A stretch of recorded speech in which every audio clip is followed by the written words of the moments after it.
When two people are in a relationship, the way they interact together can bring out different qualities in each of them.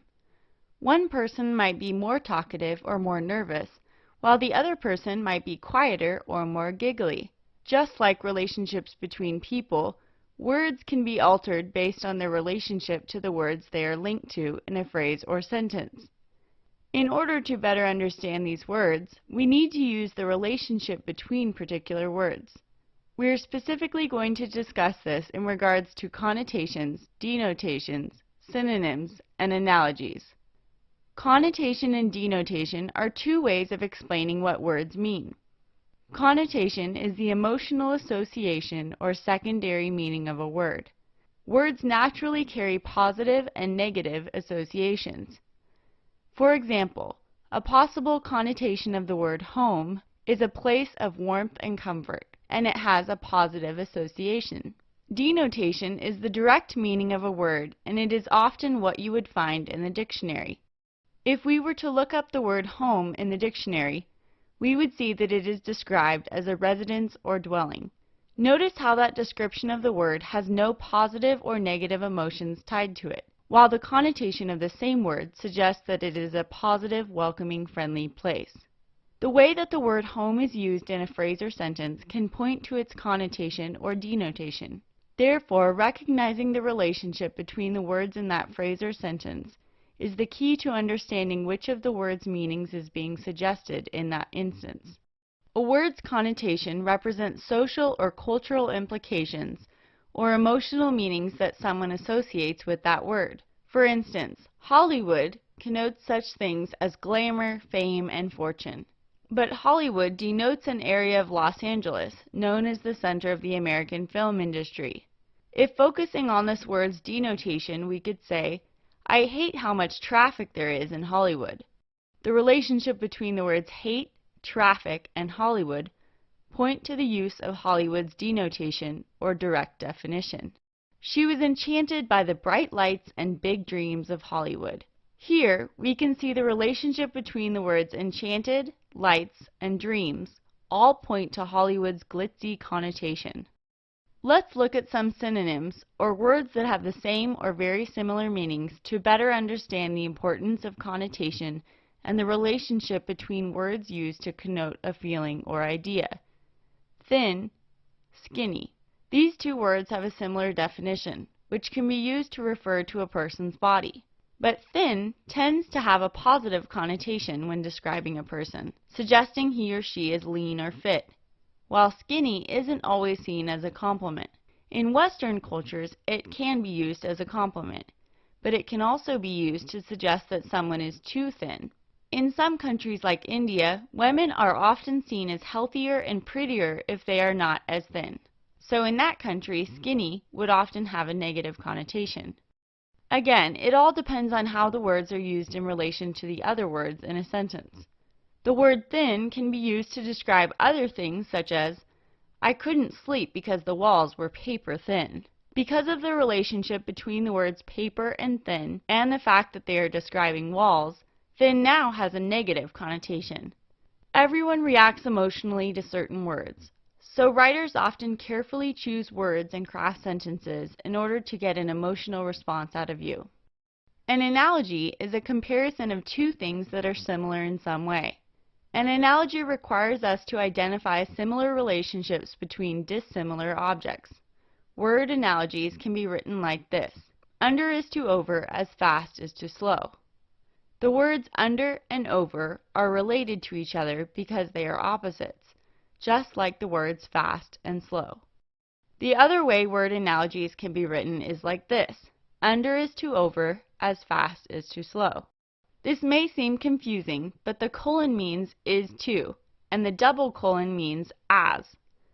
When you see a word analogy written using the colon method, it helps to write is to above the colon and as above the double colon, so that it is easier to understand. When word analogies are on exams, one of the four words is often left out so that you have to fill in the blank to show you understand the relationship between the words. If this analogy didn't have the word slow at the end, You could probably fill in the blank correctly because you understand the relationship between under and over is that they are opposites, or antonyms. Synonym analogies contain words that are similar in meaning. Humid is to muggy as find is to locate. The words humid and muggy are synonyms, while the words find and locate are also synonyms. Notice how the two pairs are completely unrelated words. Humid and muggy are adjectives often used to describe a type of weather, while find and locate are verbs. The reason they are all together to create this word analogy is that the two pairs have the same relationship. They are both synonym analogies. Death is to sadness as rain is to flood. This word analogy is a little trickier. How does a flood occur? Well, it can be a result of a great deal of rain. Similarly, a person can feel sadness as a result of someone dying. So, the relationship between these two pairs is cause and effect. Death can cause sadness and rain can cause a flood. Chapter is to book as finger is to hand. This analogy shows a part-whole relationship. A chapter is part of a book, and a finger is part of a hand. Tango is to dance as bear is to mammal. This relationship might be a bit easier to figure out because even if you aren't familiar with the tango, you know that a bear is a type of mammal. So by knowing the relationship between the second pair, you can look back at the first pair and see if it fits by saying, the tango is a type of dance and a bear is a type of mammal. You just correctly classified or labeled these words. We call this type of analogy a classification analogy. Characteristic analogies show a relationship between a pair by highlighting a characteristic or trait that a specific person, place, or thing has. Kittens are to furry as knives are to sharp. Here we see that kittens are described as furry and knives are described as sharp. Let's review what we've just covered. Connotation and denotation are two ways of explaining what words mean. Connotation is the emotional association or secondary meaning of a word. Words naturally carry positive and negative associations, but it's how we use them in relation to other words that shows what type of connotation we are suggesting. Synonyms, or words with similar definitions, can have very different connotations. Words such as thin and skinny should be used carefully, depending on the type of emotional response you want to get from your audience. Denotation is the direct meaning of a word, and it is often what you would find in the dictionary. An analogy is a comparison of two things that are similar in some way. An analogy requires us to identify similar relationships between dissimilar objects. Word analogies can be written like this: under is to over as fast is to slow. Or they can be written like this: under is to over as fast is to slow. There are many different types of word analogies. Here are the types of analogies we covered: synonym analogy, antonym analogy, classification analogy, cause and effect analogy, part-whole analogy, and characteristic analogy. To identify which type of analogy is being used, we have to recognize how the words relate to each other. In other words, understanding their relationship is the key.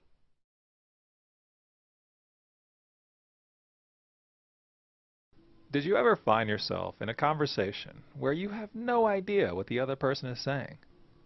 Maybe it's the person at the car repair place using words like carburetor or camshaft, and you just nod your head and wait for the price. Or maybe you find yourself in a football huddle and Peyton Manning is saying things like bootleg and nickelback. Bootleg and nickelback? Is he talking about smuggling alcohol in Canadian rock bands? That seems weird when there's a game on the line. Or maybe you're taking a test and you're supposed to analyze a reading passage, but there's this word that might as well be in Klingon. You have no access to a dictionary. What do you do? Well, we're not going to teach you car terminology. And if Peyton Manning is yelling at you, you're on your own. But we can work on that last situation. It's all about determining the meaning of the word by using context. Context refers to the other words and sentences around the word in question. There are several great methods for using context to figure out what words mean. The first is to look and see if the definition of the word is right there. This can also be a restating of the word. Consider this sentence. While planning the party, Susan was prudent with the guest list, acting with great caution and care not to invite anyone with whom she wouldn't want to jump around in a bounce house. What does prudent mean? In this sentence, the definition of the word is right there. Who is being prudent? Susan. And with what? The guest list. You don't need to know what prudent means to figure that out. And how else is Susan's behavior with the guest list described? She's acting with great caution and care. So what's the definition of prudent? Acting with great caution and care.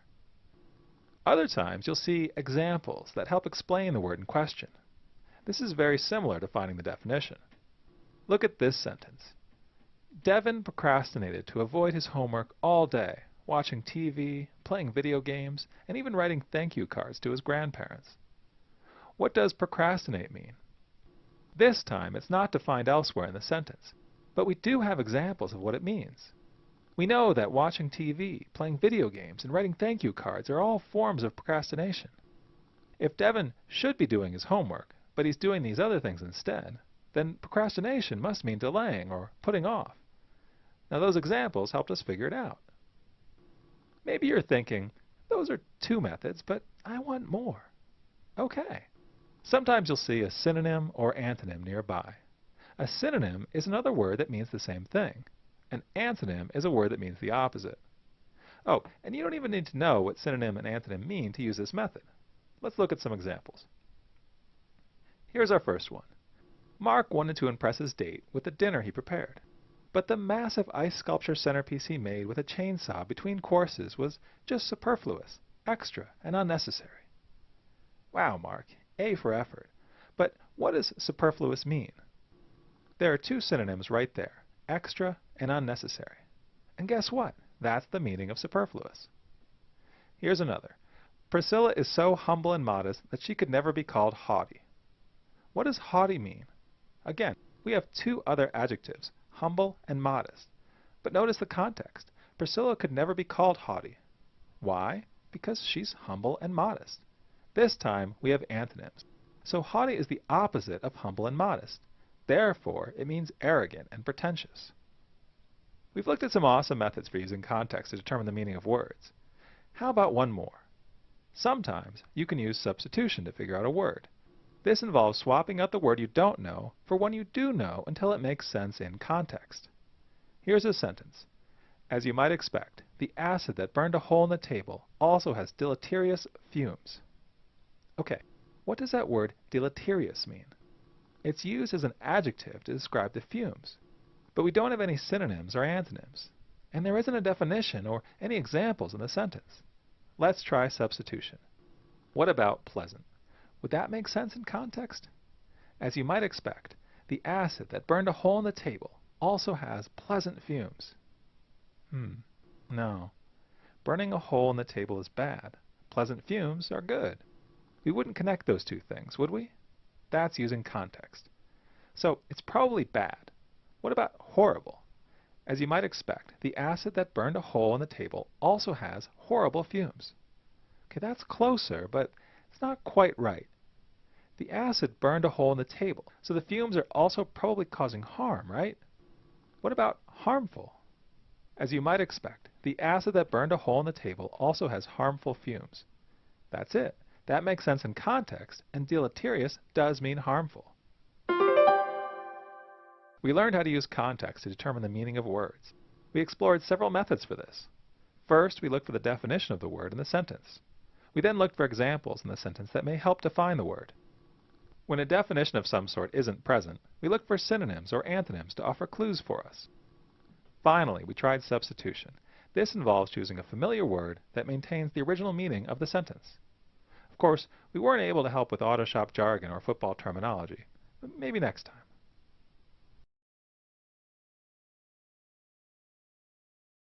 The United States of America is well known as the land of the free, and a place where liberties are protected. Now, what is liberty? To understand the meaning of this word and a lot more, we can take a look at the parts that form them. In this lesson, we will learn how to increase our vocabulary by understanding the meaning of words through their Latin and/or Greek roots and affixes. The root of a word is the minimum unit with meaning and cannot be broken down any further. Bio is an example of a root. It has its own meaning, but when we add other parts, it forms more words with the same root, as in biology, biography, and bionic. Here are some common roots you may be familiar with. Bio, from Greek, meaning life. Example, biology. Cele, from Latin, meaning honor. Example, celebrate. Crack, from Greek, meaning govern. Example, democracy. Dur, from Latin, meaning to hold. Example, durable. Ethn, from Greek, meaning nation. Example, ethnicity. Hyder, from Greek, meaning water. Example, hydrated. Hyper, from Greek, meaning above. Example, hypertension. Hypo, from Greek, meaning below. Example, hypotension. Ign, from Greek, meaning fire. Example, ignite. Leg, from Latin, meaning to choose. Example, legislature. Liber, from Latin, meaning free. Example, liberty. Micro, from Greek, meaning small. Example, microscope. Multi, from Latin, meaning many. Example, multiple. Neg, from Latin, meaning deny. Example, negative. Simil, from Latin, meaning likeness. Example, similar. Therm, from Greek, meaning heat. Example, thermometer. Affixes are parts of words that can be added to words to change the meaning. Add the affix un to the word real. Unreal. Affixes can be added to words or roots. If affixes are added at the beginning, they are called prefixes. If they are added at the end of a word, they are called suffixes. Look at this example. Correct, from the Latin correctus, and it means free of error. What do you think the next one means? Incorrect. We add the prefix in from Latin that means not, so incorrect means not free from error. Let's take a look at the first word we brought up. Liberty. This word is formed by two parts. Liber, from the Latin root liber, that means free, and t, from the Latin tas or tat, that is a suffix which means condition. So liberty, putting together the meaning of both parts, can be defined as the condition of being free. Here are some common prefixes you may be familiar with. De, these, meaning opposite. Example, develop, discover. In, im, meaning not. Example, indiscreet, improper. Miss, meaning wrongly. Example, miscalculate. Pre, meaning before. Example, prefix. Re, meaning again. Example, review. Semi, meaning half. Example, semifinal. Un, meaning opposite. Example, unreal. Here are some common suffixes you may be familiar with. Able, meaning can be. Example, disable. En, meaning made of. Example, wooden. Air, meaning more. Example, stronger. Est, meaning most. Example, strongest. Full, meaning full. Example, regretful. Ion, meaning process. Example, caution. Less, meaning without. Example, worthless, ness, meaning condition, example, business. Let's take the word view and add affixes. Review, preview, and viewable. Notice how each word has a different meaning because of the affix. Can you think of some examples from the word cover?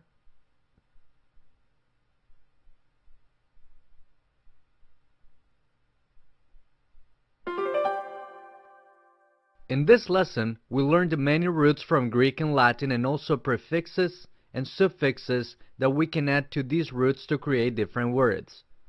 Many English words have roots from Greek and Latin, and with the memorization of common roots and affixes, you will be able to understand words you have never seen before.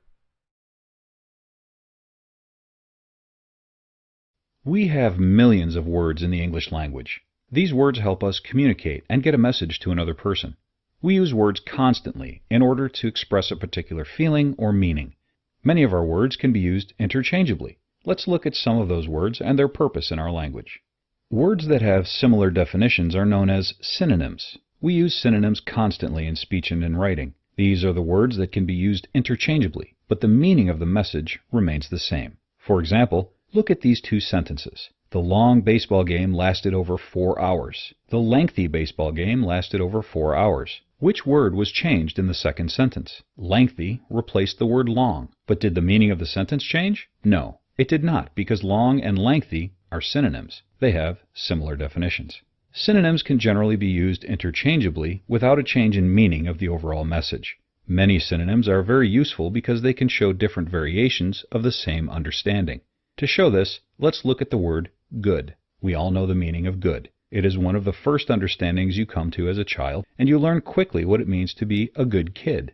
Generally speaking, good can be defined as something correct or pleasant and enjoyable. There are numerous synonyms for good: okay, well, fine, great, excellent, magnificent, wonderful. All these words are describing a positive event or experience, but the variations can show a clearer understanding. For example, an okay day is not as good as an excellent day, but a wonderful day is just about the same as a magnificent day. The range of synonyms can give the audience or reader a better understanding of the speaker's exact intentions.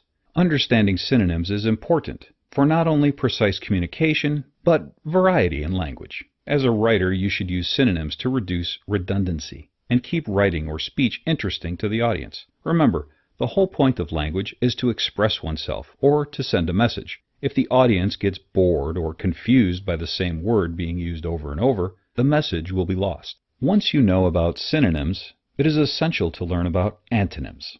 Antonyms are the opposites of synonyms. Antonyms are words with opposite definitions. The purpose of antonyms is clear. They exist to show the opposite meaning of an idea. For example, if we want to express something that is good, we will eventually need to know that if it is not good, it will be bad. Good and bad are antonyms, since they have opposite definitions. This means, of course, that all the synonyms for good are also antonyms for bad. Also, all the synonyms for bad are antonyms for good. To make this clear, think about the words terrible, horrible, awful, dreadful, unpleasant, and disagreeable. These words are all synonyms for the word bad. They have a similar definition, which is an event or experience that is not good or wrong. All these words are also antonyms for the word good, in that each shows the opposite meaning of something that is good. Finally, just like the synonyms for good, these words can show different variations. A horrible day is just a little bit worse than an unpleasant day. For practice with synonyms and antonyms, try to think of a synonym and an antonym for each of these words. Fun. Synonym, exciting. Antonym, boring. Run. Synonym, jog. Antonym, stand. Stubborn. Synonym, obstinate. Antonym, flexible. True. Synonym, factual. Antonym, false. Learning about words and their meanings is imperative for clear communication. Without this understanding, you can run the risk of being redundant, boring, or even confusing to your audience. Using synonyms, which are words with similar meanings, can bring life and vibrancy to your writing. Don't just use the word good. Choose a synonym, like wonderful, magnificent, or fine, to describe your situation.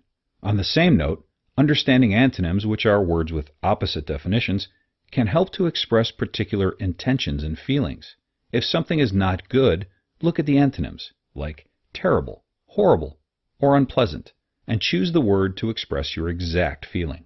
Be sure to correctly use synonyms and antonyms in order to make your communication clear and interesting.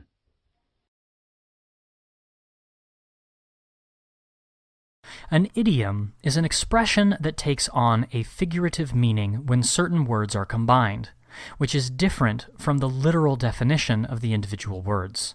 For example, let's say I said, "Don't worry, driving out to your house is a piece of cake." We would understand that the expression piece of cake means that it's easy.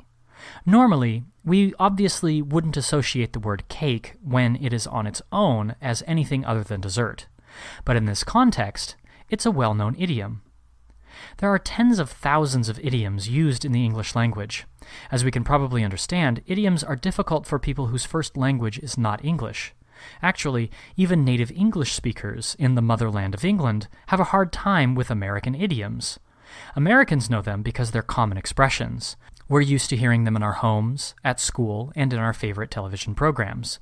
Sometimes American idioms make their way around the world, and sometimes an expression doesn't even make it out of a particular state. Here are a few of the most commonly used idioms in the United States, and likely their origins. Note that these origins may be in dispute. As happy as a clam, as in, Mary was happy as a clam on the day of her wedding. This means pleased, very content. Origin. So why in the world would a clam ever be happy? They're shellfish, they don't have feelings. The expression most likely began because when a clam's shell is opened up, it does look like the clam is smiling. Pass the buck. As in, it is Tim's responsibility to mow the lawn. He shouldn't pass the buck to his younger brother. This means to dodge one's responsibilities by giving them to someone else. Origin. The game of poker became extremely popular in the 1800s in the United States. Of course, many of the cowboys and bar patrons who played the game were degenerate gambler types who could not be trusted. So, a system was instilled that on each new game, a different person would deal out the cards, and they would be given some kind of marker to indicate that it was their deal. Oftentimes, a knife was used as a marker. The handle of these knives were typically made out of a buck's horn. In time, the marker just became known as a buck. In like Flynn. As in, Michael left the bar with that girl Anna, he is in like Flynn, meaning to be successful romantically. Origin. Actor Errol Flynn had quite the reputation around town as a ladies' man. The handsome actor did not keep his party-time romantic escapades a secret. In fact, he published a book called My Wicked, Wicked Ways, which discussed his nighttime romps at length. Okay, so why use idioms at all? They can be confusing if you're not familiar with them. They can be a pain for non-native English speakers, and if we mess them up, we sound really silly. Even still, idioms add a little spice and color to our everyday language. Think of the idiom green-eyed monster. Sure, we could just say that someone is jealous, but consider the image that pops into your head when you hear green-eyed monster. Maybe you see a huge, scary beast with sharp teeth and massive claws with a pair of lethal green eyes that scare you half to death. Idioms also allow us to say more by using less. In fact, many times the idiom is more precise than the literal words. Think about the phrase cry wolf, which means to give a false alarm.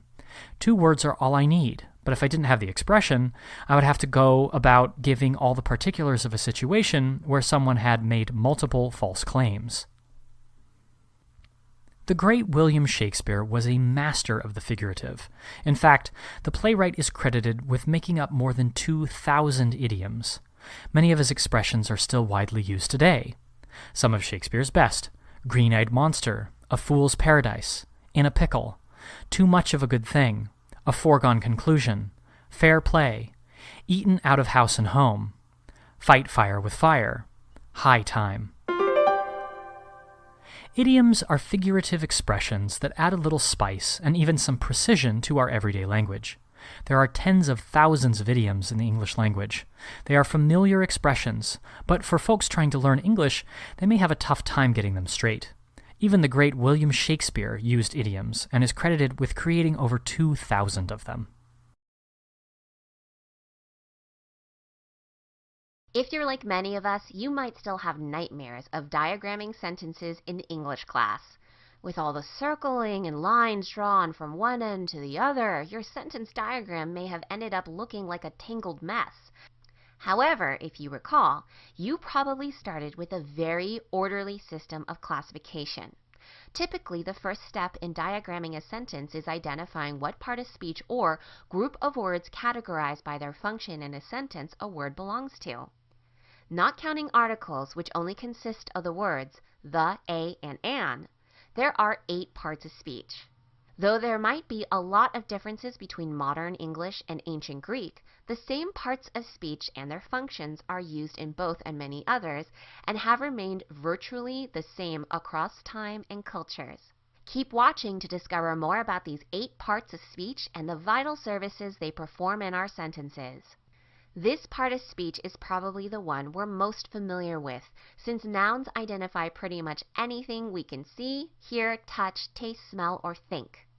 This group of words is commonly noted as consisting of people, places, things, and ideas, leading nouns to make up a huge portion of practically any dictionary. Nouns can fall into 2 broad classifications, concrete and abstract. Concrete nouns are those that you can experience directly with your senses: car, human, garden, and water. The abstract ones are those like patriotism or love that represent emotions or other intangible experiences. Whether concrete or abstract, though, nouns are the words that can actually get things done or have things done to them. In fact, the other parts of speech are really used to describe the actions of various nouns and the other relationships between them. Nouns might be important, but without verbs, they wouldn't be doing anything.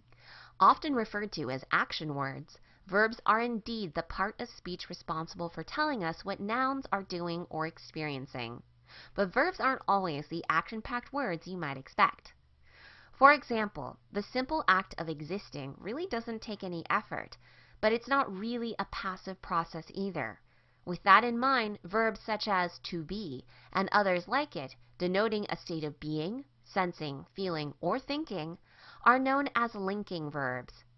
Instead of allowing nouns to act or be acted upon like other verbs, these simply link 2 parts of a sentence together. He is tall, or I feel sick. People might be nouns, but you and I are pronouns. As their name suggests, these words are used in the place of nouns, especially when we already know what noun we're talking about. For instance, instead of repeating people's names or saying book over and over, we can replace these nouns with pronouns like she, they, or it. We learned our colors and numbers long before we ever knew they were adjectives. But this part of speech helps us make language more colorful from an early age. Adjectives are words used to modify nouns or pronouns in some way, usually by providing extra details about them. For example, the dog fetched the balls can be made a little more descriptive by adding adjectives. The shaggy brown dog fetched 5 green balls. With adjectives, we can answer questions like, how many or what kind? With adverbs, though, we get answers to things like, when or in what way. Instead of modifying nouns and pronouns, adverbs are used to provide more details and describe verbs, adjectives, and even other adverbs. These words frequently end in ly, such as happily, and are often modified versions of their adjectival cousins, such as happy. There are many adverbs that have distinct forms all their own. Take, for instance, almost and never. In the dog almost never fetches the brightly colored balls. You might remember from elementary school that you can often identify words as prepositions by whether or not they can describe a rabbit in relation to a log. The rabbit can be on the log, behind it, or beneath it. In fact, describing relationships between different nouns or pronouns is a preposition's primary function. In a larger context, prepositional phrases consist of a preposition, along with its object, a noun or pronoun, and any words modifying it. These phrases are adverbial in nature, considering they typically describe when, where, or in what way an action is performed. He put it on the table. She opened the gift at midnight, and the dog fetched the ball with glee. Of all the songs Schoolhouse Rock ever sang about grammar, their conjunction junction is by far the most memorable. Following that example, let's think about what a junction actually is. We can find junctions on highways, railroads, and even shipping lanes. They're points at which different paths intersect. In our sentences, conjunctions such as and, but, or, although, or because are responsible for maintaining these intersections between different words and phrases, making sure the transitions from one to the other are smooth and understandable. You're very unlikely to find this part of speech in use unless you're at a football game or some other place where people are likely to be excited. And if we take a look at its name, we might see why. If someone interjects into a conversation, that means he or she has interrupted its flow with something usually unrelated to it. Likewise, interjections are unrelated to any other part of speech and therefore actually serve to break the flow of a sentence in order to demonstrate emotion. The dog actually fetched the ball. Huh, surprise. Or, wow, did you see that catch? Excitement. A part of speech is a group of words categorized by their function in a sentence, and there are 8 of these different families. Nouns consist of people, places, things, and ideas. They may be either concrete or abstract. Pronouns take the place of nouns. Verbs, action words. Adjectives modify nouns and pronouns. Adverbs modify verbs, adjectives, and adverbs. Prepositions describing relationships between nouns and pronouns. Conjunctions connect different words and phrases. Interjections break the flow of a sentence in order to demonstrate emotion. Given their role, interjections are grammatically unrelated to the rest.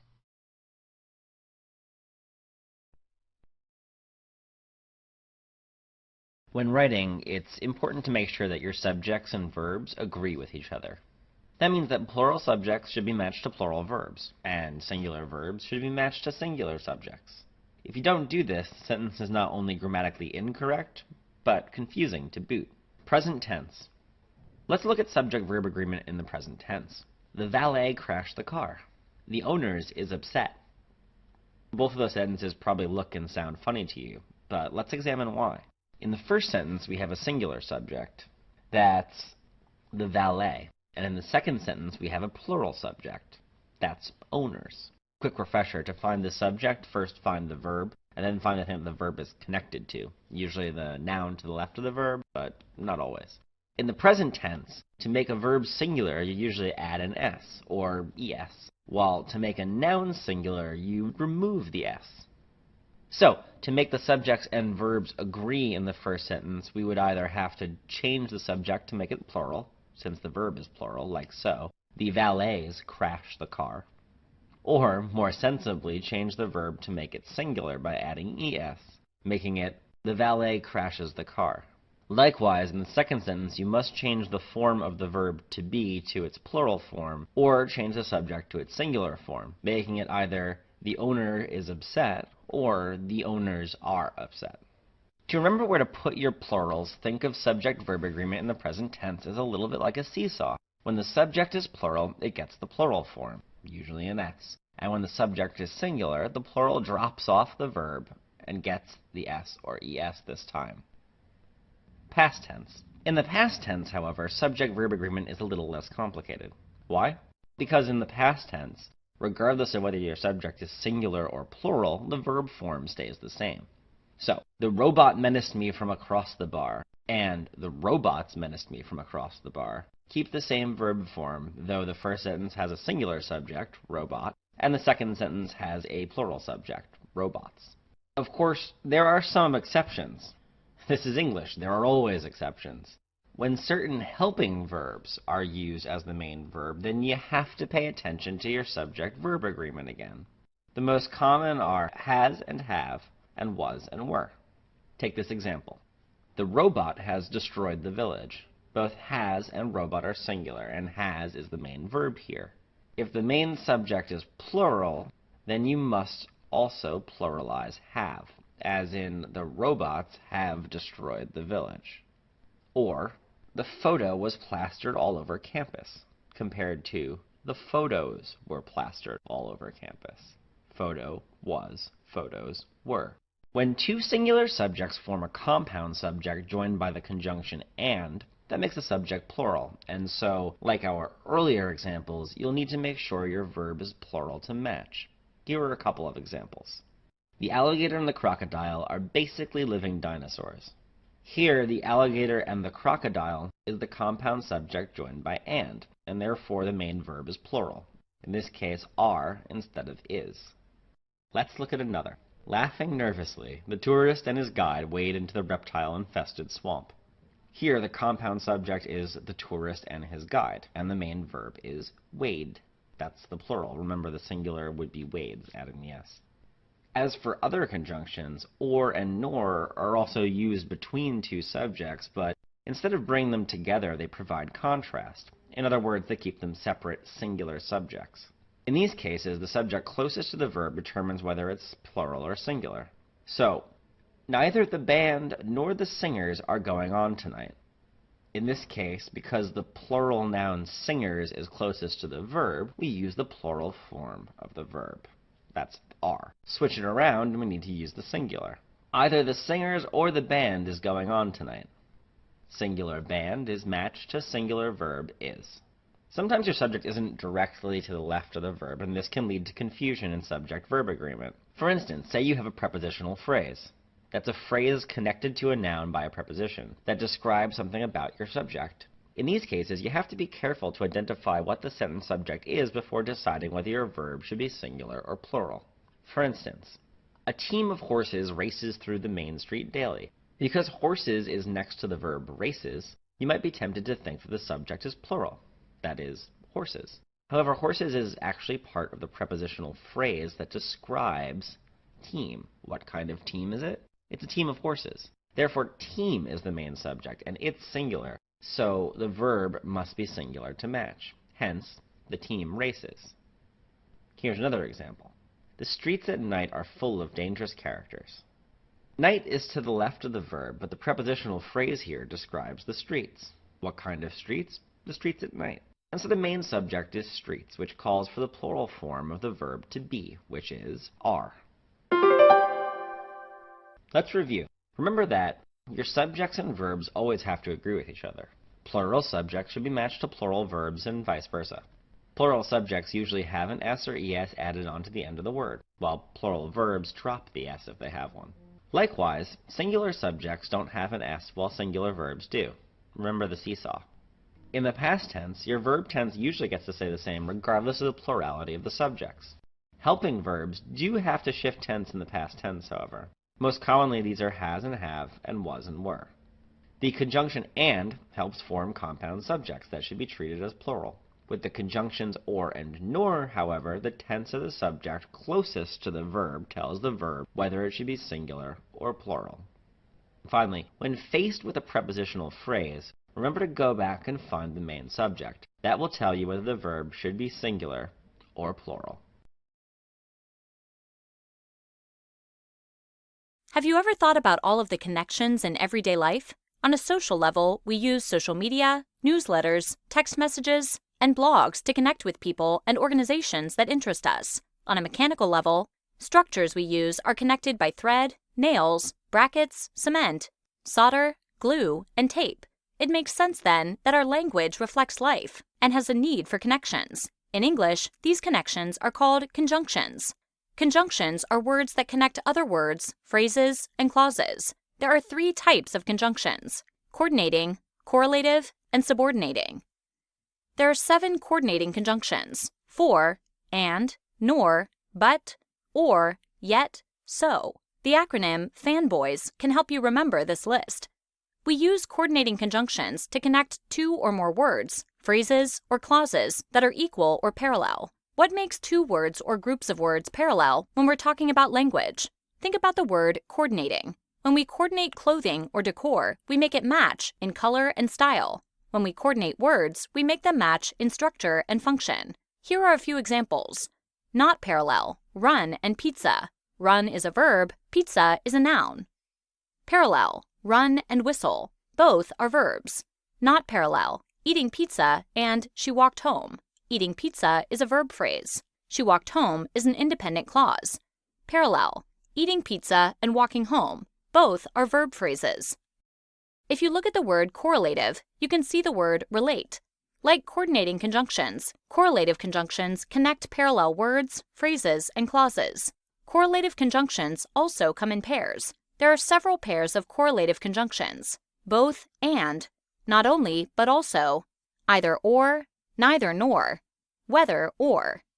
When correlative conjunctions are used, one comes before each word or group of words that's being connected. Both Lisa and Susan brought dessert to the church dinner. Either eat your spinach or clear your plate. The last type of conjunction, subordinating conjunctions, is different from the other two types of conjunctions in a few important ways. 1. Subordinating conjunctions are not used to connect words or phrases. They are only used to connect clauses. 2. Subordinating conjunctions are not used to connect parallel clauses. 3. Subordinating conjunctions are harder to identify because there are many of them. A subordinating conjunction is used at the beginning of a subordinate, or dependent clause, and connects it to an independent clause. Remember, the difference in dependent and independent clauses is that an independent clause expresses a complete thought, while a dependent clause does not, and it begins with a subordinating conjunction. For example, since you finished your spinach, you may have dessert. The subordinating conjunction, since, begins the dependent clause since you finished your spinach, and connects it to the independent clause you may have dessert. Once you stop and consider it, you might be surprised at how often you use conjunctions. Let's consider the following story. Think about conjunctions while you read. Lisa and Susan were debating if they should bake chocolate cake or apple pie for dessert. While Lisa wanted cake, Susan preferred pie. Neither Lisa nor Susan wanted to bake cookies, even though Chad wanted cookies. Before Lisa and Susan could object, Chad baked both cookies and pie.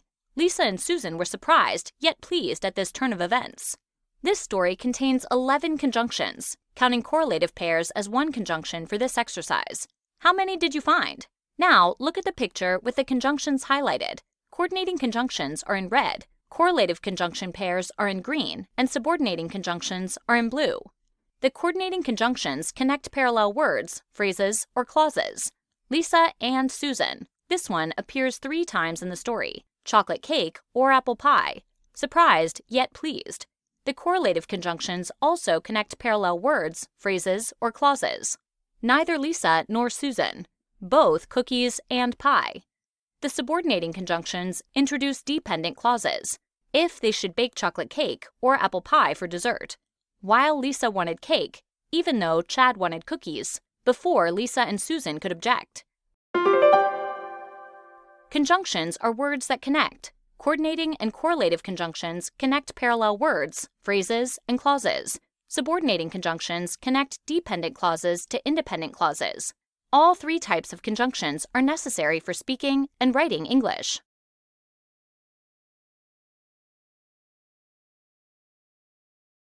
Learning English grammar can take work. There can be a lot of rules, there can be a lot of exceptions, and sometimes there can be uncertainty. I've got some good news though. There's one area of grammar where there are just 3 very little things to keep track of, and you're already familiar with them. It's just a matter of learning to avoid the common mistakes that people make when it comes to definite and indefinite articles. Toss out your idea of magazine articles when you're thinking about what an article is in grammar, because articles in grammar are completely different things. An article is a short word that refers to and introduces a noun. You may recall that a noun is a person, place, thing, or idea. So when I talk about a book or an apple or the president, I use both an article and a noun with each phrase. There are 3 articles in the English language: a, an, and the. It's pretty easy to remember that short list of 3 articles. Your main job is to remember the handful of rules for how to use them correctly. A and an are indefinite articles, which means that they refer to or introduce an unspecified noun. In other words, we use an indefinite article in front of a noun when we're not referring to a particular person, place, thing, or idea, but we want to convey that we're talking about any one person, place, thing, or idea. For example, if I tell you that I need a sheet of paper, I don't have a particular specific sheet of paper in mind. I just need paper, and any sheet of paper will do. So it makes sense that the word a is an indefinite article because I'm pretty indefinite about the paper I'm referring to. Similarly, if you say that you're thinking of buying a car, you haven't referred to a particular car, but you've let me know that you're interested in one in general. Also, you've referred to just one car as opposed to many. So the word a is an indefinite article, but there's one more. As I noted earlier, the second indefinite article is an. We use a before a consonant sound, and we use an before a vowel sound. Remember that a, e, I, o, and u are vowels. So we'd use the indefinite article a in the following examples: a pencil, a dog, and a boat. We'd use the indefinite article an in the following examples: an owl, an egg, and an elephant. Remember that you should pay attention not just to whether the noun you're introducing starts with a consonant or vowel, but to whether it starts with a consonant or vowel sound. For example, you would say, I wear a uniform to work, not I wear an uniform to work. Listen to the U sound that starts the word uniform. It's a consonant sound, a y sound, not a vowel sound, so even though the word starts with a vowel, we'd say a uniform. Contrast that with the word umbrella, which starts with a vowel sound. It's correct in this example to say, I wish I had an umbrella. Similarly, when you have a noun that starts with a consonant, but that makes a vowel sound, you use the indefinite article an. This happens with several words that start with the letter H, because H can be silent at the start of a word, so some words starting with H start with vowel sounds. So we would say, I will leave for work in an hour, not I will leave for work in a hour. We would also say an honor, not a honor, and when we talk about inheritances, we talk about an heir, not a heir. Sometimes an adjective will come between an article and the noun it's referring to, and you should follow the same rules when that happens. For example, you would say, Juan is an honest man, not Juan is a honest man. One additional thing to remember about the indefinite articles a and an is that you should use them before singular nouns, not plural nouns. So you would say, I would like a sandwich, but you would not say, I would like a sandwiches. The is the one and only definite article in English, which means that it refers to or introduces a particular, specific noun. For example, I could tell you to meet me at the top of the Empire State Building. There's only one Empire State Building, so it's a specific, definite place, so it's correct to use the word the here. Or I might say that Aisha drew a picture. The picture was beautiful. In the first sentence, the noun picture isn't definite, so I've used the indefinite article a. But in the second sentence, it's become clear which picture is being referred to, so it is now a specific picture, and it's correct to use the definite article the there. Note that we would use the definite article the in front of a singular or plural noun. For example, I could say, I'm going to buy the pen that I like to use, or I'm going to buy the pens that I like to use. There are a few rules to remember regarding when to use articles in front of proper nouns. When you're talking about a specific person, like Mr. Washington, you wouldn't use an article. In other words, you wouldn't call him the Mr. Washington. However, we use the definite article the to refer to the members of a family, so I might tell you that I know the Washingtons. We don't use an article before the names of most countries. For example, it's Spain, not the Spain, and France, not the France. There are a few notable exceptions, though, like the United States, the Netherlands, and the Czech Republic. Most specific bodies of water do require the definite article the, so we would refer to the Mississippi River, the Indian Ocean, and the Gulf of Mexico. Again, there are exceptions. Most lakes, for example, don't take an article, such as Lake Michigan. As I noted earlier, you use an indefinite article in front of a singular noun, but not a plural noun. So you would say, I need to buy apples at the store, because in this sentence you're not buying definite specific apples, so you don't need a definite article. And indefinite articles don't go in front of plural nouns like apples. Also, we don't use articles in front of what we call non-count nouns, which are things that can't be counted or quantified. Think about it this way. Most nouns name things that can be counted. I can have 1, 2, 3 or more pencils. I can have 1, 2, 3 or more shirts. But there are some things that we don't count. For example, we don't count or quantify a lot of abstract things like happiness. I may have a lot of happiness, especially when I'm thinking about grammar, but I can't count happiness. I don't have 1, 2, 3 or more happinesses. So happiness is a non-count noun. Some tangible things are also non-count nouns. While it's true that I can count defined quantities of milk, like cups or gallons or teaspoons, I'm talking about those specific measurements when I count those things. I can count 1, 2, 3 or more cups of milk, for example, but we don't really count milk itself. I wouldn't say, I drank 3 milks. Milk is therefore a non-count noun, and because it's a non-count noun, we don't put an article in front of it when we're speaking about it in a general sense. It's correct to say, my toddler likes to drink milk, not my toddler likes to drink a milk. While there are situations where you don't use articles in front of nouns, you don't want to get carried away eliminating all of your articles. Some students sometimes make the mistake of slipping into what I call recipe mode when writing, especially when they're writing about a process of some sort. By recipe mode, I mean the type of writing where the writer uses no articles for no reason. Think about how recipes tend not to use articles. Chop lemon, stir in onion, add teaspoon of salt. It's generally accepted to do that type of writing in a recipe, but in academic writing, you want to be sure to adhere to the standard rules for using articles by being sure not to eliminate articles for no reason. Remember that an article is a short word that refers to and introduces a noun. There are 3 articles in the English language: a, an, and the. A and an are indefinite articles, which means that they refer to or introduce an unspecified noun. We use a before a consonant sound, and we use an before a vowel sound. Remember that you should pay attention not just to whether the noun you're introducing starts with a consonant or vowel, but to whether it starts with a consonant or vowel sound. The is the one and only definite article in English, which means that it refers to or introduces a particular specific noun. Remember that you should use an indefinite article in front of a singular noun, but not a plural noun. Also, we don't use articles in front of what we call non-count nouns, which are things that can't be counted or quantified. When you're talking about a specific person and referencing him or her by name, you wouldn't use an article.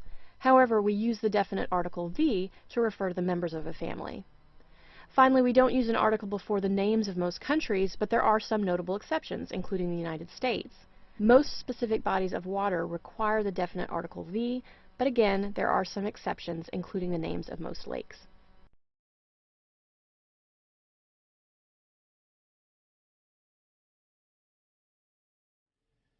Imagine if all people individually chose how to form and utilize a language. That language would be drastically different from city to city, town to town, street to street, and even house to house. In this circumstance, would you be able to communicate with the people in your community? Most likely not. Our language has developed many rules in order to prevent that kind of chaos from happening. These guidelines are imperative in order for communication to actually occur. One aspect of those rules deals with agreement. In grammar, agreement refers to words that change form depending on other words in the sentence. Many times, natural speakers have been so immersed in a language that they can easily identify when agreement goes wrong. For example, imagine a stranger comes up to you and asks, "Be you from here?" You should easily know that that question is not grammatically correct. You might even be able to assume that the person is from another culture and is new to the English language. This example shows a mistake in agreement. For this lesson, we will focus on agreement between nouns and pronouns. All pronouns must agree with their antecedents. Remember, a pronoun is a word that takes the place of a noun, and an antecedent is the noun that is replaced. These 2 sentences show how we use pronouns to replace antecedents and simplify sentences. The girl was playing with a basketball. She threw it at her sister. The second sentence is full of pronouns. What words were replaced in the second sentence? She replaced girl, and it replaced basketball. Thus, girl and basketball are antecedents for the pronouns she and it. In addition, her is another pronoun that also refers to the girl. So the 2 pronouns she and her both have the antecedent girl. Without pronouns, these sentences would read, "The girl was playing with a basketball. The girl threw the basketball at the girl's sister." You can certainly see how repetitive our language would be without pronouns. There are 3 ways in which pronouns must agree: gender, number, and case. Let's look at each in turn. Firstly, Pronouns must agree in gender with their antecedents. Basically, certain pronouns refer to females and others refer to males. You cannot use a female pronoun if the antecedent is male, and vice versa. Do these two sentences make sense? The girl was playing with a basketball. He threw it at his sister. The second sentence used the male pronouns he and his to refer to the girl. This is an obvious mistake in gender agreement. There was no male person in the first sentence at all. Making this kind of mistake can be very confusing to the listener or reader. Next, pronouns must also agree with their antecedents in number. There are certain pronouns that are only used for singular antecedents, and there are certain ones to replace plural antecedents. Look back at the example from earlier. The dog chases his tail. Which word is a pronoun? His is a pronoun replacing the word dog. Since we have already discussed gender, we can assume the dog is male. Secondly, the dog is singular, so we use the singular pronoun his. Look what happens if the antecedent becomes plural. The dogs chase their tails. First, note how the verb changes to agree with the newly plural subject.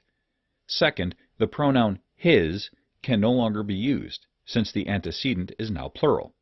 It changed the plural pronoun to their to follow the rules of agreement. The final way pronouns must agree with their antecedents is in case. Case refers to the position the word is used within the sentence. The three positions for pronouns are subject, object, and possessive. If a pronoun is in the subject case, then this means that it is the subject of the sentence. The subject pronouns include she, he, I, you, we, they, and it. In this sentence, she threw it at her sister. She is in the subject case, since it is the subject of the sentence. You cannot use a pronoun that is not a subject pronoun in the subject position. For instance, in the sentence, her threw it at her sister, you know immediately that something is wrong with that sentence. This is because a subject pronoun is needed to function as the subject of the sentence. The other two types of cases, object and possessive, can fall somewhere else in the sentence other than the subject position. Object pronouns receive the action, and possessive pronouns show ownership. The object pronouns include me, you, us, them, him, her, and it. On the other hand, possessive pronouns show ownership. They include my, your, our, their, his, her, and its. For example, let's consider the sentence, I gave them their books. In this case, I is the subject representing the person doing the action. Gave is the action or verb. Them represents the people receiving the action or getting the books, and thus is in the object case. Their is showing who owns the books, and thus is the possessive case. Each of these pronouns must be placed in the specific position in the sentence according to their functions. Would this next sentence make sense? Them gave their I books. Of course not. This is because a subject pronoun is in the possessive spot, an object pronoun is in the subject spot, and a possessive pronoun is in the object spot. The pronouns are in positions they are not meant to be in. To review, agreement refers to the rules for making words agree with other words in the sentences. Pronoun agreement involves using pronouns that agree with their antecedents. The three aspects of this agreement are gender, number, and case. For gender, female pronouns must be used to replace female antecedents, and the same goes for male ones. For number, singular pronouns must be used to replace singular antecedents, and plural pronouns must be used to replace plural antecedents. Case is a bit more complicated, since it refers to the position of the word in the sentence. If the antecedent is the subject of the sentence, only subject pronouns can be used. The same goes for if the pronoun falls in the object or possessive spot. Remember, objects receive the action in the sentence, and possessive pronouns show ownership. These topics can be tricky concepts, but if you always match your pronouns with your antecedents, you'll avoid making errors in agreement.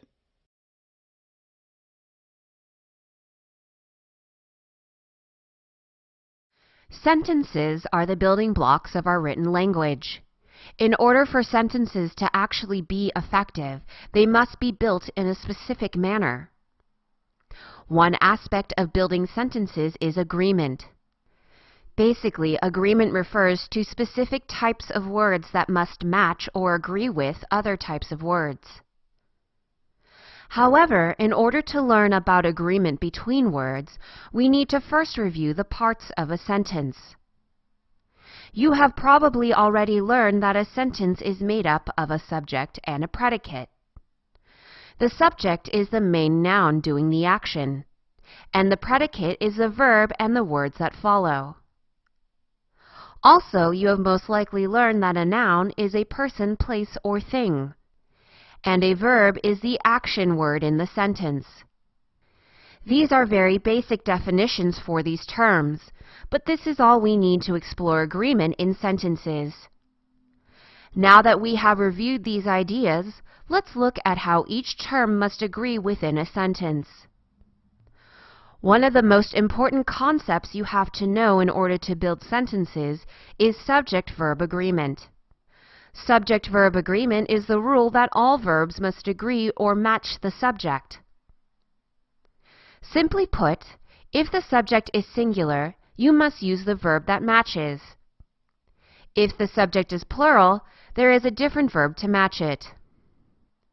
If you think you may have made an error in subject-verb agreement, check to see if your subject is singular.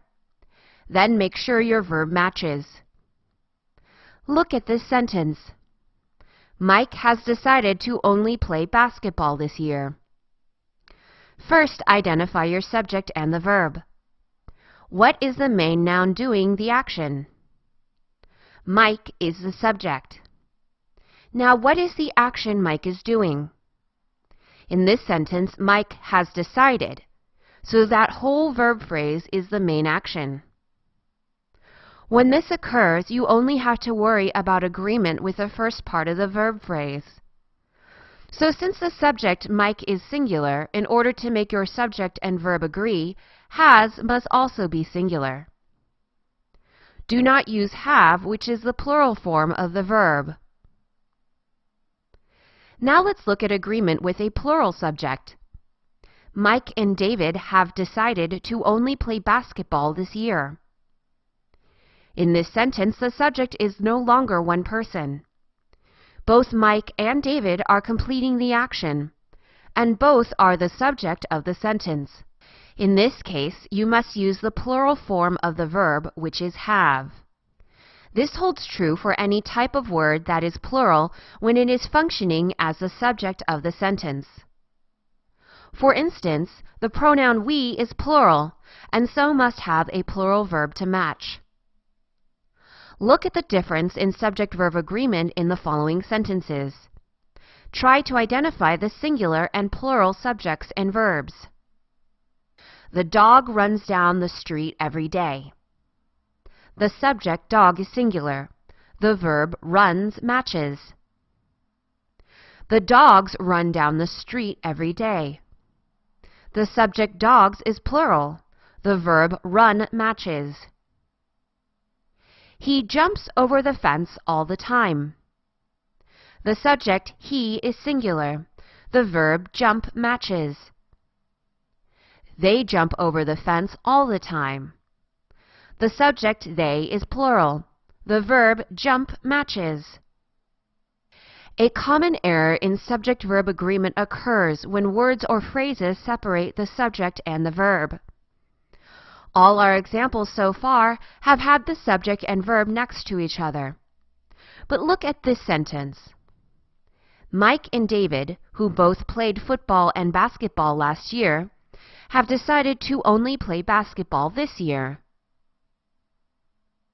In this case, we have the phrase, who both played football and basketball last year, separating the subject and the verb. The subject, Mike and David, is plural, and must still match the plural form of the verb have. Make sure you can find the correct subject of your sentences when you check for agreement. This might be difficult at times. Look at one more example and try to identify the true subject and the verb.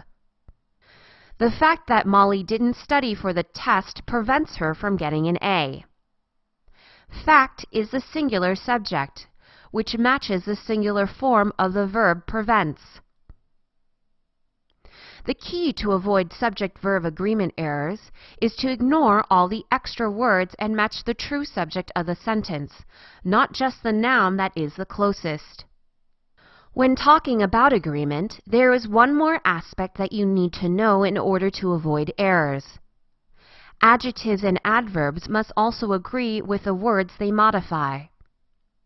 You should remember that an adjective is a word that modifies a noun, and an adverb is a word that modifies a verb, adjective, or another adverb.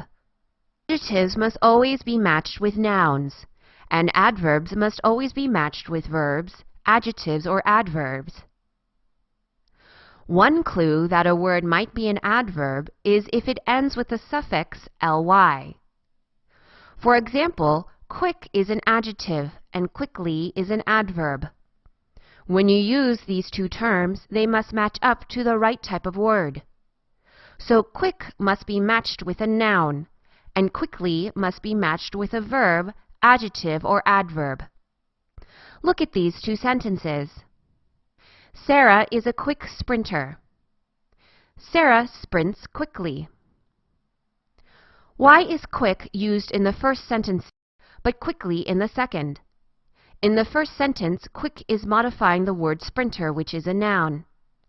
On the other hand, in the second sentence, quickly is modifying the word sprints, which is a verb. You cannot write Sarah sprints quick. This is an incorrect form, as an adjective cannot modify a verb. So to avoid errors with adjective and adverb agreement, be sure to think about which word you are modifying.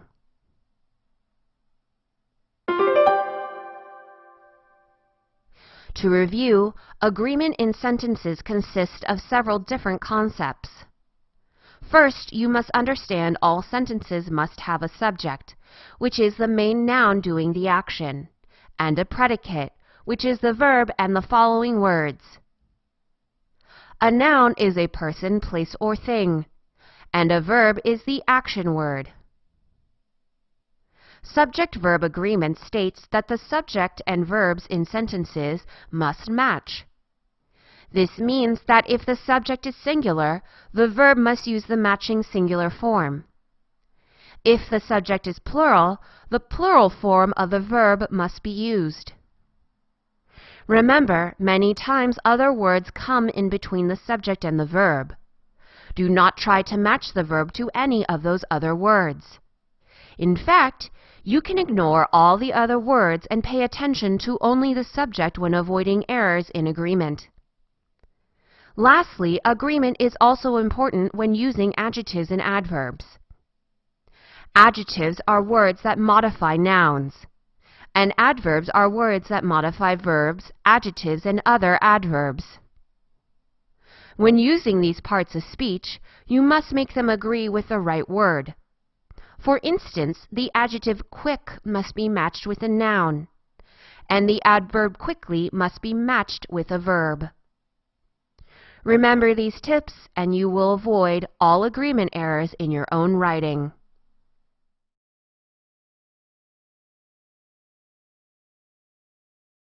Mistakes in grammar happen to all of us, so it's a good idea to become familiar with common trouble spots so they happen less often.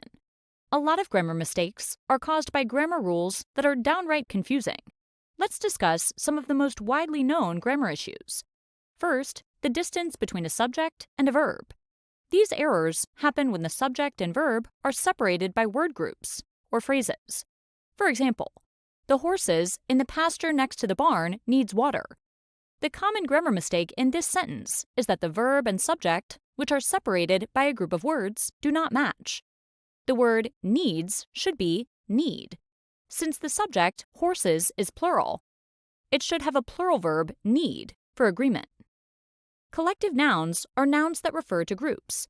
American English treats collective nouns like crowd, jury, faculty, committee, etc. as singular, and so they take a singular verb, which can be confusing. British English uses a plural verb for collective nouns because they consider such nouns plural. Let's look at an example sentence. The search committee is ready to vote. The subject, committee, agrees with the singular verb is, which is correct according to American English grammar. In British English, the correct form of this sentence would be, the search committee are ready to vote. The subject, committee, is considered a plural noun in British English, and so it takes the plural verb are. Indefinite pronouns are words that replace something non-specific. Examples of indefinite pronouns are anyone, anything, everyone, everybody, nobody, nothing, somebody, and someone. Even though indefinite pronouns refer to non-specific amounts of something, they should be treated as singular nouns. For example, everyone on the staff feels the same way. Everyone is the indefinite pronoun, and it uses the singular verb feels. Exceptions to this rule include the words all, any, none, and some, which are indefinite pronouns that can be singular or plural. For example, some of the jewelry was stolen. Some is the singular subject and requires the singular verb was. Some of the purses were left untouched. Some is the plural subject and requires the plural verb were. Neither and nor and either and or are correlative conjunctions, meaning they are used together. People often misuse the neither nor correlative conjunction.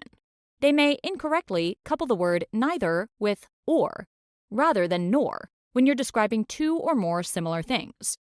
Neither rain or snow fell all winter long. This sentence mistakenly uses or instead of nor. This sentence correctly uses neither and nor. Neither rain nor snow fell on the desert. People often leave the ending off of past tense regular verbs when they speak, which can lead to the same error in writing. A regular verb is one that can change from present to past tense by adding d or ed, such as loved and ended. If you leave this part of the verb off, it confuses the reader, and it's also grammatically incorrect. After we moved the furniture, we had plenty of room.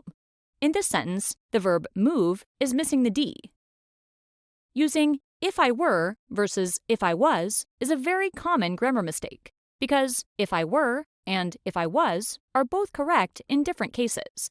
However, the correct way to use each one depends on the context. For example, if you're referring to something contrary to fact, use if I or he, she, it were. This use of the verb were is known as the past subjunctive mood. If I were 10 years old, I would like that show a lot. If you're referring to something that's possibly true, use if I was. If I was wrong, then please correct me. Common grammar mistakes happen. Remember, collective nouns are nouns that refer to groups, and in American English are treated as singular, and so should take a singular verb. Indefinite pronouns are words that replace something nonspecific and should be treated as singular nouns. Neither and nor and either and or are correlative conjunctions, meaning they are used together. A regular verb is one that can change from present to past tense by adding d or ed. If you leave this part of the verb off, it confuses the reader and is grammatically incorrect. When referring to something contrary to fact, use if I were, but when referring to something that's possibly true, use if I was. First, let's start by looking at why grammar matters. Consider these two sentences. Let's eat, Grandpa, and let's eat, Grandpa. At first glance, they might not seem too different. You probably notice the first sentence includes a comma, which is absent from the second, but beyond that, they look identical. Further consideration, though, reveals the importance of that single comma as the only line of defense between a lovely family meal and a tableau of terrifying trauma.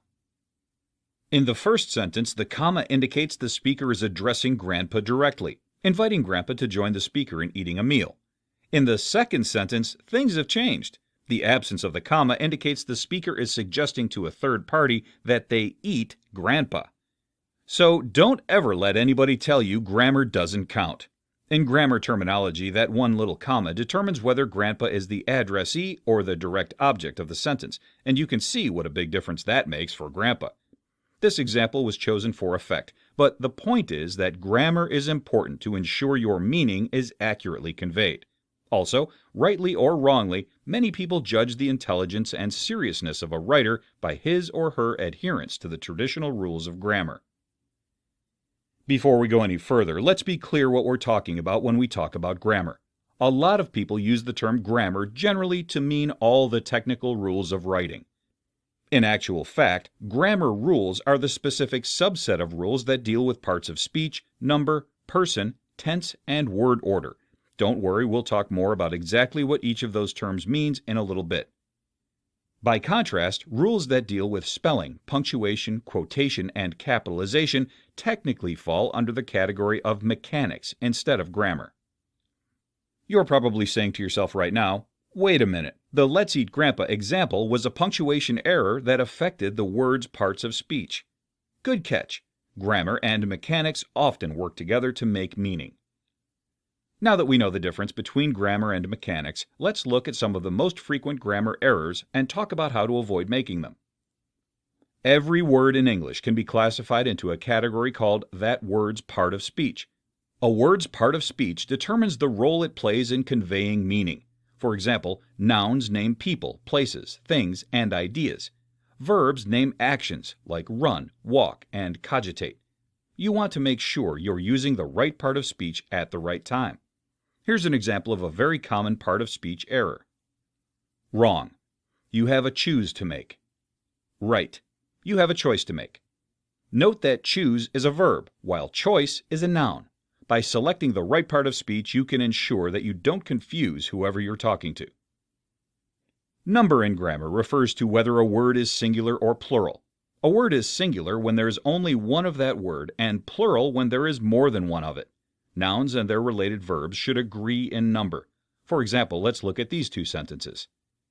They is coming over later. They are coming over later. They is a plural noun. Is the singular form of the verb to be, while are is the plural form of the verb to be. Since you want the number of the noun and verb to match, you would go with the plural form of the verb.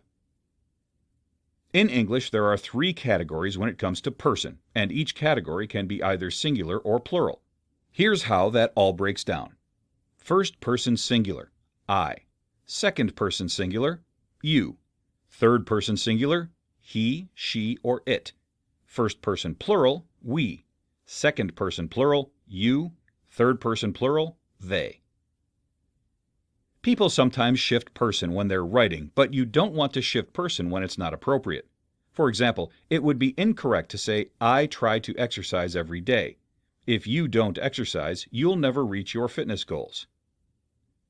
It would be much better to say, I try to exercise every day. I know if I don't exercise, I'll never reach my fitness goals. In the first example, the speaker shifts person when he goes from talking about himself using I, or first person, to directly addressing the reader using you, or second person. If the writer's goal is to address the reader, this is okay, but in this context, it seems more likely the writer is really talking about himself and his own fitness goals. So, first person throughout is more appropriate. Tenses explain when in time an action occurs, will occur, or has occurred. There are technically 7 basic verb tenses in English, but the 3 most common are present tense, past tense, and future tense. Past tense tells us the event has already happened, as in the sentence, I walked to the store. Present tense tells us the event is happening now, as in the sentence, I am walking to the store. Future tense tells us the event will happen in the future, as in the sentence, I will walk to the store. Shifting tense without a good reason can be confusing, so you want to be consistent. For example, it would be wrong to say, after he joined the club, Tim appears at a party and tells a bunch of jokes. The right way to write that sentence would be, after he joined the club, Tim appeared at a party and told a bunch of jokes. There are particular rules for word order in English. The basic framework is subject, verb, object, place, time. A sentence that follows this order would look like this. Patrick returned the videos to the store yesterday. As you can see, Patrick is the subject, the verb is returned, the object is the videos, the place is to the store, and the time is yesterday. Let's look at some examples of common word order errors and how to fix them. I was in Canada fishing. We can change this to I was fishing in Canada. Let's look at another one. He always is early. This sentence sounds much better when we change it to he is always early. It's important to know each of the grammar rules, but the best way to really internalize them is to read as much good writing as possible and practice in your own writing. Remember that when we talk about grammar, we're referring to things like parts of speech, number, person, tense, and word order. This is different from mechanics, which focuses on things like punctuation, capitalization, and spelling, among others, though both are important when making sure your writing is clear. Having good grammar basically comes down to consistency. Don't change person without a good reason. Don't change tense without a good reason. Don't change word order without a good reason. Make sure that you consistently pick the right part of speech to use in a sentence, and make sure that your subjects and verbs are always consistent in number. Keeping track of all the rules can sometimes seem daunting, but it's important to keep in mind that there's a reason behind every rule. The overall goal of grammar is not to get bogged down with rules, but to keep language as clear and consistent as possible. If that's not enough motivation for you, do it for Grandpa.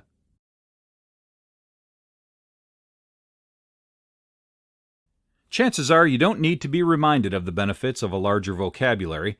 In addition to greatly aiding everything from reading comprehension to standardized test scores, larger vocabularies make you sound smarter and give you a greater appreciation for people who are able to speak English fluently. After all, who would you trust more with any sort of intellectual task? Someone who uses complex words easily, or someone who claims to talk English real good? No matter your motivation for wanting to expand your vocabulary, this lesson will give you methods that will help expand your personal lexicon. By far the most convenient way of learning new vocabulary is through reading. This is one of the major reasons that from childhood your teachers encouraged you to read anytime you got the chance. So how can reading help? On average, around 90% of the words on a given page of text are the same 2,000 words or so over and over again. Try writing a sentence without words like the, and to, and you'll get the idea. However, that other 10% of the words is much rarer. This is especially true in texts that are challenging. That means not only is it important to read, but it's important to read texts that expand your word base in a field of interest. If you are studying science, you will gain little in the way of increased vocabulary from reading advanced texts on art history. Therefore, it's important to read relevant texts. But what if you don't have a specific area of interest? There aren't many publications out there that specialize in the language of SAT or GRE prep, after all. In that case, read higher-level news pieces. Grocery store checkout tabloids and sensational cable networks of all political stripes will not fit this need. Instead, aim for publications that provide analysis and pride themselves on an educated leadership, no matter their ideological views. That doesn't mean that learning these new words has to be a stuffy affair. Far from it. In fact, advances in technology have made learning new vocabulary very easy, if not fun. This is because of the high levels of gamification, or turning memorization or mundane tasks into games. Many internet sites and mobile apps offer a variety of games to help you learn vocabulary. These may not be as engaging as the newest console bestseller, but at least they'll make the process less painful. Several of these will even permit you to upload your own lists so you can target specific terms of interest.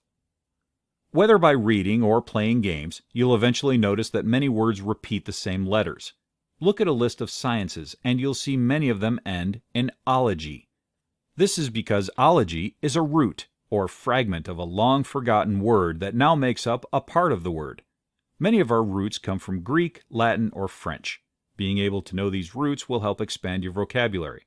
For instance, if you knew that anthro refers to humans, while morph means shape, you could know that anthropomorphic means having a human shape.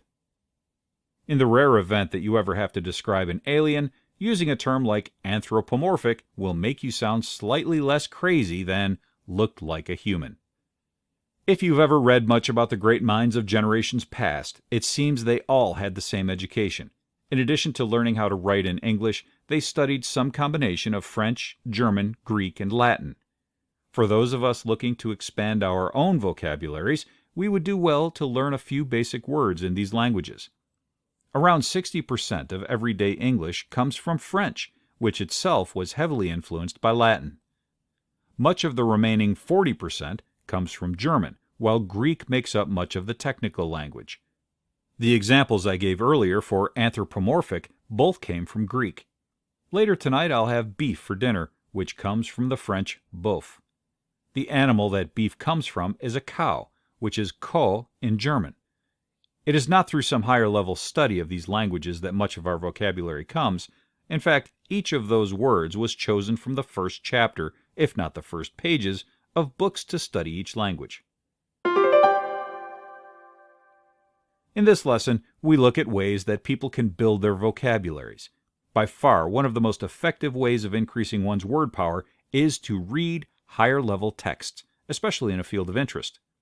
Further, through the use of gamification techniques, specific word lists can be mastered. Finally, we looked at the influence of other languages on English, whether through roots or through borrowing whole words. In our society, we rely heavily on language to communicate. Words are the building blocks of language, and as such it is imperative we use them correctly. Otherwise, expressions and messages we wish to convey to others won't be understood. With that being said, there are many words that get used incorrectly in speech and writing. In speech, it is easier to flow over these errors in word use. This is because when you are talking with another person, you use other aspects for communication, like context, facial expressions, and body language.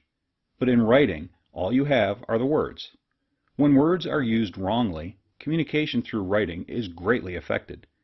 There are many mistakes in word use, but for this lesson, we will look at 3 common mistakes and how to avoid making those mistakes. The first common misuse of words happens when words are used in the wrong situations. Every word has a certain function or definition for communication. It is important that words are used according to those functions. For example, we use transitional words in writing to show relationship and connect ideas. Many people easily confuse transitional words and use them incorrectly. Look at this sentence. Mike wanted to go to the baseball game. Furthermore, he had to work that night. The transitional word furthermore is being used in the wrong situation. Furthermore has a function of adding on similar information or ideas. The ideas in this sentence are contrasting. Thus, you need a contrasting transition like however. Mike wanted to go to the baseball game. However, he had to work that night. Another wrong situation mistake includes the words set and sit. Some people use these words interchangeably, but that is a major mistake. Sit can only be used when referring to being seated. On the other hand, set should be used when placing an object somewhere. For example, this sentence, he sat the books on the desk, should be changed to he set the books on the desk. A final example of words used in the wrong situation involve who versus which. Who always refers to people, as in this sentence, the girls who love to swim spent their whole summer at the pool. In this case, the girls are people, and so who needs to be used to add in the information about loving to swim. Use which when referring to inanimate objects, as in this sentence, the desk, which belongs to Tim, was broken during the move. Which is referring to the desk, an inanimate object, and so is being used correctly. Always pay attention to what you are referring to when using who and which, so you do not use either word in the wrong situation. A second common mistake with word use has to do with adjectives and adverbs. Remember, an adjective is a word that describes a noun, whereas an adverb is a word that describes a verb, an adjective, or another adverb. The most common way to identify adverbs is to look for the suffix ly. Almost all adverbs end with this suffix. If you are using a word to describe a verb, adjective, or another adverb, you need to use the adverb form. Look at this sentence as an example. Some people use words wrong. Do you notice anything incorrect? Some of you may be thinking this sentence is correct. However, you need to look at the form of the word wrong.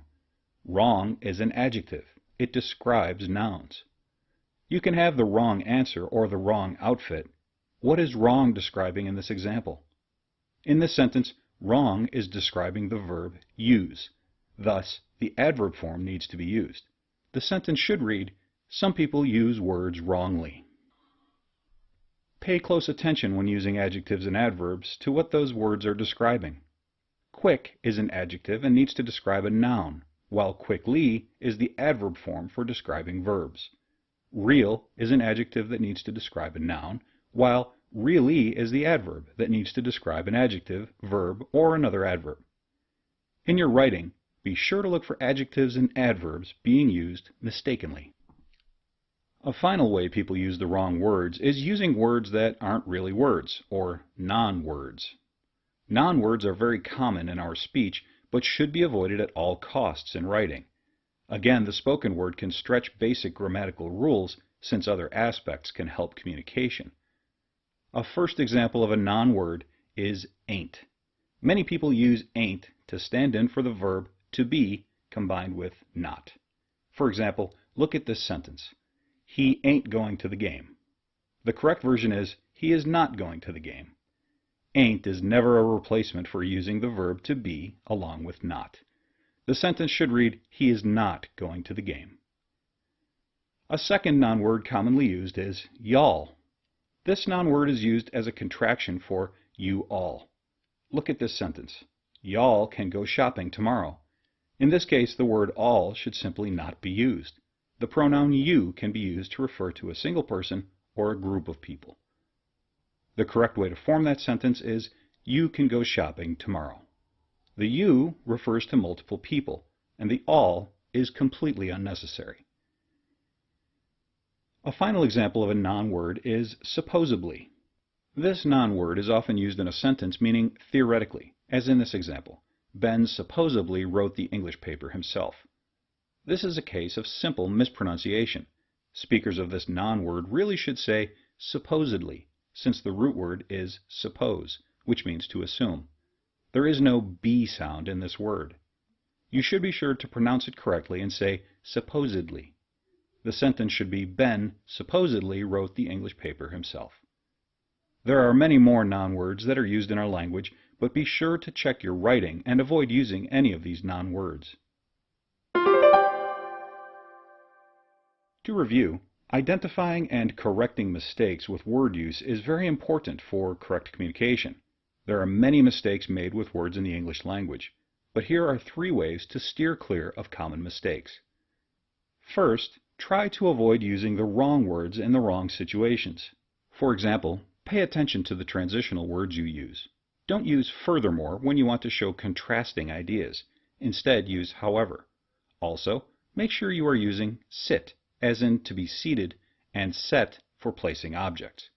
Last, use who when referring to people, and which when referring to objects.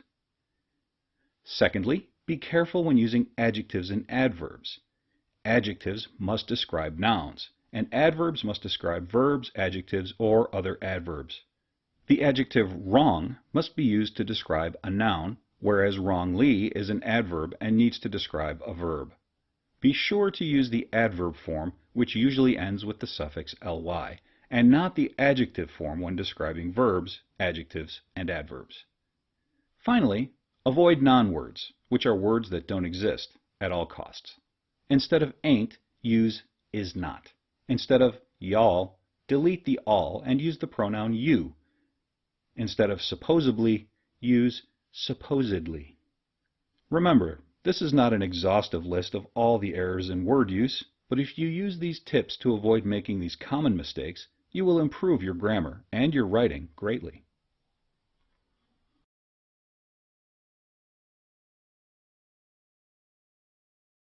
Reading comprehension is about understanding what you read. Of course, there is more to it than that. When you comprehend what you are reading, you are not only understanding the words and their meanings, but you are also understanding them enough to form opinions, thoughts, and reflections about what the words mean together. Reading comprehension is like having a conversation with someone. If you do not understand what the other person is saying, you will have no idea what they are talking about and have nothing to say in return. No one wants to have that conversation. So in order to understand what you're reading, you have to follow certain steps. The first step is to read on your level. When making your way through a passage, you should be able to pronounce and know the definition or meaning of most of the words. If you cannot do this, then you are probably reading above your comprehension level. If you don't understand or know how to say the words in the passage, then your focus will most likely be on the unfamiliar words and not on understanding what you are reading as a whole. In this case, distraction comes into play, and the next thing you know, you have no idea what the last page even said. The second step is to respond to what you are reading. Remember the dreaded questions that came at the end of each story in your elementary reading class? There was a point to these questions, to see if you understood what you read. Responding to what you are reading is important because while you may believe you understood a passage, there's also the possibility you did not. A great way to find out for sure is to answer specific questions or write down your opinions about the text, which requires you to give more in-depth thought to the passage.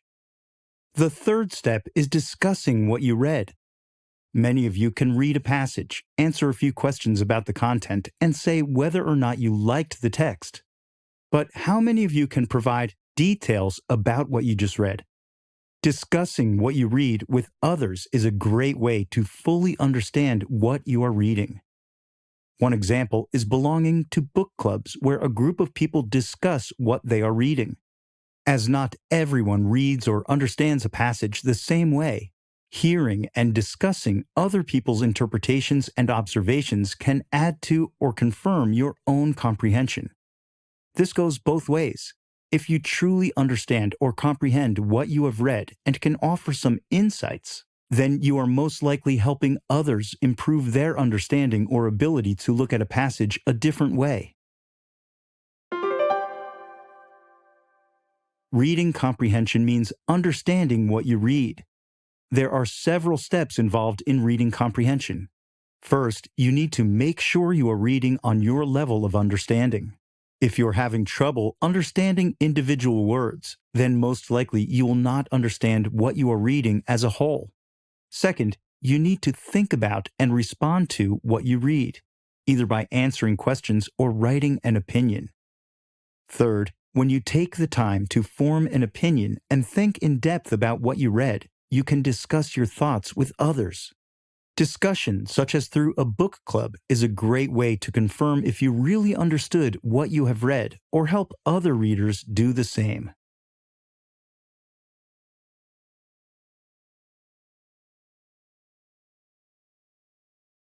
Have you ever looked everywhere for something, only to find it sitting right in front of you the whole time?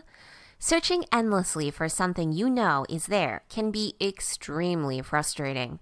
This is also true in a situation where you're trying to figure out what someone is talking about. If we have to really try to figure out what people are talking about, it probably means they're using an implied main idea, or the primary point of a sentence or passage that is not clearly stated, but instead deduced from surrounding details. Of course, the main idea of a sentence or passage is its primary point or argument. In everyday conversation, we tend to state our main ideas clearly, not wanting anyone to be distracted or confused. For instance, this lesson's primary point is to talk about implied main ideas, and everywhere you look here, you should be able to find clear evidence of that fact. We might digress here and there to discuss particular details, but it's always evident that we're talking about implied main ideas. But how do we find implied main ideas when they're not the center of attention? Why would we ever need to imply a main idea when it's so easy to say it outright? People use implied main ideas for all sorts of reasons, from disguising their real intentions to keeping us on our toes. In fact, you've probably even used an implied main idea or two in the form of what we might call dropping hints. Take, for example, this seemingly rambling account from a theoretical 13-year-old. Did you know snowboarding started from surfing? They even have snowboarding in the Olympics now. I wonder how long it takes to build a snowboard. I saw one the other day, though, down at the mall. Although it might look like these sentences are only thinly connected, their main idea actually keeps them all tightly linked, and here's how we can tell. Read the passage entirely first. All the details might not make sense immediately, but you should start to see patterns. For instance, the young teenager appears to be jumping from one idea to the next, but if we look closely, we can see that snowboards feature prominently throughout the passage. Examine individual details to see how they relate to the common thread. The first sentence relates snowboarding to surfing. Maybe the parents are surfers? The second hypes its place in the Olympic Games, while the third and last imply the difficulties of building a board and the efficiency of finding one at the mall. Put the details together to find out what the main idea is. We can look at the details together to see that the implied main idea of this teenager's hint dropping is that he or she wants a snowboard. Each detail attempts to add some sort of value to the sport so that the parents will finally be convinced to buy the snowboard at the mall. Rereading the passage or summarizing it can also be helpful at this stage in the process. Now that we've seen how to find the implied main idea hidden in plain sight, let's take a look at a couple more examples. In the classroom, using passages containing implied main ideas is a great way to test and exercise your reading comprehension and analysis skills. And many standardized tests, such as the SAT and the ACT, typically include such passages in their reading sections for just that reason. A passage like the one below could show up on the next SAT, so give it a look to see if you can find the implied main idea. Your dog tends to do what you say when you give him treats, and this is the sort of relationship humans and dogs have had for almost as long as we have known each other. In some parts of the world, people have used food to get canines to herd their sheep or to guard their property. Some breeds have even been taught to pull sleds, while others, like Chihuahuas, who were thought to have been used by Native Americans as a source of companionship, were trained to provide us with certain creature comforts. Many of us still like rewarding our dogs with tasty treats, just for being our favorite furry friends. While it might look like this paragraph is all over the place, giving your dog treats, then guard dogs, then Chihuahuas, we can see that there's a common thread here. Training dogs. Each of the individual details that might seem isolated from the next is actually connected by how we have used food in our relationship with dogs to earn their loyalty. When we put all these details together then, we find that the main idea implied all this time is, by using food, humans have been able to train canines to perform a wide range of services for us. Political cartoons, which tend to poke fun at politics and politicians through humorous and often symbolic depictions, are great places to look for implied main ideas. With these cartoons, their frequently thick symbolism prevents their main ideas from being stated clearly, so we have to examine all their details when we read them. This cartoon by James Gilray was published on February 26, 1805, during an era of European imperialism. It shows British Prime Minister William Pitt the Younger and French Emperor Napoleon Bonaparte sitting at a table sharing a Christmas pudding. The rather large dessert depicts a map of the world, with Pitt carving out a much larger slice of the pudding than Napoleon.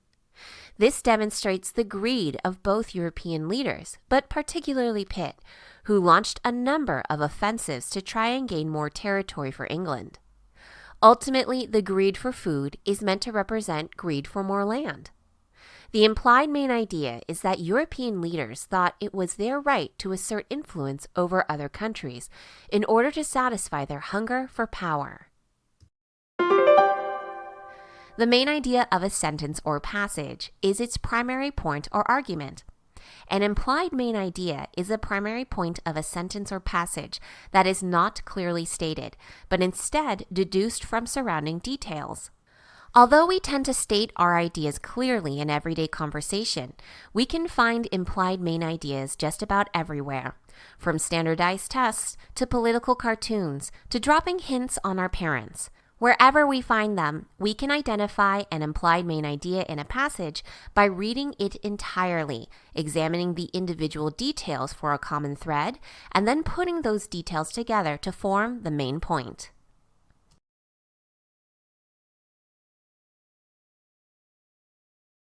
As a society, we center our written communication on the sentence, which is a group of words that express a complete thought. In addition, we further organize our writing to be in paragraphs, which are groups of sentences related to one main idea.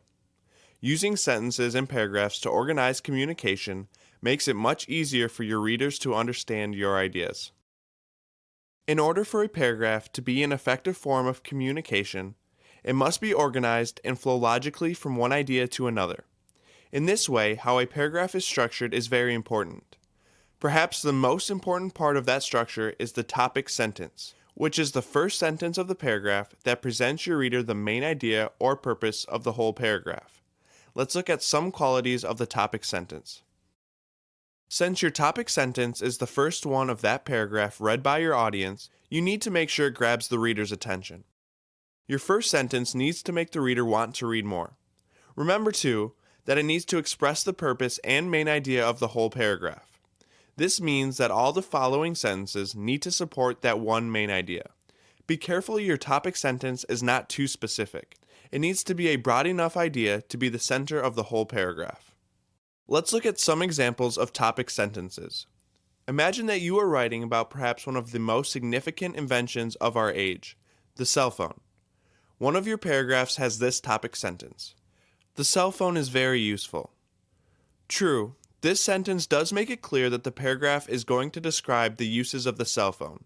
But do you think this is a strong topic sentence? Does it grab your attention? Do you want to read further? Not really.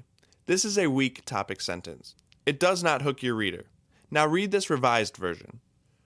The cell phone has as many uses as your own two hands. This is a much better topic sentence. It creates more intrigue by connecting the uses of the cell phone to the thousands of things your own hands do for you every day. But we can take this even further to create an extremely strong topic sentence.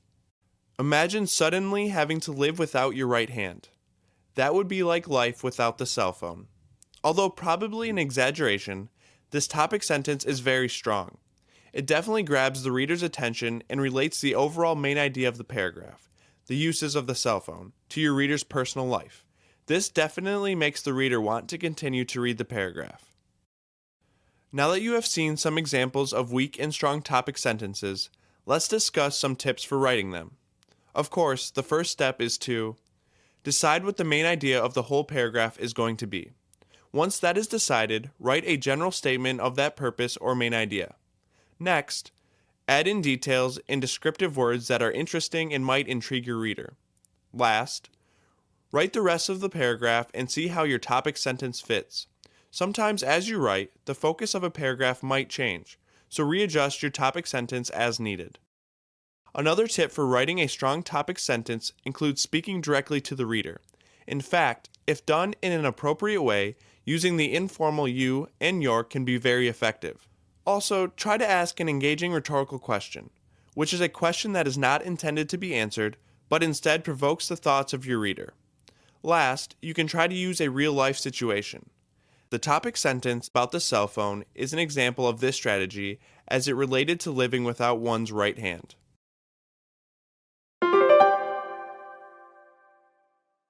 To review, sentences, which are groups of words that express a complete thought, are at the center of our written communications.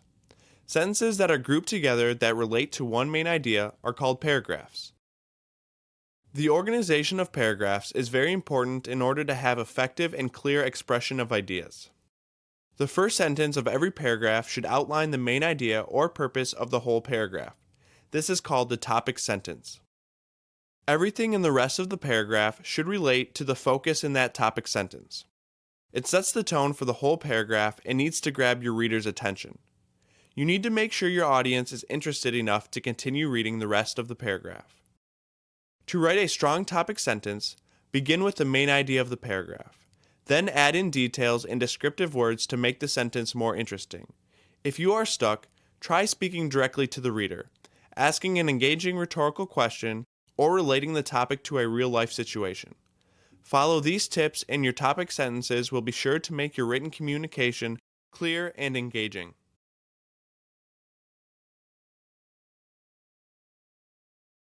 Reading requires a lot from our brains. We decode out each word, put those words together into sentences and paragraphs, and hold all of the information in our working memory as we go. There's another aspect of reading we do without thinking much about it: activating our prior knowledge. Prior knowledge is the information we carry around with us and all the previous experiences we call up in reading. For example, when we read a book about sea turtles, we recall everything we already know about the subject of turtles and related topics like the ocean and reptiles. Prior knowledge gives us a foundation to build upon, so when we read about a broad topic, like U.S. current events, we don't have to start all over again from the beginning. Just as knowing a bit about each U.S. state helps you to understand a national newspaper, it helps if you already know what a turtle is and what they look like when reading about sea turtles. When we read a novel, we make connections to what we already know, including connections to other works of literature. Through different reading experiences, we develop expectations of specific genres, say mystery or romance novels, and we start to recognize the literary conventions authors use. Prior knowledge is also particularly helpful when reading historical fiction, where knowing even a little bit about the past can assist you as a reader. Think about how our understanding of the history of slavery in the southern United States could aid our understanding of books like Mark Twain's The Adventures of Huckleberry Finn, Toni Morrison's Beloved, and Margaret Mitchell's Gone with the Wind, all of which deal with slavery and slavery's legacy through very different perspectives. When faced with a word we don't know, especially when reading, we often use the context in which the word is used to determine its meaning. Take, for example, this quote from The Adventures of Huckleberry Finn by Mark Twain. "The widow Douglas took me for her son, and allowed she would civilize me, but it was rough living in the house all the time, considering how dismal regular and decent the widow was in her ways, and so when I couldn't stand it no longer, I lit out." You might not have recognized the word civilized by sight, but if you read it aloud, you might notice that it sounds like civilized, which matches the widow Douglas's plans for Huck. If you didn't know what the word dismal meant, you could look at the rest of the sentence. Rough living, couldn't stand it any longer, and no, dismal wasn't a good thing. Context clues provide readers with enough information that they can infer or make an educated guess about the meaning of a word. Often context clues mean we don't have to check an online dictionary or other reference material, allowing us to continue reading with less disruption. Here's another example from the novel The Golden Notebook by British writer Doris Lessing. "I don't think I really saw people then, except as appendages to my needs." If you didn't know what appendages meant, you could use the context clues in the rest of the sentence to figure it out. The speaker says she wasn't able to see people except for how they could serve her needs, making an appendage something that is secondary to a primary object. In addition to drawing on prior knowledge and using context clues, we also use our knowledge of word structure to aid us when reading. Word structure describes how words are formed and can be broken down into component parts. A word like disenchanted can be broken down into smaller parts. First, there's a root word, enchant, which you might know as meaning either to delight or to put under a spell.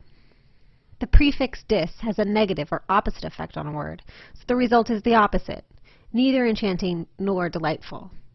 Finally, the suffix or ending ed changes the word to the past tense. We can employ our knowledge of words and word parts to figure out the meaning of unfamiliar words. Here's another example. Ancient Greeks believed in a geocentric universe. Take the word geocentric. You might recognize the root geo from other words like geography, geology, and geode. As you probably already know, geography is both the charting of land and the class in school where you study maps. In fact, the root geo comes from the Greek for earth description. Geocentric also contains another familiar root, center, which we've seen before in words like center, central, and even the baseball position center field. So we can infer geocentric has something to do with the center of the Earth, or the Earth being the center of something. Depending on the context of the sentence, we can likely figure out which definition is correct. Since the sentence discusses a geocentric universe, we can assume that the ancient Greeks believed that the Earth was at the center of the universe. Prior knowledge, context clues, and word structure are all ways to support our understanding when we read. Prior knowledge consists of all of the collective experiences and know-how we bring to the table when we read, including everything we've previously read and studied. We use context clues, or the information surrounding an unfamiliar word or phrase, to determine its meaning. Word structure describes how words can be broken into parts, like word roots, prefixes, and suffixes.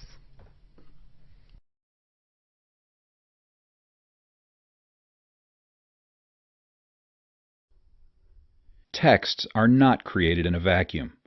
Every piece of writing comes from a particular time, place, and author. Every piece of writing exhibits, at least in part, the language and form of its day. Every piece of writing is approached by readers with their own set of experiences and beliefs. Together, these aspects form a text's context. A text's context is the situation in which it is written and read.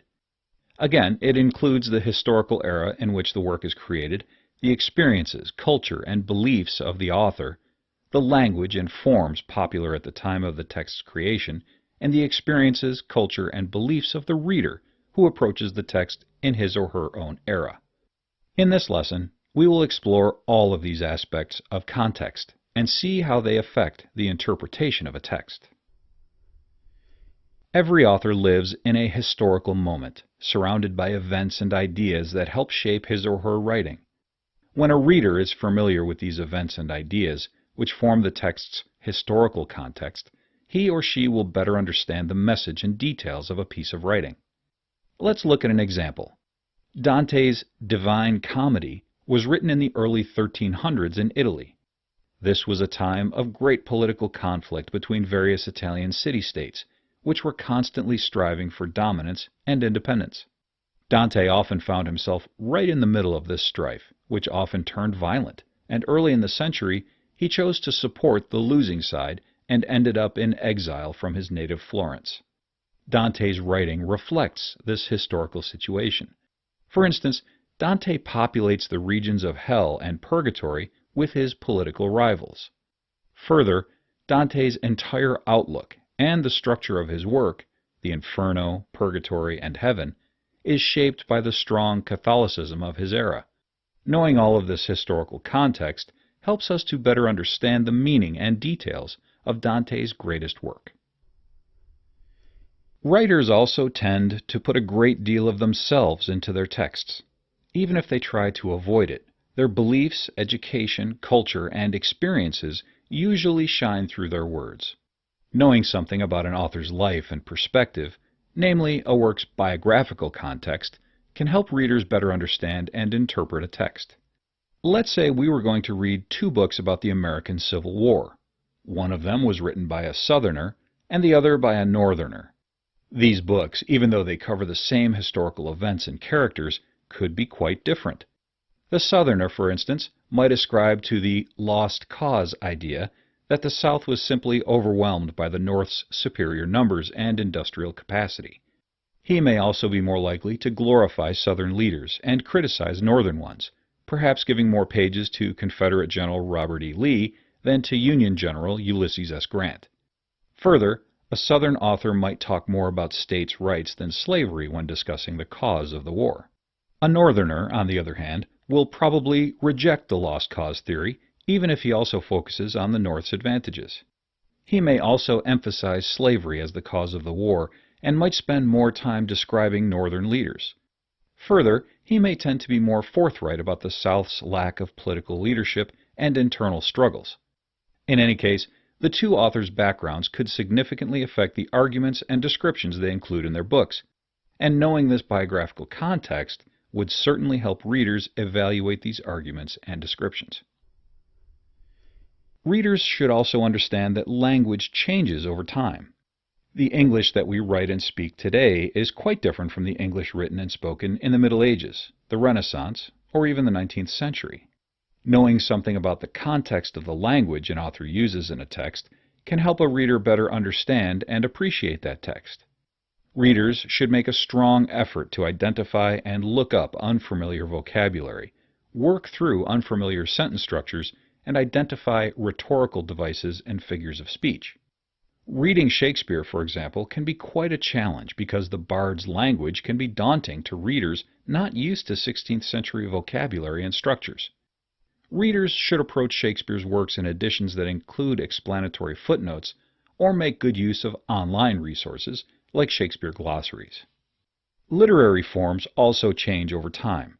Modern readers often find themselves uncomfortable with forms that were popular in the past, like lyric poetry, epic narratives, plays, and allegorical works. Knowing something about a text's particular literary form helps readers better understand what they read. For instance, before reading a 17th century lyric poem by Ben Jonson or Edmund Spenser's highly allegorical poem, The Faerie Queene, it would help to study the literary forms involved. Simply reading an entry in a literary dictionary or an online literature resource can be enough to teach readers about the characteristics of the form and thereby increase their understanding of the piece. Finally, every reader comes to a text with his or her own experiences, culture, education, and beliefs. In other words, the reader also brings a context in which he or she reads a text, and this too affects a reader's response to the text. The Harry Potter series is a prime example of the importance of the context of the reader. Some potential readers judge these books to be evil because of their descriptions of fantasy magic, and often refuse to read them at all. Even if they do give the series a try, they are determined not to like or enjoy the books and ready to criticize them to the extreme. Other readers, particularly those who enjoy fantasy literature, love the Harry Potter books and recognize their magic as a successful and meaningful literary and symbolic motif rather than a source of evil influence. The various ways in which the Harry Potter books are interpreted often depend on the context the reader brings to them. Let's review. A text's context is the situation in which it is written and read. Context includes a text's historical context, which is the historical events and ideas that surround an author and help shape his or her writing. The biographical context, which is formed by the beliefs, education, culture, and experiences of the author. The context of language and form, which helps readers understand the vocabulary and sentence structures of a text as well as its literary form. The context of the reader, in which the reader's own experiences, culture, education, and beliefs contribute to the understanding and interpretation of the text. When you read, pay close attention to these aspects of context, and you will discover that you will better understand and appreciate what you read and draw more meaning out of every text you meet.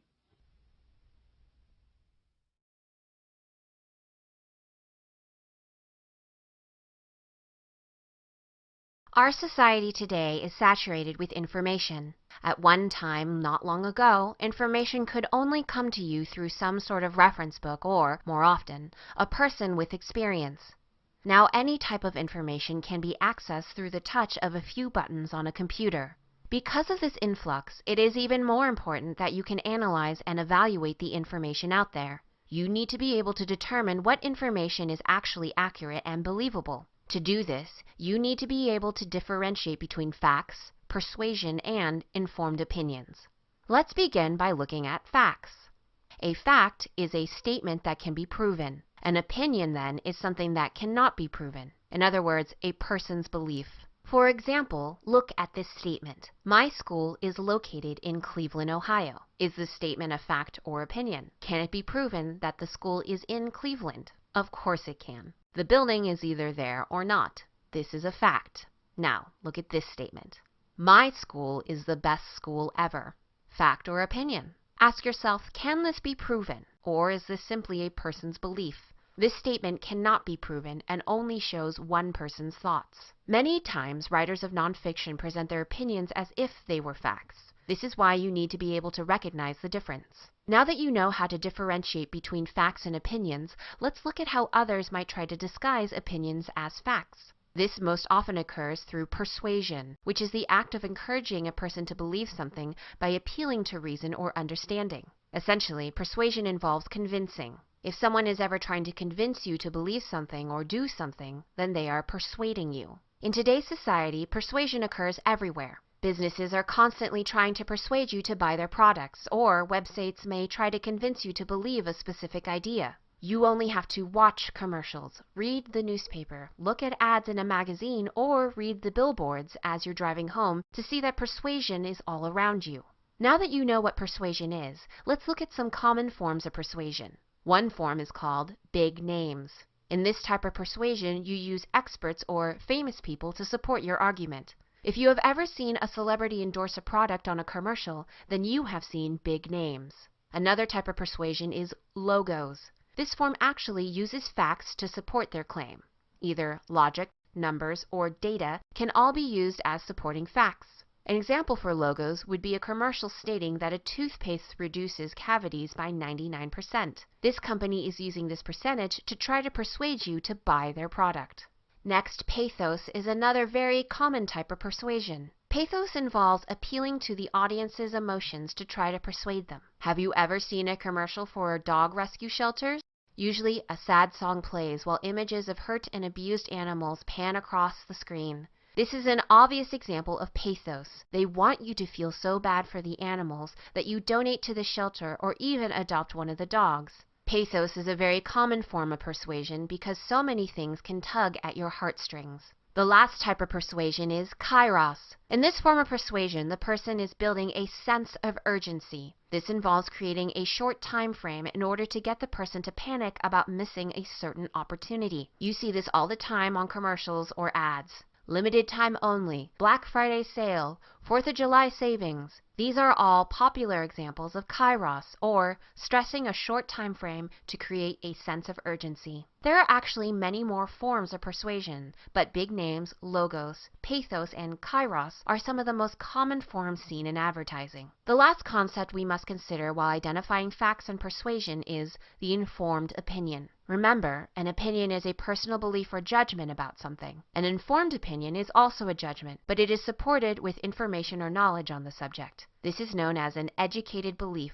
Informed opinions rely on evidence and not personal experience. There is one way to notice the difference between an opinion and an informed opinion. An opinion piece will often present only one side of an issue, which is always the personal belief of the writer. An informed opinion should explain the other side of the issue, since it can only be shaped from complete and accurate information. Thus, the need to hide anything is irrelevant. All facts should be disclosed, and the opinion is stated based on all the evidence provided. A great example of writing that involves informed opinions occurs in academic journals. Academic journals are periodicals in which experts in a specific field publish their work and research. The opinions found in these writings are definitely informed. For example, articles in the New England Journal of Medicine are written by experienced doctors. Each has done extensive research and has been highly educated in the field of medicine. These informed opinions are much more trustworthy. Overall, in today's society, it is imperative that you are able to distinguish between facts, persuasion, and informed opinions. Remember, facts are ideas that can be proven. Persuasion occurs when a person is attempting to convince the audience to think a certain way. Some common forms of persuasion include big names, which uses experts or celebrities to support your claim, logos, which uses numbers and data, pathos, which appeals to emotions, and kairos, which creates a sense of urgency. Last, informed opinions are judgments based on all information from both sides of the argument. This information allows the person to come to an educated decision or belief. If you remember these basic differences, then you will be able to accurately evaluate any type of information. Imagine for a moment that you have arrived at your house after work. All the lights are out, so you assume that you are the first one home. As you walk from your car, you can see there is a package on the front step. Before you even pick it up, you assume that it was left by the mailman.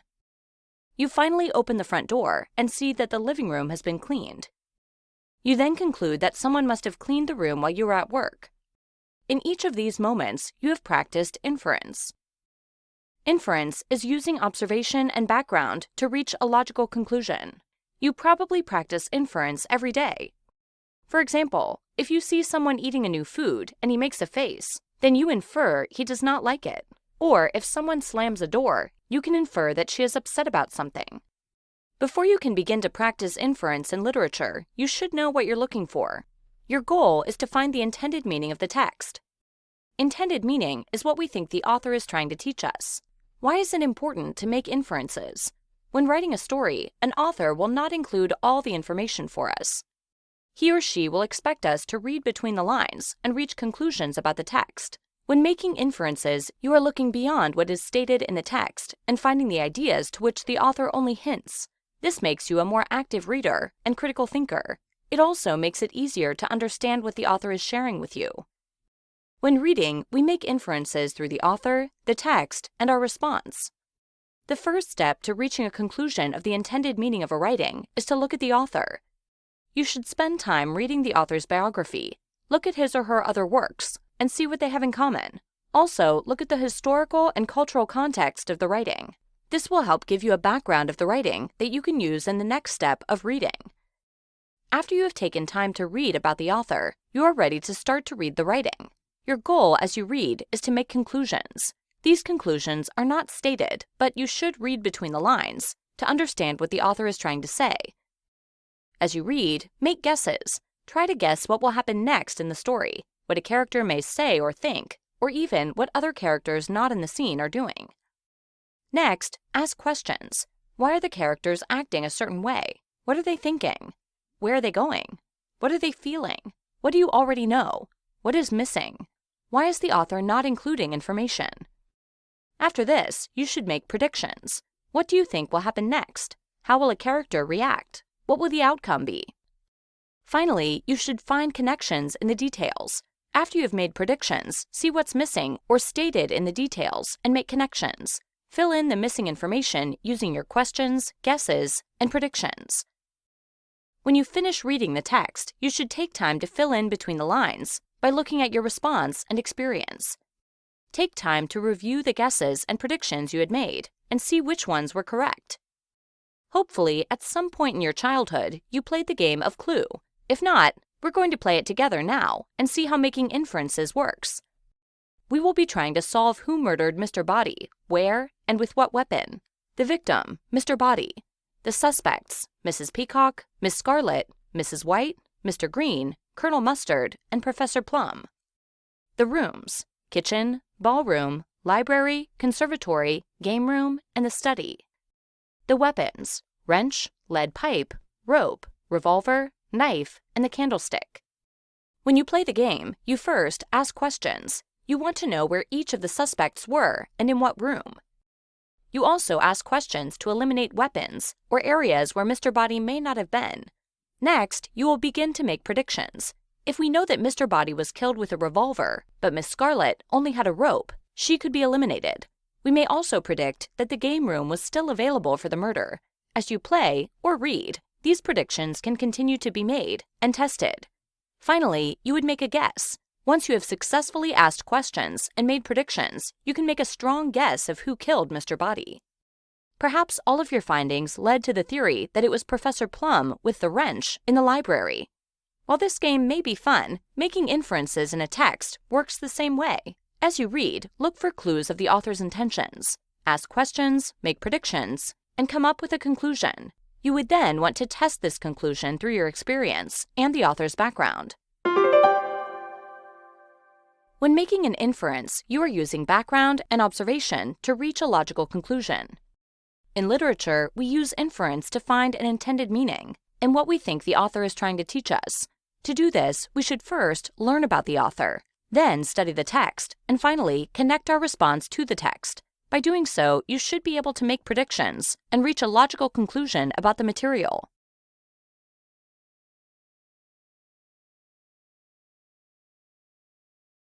Writers write for a reason. They have something to say, and they have a motive for saying it. In other words, every piece of writing has a purpose. The purpose of a text is simply the writer's reason for writing. Many texts have more than one purpose, but usually one will stand out as primary. Readers have the job of determining the purpose or purposes of a text and understanding why the writer is writing and what the writer wants the reader to do with the text. Writers may choose from a variety of purposes, which usually fall into three main categories: to entertain, to inform, and to persuade. Let's take a close look at each of these. First off, some writers write simply to entertain or amuse their readers. Texts created to entertain are often imaginative works, like novels, stories, or poems. Such texts may also, of course, make important observations about human nature and the ways of the world, but the entertainment factor is primary. Think about that mystery novel you had a tough time putting down, or a poem you enjoyed years ago, or just last week. Were you entertained by these? Then the writer achieved his or her purpose. Second, writers often write to inform their readers. These texts provide facts about some topic that the writer believes is important and necessary for the reader to understand. Informative writing is usually clear and well organized. Think about the textbooks you've studied for classes or the encyclopedia articles you've read. These are examples of informative texts. Writers who write to inform may also be writing to instruct, explain, or describe. When writers instruct their readers, they offer a series of steps to accomplish a specific task. Instruction manuals, how-to books, and recipes are types of instructional writing. When writers explain, they tell their readers how something works. An article about the discovery and use of electricity, for instance, fulfills the purpose of explanation. When writers describe, they provide sensory details that allow their readers to form a mental picture of some person, place, or thing. An eyewitness account of a traffic accident or a personal essay about the writer's childhood are examples of descriptive writing. Finally, writers frequently write to persuade their readers to assent to a particular belief or opinion or to act in a particular way. Persuasive writing states the writer's position, offers evidence to support that position, and invites the reader to adopt the position. Persuasive writing is found in everything from advertisements to movie reviews and from academic arguments to political speeches. To determine a text's purpose, readers should ask themselves the following series of questions. 1. Is the text a novel, a story, or a poem? If the answer is yes, its purpose is probably to entertain. 2. Does the text offer a set of facts? If so, its purpose is probably to inform. 3. Does the text provide a series of steps to accomplish a specific task? If so, it is a text that instructs. 4. Does the text tell how something works? If so, its purpose is to explain. 5. Does the text provide sensory details that allow the reader to form a mental picture? If the answer is yes, it is probably a text that describes. 6. Does the text attempt to change the reader's opinion about something or encourage the reader to act in a particular way? If so, it is probably intended to persuade. Let's practice determining the purpose of a text by looking at some writing examples.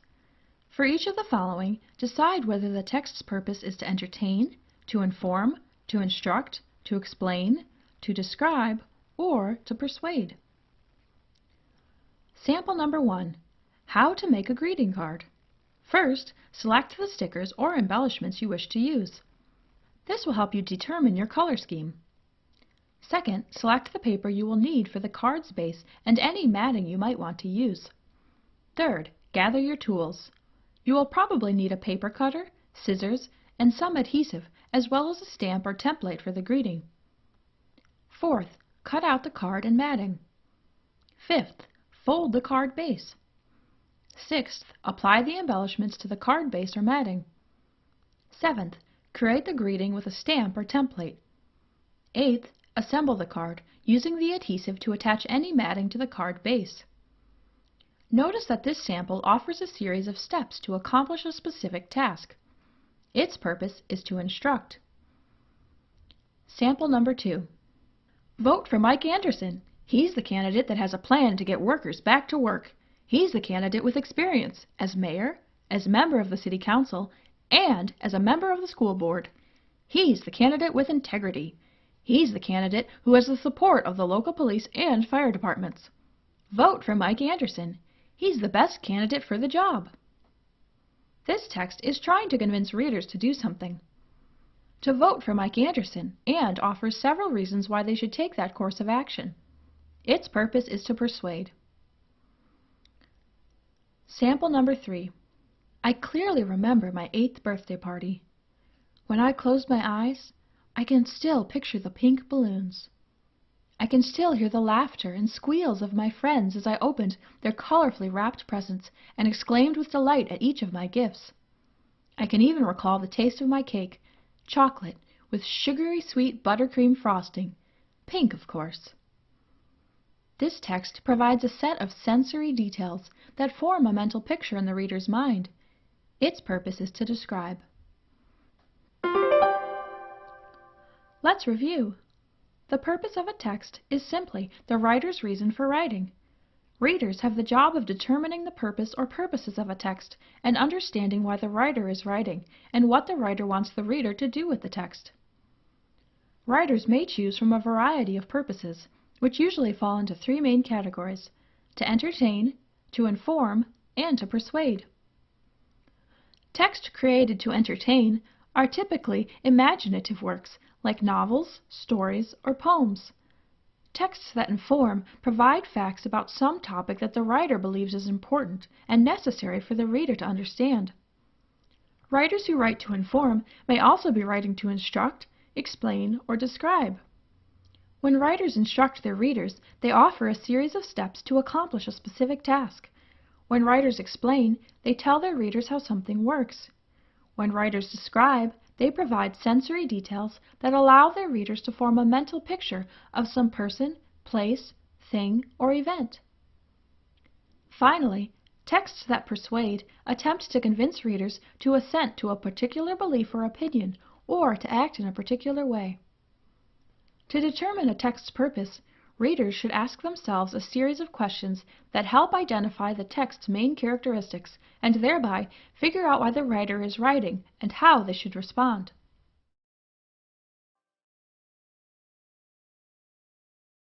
Some people are naturally good at finding the gist of a written piece, and the people we find with the most talent for this tend to be dyslexic. That's right. If you're like me, and 10% of the population thought to have this disorder, congratulations. You are naturally equipped to quickly get the gist of written works. Merriam-Webster defines gist as the main point or part. It's the essence. It's what the author spent all that time and all those words trying to deliver to you. Being able to get the gist allows you to read more efficiently and more effectively. It allows you to read with purpose. Most people read by looking at every word, every sentence, every paragraph as its own independent piece. This is the equivalent of listening to an orchestra play and trying to isolate every note of each instrument independent of one another. Not only is this a very inefficient way to listen to music, it also misses the point of what the composer and the conductor are trying to deliver to you. They wanted you to get the gist, the moment, the mood, the message of the music. Such is the case in reading.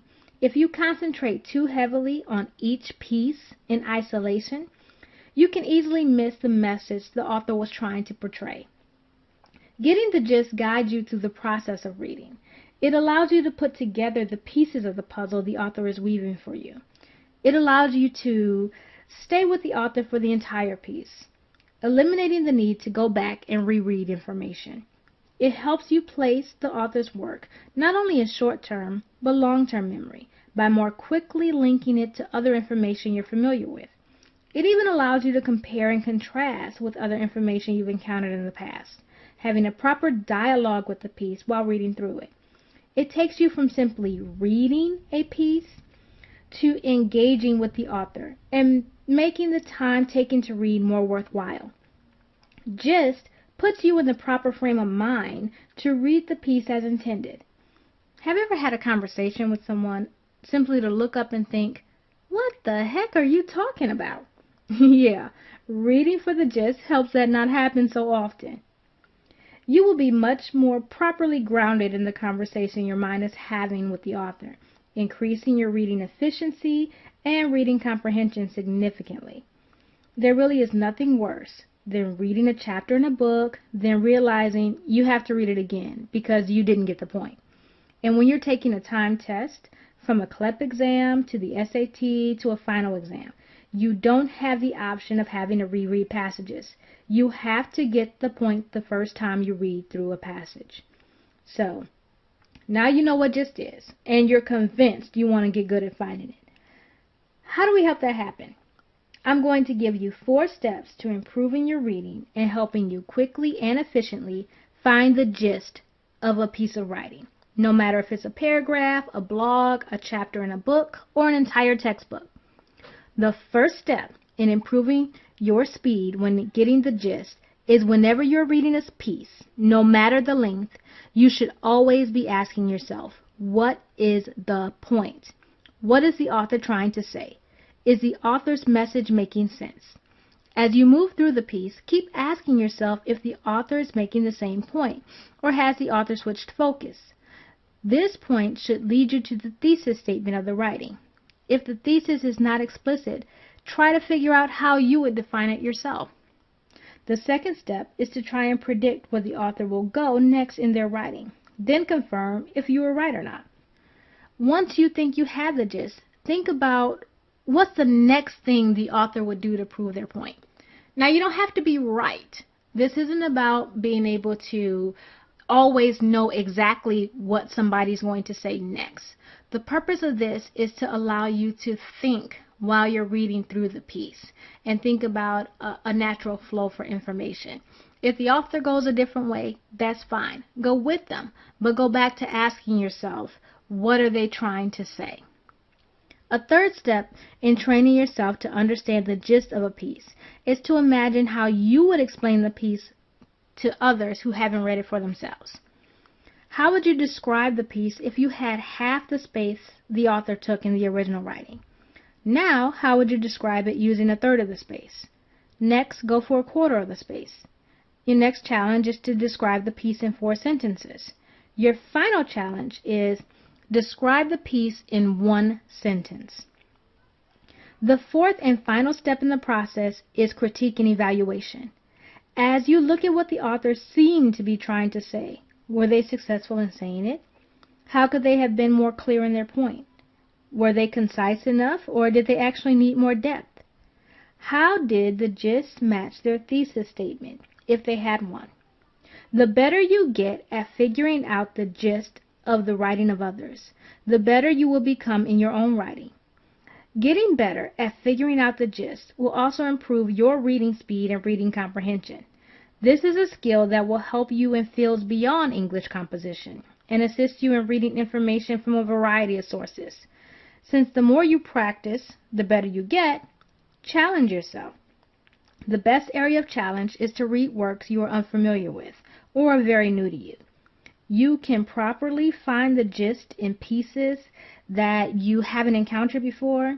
That can be confirmed by reading abstracts and publisher notes. Congratulations, you're getting it. You have developed the skill to a point where it will be useful to you throughout your studies, no matter where they may take you. Now to recap, the gist is the essence of the author's work. Being able to properly determine the gist of a work quickly will greatly improve your reading speed, efficiency, and comprehension, as well as your own writing. There are 4 steps outlined in this video to help you increase your skill in finding the gist of a written piece. The first step is to always ask yourself, what is the point when reading through a work? The second step is to try and predict where the author will go next in their writing. Then confirm if you were right or not. The third step is to see if you can summarize the gist of an article using a half, 1/3, 1/4 of the space used by the author.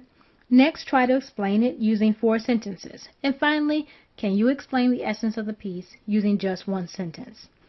The fourth and final step is to evaluate just how well the author did. in providing a piece where the gist could be discovered and learned quickly and efficiently. Challenge yourself by following these steps using writings you are unfamiliar with. Remember, writing should flow like a beautiful musical orchestra piece. You should be able to quickly determine the tone, the flow, the mood of the piece as it helps guide you through the interacting parts.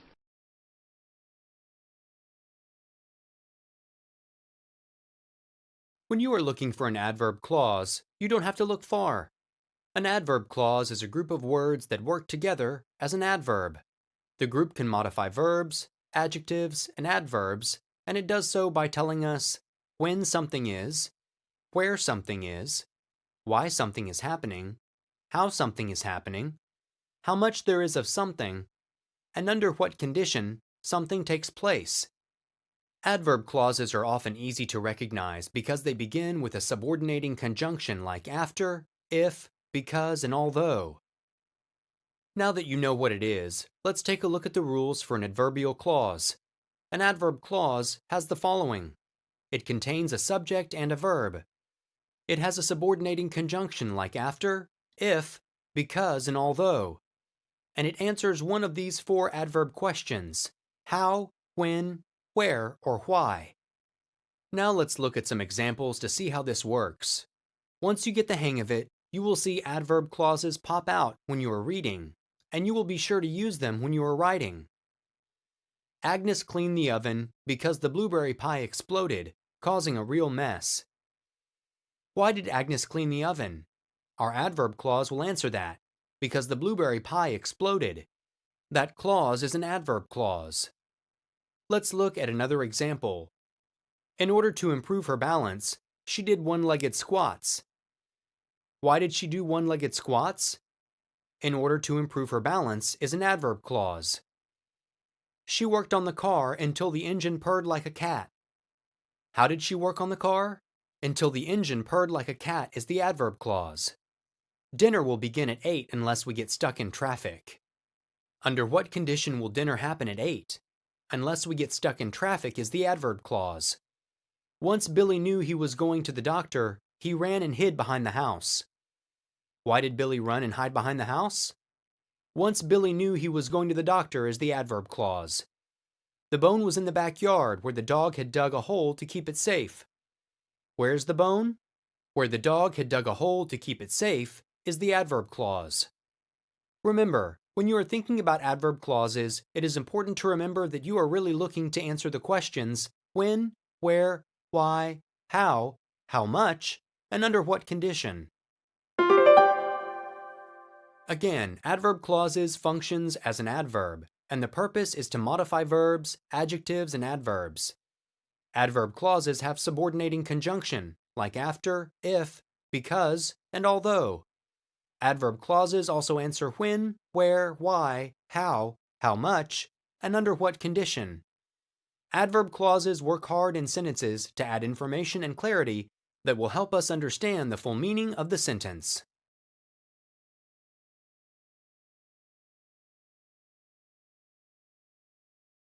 Have you ever thought about all of the connections in everyday life? On a social level, we use social media, newsletters, text messages, and blogs to connect with people and organizations that interest us. On a mechanical level, structures we use are connected by thread, nails, brackets, cement, solder, glue, and tape. It makes sense then that our language reflects life and has a need for connections. In English, these connections are called conjunctions. Conjunctions are words that connect other words, phrases, and clauses. There are three types of conjunctions: coordinating, correlative, and subordinating. There are 7 coordinating conjunctions: for, and, nor, but, or, yet, so. The acronym FANBOYS can help you remember this list. We use coordinating conjunctions to connect 2 or more words, phrases, or clauses that are equal or parallel. What makes 2 words or groups of words parallel when we're talking about language? Think about the word coordinating. When we coordinate clothing or decor, we make it match in color and style. When we coordinate words, we make them match in structure and function. Here are a few examples. Not parallel: run and pizza. Run is a verb, pizza is a noun. Parallel: run and whistle. Both are verbs. Not parallel. Eating pizza and she walked home. Eating pizza is a verb phrase. She walked home is an independent clause. Parallel. Eating pizza and walking home. Both are verb phrases. If you look at the word correlative, you can see the word relate. Like coordinating conjunctions, correlative conjunctions connect parallel words, phrases, and clauses. Correlative conjunctions also come in pairs. There are several pairs of correlative conjunctions. Both and, not only but also, either or, neither nor, whether or. When correlative conjunctions are used, one comes before each word or group of words that's being connected. Both Lisa and Susan brought dessert to the church dinner. Either eat your spinach or clear your plate. The last type of conjunction, subordinating conjunctions, is different from the other two types of conjunctions in a few important ways. 1. Subordinating conjunctions are not used to connect words or phrases. They are only used to connect clauses. 2. Subordinating conjunctions are not used to connect parallel clauses. 3. Subordinating conjunctions are harder to identify because there are many of them. A subordinating conjunction is used at the beginning of a subordinate or dependent clause and connects it to an independent clause. Remember, the difference in dependent and independent clauses is that an independent clause expresses a complete thought, while a dependent clause does not, and it begins with a subordinating conjunction. For example, since you finished your spinach, you may have dessert. The subordinating conjunction, since, begins the dependent clause since you finished your spinach and connects it to the independent clause you may have dessert. Once you stop and consider it, you might be surprised at how often you use conjunctions. Let's consider the following story. Think about conjunctions while you read. Lisa and Susan were debating if they should bake chocolate cake or apple pie for dessert. While Lisa wanted cake, Susan preferred pie. Neither Lisa nor Susan wanted to bake cookies, even though Chad wanted cookies. Before Lisa and Susan could object, Chad baked both cookies and pie. Lisa and Susan were surprised, yet pleased at this turn of events. This story contains 11 conjunctions, counting correlative pairs as one conjunction for this exercise. How many did you find? Now, look at the picture with the conjunctions highlighted. Coordinating conjunctions are in red, correlative conjunction pairs are in green, and subordinating conjunctions are in blue. The coordinating conjunctions connect parallel words, phrases, or clauses. Lisa and Susan. This one appears 3 times in the story. Chocolate cake or apple pie. Surprised, yet pleased. The correlative conjunctions also connect parallel words, phrases, or clauses. Neither Lisa nor Susan. Both cookies and pie. The subordinating conjunctions introduce dependent clauses. If they should bake chocolate cake or apple pie for dessert. While Lisa wanted cake, even though Chad wanted cookies, before Lisa and Susan could object. Conjunctions are words that connect. Coordinating and correlative conjunctions connect parallel words, phrases, and clauses. Subordinating conjunctions connect dependent clauses to independent clauses. All 3 types of conjunctions are necessary for speaking and writing English.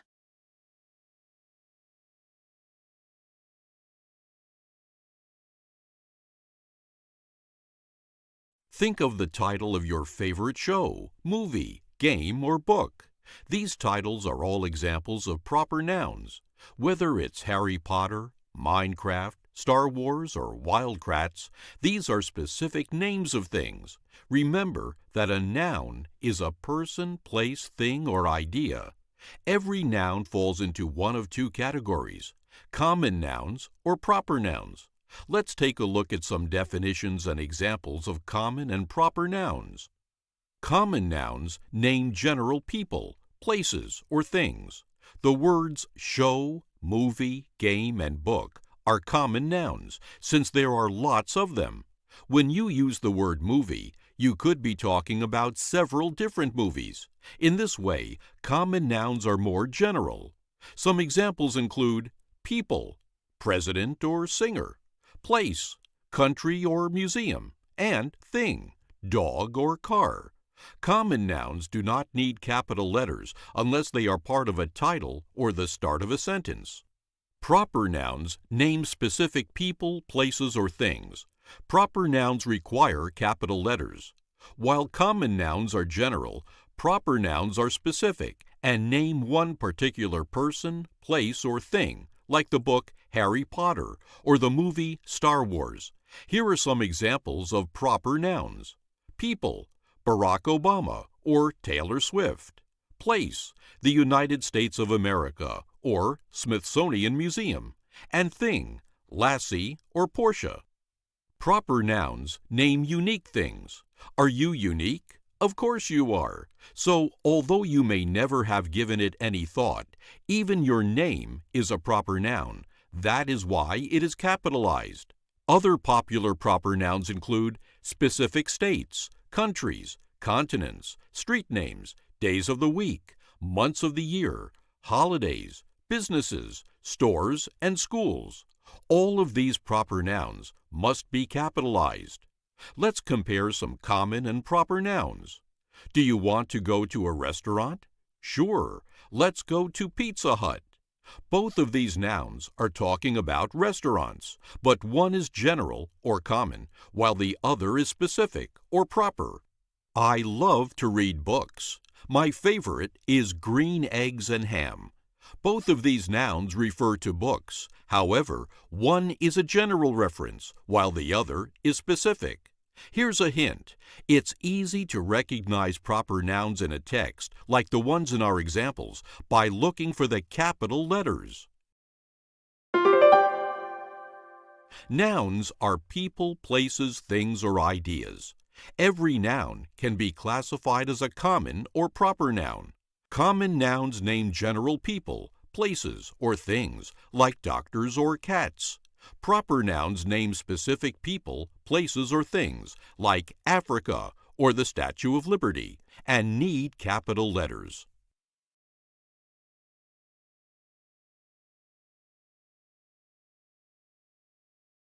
While walking down the street the other day, two old friends run into each other.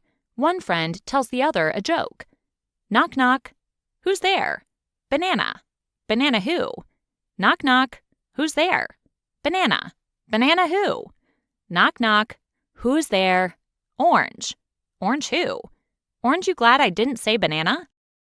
By the second time around, the friend listening to the joke is most likely getting annoyed by his friend's use of the word banana. So he's probably happy when he hears his friend say orange. When speaking or writing, this is why we use pronouns, or words that take the place of a noun. This helps us to avoid using the same word over and over again.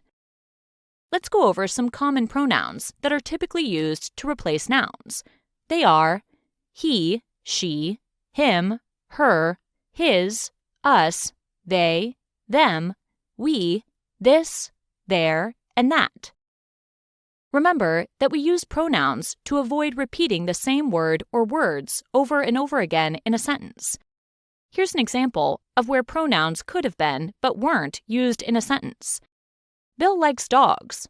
Bill has a dog named Max. Bill takes Max for a walk every day. Bill feeds Max every day. Bill loves Max. As you can see, repeating Bill and Max over and over again can become annoying. After mentioning Bill and Max's names once, it's okay to use pronouns in place of their names, as shown in the revised sentence. Bill likes dogs. He has a dog named Max. They go for a walk every day. Bill feeds him every day. Bill loves his dog. The revised sentence prevented it from becoming repetitive while making it clear who was doing what. Here's another example of a sentence that didn't use any pronouns.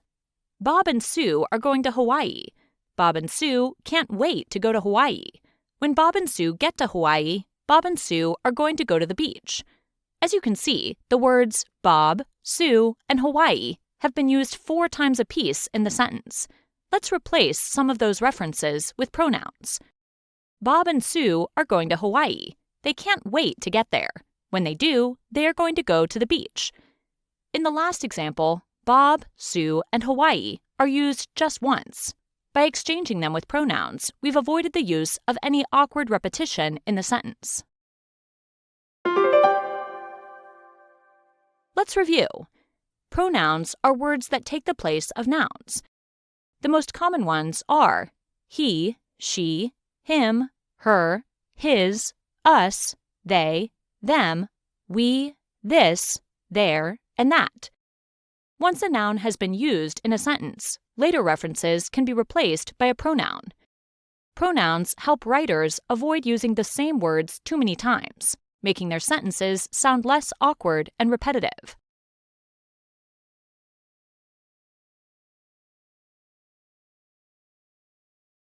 If you want to improve your writing, it helps to be familiar with the building blocks of sentences: subjects, verbs, objects, and modifiers. Every sentence needs a verb, of which there are several types. Action verbs, which, as the name states, indicate a physical or mental action. Verbs of being, which are forms of the verb to be. Examples of verbs of being include am, is, and are, to name a few. Finally, there are also linking verbs and helping verbs. In this video, we're only going to be discussing action verbs, or verbs that tell what the subject of a sentence does. Only an action verb can be transitive or intransitive. If the verb in a sentence is of any other type, it cannot be transitive or intransitive. A transitive verb is an action verb that has a direct object. A direct object is a word that receives the action of the verb. Take a look at these examples. Louisa threw the ball. Louisa dropped her hat. In the first sentence, the transitive verb is threw. The direct object, or word that receives the action, is ball. In the second sentence, the transitive verb is dropped. The direct object is hat. Another way to find out if a verb has a direct object is to identify the action verb, then ask whom or what. If there is an answer to the whom or what question, the action verb has a direct object and is transitive. Action verb plus whom or what equals direct object equals transitive verb. In our examples, the action verb in the first sentence is threw. Louisa threw whom or what? She threw the ball. The action verb in the second sentence is dropped. Louisa dropped whom or what? She dropped her hat. An intransitive verb is an action verb without a direct object. Here are some examples. Marcel sang. Marcel laughed. In the first sentence, the action verb is sang. Marcel sang what? There's no answer. The verb has no direct object, so the verb is intransitive. In the second sentence, the action verb is laughed. Marcel laughed at whom or what? There's no direct object, so again, the verb is intransitive. When checking to see if an action verb is transitive or not, be aware that there may be modifiers which describe words or phrases to the verb. Modifiers are not direct objects. Here's an example. Mandy walked down the street. In this sentence, the action verb is walked. Mandy walked whom or what? There is no answer. The phrase down the street describes where Mandy walked, so walked is an intransitive verb. Here's another example. Mandy sighed sadly. The action verb here is sighed. Sighed whom or what? There is no direct object. The word sadly describes how Mandy sighed, making sighed an intransitive verb. Some verbs can be transitive or intransitive depending on the way they are used in a specific sentence. For example, Harper ate as fast as he could. In this sentence, the action verb is ate, and it has no object, so the verb is intransitive. Let's look at another sentence. Harper ate strawberries. Here, the action verb ate has an object, strawberries. The verb is transitive. A transitive verb can also have more than one object. For instance, Nina wore a scarf and gloves. The action verb is wore. The objects are scarf and gloves. How about Nina lost her book and her pencil? The action verb is lost. The objects are book and pencil. Action verbs are either transitive or intransitive. A transitive verb has a direct object that receives the action of the verb. An intransitive verb does not have a direct object. When trying to determine if an action verb is transitive or intransitive, look for any modifiers which describe words or phrases to the verb, and remember that modifiers are not direct objects.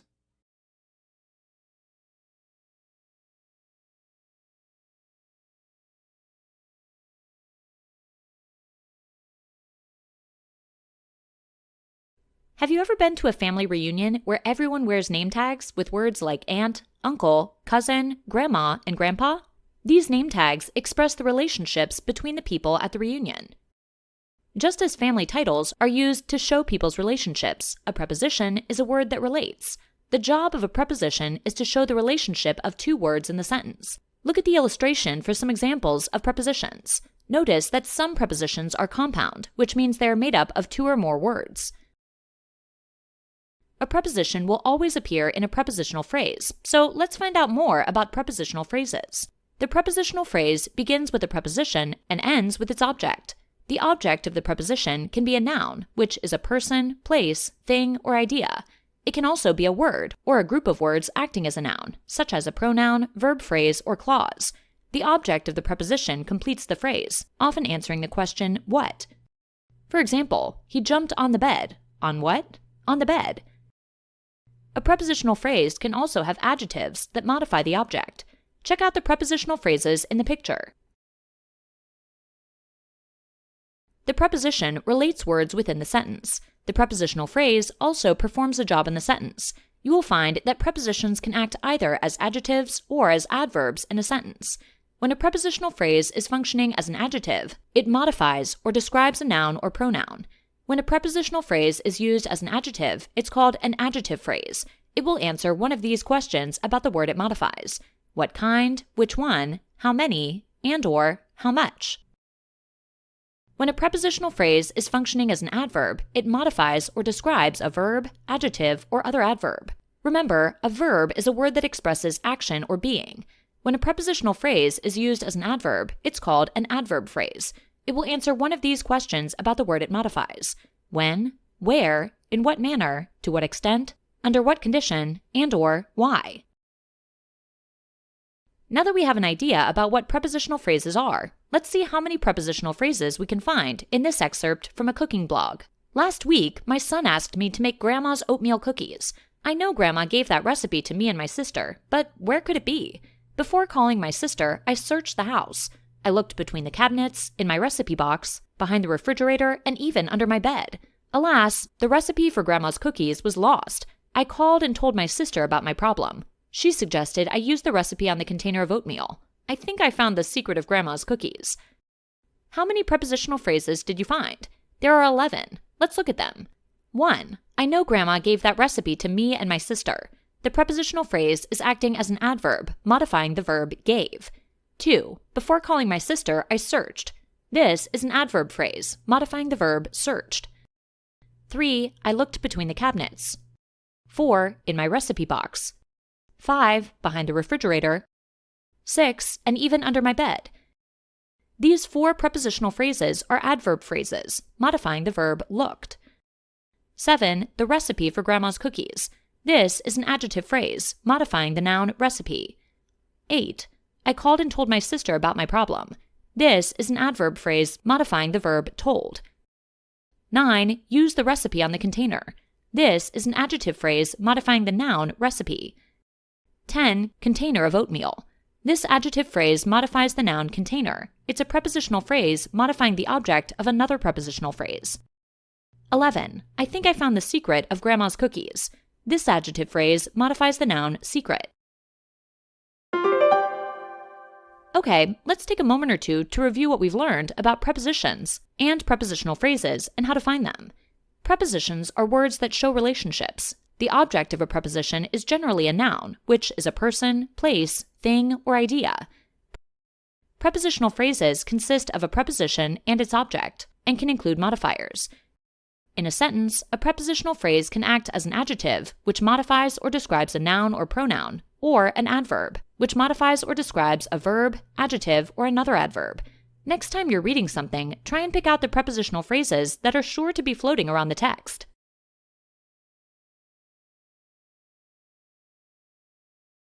A basic sentence must contain 2 main elements in order to be complete: a subject and a predicate. The subject of a sentence contains the person, place, or thing that is performing the action. The predicate contains the action or state of being within the sentence. For example, the dog ran home. The subject is the dog. The predicate is ran home. The main verb is located within the predicate, and it expresses the main action or state of being of the sentence's subject. The main verb can stand alone, or it can be accompanied by words that add meaning and detail. For example, Sally jumped over the fence. The subject is Sally. The main verb or action is jumped. The modifying phrase is over the fence. Sometimes a sentence will have more than one verb. Often, this verb will be part of an infinitive. Rather than being a true verb, an infinitive functions as a noun, adverb, or adjective within a sentence. An infinitive will almost always begin with the word to, followed by the simple form of a verb. When the verb is part of an infinitive, you cannot add s, es, ed, or ing to the end. For example, to sleep, to read, and to run. For example, Danny wanted to watch the thunderstorm from his patio. The subject is Danny. The main verb is wanted. The infinitive is to watch. Another type of verb that sometimes exists in a sentence and can cause some confusion is an auxiliary verb or helping verb. The purpose of an auxiliary verb is to add content to what is being expressed by the main verb of a sentence. Auxiliary verbs: be, am, are, is, was, were, being. Can, could. Do, did, does, doing. Have, had, has, having.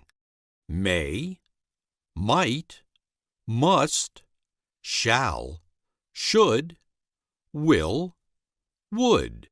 To identify whether a verb is an auxiliary verb, you can try subject-auxiliary inversion by switching the verb in question with the subject of the sentence, or changing the sentence to the negative form by inserting the word not immediately after the verb in question. If the sentence can be inverted and can function in the negative form, then the verb in question is an auxiliary verb rather than the main verb.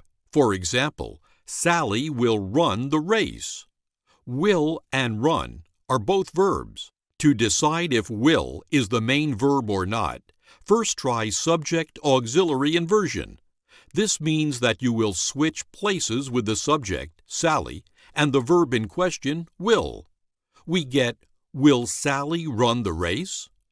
Next, you will insert the word not immediately after the verb in question, will. We get, Sally will not run the race. As you can see, the sentence allowed for both subject-auxiliary inversion, and it functioned in the negative form. Therefore, will is an auxiliary verb, and run is the main verb. To find the main verb in a sentence, remember, a main verb will usually come right after the subject, and a main verb will express actions, emotions, ideas, or a state of being. For example, run, love, think, play, hope, be, and is. When you find the subject of the sentence, or the main person, place, or thing, a good way to find the main verb is to ask, what is he, she, or it doing? Let's look at some examples. The children ran the race to benefit cancer. In this sentence, the subject is children. What did the children do? They ran. To benefit is an infinitive. Let's review another example. Many birds will fly south when winter arrives. The subject of this sentence is birds. What do the birds do? They fly. Will is an auxiliary verb. Here's another one. Michael and Victor are best friends. The subject of the sentence is Michael and Victor. What did Michael and Victor do? In this instance, the main verb is the word are because there are no other verbs in the sentence. Here, are expresses a state of being rather than an action. Let's find the main verb in these sentences. We can try to play basketball tonight. The main verb is try. The auxiliary verb is can. The infinitive is to play. Are you going to the movies tonight? The main verb is going. The auxiliary verb is are. Note that in this sentence, to the movies is a phrase rather than an infinitive, because to is not followed by a verb. In order for a sentence to be complete, it must have a subject and a predicate. The main verb will be located within the predicate of a sentence, and it expresses the action or state of being of the subject. While infinitives and auxiliary verbs can sometimes cause confusion, you should simply ask, "What is the subject doing?" to find the main verb.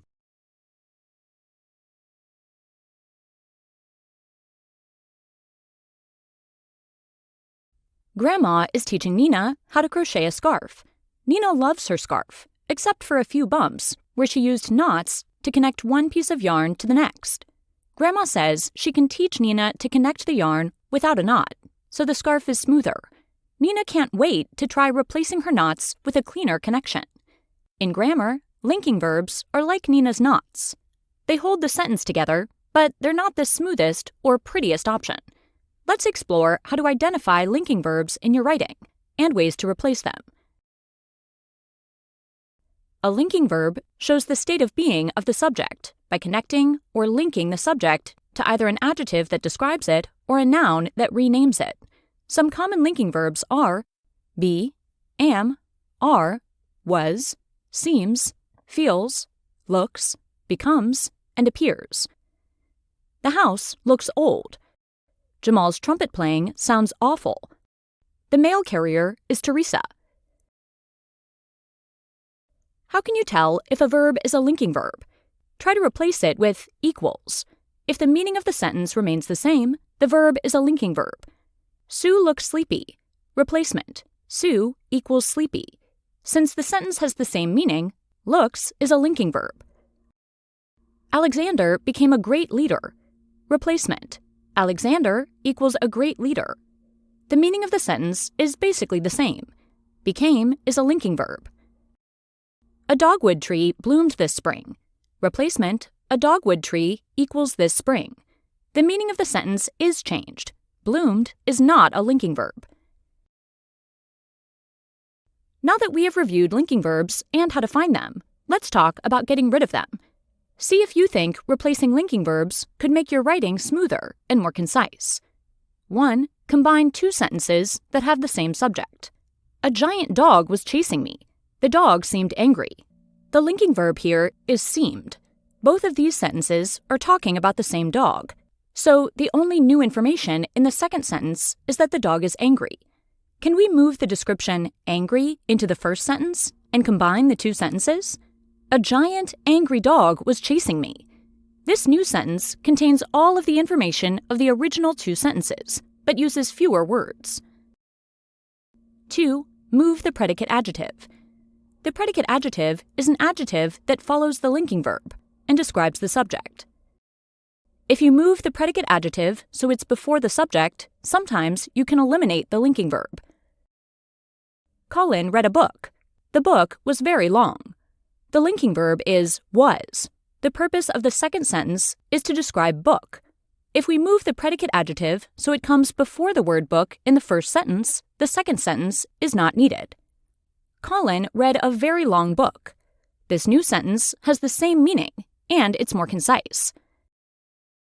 3. Replace the predicate nominative. The predicate nominative is a noun that follows the linking verb and renames the subject. It's possible to remove the linking verb from the sentence and make the predicate nominative into an appositive, a word that follows a noun and renames it. Let's try it. Lana's pediatrician has 2 offices. Her pediatrician is Dr. Morris.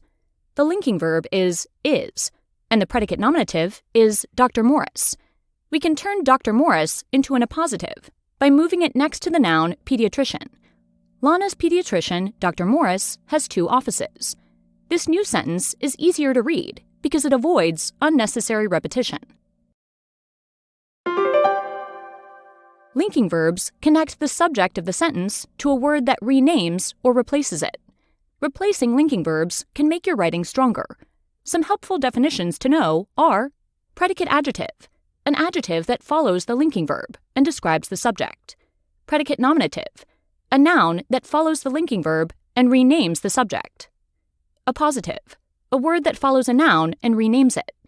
Some options to replace linking verbs are combining two sentences that have the same subject, moving the predicate adjective, and turning the predicate nominative into an appositive.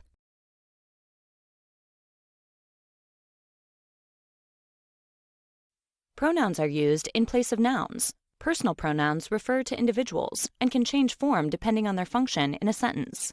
The personal pronouns are I, you, he, she, it, we, and they. These pronouns are commonly used in conversation and in informal writing situations. Here's an example. They told me that you wanted to see me.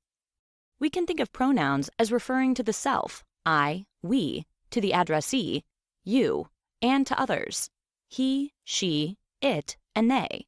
First-person pronouns are pronouns that refer to the self. Second-person pronouns are pronouns that refer to the addressee. Third-person pronouns are pronouns that refer to others. Typically, writers should avoid using conversational language in formal writing. When writers use first and second-person pronouns, I and you, the writing can sound like a conversation between the reader and writer. While this effect may be appropriate or even desirable in casual writing, conversational language is generally considered inappropriate in formal writing. In other words, while personal pronouns are appropriate for casual notes and emails, more formal writing occasions call for the use of third-person pronouns. The following sentence contains personal pronouns. I think you should have to attend parenting classes if you're found guilty of child abuse. This sentence sounds like a conversation between two people, doesn't it? Its purpose is clear. The writer states a position on a controversial issue. While this sentence would be appropriate in a conversation between friends, it would not work as well in a formal essay. The sentence sounds almost as if the writer is suggesting, with the use of the pronoun you, that the reader is guilty of child abuse. In addition, by using the phrase, I think, the writer inserts himself or herself into the argument.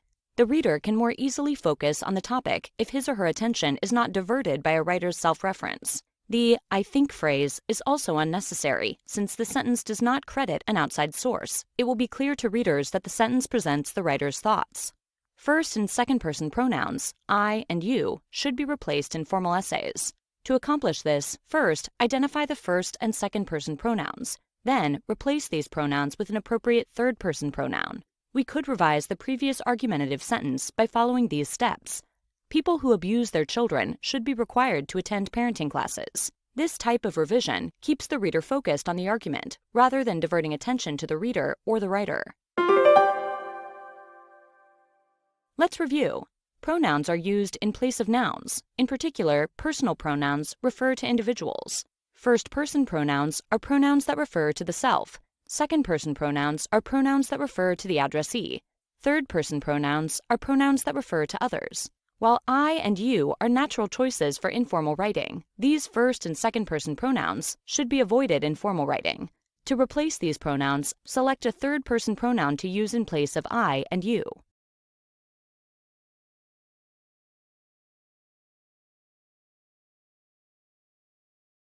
Modal auxiliary verbs are used to show a necessity, capability, willingness, or possibility. Unlike most verbs, there is only one form of these verbs.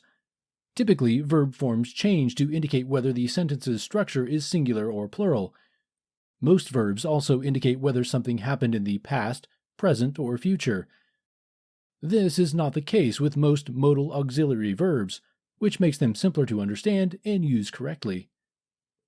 So, now that we understand the purpose of modal auxiliary verbs, let's take a look at some of the common ones you may see in writing. The modal auxiliary verbs include can, could, may, might, must, ought, shall, should, will, would. It's important to note that these verbs can also indicate the negative, could not, may not, should not, etc. Since modal auxiliary verbs do not have a past tense form, we can use the modal auxiliary along with the word have and a past participle.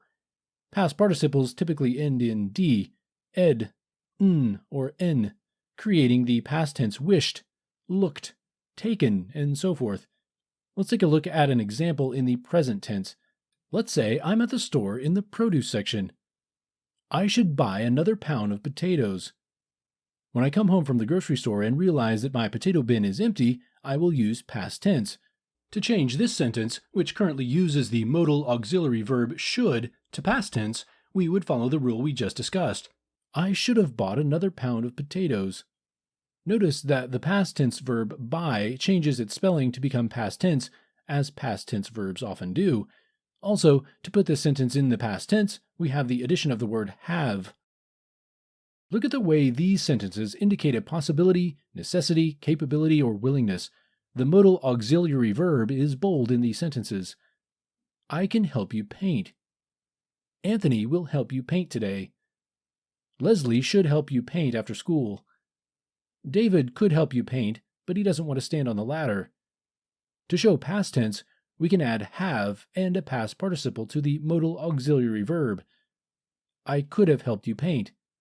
Remember that we can also express the negative with modal auxiliary verbs, as in the following example. Anthony will not help you paint today. Modal auxiliary verbs include can, could, may, might, must, ought, shall, should, will, and would. These verbs, which never change forms the way most other verbs do, indicate possibility, capability, necessity, or willingness. To show past tense, we add have and the past participle to the modal auxiliary verb. Modal auxiliary verbs can also express a negative condition. Modal auxiliary verbs are quite useful, and they serve an important function in writing.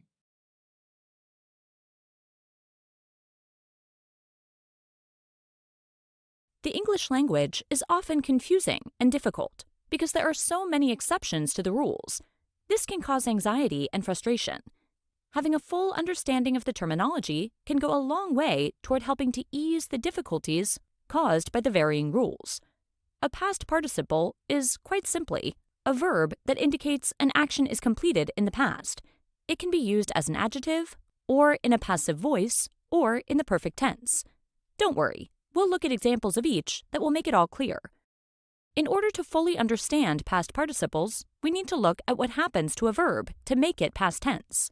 For a lot of verbs, called regular verbs, you simply add ed, d, or t to the end, such as help, i.e. helped, weep, i.e. wept, and work, i.e. worked. These are fairly straightforward, and making them into past participles is equally easy. You need to add an auxiliary verb. Helped becomes have helped. Visited becomes have visited. Worked becomes have worked. It gets a little tricky when we look at irregular verbs. These are verbs that don't have simple rules, such as adding ed, d, or t to make them past tense. These will require you to look them up to fully understand. But here are a few examples. Run, which becomes ran. Sing, which becomes sang. And finally, go, which becomes went. Things change again when we look at the past participles of these verbs. Run becomes have ran. Sing becomes have sung. And finally, went becomes have gone. It can be confusing, but with a little practice, you'll get the hang of it. There are 3 uses of the past participle that need to be discussed. The past participle can be used in a passive voice, as an adjective, or in the perfect tense. Let's break these down so you can pick them out in a sentence. When you use the passive voice, it's easy to tell because the subject isn't receiving the action. In passive voice, past participles are always used with auxiliary verbs, i.e., be, do, have. Let's look at some examples. The boy was smacked on the head with the baseball. In this, boy is the subject. And the manager was given a raise by the boss because he was so efficient. In this, manager is the subject. The perfect tense is used when you describe something that has happened in the past, but it has a relationship to another time. Here are some examples. Present perfect uses has, have, and looks like this. The painters still haven't finished in the bedroom. And Wanda has not considered her move to Alabama very carefully. Past perfect uses had, and this is what it looks like. Martin had $200 in his savings account because he had mowed all the lawns on his street. And After hitting the gym, William was sore from head to toe because he hadn't worked out in 2 weeks. Finally, future perfect uses will have, and here are some examples to help you. I will have mastered the material in time for the test, thanks to the class you taught. Will we have completed the whole course when we finish this chapter? Finally, let's look at adjectives or descriptors. Past participles can also be used to describe nouns. Once you see a few examples, you'll have no trouble recognizing them. The broken watch had been in my family for generations. The ripped jeans could not be mended. The past participle is a verb that has its action in the past. Perfect tenses, the passive voice, and adjectives or descriptors are all forms of past participles that enhance our writing and speaking when used correctly. That was a bit, so let's take a moment or two to review what we've learned. As we now know, past participles are verbs that indicate an action that has been completed in the past. We also now know the main difference between regular and irregular verbs. With regular verbs, you simply add ed, d, or t to the end, and with irregular verbs, you don't have simple rules, such as adding ed, d, or t to make them past tense. We also learned that past participles can be used in the passive voice, in which past participles are always used with auxiliary verbs, as adjectives, or in the perfect tense, which is used when you describe something that has happened in the past, but it has a relationship to another time. The examples of each that we looked at will help you recognize them in the work you read and in your writing.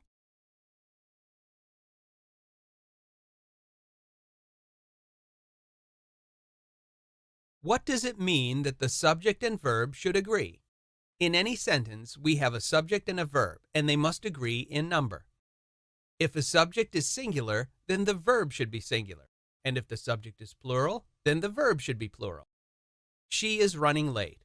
She is singular and goes with the singular verb is. My friends are running late.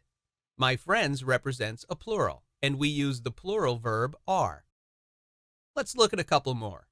Singular, my dog barks at the squirrel. Plural, my dogs bark at the squirrel. Easy, right? It can get a little more complicated. Select the right verb form in this sentence. The crowd are roaring for an encore. The crowd would indicate a bunch of people and would represent a plural subject. But in this case, we have a rule that says when we use a subject that represents a collective group, we can treat it like a singular subject and therefore it takes a singular verb. The crowd is roaring for an encore would be the correct form. Here are some of the rules that will help you select the right verbs to go with different subjects. 1. Compound subjects using the word and. Sentences with two subjects use a plural verb unless we think of both subjects as one unit. For example, Sally and John are two subjects, and so we would say Sally and John are working late. But if I have a sentence with bacon and eggs, we treat this like a singular subject and we say bacon and eggs is my favorite breakfast. Here's some practice. The Crown and Anchor restaurant are a popular place to eat. Crown and Anchor is one restaurant. Our answer here is. 2. Distance, time, and money use a singular verb. We use a singular verb with distances, time, and money when we think of them as a unit. For example, 25 miles is too far to walk. $500 is a lot of money. 12 p.m. is a good time for lunch. Here's some practice for this one. 5 $1 bills are on the table for each child. In this case, the subject is talking about 5 distinct bills that each child will receive. Our answer is are. 3. One of something or two or more of something. Pay attention to subjects that use the word of. For example, a herd of elephants is a subject that uses of. When we see subjects that use the word of, we have to determine whether the word before of is singular or plural. A group of tourists is on the bus. Group indicates a singular unit of something. In this case, it is a collective of tourists, and we use a singular verb here. Here's some practice for this one. A pack of dogs are loose in the neighborhood. A pack is singular. Our answer is. 4. A lot, some, all are exceptions to the of rule. In sentences that use a lot, some, or all, the verb should agree with the word after the word of. A lot of homework is difficult. Here's some practice for this one. All of the players are going home. Players are plural. Our answer is are. 5. Two singular subjects with or, either or, neither nor. With two singular subjects that we connect with or, either or neither nor, we use a singular verb. If we say John or Mary is getting a raise, logically, we mean to say that one of them is getting a raise. In this case, we would use a singular verb because even though the subject has two people, we are really talking about one of them. Here's some more practice. Either banana or pepper are making my nose itch. One of them is singular. Our answer here is also is. 6. Or, either or, neither nor, mixed with plural and singular subjects. In the previous example, we talked about or, either or neither nor when used with singular subjects. But what if we have plural subjects, or we mix a plural and singular subject? For example, my friends or I. In this case, we want the verb to agree with the subject closest to the verb. What verb would you use in this sentence? Neither the cups nor the bowl fits on the shelf. In this case, the word bowl is closest to the verb, and we use the singular verb fits. Here's our last bit of practice.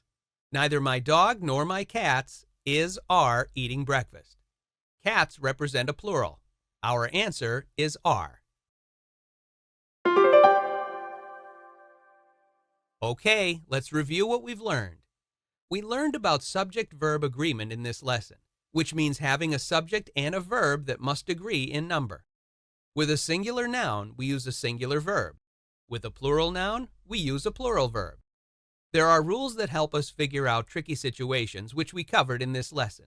To recap, they are as follows. 1. Compound subjects using the word and. 2. Distance, time, and money use a singular verb. 3. One of something or two or more of something. 4. A lot, some, all are exceptions to the of rule. 5. Two singular subjects with or, either or, neither nor. And finally, 6. Or, either or, neither nor, mixed with plural and singular subjects. Keep those rules in mind for when you're struggling to make your verbs and nouns agree. You'll be a master of the subject-verb agreement in no time.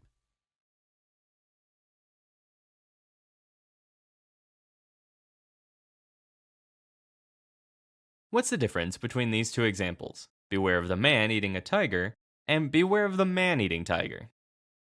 At first sight, the only difference is this little mark, a hyphen.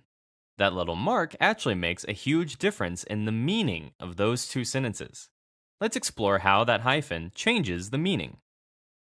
In the first example, there is no hyphen. Without the hyphen, man-eating tiger sounds like the man is eating a tiger. In the second example, the sentence has a hyphen between man and eating. This hyphen creates a different meaning. It means that the tiger likes to eat humans. The hyphen in the second sentence creates a type of word called a compound adjective. Compound adjectives are made when two or more adjectives are joined together to modify or describe the same noun. Using a hyphen helps to avoid confusion, as it does in this example. Compound adjectives are also sometimes called hyphenated adjectives. Here are some more examples of compound adjectives. Snakes and other reptiles are cold-blooded animals. The Great Pyrenees is a white-furred breed of dog. The 36-year-old baseball player retired. The 3-foot-deep puddle covers the playground. Let's take a look at a sentence that does not have a hyphen. The concert floor is full of 10-year-old girls. The lack of a hyphen makes the sentence confusing. It could mean that the concert floor has 10 girls who are each a year old. Now, look at the same sentence with hyphens. The concert floor is full of 10-year-old girls. When you add the hyphens, it is clear that the concert floor is full of girls who are 10 years old. Here's another example, first without the hyphen. The daddy longlegs is a long-legged spider. In this example, the daddy longlegs is a long spider that has legs. Now let's see what happens when we add a hyphen. The daddy longlegs is a long-legged spider. When we add a hyphen between long and legged, the confusion is cleared up and the daddy long legs is a spider with long legs. In summary, compound adjectives are two or more adjectives joined together by a hyphen to modify or describe the same noun. Sometimes compound adjectives are called hyphenated adjectives. The hyphen is used because it helps avoid the confusion that can result in having two different adjectives right before a noun.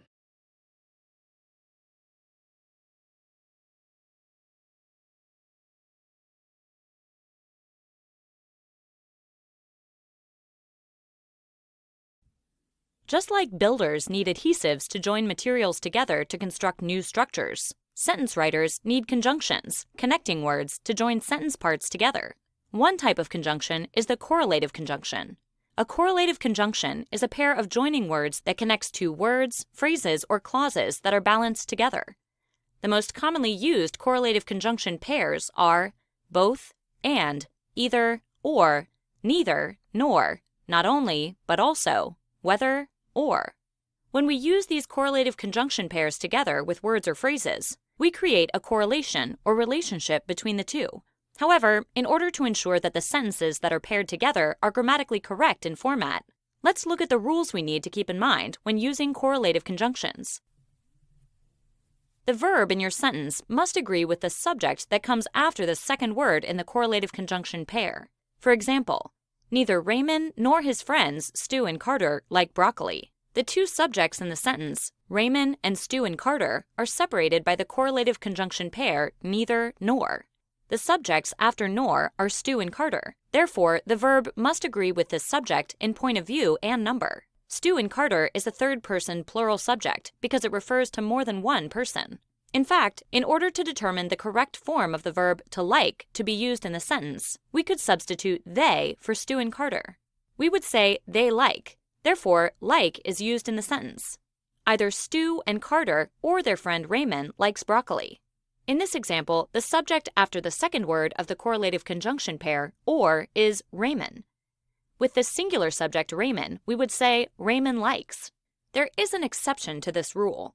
The subject-verb agreement rule does not apply to the correlative conjunction pair both and, because both and indicates more than one and is thus plural. As such, the verb will always be plural. Let's look at an example. Both Cheyenne and her brother like ice hockey. Whenever we use a pronoun in a sentence, it must match its antecedent, the noun that the pronoun is taking the place of, in point of view, number, and gender. When a pair of correlative conjunctions is used to join two nouns, the noun nearest to the pronoun serves as the pronoun's antecedent. For example, not only the dog, but also the two cats ate their food this morning. The pronoun used in this sentence is their. There are two possible antecedents for this pronoun, the dog and the two cats. Since the two cats is nearest to the pronoun, it's the antecedent. Because the two cats is third-person plural, third-person, and gender-neutral, the pronoun their agrees with it. Not only the two cats, but also the dog ate its food this morning. Now the pronoun is its because the noun closest to it is the dog, which is third-person singular. The words, phrases, or clauses joined by a correlative conjunction pair must be parallel, meaning they have the same grammatical structure or form. This repetition of form or structure ensures that the two words, phrases, or clauses are balanced. Let's look at a couple of examples. Rick cannot decide whether he wants to go for a hike or for a swim. In this example, we used the correlative conjunction pair whether, or, and made the sentence parallel by using the same structure, prepositional phrases, for the actions, for a hike and for a swim. Rick wants to go both hiking and swimming. In this example, we used the correlative conjunction pair both and. We made it parallel by using the same structure for the action words, both ending in ing, hiking and swimming. Correlative conjunctions are word pairs used to join and show a relationship between two balanced or equal words, phrases, or clauses together in a sentence. When using correlative conjunctions in sentences, it's important to remember that the words or word groups between the pair must be parallel, meaning showing the same grammatical structure or form. Additionally, the verb in the sentence must almost always agree with the subject closest to it. Finally, when a pronoun is used, it must agree in point of view, number, and gender with the closest antecedent, which is the noun that the pronoun is taking the place of.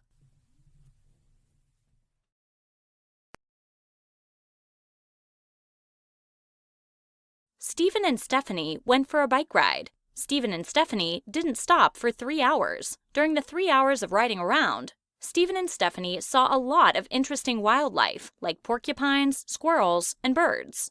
Did you get tired of reading the names Stephen and Stephanie? They likely stuck out because they were repeated over and over again. When writing or speaking, we're often taught not to use words over and over again, because it will bore the person reading or listening. But how can using the same words be avoided, especially when talking about the same thing?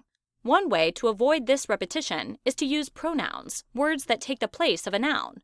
Some common pronouns are he, she, him, their, her, it, they. Even though this lesson will discuss pronouns, it will focus on a certain type, plural pronouns, or pronouns that refer to a plural noun, i.e., more than one person, place, or thing.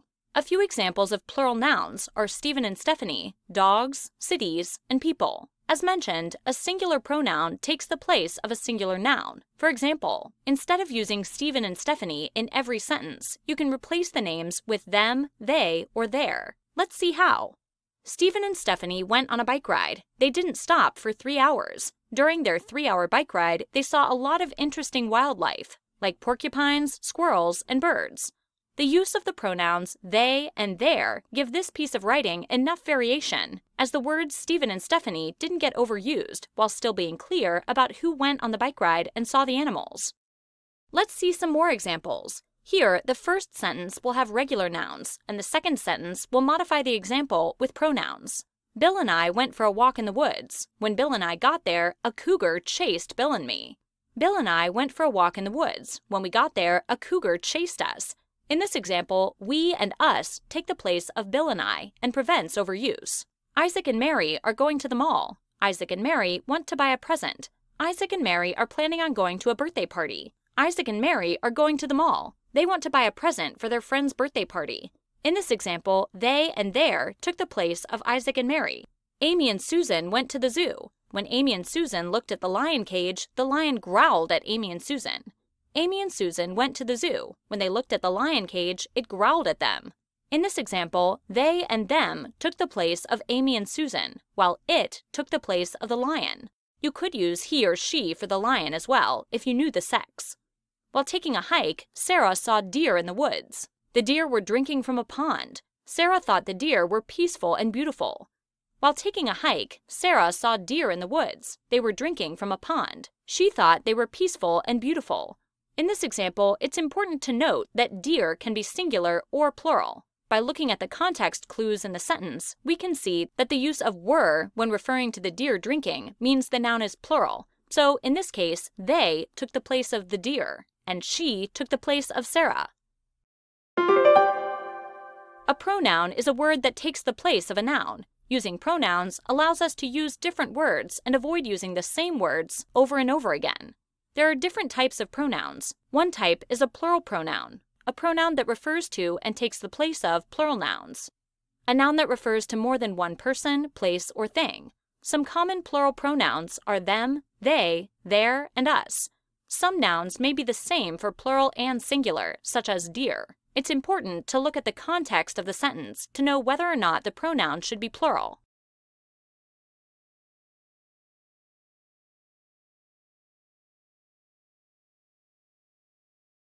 Adjectives describe nouns, which are people, places, and things. Proper adjectives are typically formed from proper nouns. Proper nouns name a specific person, place, or thing, such as Jefferson or America. Ordinarily, adjectives are not capitalized unless they appear at the beginning of a sentence. However, proper adjectives are a bit different because they are always capitalized regardless of where they appear in a sentence. Typically, a proper adjective is formed by changing the suffix or word ending of the proper noun to one of the following: en, an, esque, like, or istic. For example, the proper noun Jamaica would be changed to the proper adjective Jamaican to describe a person from Jamaica. In the same way, a person from Australia is an Australian, and a person from Canada is a Canadian. Let's look at the difference in the way a proper noun and a proper adjective are used in a sentence. If we were writing a sentence about William Shakespeare, the playwright, we would use the proper noun, which would be his name. Shakespeare wrote many plays about kings and queens.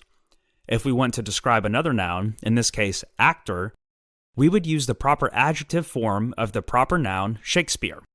Laurence Olivier was a celebrated Shakespearean actor. As is often the case with the English language, there are exceptions to the rule of changing the suffix to form a proper adjective. Sometimes, the proper adjective is a complete change from the original noun. For example, a person from Switzerland is considered Swiss. If you are ever in doubt about the correct usage of a proper adjective, check a reference source, such as an English Learner's Dictionary. Proper adjectives should be capitalized. Note that articles, words like a, an, and the, are not capitalized when they come before a proper adjective. For example, the word the is not capitalized even though it comes before a proper adjective that is capitalized. Jim's mouse ate quite a bit of the Swiss cheese. Of course, if the word the appears at the beginning of the sentence, we would capitalize it as usual. The Swiss cheese tempted the mouse to leave his hiding place. Proper adjectives offer a concise or brief way to describe a noun. For example, we could replace a play by Shakespeare with the shorter phrase, a Shakespearean play.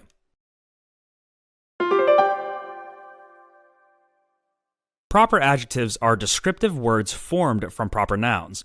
Proper adjectives are often created by changing the ending of the proper noun to include an ian, an, esque, like, or istic ending.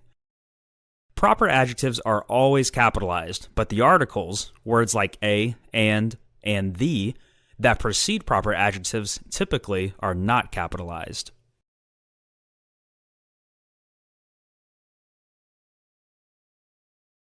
While we are used to looking at nouns as singular and plural, we don't often think about verbs in the same way. However, since verbs must agree with the nouns or pronouns they are linked to in a sentence, verb forms are also identified as singular or plural. So what exactly is a singular verb? Simply put, a singular verb is a word showing what has been done, is being done, or will be done that is used with a singular subject in a sentence. A singular subject is one made up of a noun or pronoun that represents one person, place, thing, or idea. Every subject and verb in a sentence is presented from a point of view, such as its speaker. In this case, the sentence would be presented in the first person point of view. I love to eat cookies. Or a sentence could be stated directly to its recipient, making it the second person point of view. You need to clean your room. Sentences can also be written about something completely outside of its speaker or in the third person point of view. Each point of view has its own noun and verb forms. For the most part, though, singular verbs look just like plural verbs, with one major exception in the case of third person point of view. Third person singular verbs end in the letter S. Let's look at some examples. The puppy licks every person who pets it. Here, the puppy is a third-person singular subject because it represents only one creature that exists outside of the sentence's speaker. Beth buys new clothes when they are on sale. In this example, Beth is a third-person singular subject because she is one person who is not the speaker of the sentence. In general, remembering that a third-person singular verb ends in S is enough to help a writer construct grammatically correct sentences. Still, there are some tricky situations to watch for where a sentence's subject, and thus its verb, are singular, even if they do not appear to be so. Let's take a look at some of these situations, starting with collective nouns or indefinite pronouns as subjects. Collective nouns are words used for groups where the individual members act together as one body. Examples of common collective nouns include team, committee, family, and class. Indefinite pronouns are pronouns used to refer to non-specific objects or people. Many indefinite pronouns are singular, including everyone, anyone, someone, everything, anything, and something. When a collective noun or an indefinite pronoun is used as a subject, it is singular, and its corresponding verb must also be singular. For example, the hockey team wears its red jerseys for away games. Everyone who attends college must take final exams. Let's move on to subjects including the word or. In a sentence where two subjects are divided by the word or, the verb in the sentence must correspond with the subject that follows or. If that subject is singular, the verb used must be singular. For instance, the boys or the girl needs to clean up the mess left on the front porch. Here's another tricky situation. Some sentences have a modifying phrase or clause between the subject and verb. Sometimes a sentence writer will include descriptive information between the subject and verb, making it challenging to determine which verb form is correct for that sentence. However, the same rule holds true for these sentences. If the subject of the sentence is singular, the verb must be singular. For example, Ira, one of the members of the legislative committee, plans to vote in favor of the proposal. In this sentence, Ira is a singular subject. Finally, some tricky sentences begin with here or there. When a sentence begins with one of these words, it's a signal that the subject comes after the verb. If the subject is singular, the verb before it must be singular. For instance, there is no way that raft will float. The subject of this sentence is raft, which is singular third person. Here lies the famous poet, Edgar Allan Poe. The subject of this sentence is Edgar Allan Poe, a singular third-person subject. A singular verb is a word that shows what has been done, is being done, or will be done that agrees with a singular subject. Singular verbs have the same forms as plural verbs, except for third-person singular verbs, which end in the letter S. Singular verbs are used in any sentence where the subject is also singular, including sentences where the subject is a collective noun. An indefinite pronoun follows the word or, is separated from the verb by a modifying phrase or clause, or follows the verb because the sentence begins with here or there.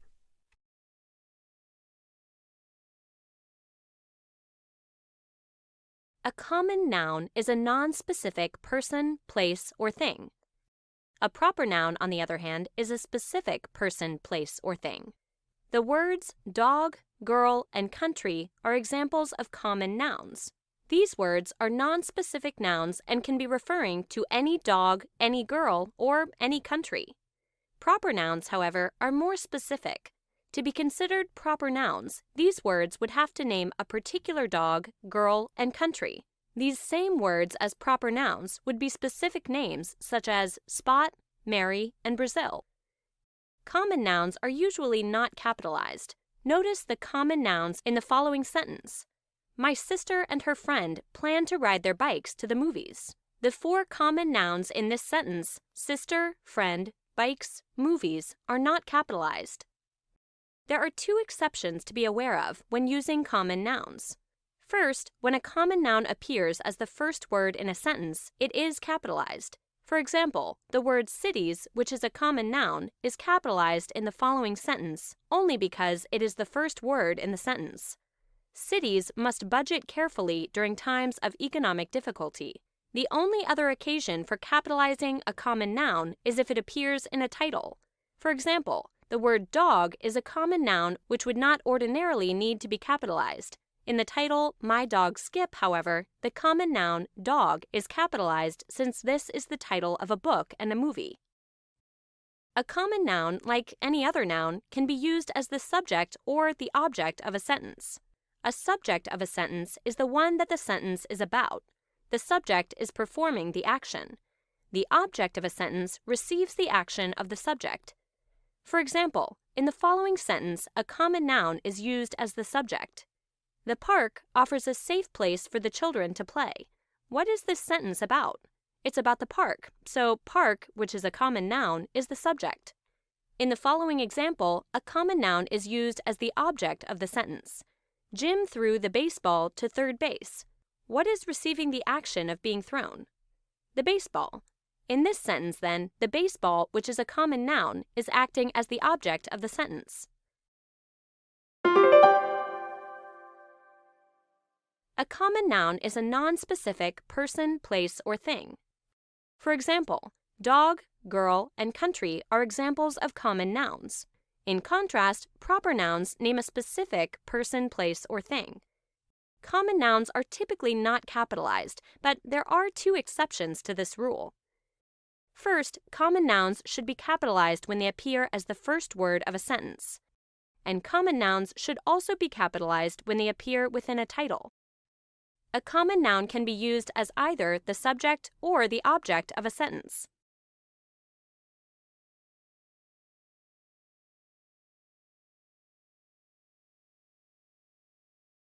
Do you ever look for shortcuts? You can find shortcuts for driving or walking, for using tools, and for doing projects.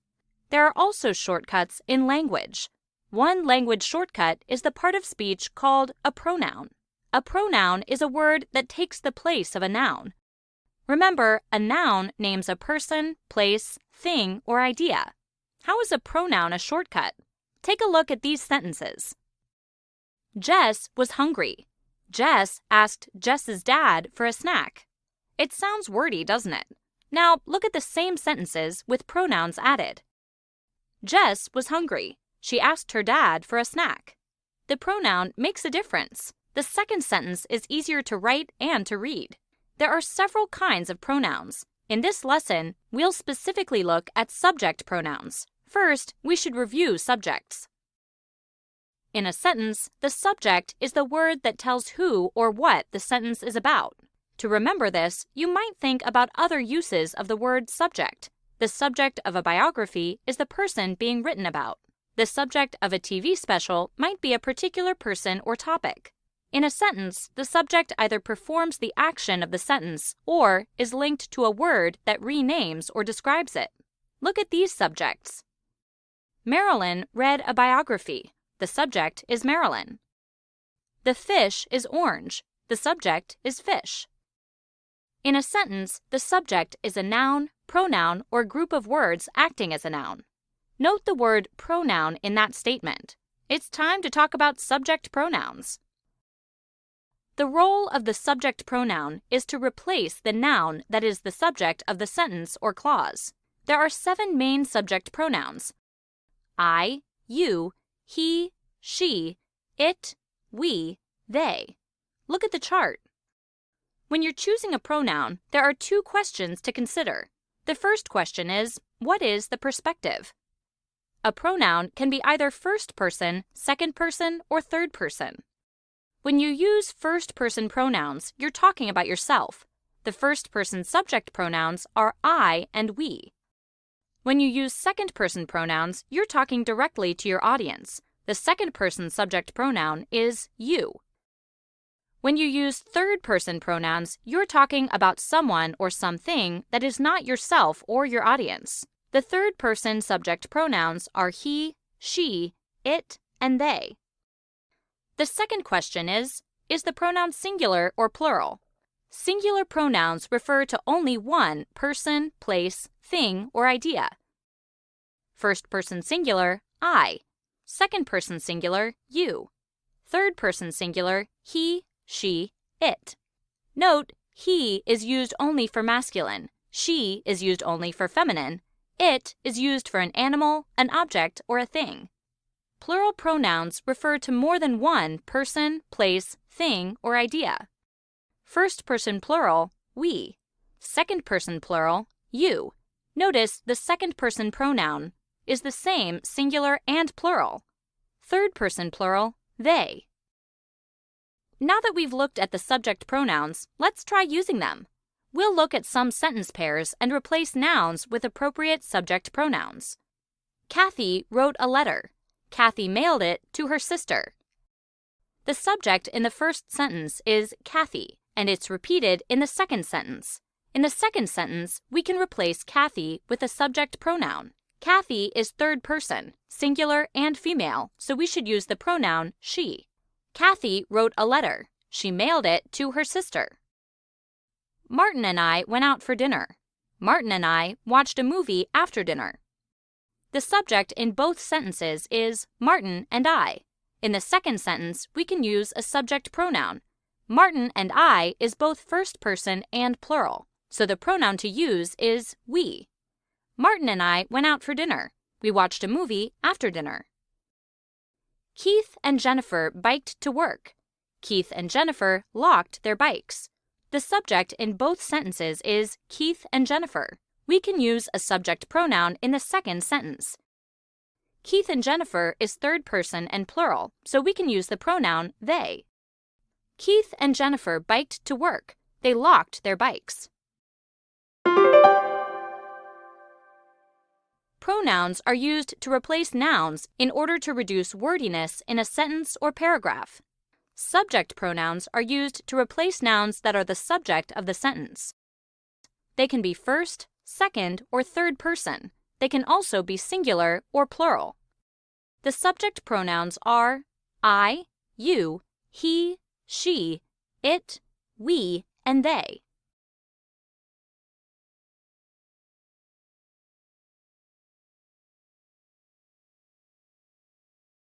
The first words many of us learn are nouns: people, places, and objects, etc. They are very important and are used to identify the subject in a sentence. The majority of nouns can be experienced through our five senses. If a noun is described as being concrete, it means it can be seen, smelled, touched, felt, or tasted. Imagine walking around your city or your town. What is it that you see, hear, smell, feel, or taste? Well, in a city or town, there are likely to be a lot of different answers. But one thing that possibly comes to mind is concrete. It's everywhere. Sidewalks, buildings, and roads are made of it. In addition, animals, people, flowers, and rain are also classified as concrete nouns. Let's explore this a little further. Concrete nouns name things that physically exist in our world. Let's look at some examples of concrete nouns being used in sentences. The Rocky Mountains are on the west coast of North America and are huge. In this first example, the concrete noun is the Rocky Mountains. They are something that can be seen. In this example, they are described as being huge. Let's look at another example. Music can be very soothing and can be enjoyed in a lot of ways, including going to concerts and listening to MP3 players. In this example, music is the concrete noun. It is something that can be heard. Here comes our third example. The cat's tongue is rough like sandpaper, and it kind of tickles when she licks my hand. In this example, the cat's tongue is the concrete noun. It can be felt and is described as being rough. How about something we can smell in an example? Joe put the pizza in the oven. As it was cooking, it filled the house with its delicious aroma. The concrete noun in this example is pizza. In this case, it can be smelled, and it was described as having a delicious aroma. Let's take a look at one last example. I just finished eating the pizza that Joe made. It was the most delicious pizza I have ever eaten. This example provides another concrete noun. Again, it is pizza. This time, however, it is being tasted and is described as being delicious. In summary, concrete nouns can be experienced with our five senses, and they must physically exist. This means that they can be smelled, seen, heard, tasted, or felt. A lot of nouns that we use, people, places, or things, fall into this category. After identifying the noun in a sentence, decide if you can smell, see, hear, taste, or feel it. If so, it is a concrete noun.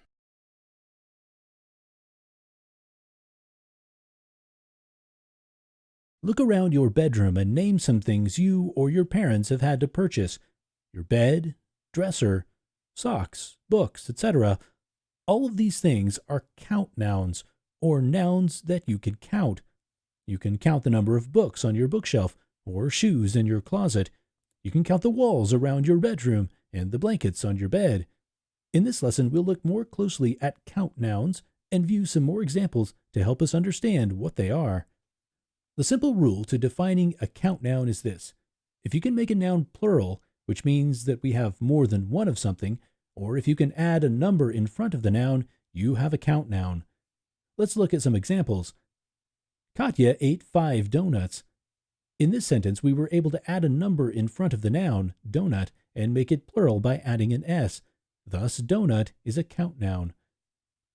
There are 50 candles on her cake. Because we were able to put a number in front of the word candles and are able to make candle plural, it's a count noun. The opposite of a count noun is a non-count noun or a group noun. Non-count nouns cannot be counted.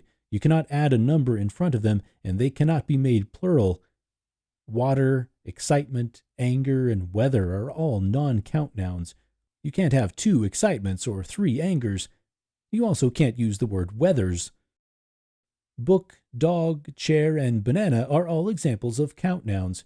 You can count them and make each of them plural. Information, happiness, music, wool, and air are all non-count nouns. You can't count them or make them plural. There are certain words to describe quantity that can be used with count nouns and others that can be used with non-count nouns.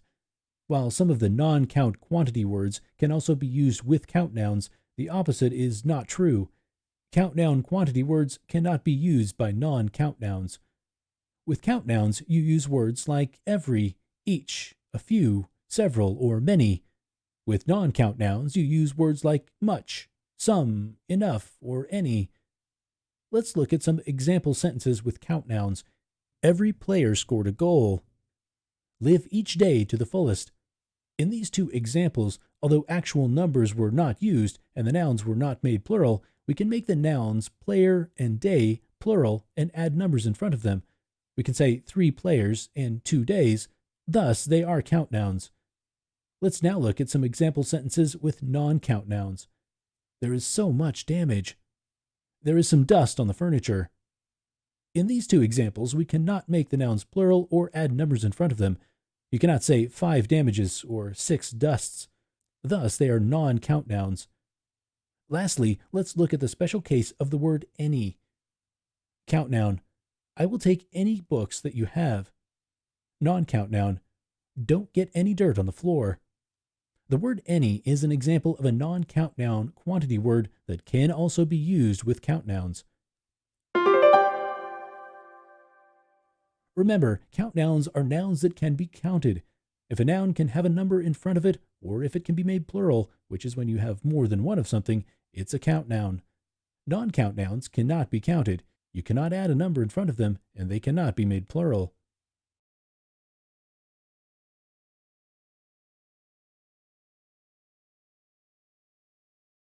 What do you like most about your favorite movie? The character, the story, the special effects? Most movies have a main character, the person or animal who stars in the movie. But if you only have the main character, all you have is a movie poster. Nothing happens. You need action to make a good movie. A sentence is like a movie. It must have a subject which tells whom or what the sentence is about, like the movie star. But a sentence also needs some action. That's why every sentence has a main verb. The main verb of the sentence expresses either the action or the state of being of the subject. Sentence. Subject plus verb equals complete thought. This is the main verb, the verb that tells the action or state of being of the subject in the independent clause. What is a verb anyway? A verb is a word that expresses an action or state of being.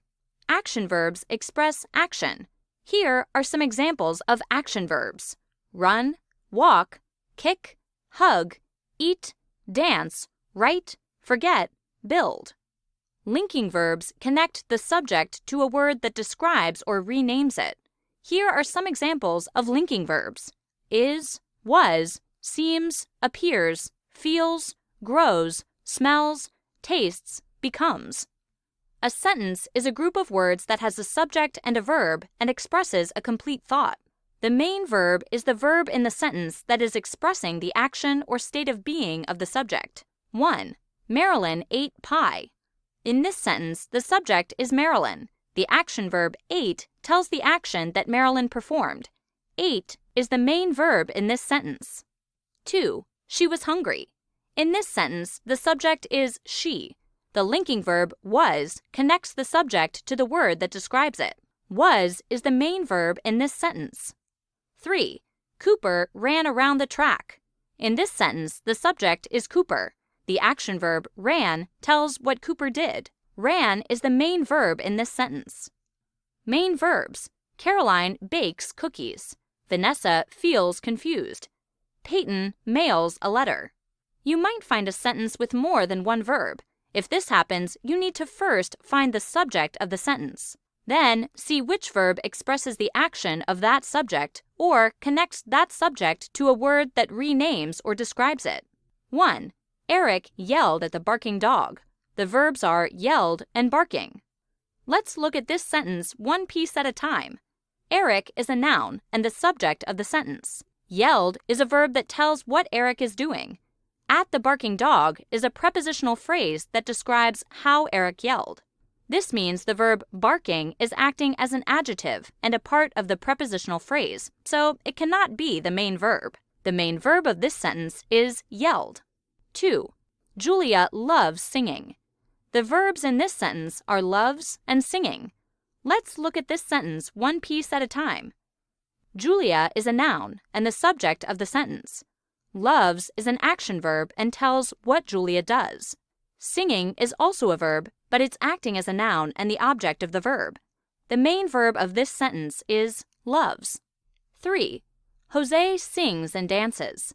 The verbs in this sentence are sings and dances. Let's look at this sentence one piece at a time. Jose is a noun and the subject of the sentence. Sings is a verb that tells what Jose is doing. Dances is a verb that tells what Jose is doing.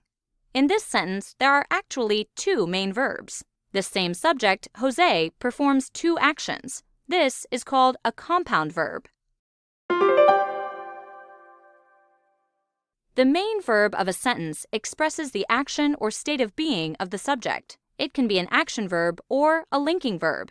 To find the main verb of a sentence, first find the subject and then ask what the subject does or is. That will show you the main verb.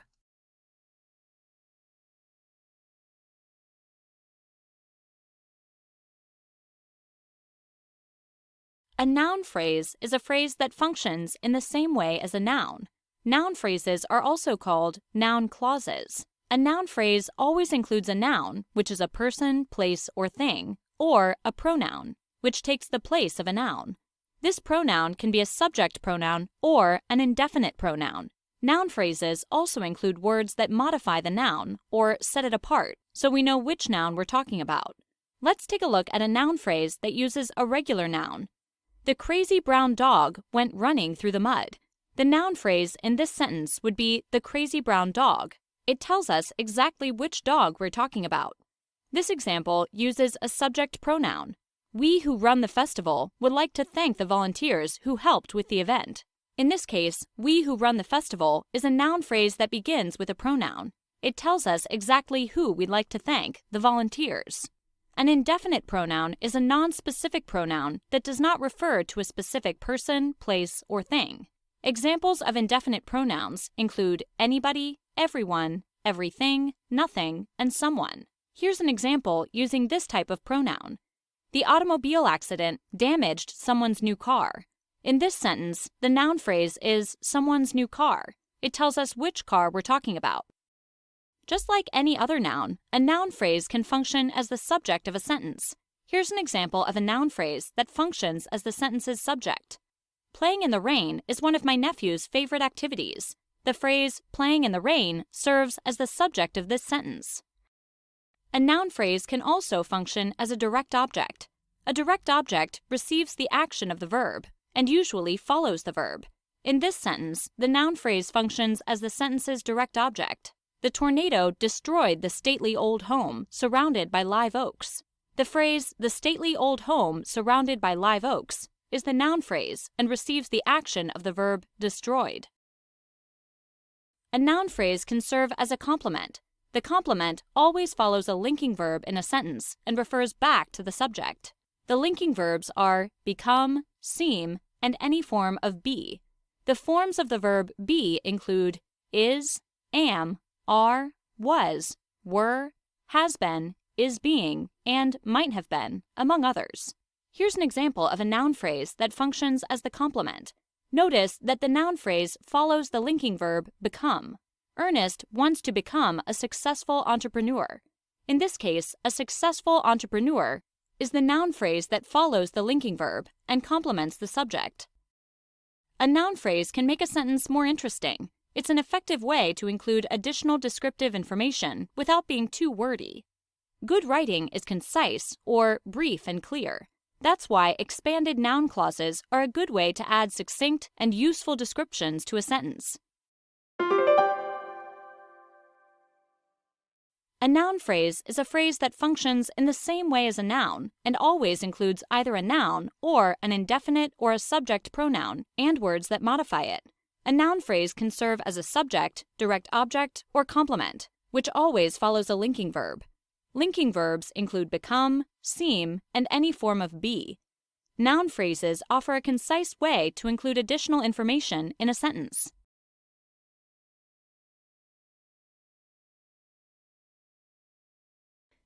Imagine your friends invited you to their house for dinner. They gave you the following directions. Turn on the street, look for the trees, then stop at the house. You couldn't find their house with those directions. Which street? What kind of trees? Which house? You need descriptive information.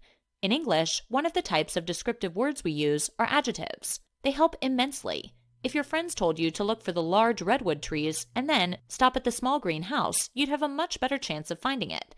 The adjectives large, redwood, small, and green would provide the details you need. This is a lesson about one type of adjective, the predicate adjective. Before we look at predicate adjectives, let's review a few things. An adjective is a word that modifies or describes a noun or pronoun. We know that a noun names a person, place, thing, or idea, and a pronoun simply replaces a noun. This means that an adjective describes a person, place, thing, or idea. Here are a few adjectives. Red, big, happy, hungry, warm. Here are a few adjectives with the nouns they describe. Blue shirt, salty soup, angry driver. Adjectives usually answer one of these questions. What kind? Which one? How many? And/or how much? Sometimes adjectives and descriptions are only part of the point of a sentence. They improve the main point of the sentence by adding detail. Look at this sentence. Mary ran to the blue house. The adjective blue describes house, but the most important part of the sentence is that Mary ran to the house. Sometimes, however, the description is the most important part of the sentence. Look at this sentence. The house looks scary. The adjective scary not only describes the house, but is the entire reason this sentence was written. The writer wants you to know that the house is scary. When the description is the most important part of the sentence, we will find predicate adjectives. A predicate adjective is an adjective that comes after a linking verb and describes the subject of the sentence. Let's look at a sentence that contains a predicate adjective. The tree is tall. What are the parts of this sentence? We should recall that the subject of the sentence is a noun or pronoun that tells whom or what the sentence is about. The subject of this sentence is tree. A linking verb is used to connect the subject to a word that renames it or describes it. The linking verb in our sample sentence is. The predicate adjective in this sentence is tall. It follows the linking verb and describes tree. The predicate part of the sentence tells what the subject does or is. A predicate adjective gets its name because it's found in the predicate part of the sentence. The predicate of our sentence is tall. This predicate contains the linking verb and the predicate adjective. The pattern for a sentence with a predicate adjective is subject plus linking verb plus predicate adjective. Let's look at a few more sentences that contain predicate adjectives. 1. The lion was hungry. We recognize that lion is a noun acting as the subject. Was is a linking verb. The word hungry describes the lion. It's an adjective. Because it follows a linking verb and describes the subject, it is a predicate adjective. 2. The speaker grew upset. Speaker is a noun acting as the subject. Grew is a linking verb. The word upset is an adjective that describes the speaker. Because it follows a linking verb and describes the subject, it is a predicate adjective. 3. The oak tree is very old. Tree is a noun acting as a subject. Is a linking verb. There are two adjectives in this sentence. Don't be confused. One adjective, oak, is found before the linking verb. The other adjective, old, is found after the linking verb. The predicate adjective is the adjective that comes after the linking verb, so the predicate adjective in this sentence is old. Okay, let's review what we've learned. In this lesson, we looked at how we classify different kinds of words. We reviewed that an adjective is a word that modifies or describes a noun or pronoun, that a noun names a person, place, thing, or idea, and that a pronoun simply replaces a noun. The fundamental fact about adjectives is that they tend to address the following questions: what kind, which one, how many, and/or how much. A predicate adjective is an adjective that follows a linking verb and describes the subject of the sentence. In a sentence with a predicate adjective, the sentence pattern is subject plus linking verb plus predicate adjective.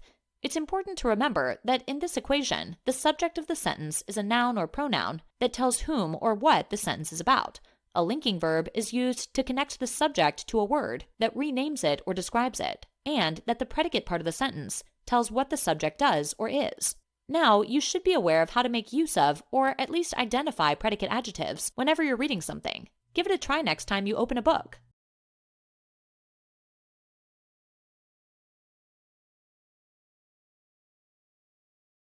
An abstract noun names a quality or an idea. Abstract nouns are nouns that name abstract concepts or concepts that cannot be experienced with the senses.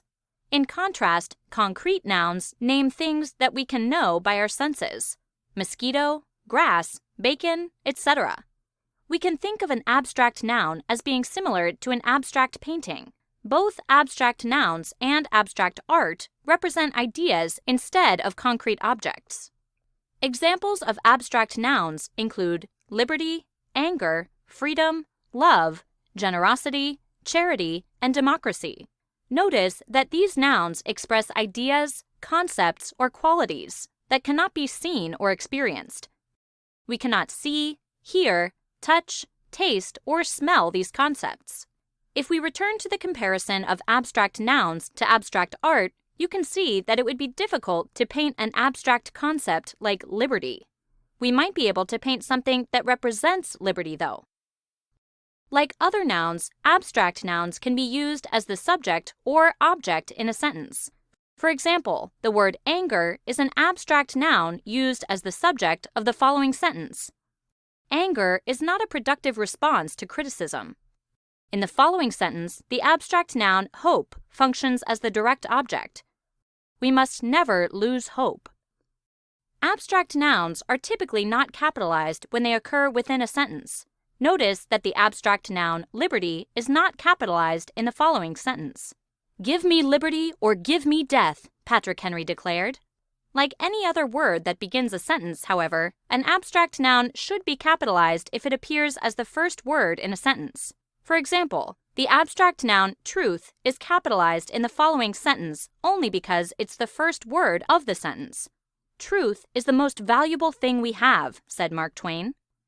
Abstract nouns should also be capitalized when they appear in a title. For example, the abstract noun love is capitalized in the song title Be My Love, only because it appears in the song's title. Pronouns are words used to replace nouns. Gender-neutral pronouns are used to replace abstract nouns. Avoid using he, she, his, or hers to replace abstract nouns. Here's an example of a gender-neutral pronoun used to replace an abstract noun. Virtue is its own reward. Abstract nouns are nouns that express a quality or an idea, such as integrity and honesty. These nouns are not capitalized unless they appear as the first word in a sentence or as a word in a title. Abstract nouns are replaced by gender-neutral pronouns, and these nouns can be used as a sentence's subject or object. You may be asking yourself why we would use pronouns if they could potentially cause problems. Good question. Let's look at a sentence. Alex ate all of Alex's lunch, but Alex was still hungry. The repetition of Alex's name not only doesn't sound good, but also makes it tedious to read. Let's try this version. Alex ate all of his lunch, but he was still hungry. Sounds much better, right? So, pronouns are a great tool, but we just have to make sure to use them correctly and not overuse them. So, let's get to it. A pronoun takes the place of a noun, but a pronoun must always refer clearly to its antecedent, which is the noun that the pronoun replaces. If the antecedent of the pronoun is unclear, then the sentence will be unclear as well. An ambiguous pronoun occurs when more than one possible antecedent exists. Simply stated, a pronoun should refer clearly to one antecedent. When a sentence contains two possible antecedents, the reader will struggle to understand the sentence's meaning. For example, in the following sentence, there are two words that could serve as the pronoun's antecedent. When Abby joined Lucy in the business, she did not know that she would be a failure. In this sentence, the first she seems to refer to Abby, but it is unclear whether the second she refers to Abby or Lucy. Fortunately, we can fix this. Instead, let's change the sentence to read, when Abby joined Lucy in the business, she did not know that Lucy would be a failure.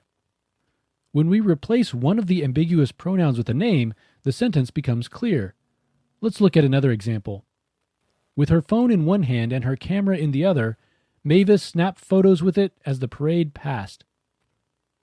It is unclear whether the word it in this sentence refers to the phone or the camera. The following sentence omits the ambiguous pronoun.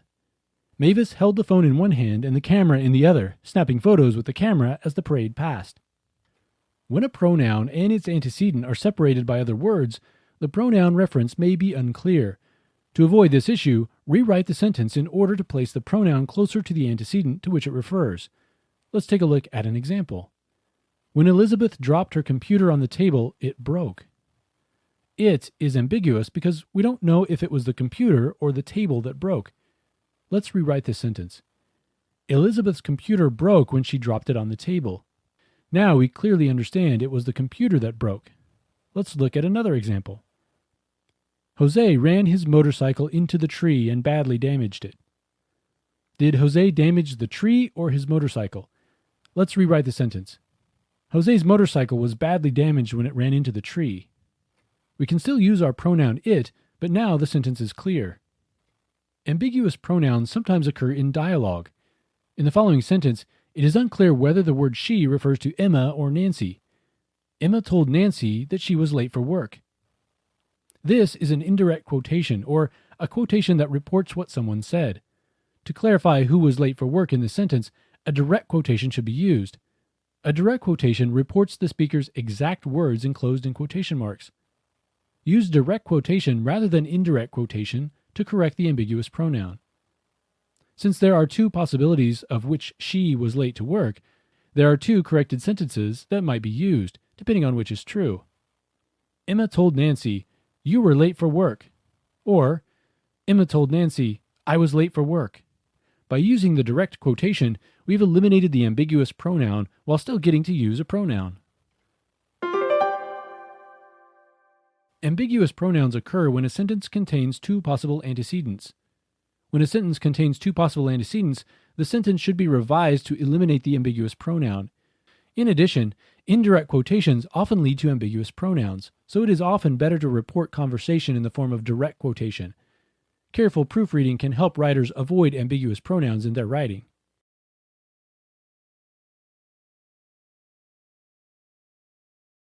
Do you ever wish you had a robot to do some of your chores for you? Think of what kind of commands you would want to give it. Clean my room. Do my homework. Wash the dishes. These sentences all use imperative verbs. An imperative verb is an action word that gives a command. We use imperative verbs in sentences in which you tell someone what to do. If you seem bossy when you read a sentence, it often has an imperative verb in it. In this lesson, we'll look at imperative verbs and some examples. Imperative verbs command others to do something, so many people playfully call them bossy verbs. They come at the beginning of imperative sentences in the present simple form, the base form of a verb. Imperative verbs can also be paired with the word don't with the same use of the verb. So we can say, talk loud when you present your project, or don't talk while someone else is presenting. They can also be paired with the word please. We can say, get me some water, or please get me some water. The word get in this sentence is still an imperative verb, even though it doesn't start the sentence. Let's take a look at this short list of imperative verbs. Bake, bring, clean, do, move, open, shut, tell, throw, wash, write. We use each of these verbs in the base form. For example, the word bake changes forms in the past and future, baked and will bake. We add an S if we talk about someone who does it in the present, like she bakes cookies every day. When we tell someone to bake or instruct them to do so, however, we use the base form bake. We would never say bakes the cake or baked the cake. Instead, we say bake the cake. Other examples of imperative verbs in use include: don't forget to wash your hands before heading back to work. Drive slowly on the interstate. Turn here. Finish your work. Play nicely.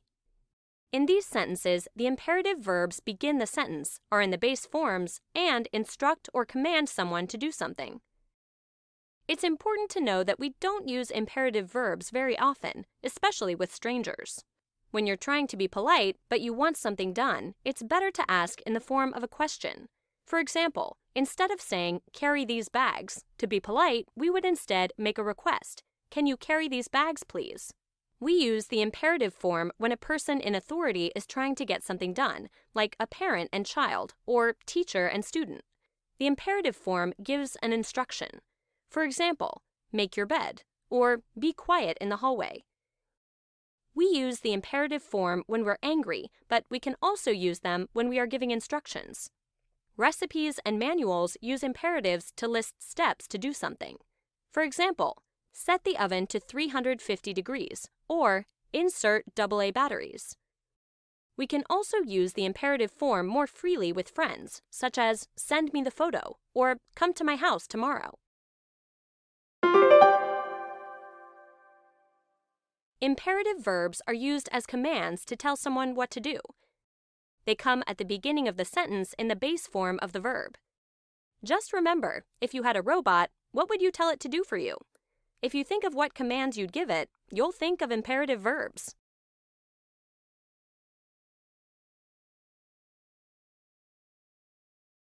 Think about a mouse in its hole. It sees a piece of cheese lying outside the hole, but it has to make a plan of attack. Should the mouse run straight toward the cheese? Should it jump on top of it?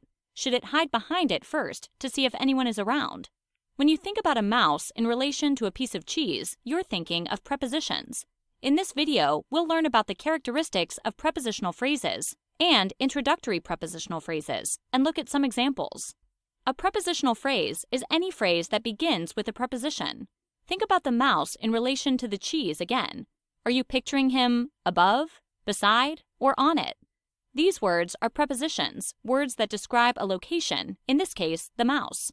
Let's look at some examples of how prepositions are used in sentences. The mouse ran up the cheese, up. The mouse ate through the cheese, through. The mouse sits by the cheese to eat it, by. A prepositional phrase can work as an adjective or adverb to provide more information in a sentence. When a prepositional phrase works as an adjective, it helps to describe the object being discussed. When a prepositional phrase works as an adverb, it tells us how, when, or where. For example, here are two prepositional phrases that work as adjectives, since they describe the objects in the sentences. The team, with the blue stripes, won the game. The swings between the trees are fun to play on. With the blue stripes tells us which team won the game. Between the trees tells us which swings are fun to play on. An introductory prepositional phrase is a prepositional phrase that comes at the beginning of a sentence. It does not contain the subject of the sentence, so it can never stand alone. Instead, an introductory prepositional phrase is often followed by a comma. It provides readers with some background information about what's happening in a sentence, setting the stage for what's to come. An introductory prepositional phrase can start with a preposition, like above, across, after, against, along, among, around, at, before, behind, below, beneath, between, beyond, by, in, inside, near, on, outside, over, through, toward, under, up, and within. An introductory prepositional phrase typically needs a comma when it contains more than 4 words, as shown in this example. Against his better judgment or logical reasoning, he played outside all afternoon instead of doing his homework. The prepositional phrase, against his better judgment or logical reasoning, needs a comma since it contains more than 4 words. At home, we eat ice cream for dessert. The prepositional phrase at home doesn't need a comma since it's short and clear. Here are a couple of other examples of sentences that have introductory prepositional phrases. Under the tree, flowers bloom in spring. The introductory prepositional phrase, under the tree, tells us where the flowers are blooming. An introductory prepositional phrase is a prepositional phrase found at the beginning of a sentence. It functions as an adjective or adverb to provide readers with background information and detail about what's happening in a sentence. Most often, introductory prepositional phrases help to describe when, where, or how an event occurs. As a prepositional phrase cannot stand alone, use a comma after the phrase when it contains 4 or more words.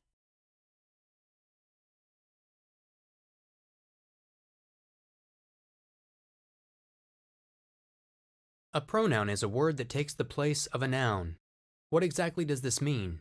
A noun is a word for a person, place, thing, or idea, and is usually fairly specific.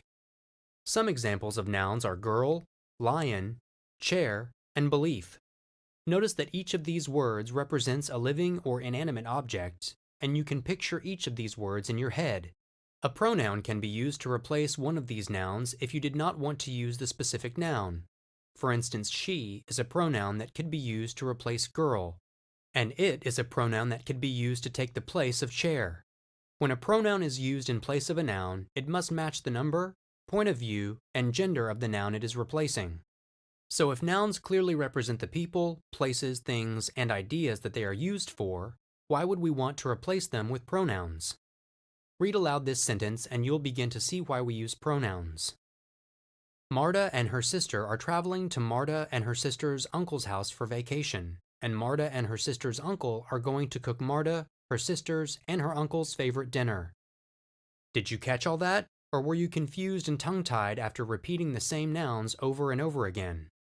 Pronouns are useful in writing because they help make sentences smoother and cleaner. Consider the same sentence when pronouns are used to replace the nouns once they have been introduced. Marta and her sister are traveling to their uncle's house for vacation, and he is going to cook their favorite dinner. This is much easier to read. Pronouns are also useful for expressing ideas about ourselves without having to use our own names. Imagine that Marta, the character from our previous sentence, is writing an email to her friend telling that friend about her upcoming trip. If Marta could not use a pronoun to refer to herself, she would write sentences like this. Marta is going to see her uncle this weekend. Marta is very excited. Upon reading this email, Marta's friend would likely become very confused, not knowing if her friend or some other Marta was traveling. Plus, referring to yourself using your own name sounds awkward. First-person pronouns, or pronouns that refer to the speaker of the sentence, like I and me, are used to clarify who the sentence is about and to make the sentence less awkward. For the most part, you can use a pronoun to replace a noun after you have used the noun once in a sentence. For example, in the following sentence, Alejandro left Alejandro's coat at the movie theater. You can replace Alejandro's with his because you have used the noun Alejandro earlier in the sentence, and it is clear to the reader that the coat belongs to him. The exception to this rule is when you are using first-person pronoun. Remember, first-person pronouns are used when the speaker in the sentence is referring to his or herself. For example, if Finn is the speaker in this sentence, Finn would like to plant a garden. He can use a first-person pronoun to refer to himself without having to use his name first. I would like to plant a garden. Pronouns are words that are used to take the place of nouns in sentences. They usually refer back to a noun used earlier in the sentence, and they must match the number, point of view, and gender of the noun. We use pronouns to make sentences clearer, less awkward, and smoother. Generally, pronouns can be used to replace a noun in a sentence when the noun has been used earlier in the sentence. The exception to this rule is when a first-person pronoun, or a pronoun referring to the speaker, is used in a sentence that is written from his or her point of view. In this case, the pronoun can be used without having the noun it is referring to used first.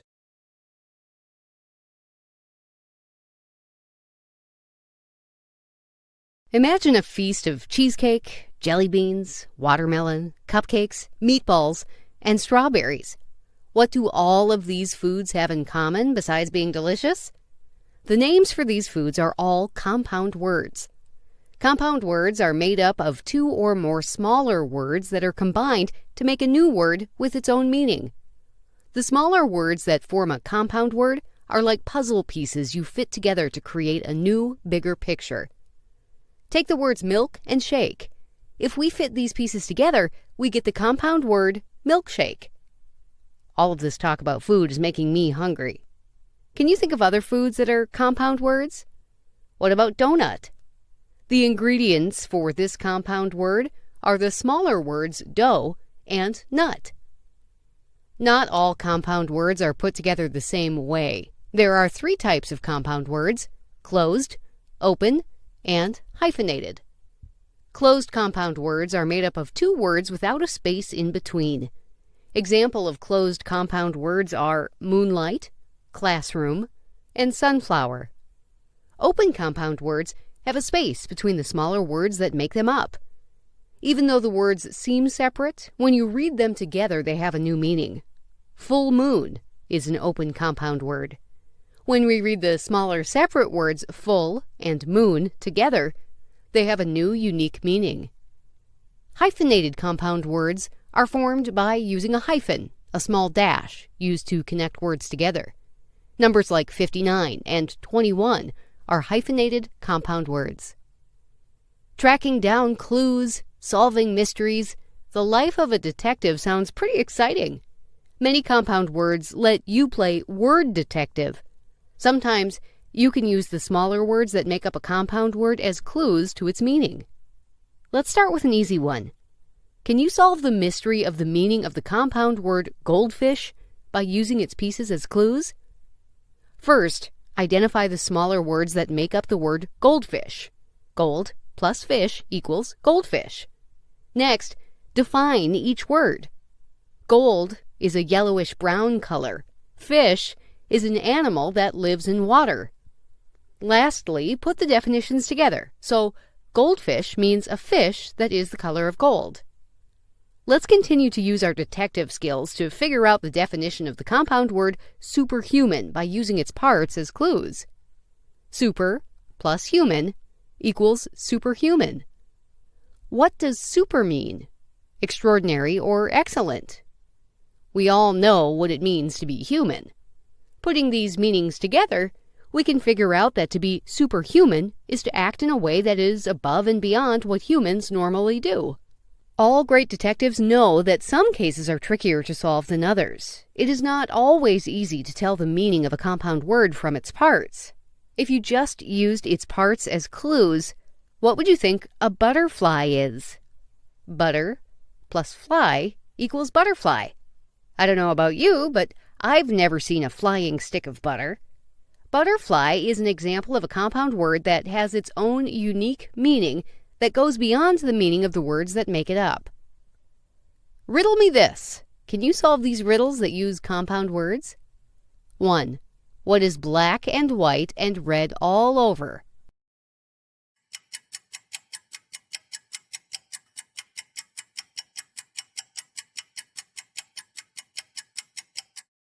A newspaper.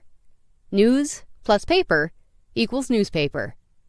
2. What do you get when you cross a big dog with a snowman?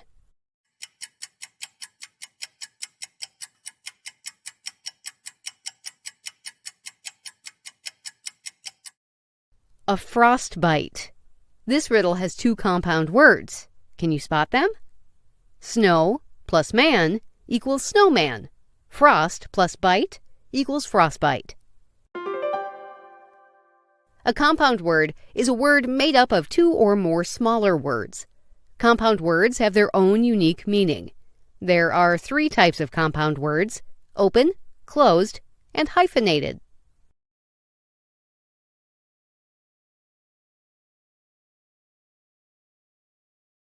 Why do you need to know about transition words? Take a look at this sentence. The petit fours were individually wrapped. However, the crudités were placed on trays. Now, look at this sentence. The petit fours were individually wrapped after the crudités were placed on trays. The basic information contained in the clauses is the same, but the meaning is slightly altered by the choice of transition words. Transition words are used by writers to improve the flow of writing by smoothly shifting between ideas.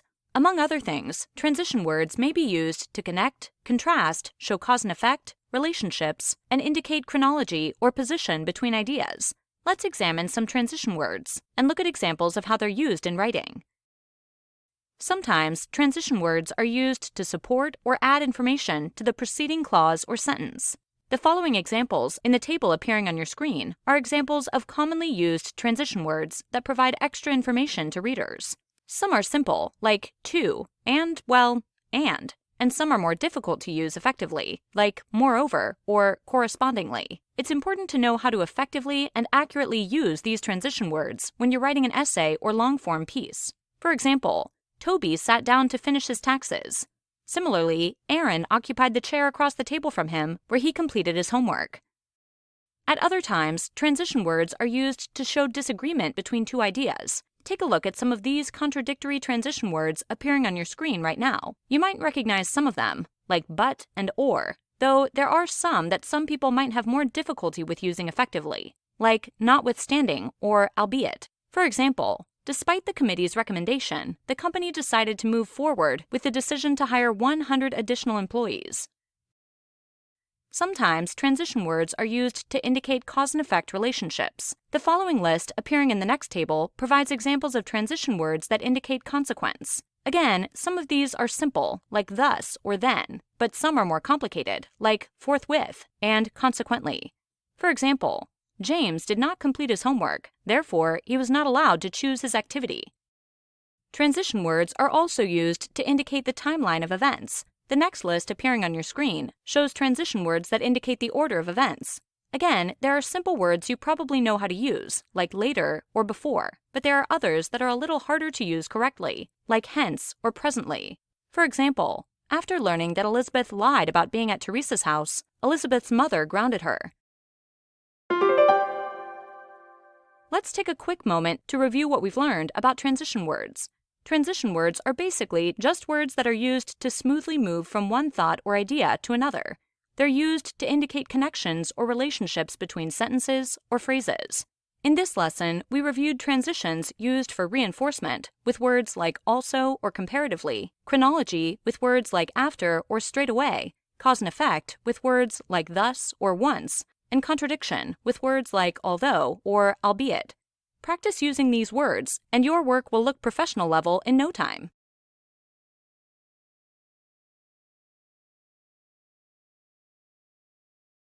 A predicate nominative is a noun that comes after a linking verb and has the same meaning or value as the subject of a sentence.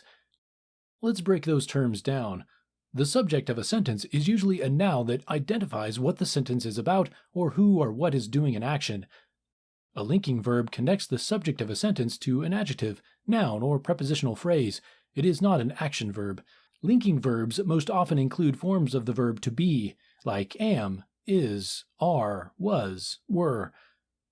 They can also include other verbs such as remain and became. Other linking verbs refer to the five senses, like look, feel, taste, smell. So the predicate nominative is another noun that is equal to the subject in a sentence. In the following examples, the subjects and the predicate nominatives are shown in red. Laura is a teacher. The book is a bestseller. This house feels like home. It's important to remember that predicate nominatives are nouns. Not every sentence with a linking verb will have a predicate nominative because linking verbs can connect subjects to adjectives that describe them. These examples have linking verbs but not predicate nominatives. The nuts taste salty. Here, salty is an adjective that describes the nuts. The sunset was beautiful. In this sentence, beautiful is an adjective that describes the sunset.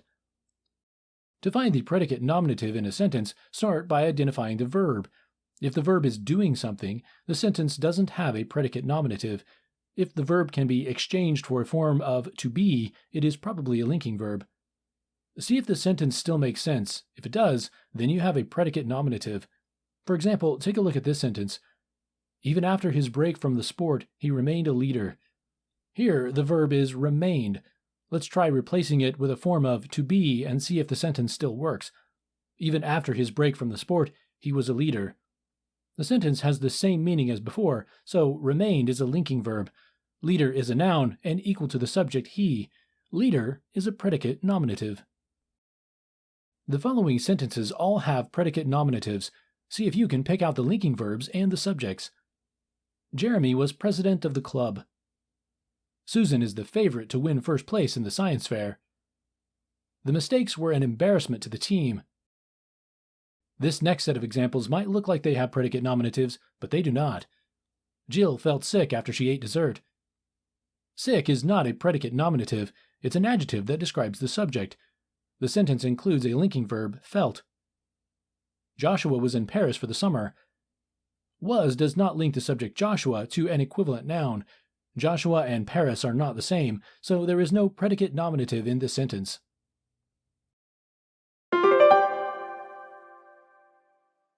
The predicate nominative is a noun that comes after a linking verb and is equal to the subject of a sentence. The subject of a sentence is usually a noun performing an action, while a linking verb connects the subject to an adjective, noun, or prepositional phrase. A predicate nominative typically follows a version of the verb to be.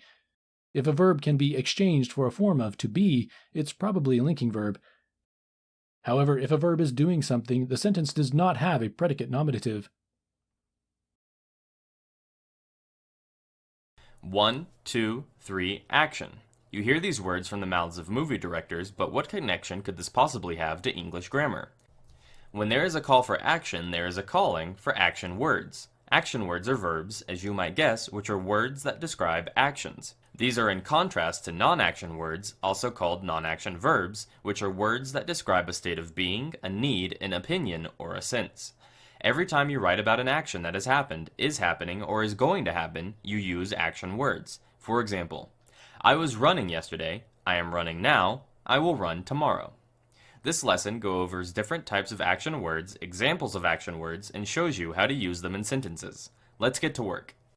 There are different formats and types of action words, and it is important to know how to use verb tenses with them properly. So let's go over some important details to keep in mind. Action verbs are words that describe actions, while non-action verbs are words that refer to a state of being, a need, an opinion, or a sense. Look at some examples of these two types of verbs in relation to one another. Some examples of action verbs include play, jump, eat, work, study, drive, walk, write, read, talk. When using action verbs in writing, describe actions of movement. Here are some examples of these words in sentences. I am playing basketball with my friends. They were talking way too fast. He drove so far for that concert. Some examples of non-action verbs include am, is, are, believe, hear, understand, own, seem, love, remember. When using non-action verbs in writing, describe feelings and states of being rather than actions and movement. Here are some examples of their use in sentences. I understand the point of the story. She seems nice. Do you remember me? Depending upon the timeline being referred to, when you use action words, you have to format verbs according to their proper grammar tense. There are a lot of tenses in the English language, so it is important to keep them straight so your writing does not become confusing. For example, I biking yesterday. This is incorrect. I biked yesterday. This is correct. I will study tomorrow. This is incorrect. I will study tomorrow. This is correct. Always check the verb tense agreement. This will ensure your sentences make sense. Additionally, verbs like to play games with us. Regular verbs are kind, but irregular verbs are those that do not follow the regular d, ed, or ied rules when it comes to past tense. The spelling and format of irregular verbs can completely change when it comes time to change to past tense. This means you will want to become familiar with irregular verbs so there is no confusion when the time comes to use them in writing. For example, I broke my toy. Broke is past tense of the irregular verb break. I worked on my bike yesterday. Work is a regular verb and the past tense is worked. He wrote a paper last week. Wrote is past tense of the irregular verb write. Here is a chance to practice with action words. Take a look at the sentences and see if you can tell which have action words and which have non-action words. The girls look very pretty. We were running for hours. I prefer hamburgers rather than hot dogs. He cannot believe the amount of homework he has tonight. They drove all through the night. How do you think you did?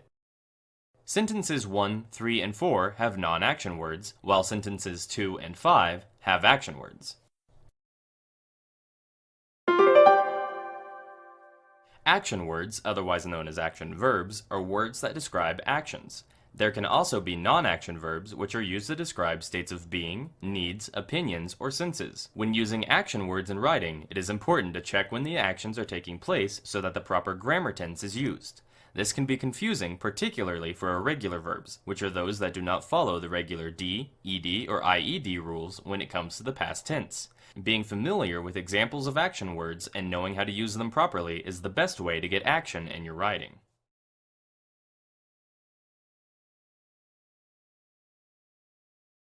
Have you ever heard that there are two sides to every story, and then there's the truth? With many words, it is almost the same. A word or phrase has a literal definition that you would find if you looked it up in the dictionary. That definition is the denotation of the word. But many words also have feelings or emotions that people often associate with them. Connotation is the term that describes the feelings that are generally associated with a word or phrase. Sometimes you may hear a word and get a bad feeling about it. If a word or phrase has a common bad feeling, you would say that it has a negative connotation. Negative connotation may be something that you want to use to your advantage or avoid, depending on what your purpose for writing is. Let's imagine you're writing a description of a home you want to sell. Avoid using words with negative connotations. You don't want people to read your advertisement and have bad ideas about the home. But what if you're setting the mood for a mystery or a horror story? Words and phrases with negative connotations could help create feelings of fear or dread. Check out this table for some examples of words and synonyms with negative connotations. Notice that these synonyms are words with very similar meanings, but they don't give you the same feeling. Here's another example of a paragraph written two ways. The first uses mostly neutral words, and the second replaces those with synonyms that have a negative connotation. Neutral. The stealthy fox crept through the woods, following the smell to the small cabin. Inside, he could see a slender woman talking with a man. She had an assertive voice, and as she turned to gaze out the window, the fox was quick to hide in the shadows. Negative. The sneaky fox crept through the woods, following the stench to the tiny shanty. Inside, he could see a skinny woman talking with a man. She had a bossy voice, and as she turned to stare out the window, the fox was quick to hide in the shadows. You can probably tell that although the meaning of each short story has not changed, the feelings you got when you read them were very different. For this reason, you must be very careful when making word choices in your writing. An affordable or inexpensive choice feels much better than a cheap one. Many people would rather be described as slender instead of skinny. Childish has a negative connotation, but youthful does not. Be wary of these other words with negative connotations. Depending on the purpose of your writing, you may want to replace them with the more neutral synonyms.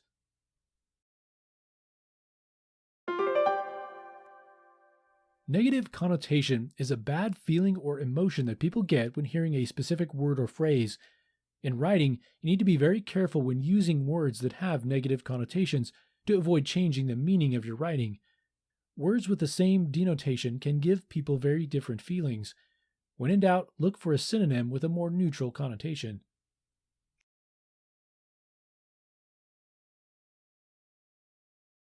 When you think of the word balloon, what do you think of? A birthday party? A carnival? Maybe a hot air balloon? A balloon is a common object. However, there are different associations that individuals pair with words depending on life experiences. When talking about grammar, the same goes for emotional connections. There are some words that have positive associations, some negative, and the rest are neutral. These associations are a word's connotation. This lesson focuses on positive connotations. A positive connotation is a positive or good association that connects to a specific word. The connotation makes the word seem pleasant or affirmative in the context it's used. Take a look at the word smell. Kevin smelled something coming from the kitchen. He put his book down and went to investigate. The word smell does not inform the reader if it is a good or a bad smell, therefore it has a neutral connotation. What if smell was replaced with the word aroma? What would change? There was an aroma coming from the kitchen. Kevin put his book down and went to investigate. The word aroma has a positive connotation. It means whatever's in the kitchen smells good. Therefore, one could assume Kevin smells someone's delicious cooking. What about using the word stench? There was a stench coming from the kitchen. Kevin put his book down and went to investigate. The word stench has a negative connotation and makes us think Kevin smells something bad or rotten. Here's another example. How about the word work? LaShawn worked on her final exam paper. How does LaShawn feel about working on her paper? There are no hints in this sentence because the word work is neutral. What if the word was changed to agonized? LaShawn agonized over her final exam paper. Well, that doesn't sound like fun. By using the word agonize, a negative connotation that shows the experience was emotionally painful has been added. Consider a positive connotation. How about this? LaShawn effortlessly completed her final exam paper.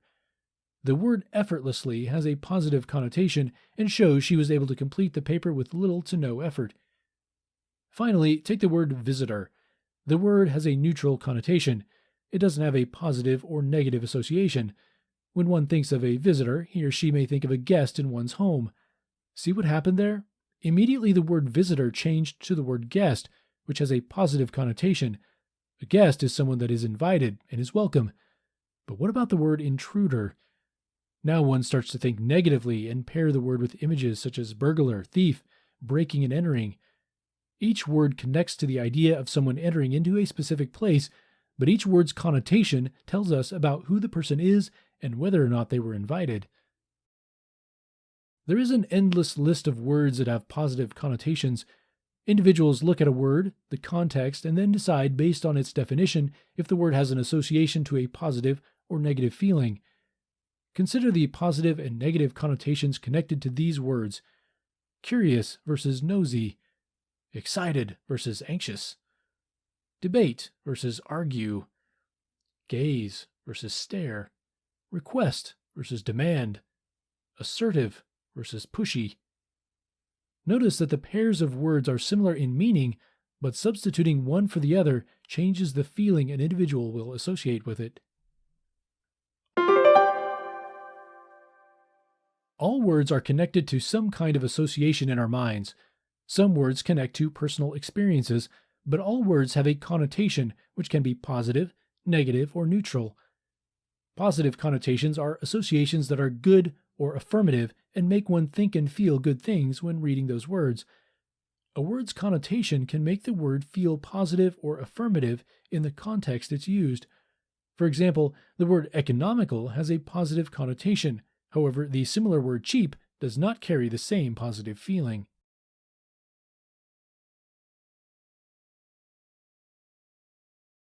Don't you love it when you find just the right necklace or scarf to make your outfit perfect?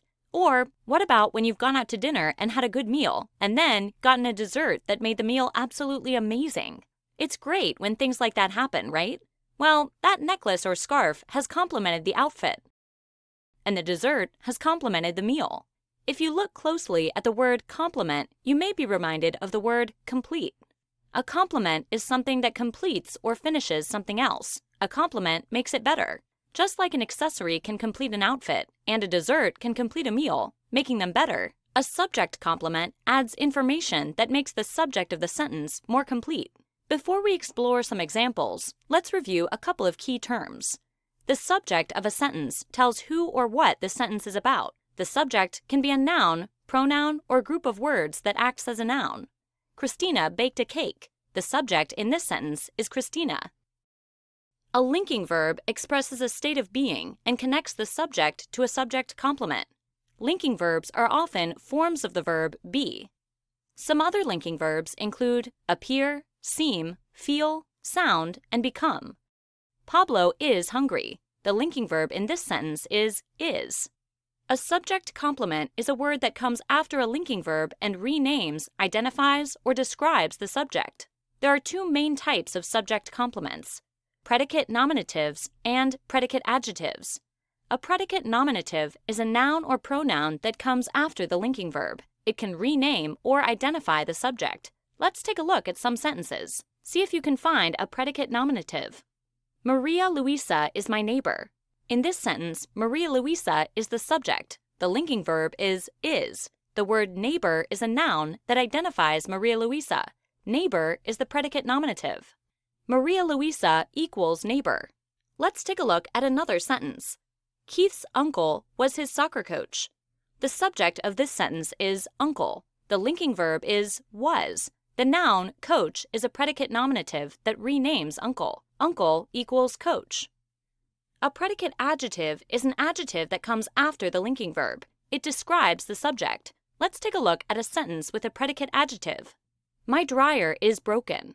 In this sentence, the subject is dryer. Is the linking verb. The word broken is an adjective describing dryer.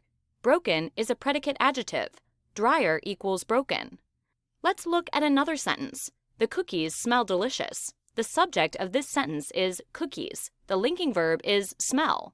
The predicate adjective delicious describes cookies. Cookies equal delicious. A sentence that contains a subject complement follows this pattern. Subject plus linking verb plus subject complement. This can be either a subject plus a linking verb plus a predicate adjective, or a subject plus a linking verb plus a predicate nominative. Note that there may be other words in the sentence, such as articles, a, an, the, adjectives, or adverbs, but a sentence with a subject complement always contains these three main parts in this order. Let's construct a few sentences using subject complements. First, let's construct a sentence where the subject complement is a predicate adjective. Remember the pattern: subject plus linking verb plus predicate adjective. Sarah plus will be plus angry. Sarah will be angry. Now, let's construct a sentence where the subject complement is a predicate nominative. The pattern is subject plus linking verb plus predicate nominative. Dog plus was plus hero. The dog was a hero. A subject complement comes after a linking verb and identifies, renames, or describes the subject. It can be either a predicate nominative or a predicate adjective. Sentences with subject complements follow the pattern subject plus linking verb plus subject complement.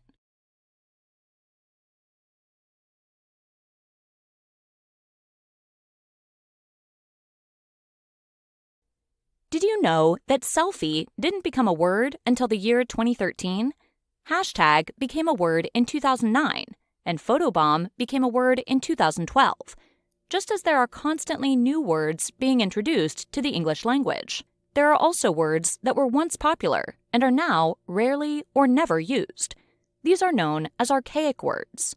The word archaic comes from a Greek word meaning ancient or beginning. The English language is always evolving and changing. So if you were to read something that has many archaic words, it might feel like you're reading a different language. It's important to keep in mind that many people that used archaic words in their work were living in a different time period. Therefore, it was much easier for the reader or audience to understand than it is for you. Take William Shakespeare, for example. He lived right after the Middle Ages ended, which went from about the year 500 to around the year 1500. Since Shakespeare wrote about 100 years after the Middle Ages, he still incorporated a lot of terms from that period in his work. Archaic words were used frequently during the Middle Ages, and so Shakespeare's plays are full of them. This makes them challenging for us to understand. In fact, you can even take a class in high school or college that is solely focused on how to read and understand Shakespeare's work. Let's take a look at the first part of his famous Sonnet 18 in Romeo and Juliet. Shall I compare thee to a summer's day? Thou art more lovely and more temperate. With archaic words like thee and thou, this can get a little tricky. In modern English, Sonnet 18 might read something like this: Should I compare you to a summer's day? You are more lovely and more pleasant. Make more sense? William Shakespeare isn't the only one who is known for his use of archaic words. In fact, there are other authors, such as J.R.R. Tolkien, who did not live around the Middle Ages, but used archaic words in their work. You might recognize Tolkien's name, as he is the author of the famous Lord of the Rings. Tolkien lived from 1892 to 1973, but the Lord of the Rings took place a long time ago. Therefore, the characters would most likely use some of these archaic words. so it was appropriate for Tolkien to use them in his writing.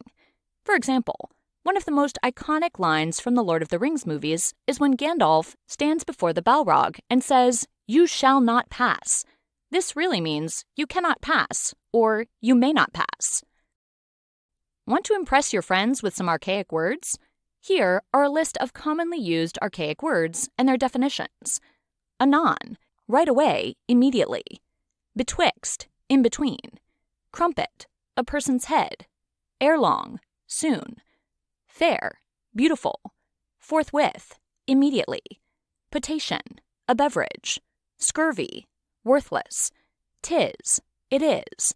12-month, a year. Wench, young woman or girl. Archaic words are words that were once widely used, but are no longer part of the English language. Many archaic words were used during the Middle Ages, like when Shakespeare was writing his many plays. Some authors, like Tolkien, choose to use them if they are writing a story during that time period.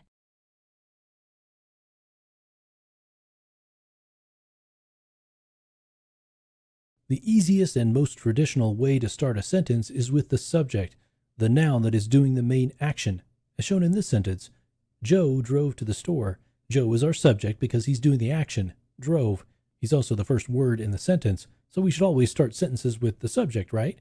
Well, it would certainly be grammatically correct, but this approach could result in some pretty dull writing. Sentence variety is the spice of life, or at least writing life, so not every sentence has to adhere to that simple subject-verb-object formulation. In writing, there's a lot of confusion about the right and wrong way to begin sentences. Due to grammatical confusion and outdated advice, many students and professionals feel unsure when it comes to beginning a sentence without the subject. Two common causes of anxiety and even dinner table arguments are the words because and however. Although some people will insist that it's grammatically incorrect to begin a sentence with either one of these words, most grammarians and linguists disagree. Let's find out why. Grammar teachers instruct their students not to use because at the beginning of sentences because they think their students will end up with something like this: because the population of Arizona has grown exponentially. This is a sentence fragment, as the word because has resulted in a subordinate clause, a group of words that include a subject and verb but can't stand alone as a sentence. Here, because implies some sort of cause and effect, but as there's none described, it's just left hanging. However, subordinate clauses can be used as introductory clauses, which, as the name implies, are pretty similar to introductory phrases. Check out this example. Because the population of Arizona has grown exponentially, the state is facing a severe water shortage. The part after the comma is an independent clause, which can stand on its own as a complete sentence. In this case, the because clause is serving to introduce it. Some old-school grammar books will tell you not to use however at the beginning of a sentence as a connector or as a transition from the previous sentence. However, most modern grammarians disagree with them. Using however followed by a comma clearly means nevertheless and makes for a useful connector when making a statement that disagrees with the previous sentence. In fact, we just used it in the second sentence of this section. The old-school grammar books would tell us to rewrite that sentence like this. Most modern grammarians, however, disagree with them. Here, the however breaks up the main idea of the sentence, and it's not immediately clear that we're in disagreement with the previous sentence. Inserting however at the beginning of a sentence allows it to serve as a one-word introductory phrase, a group of words that serves as a transition or sets the stage for the main clause of a sentence, as shown here. In Arizona, the population has grown exponentially over the past several decades. That's why the comma is important. Remember to always put a comma between an introductory phrase and the main clause of a sentence. Let's review.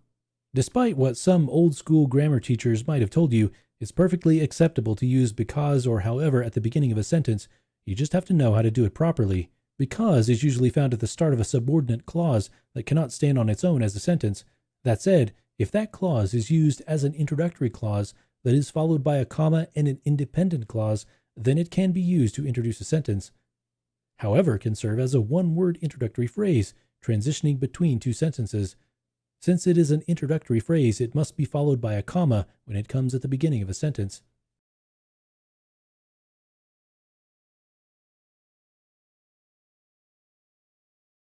Different workers in a company have different jobs to perform. Similarly, in written communication, Different types of sentences have different jobs to perform. There are 4 different functions a sentence can have in English: declarative, imperative, interrogative, and exclamatory. Interrogative sentences are easy to understand. They ask a question and end in a question mark. Exclamatory sentences are also easy. They express strong emotion and end in an exclamation point. Declarative and imperative sentences are harder to distinguish because they both can end with a period. Punctuation doesn't provide a good clue. Let's take a closer look at these sentence types. A declarative sentence makes a statement and ends with a period. You'll find in English that the vast majority of sentences are declarative, especially in written English. Declarative sentences can describe facts, express opinions, make arguments, or otherwise give information. For example, Ramona exercises every day. Exercise is healthy. Ramona's favorite exercise is biking. Each of these sentences makes a statement that gives us information. Most declarative sentences follow normal word order, that is, the subject comes before the verb. Remember, the subject is a noun or pronoun showing who or what the sentence is about. The verb is the word showing action or state of being. Tanya hates biking. The subject in this sentence is Tanya, and the verb is hates. She runs once a week instead. In this sentence, our subject is a pronoun, the word she. The action word is runs. An imperative sentence gives a command, gives instructions, or makes a request. It often ends in a period, and occasionally it will end in an exclamation point if the command is very strong. For instance, measure 2 cups of flour. Add a teaspoon of baking soda and stir. Each of these sentences gives an instruction. Imperative sentences are unique in that there is usually not a subject written in the sentence. Rather, the subject is the hearer or reader. The subject of the sentence is implied to be you. The entire imperative sentence is the predicate part of the sentence, the verb and its object and modifiers. Please wash the car. This sentence would be categorized as a request.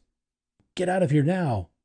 Because of its tone and the corresponding exclamation point, this sentence would be considered a command. There are 2 questions we can ask when trying to decide if a sentence is declarative or imperative. What is the word order? If the sentence has the subject before the verb, it is probably declarative. If the sentence seems to have only a verb and its modifiers, but it makes sense to add you at the beginning, it is probably imperative. What is the sentence doing? If it is giving a direction, request, or command, it is imperative. If it is for your information, it is declarative. Let's try a few sentences. The temperature dropped 15 degrees overnight. What is the word order? The sentence is arranged with the subject, then the verb, temperature plus dropped. What is the sentence doing? It tells a fact for your information. The sentence is declarative. Put away your laundry before dinner. What is the word order? The whole sentence is a verb with modifiers and objects. It could be prefaced by you. You put away your laundry before dinner. What is the sentence doing? It's giving an instruction. This sentence is imperative. Declarative sentences state information, and the word order is usually subject, then verb. Imperative sentences give a command, give instructions, or make a request, and have a subject that is implied to be you. To distinguish between the two, ask what is the word order and what is the function of the sentence.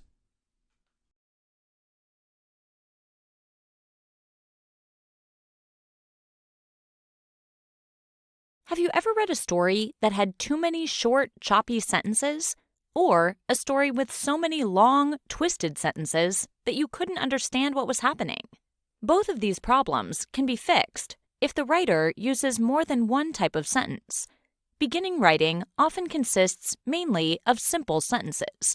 However, you can improve your writing by expanding simple sentences into compound sentences and complex sentences. Before we can learn about compound and complex sentences, we need to review clauses. A clause is a group of words that contains a subject and a verb. Remember, the verb is the action, and the subject is who or what performs that action. Here are some examples. Clause: the bird chirped. Subject: bird. Verb: chirped. Clause: when the dog barked. Subject: dog. Verb: barked. Not a clause: my angry furry dog. Subject: dog. Verb: none. Not a clause. Ate a bologna sandwich. Subject, none. Verb, ate. There are two types of clauses, independent and subordinate. An independent clause contains a subject and a verb and stands alone as a complete thought. An independent clause also has only one subject and verb pairing and may contain any number of describing words, also called modifiers. Here are some examples. Ella ran. The subject is Ella, and the verb is ran. This is a complete thought. My angry furry dog barked loudly. The subject is dog, and the verb is barked. The other words are modifiers. They describe other words in the sentence. There's only one subject-verb pairing, and the thought is complete. On the other hand, a dependent clause is also called a subordinate clause. It contains a subject and a verb, and it may contain modifiers, but it isn't a complete thought. It can't stand alone. Here are some examples. Since Franklin likes potatoes. The subject is Franklin, and the verb is likes, but this isn't a complete thought. It doesn't make sense alone. When Pete comes home. The subject is Pete, and the verb is comes. This is also not a complete thought. Now that we have reviewed clauses, we can learn about compound and complex sentences.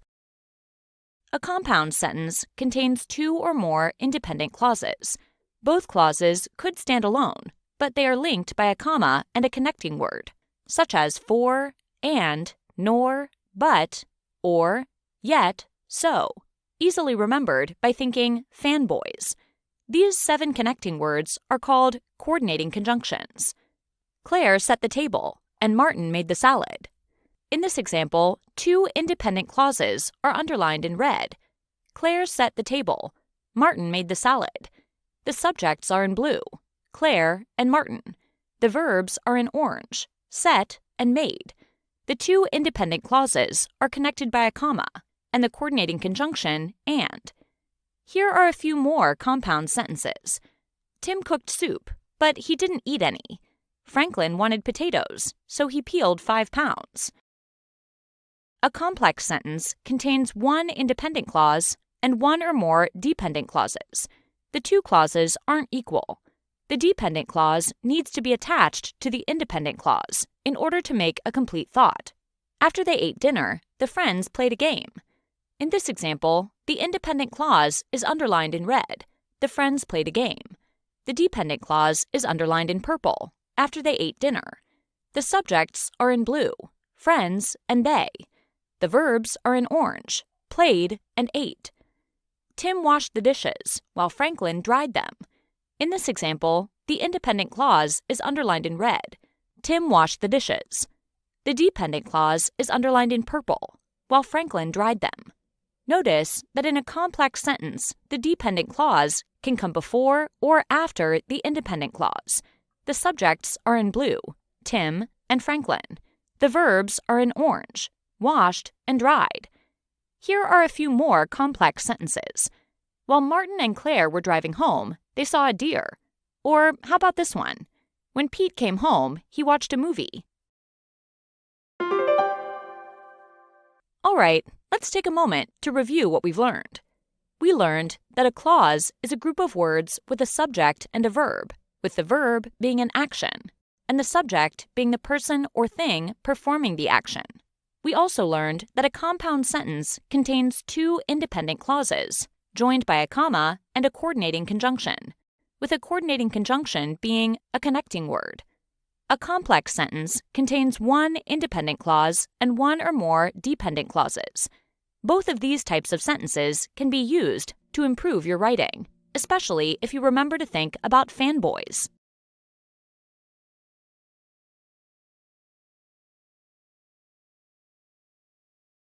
A sentence usually has a subject, what we are talking about, and a verb, the action that is going on. Let's look at an example. I like apples. Here the subject is I, the verb is like, and the object is apples. A paragraph is a group of sentences that begins with an indented sentence about one idea, supports the idea, and concludes with a final thought about the idea. Even though run is one word, it is a paragraph, where run serves as the main idea, support for the main idea, and a conclusion. run. Technically, a paragraph does not have a set amount of sentences. Some paragraphs have 2 or 3 sentences, while others have only 1 sentence. In newspapers and online writing, a powerful, well-written sentence can function just as well as one with 5 sentences. 5 sentences is usually the maximum guideline for a good paragraph and include an introductory sentence, or the main idea of a paragraph, 1 to 3 supporting sentences, and a concluding sentence. Let's take a look at a sample paragraph that might be in need of some grammatical first aid. I am a big fan of the Seattle Seahawks. They are amazing. They have won the Super Bowl. They have very good players. My favorite player is quarterback Matt Hasselbeck. The Seahawks have an incredible stadium in Seattle, Washington. The stadium is called CenturyLink Field. It can hold 67,000 people. The stadium is an important part of downtown Seattle. There are many buildings in downtown Seattle. The tallest building in Seattle is the Columbia Center. I have been to the top of the Columbia Center. The view is amazing. Wow, there's a lot going on in that one paragraph. The paragraph has 3 main ideas. Let's look at the first one. I am a big fan of the Seattle Seahawks. They are amazing. They have won the Super Bowl. They have very good players. My favorite player is quarterback Matt Hasselbeck. Here, the main idea is the Seattle Seahawks. Now, let's take a look at the second main idea. The Seahawks have an incredible stadium in Seattle, Washington. The stadium is called CenturyLink Field. It can hold 67,000 people. The stadium is an important part of downtown Seattle. The main idea here is the CenturyLink Field Stadium. Now, how about the third main idea? There are many buildings in downtown Seattle. The tallest building in Seattle is the Columbia Center. I have been to the top of the Columbia Center. The view is amazing. Here, the main idea is the Columbia Center. While each of these paragraphs could be clearer, each one is based upon a main idea, rather than several main ideas. Many writers are guilty of this mistake at one time or another. When you're writing and good ideas are coming out of your head, it's easy to forget that the reader can get lost. Let's review. While there's no formal rule about how many sentences a paragraph should have, the general rule is that a paragraph should begin with an indented sentence, as denoted by 5 spaces, or 1 push of the tab key. A good paragraph typically consists of an introductory sentence, 1 to 3 supporting sentences, and a concluding sentence that leads into the next paragraph. It takes practice, but a good paragraph begins with an idea, like run.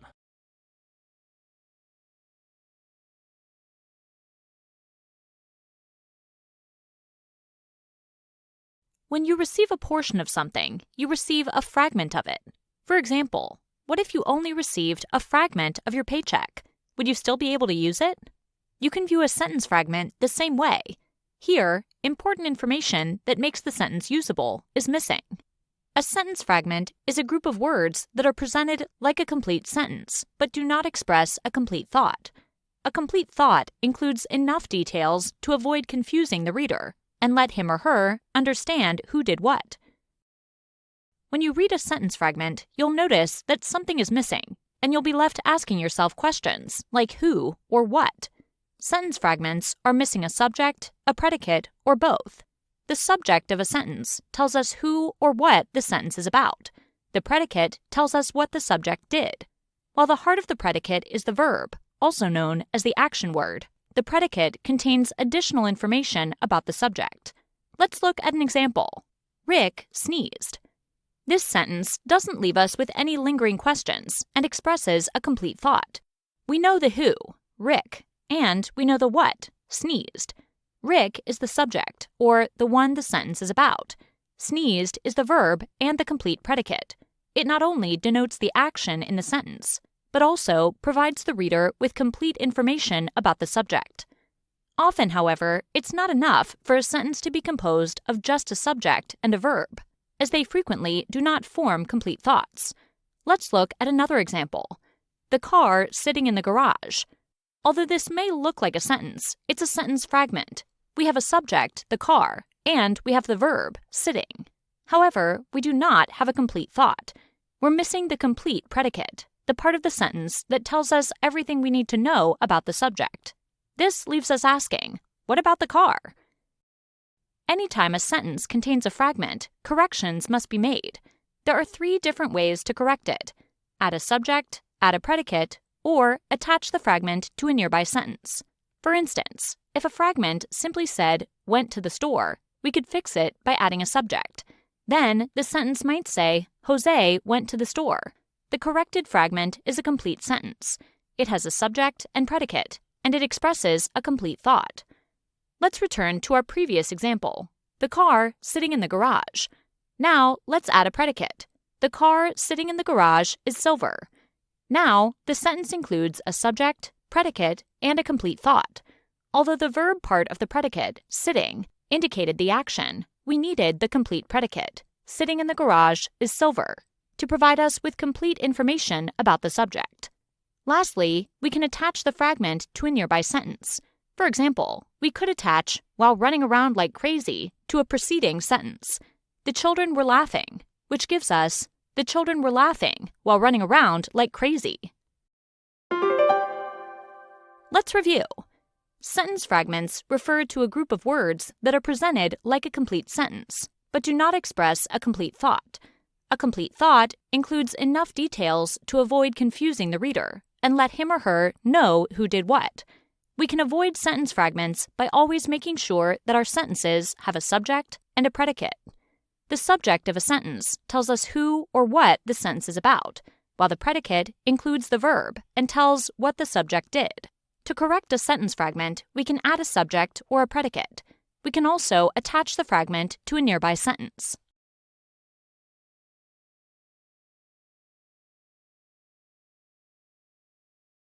Jake and Matt are identical twins. They are the same age and the same height.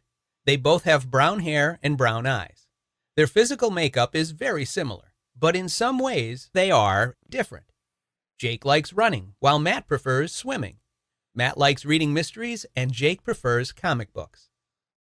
In English grammar, a compound sentence is a bit like twins. There are two parts. Each part is equal in structure, but different in the details. In this lesson, we will explore compound sentences. Before we do, let's review some facts about sentences. Here are some of the most important facts about sentences. 1. A sentence begins with a capital letter. Matt read a book about detectives. 2. A sentence ends with a punctuation mark, a period, a question mark, or exclamation point. Did Jake read the same book? 3. A sentence expresses a complete thought. Sentence: Jake won a race. Not a sentence: won a race. 4. A sentence must have a subject. The subject tells who or what the sentence is about. Matt swims every day. The subject is Matt. And finally, 5. A sentence must have a verb. The verb can be an action verb telling what the subject does. It can also be a linking verb telling what the subject is by connecting the subject to a subject complement.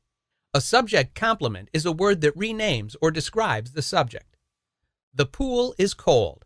This is a linking verb. Matt shivers. This is an action verb.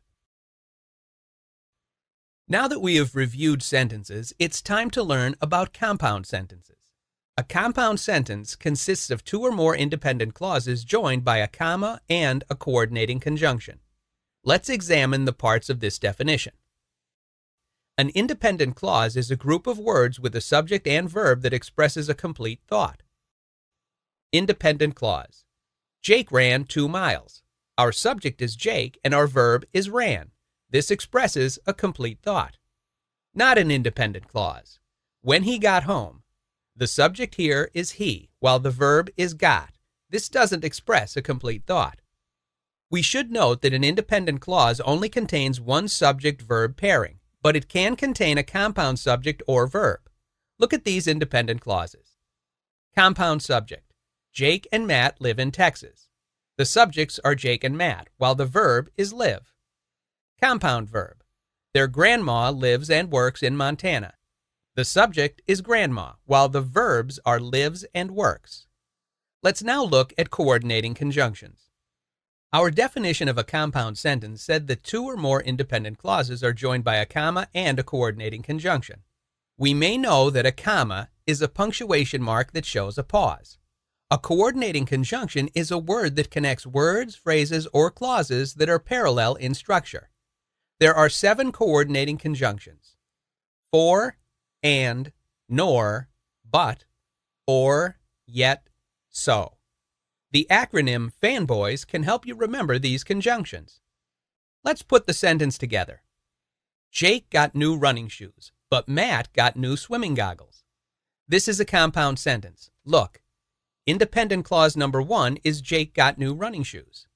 Independent clause number 2 is Matt got new swimming goggles, joined by a comma and a coordinating conjunction. Comma, but. Jake won a race, so Matt was jealous.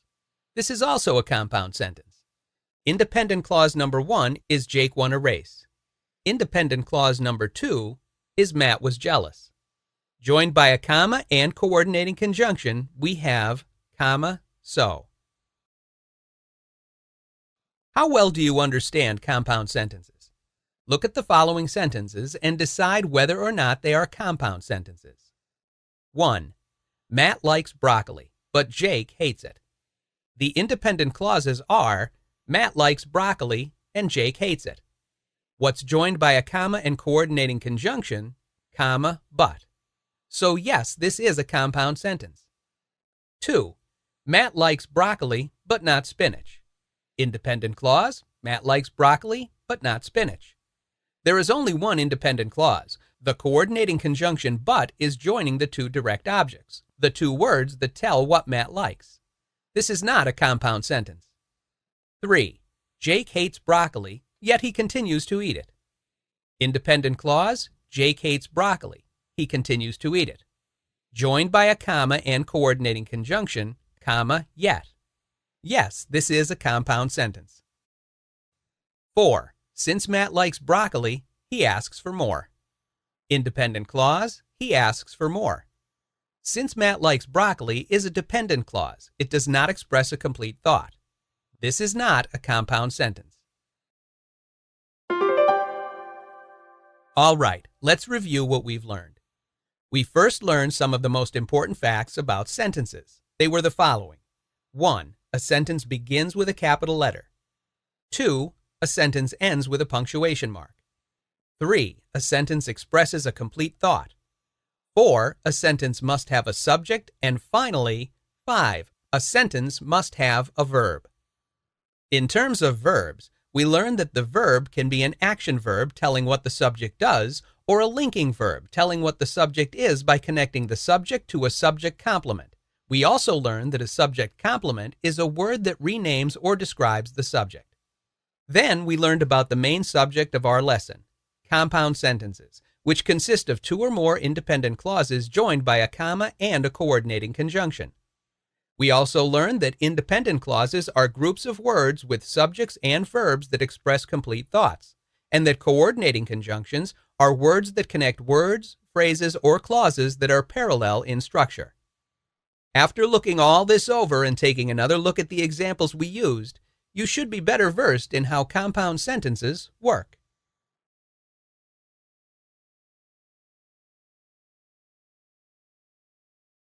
We all have that friend or acquaintance who just talks and talks and talks.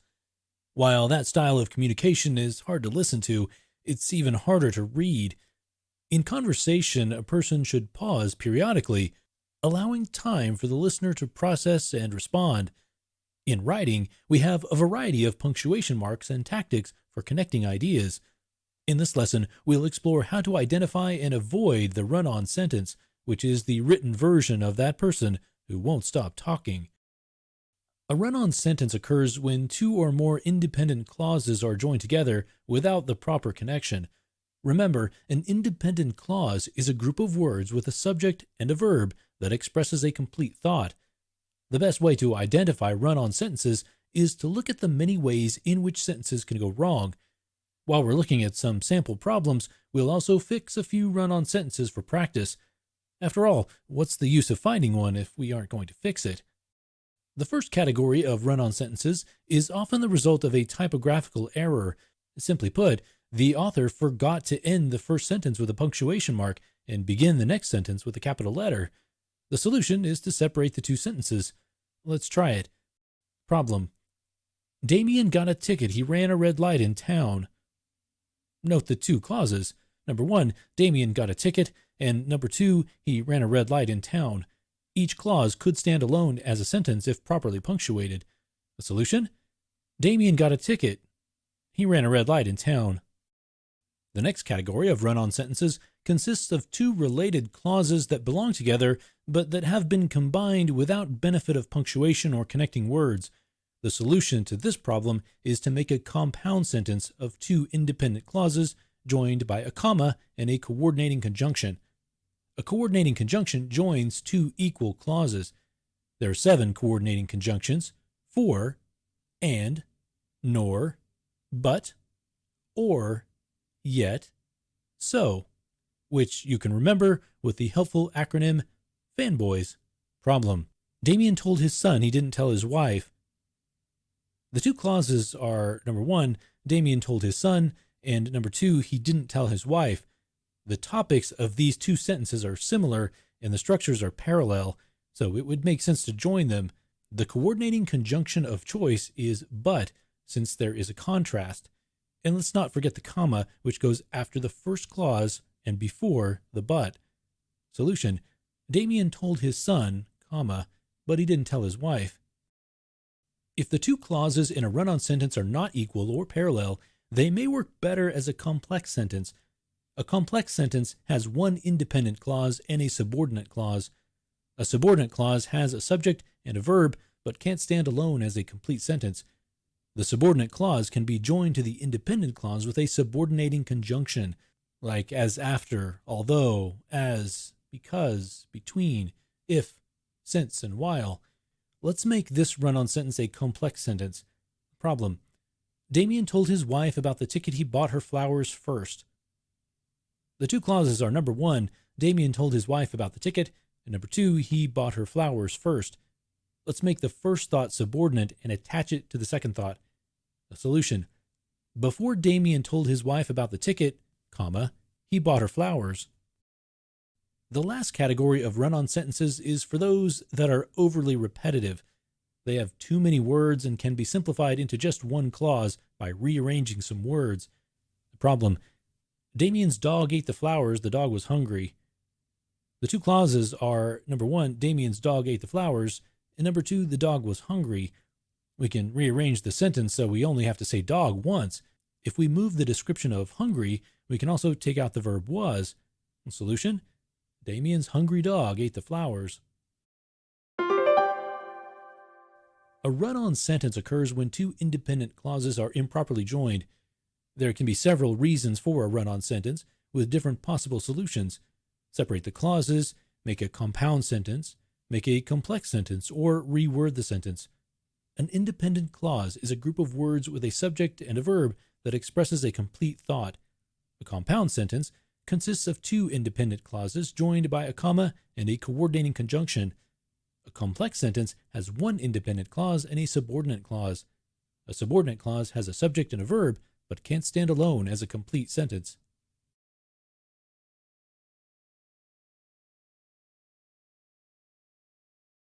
A simple sentence is not just a sentence that isn't complicated. It isn't simple because of the topic or the length. A simple sentence is a specific type of sentence that must have a subject, predicate, and a complete thought. The subject is what the sentence is about, or who or what does the action. Usually, a subject is a noun or pronoun. The predicate is a part of the sentence that contains a verb or an action. It can also be a linking verb that connects the subject to another noun or adjective. Common linking verbs are the forms of to be, am, is, are, was, were. A simple sentence is an independent clause, meaning it stands alone. Simple sentences may be short, but they can be longer if they have compound subjects, verbs, and prepositional phrases. However, a simple sentence cannot have a dependent clause. Here are some short, simple sentences. John ate the cake. Suri was happy. The surprise is inside the box. The dog jumped over the log. We talked. When sentences are short, it can be easy to tell that they're simple. They might only have a couple words, a subject, and a verb. But it is possible to have much longer simple sentences by adding adjectives, adverbs, and prepositional phrases. Check on these longer examples of simple sentences. The subject and verb are in italics. Notice that the subject and the verb are the most important part of the sentence. You can take away the extra words, and your sentence still makes sense. After dinner, Dan and Rachel walked to the beach. In this example, there is a compound subject, Dan and Rachel, and just one verb, but it's still a simple sentence. The kids swam, jumped, and ran all afternoon. Now, this sentence has a simple subject, kids, with a compound verb, swam, jumped, and ran. Maureen wore a long black dress to the formal on Saturday. My mom and dad met on their first day of college. To understand what a simple sentence is, it can be helpful to see some examples of sentences that are not simple. Check out the following examples of sentences that are not simple. After they ate breakfast, Meg and Tom went for a run. Chase went for a swim, and Luke played basketball. Molly waited to order because her husband was running late. Each of these sentences can be turned into two simple sentences. They ate breakfast. Then Meg and Tom went for a run. Chase went for a swim. Luke played basketball. Molly waited to order. Her husband was running late. Be sure not to confuse incomplete sentences for simple sentences. The following are examples of fragments that are not complete simple sentences. Because he ran. This is not a complete thought. Even though there is a subject, he, and a verb, ran, it is not a simple sentence because it does not make sense on its own. Playing and laughing outside. Here, the sentence is missing a subject but has a verb, so it cannot be a simple sentence. James, Lily, and the beautiful Serena. This is not a simple sentence because there is no verb to complete the thought. Let's add to those examples and turn them into simple, complete sentences. He ran on the track. The triplets are playing and laughing outside. James, Lily, and the beautiful Serena set off on the cruise. Simple sentences are sentences that have a subject, predicate, and a complete thought. The subject is what the sentence is about, or who or what does the action, a noun or pronoun. The predicate is a part of the sentence that contains a verb or an action. Simple sentences must be able to stand alone and make sense. A simple sentence can have a compound subject and a compound verb, as well as adjectives, adverbs, and prepositional phrases.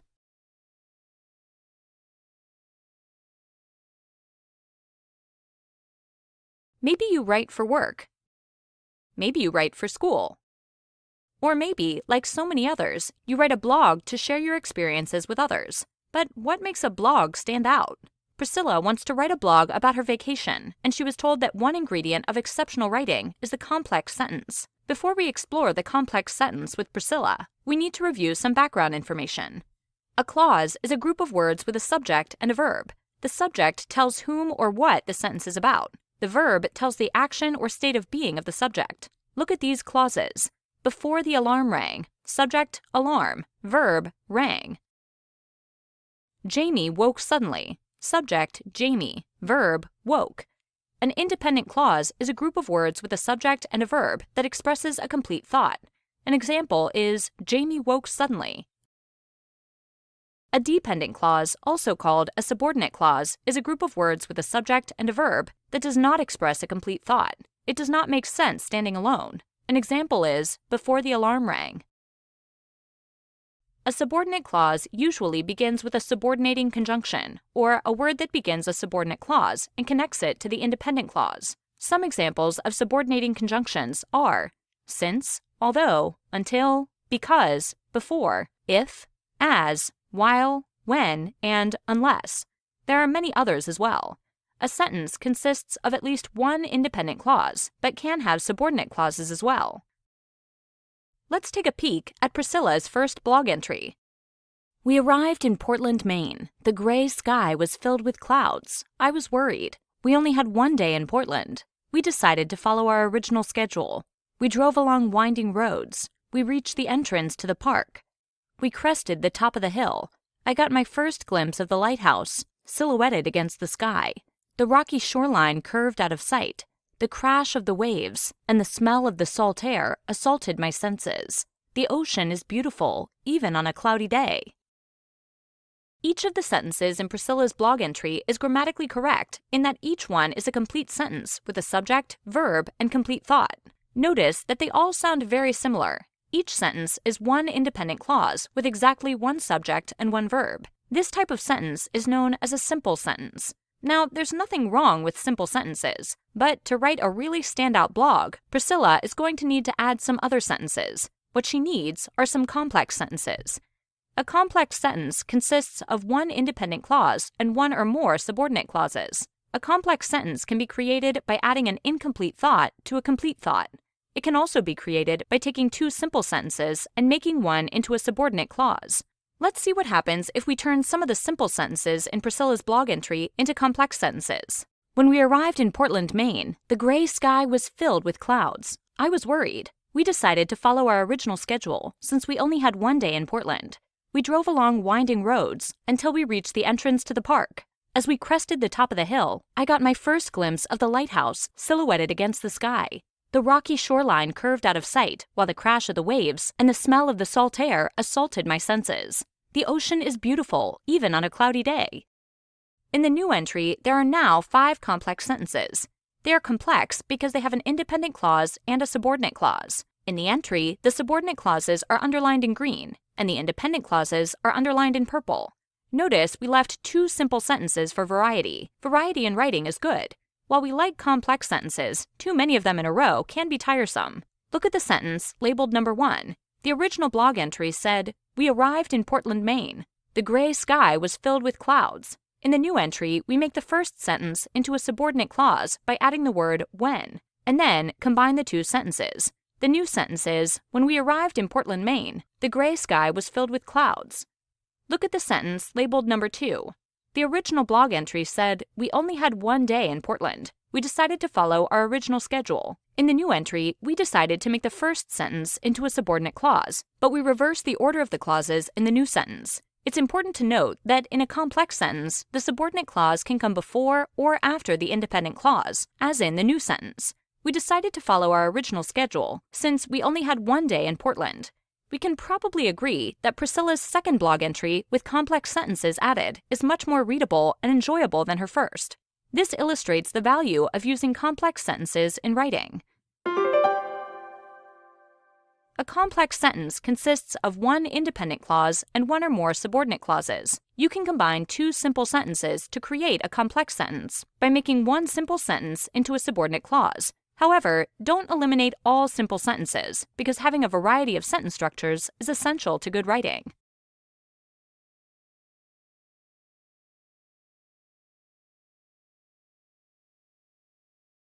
Whether through blogs, online forums, or social media, we all communicate with strangers and friends in print. In a digital world full of internet slang and emoticons, it's tempting to take shortcuts in writing, assuming our readers will figure out our meaning. But in professional and academic writing, and even in personal writing, the ability to write in complete sentences is a powerful tool. Complete sentences make us look and sound good, and make it most likely that we actually say what we mean. Let's explore the components of a complete sentence: the subject, predicate, punctuation, and capitalization. The simple subject of the sentence is a noun, person, place, thing, or idea, or pronoun, word that replaces a noun, he, she, we, they, etc., that tells who or what the sentence is about. Jennifer cried. The simple subject is Jennifer. The phone rang. The simple subject is phone. The complete subject of a sentence contains the simple subject as well as any modifying words or phrases that go with it. The loudly ticking clock hung on the wall. The complete subject is the loudly ticking clock. The simple subject is clock, which is described by the loudly ticking. Now, let's take a closer look at sentence predicates. There are 2 types here as well. The simple predicate of the sentence is a verb, word that shows action or being, that tells what the subject does or is. Marco sang. The simple predicate is sang. The new neighbor is friendly. The simple predicate is. The complete predicate of the sentence contains the verb and any modifiers. If the verb is an action verb, the predicate could also contain direct and indirect objects, words that receive the action of the verb. If the verb is a linking verb, the predicate contains the subject complements, adjectives or nouns that identify or rename the subject. Benjamin ate 3 cookies. The simple predicate is ate. The complete predicate is ate 3 cookies. Cookies is the direct object, telling what was eaten, and 3 describes how many cookies.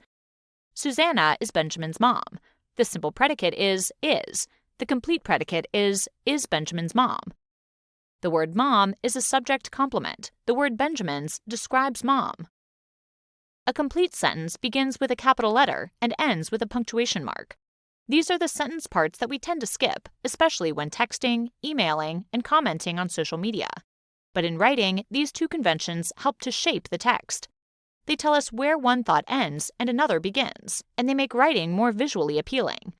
Punctuation marks also add information about the tone and inflection of a sentence. The first letter of the first word of a sentence must be capitalized. After that, the only words that should be capitalized are proper nouns, such as the names of people and places. We show that a sentence has ended with one of 3 punctuation marks: a period, question mark, or exclamation mark. The majority of sentences end in a period.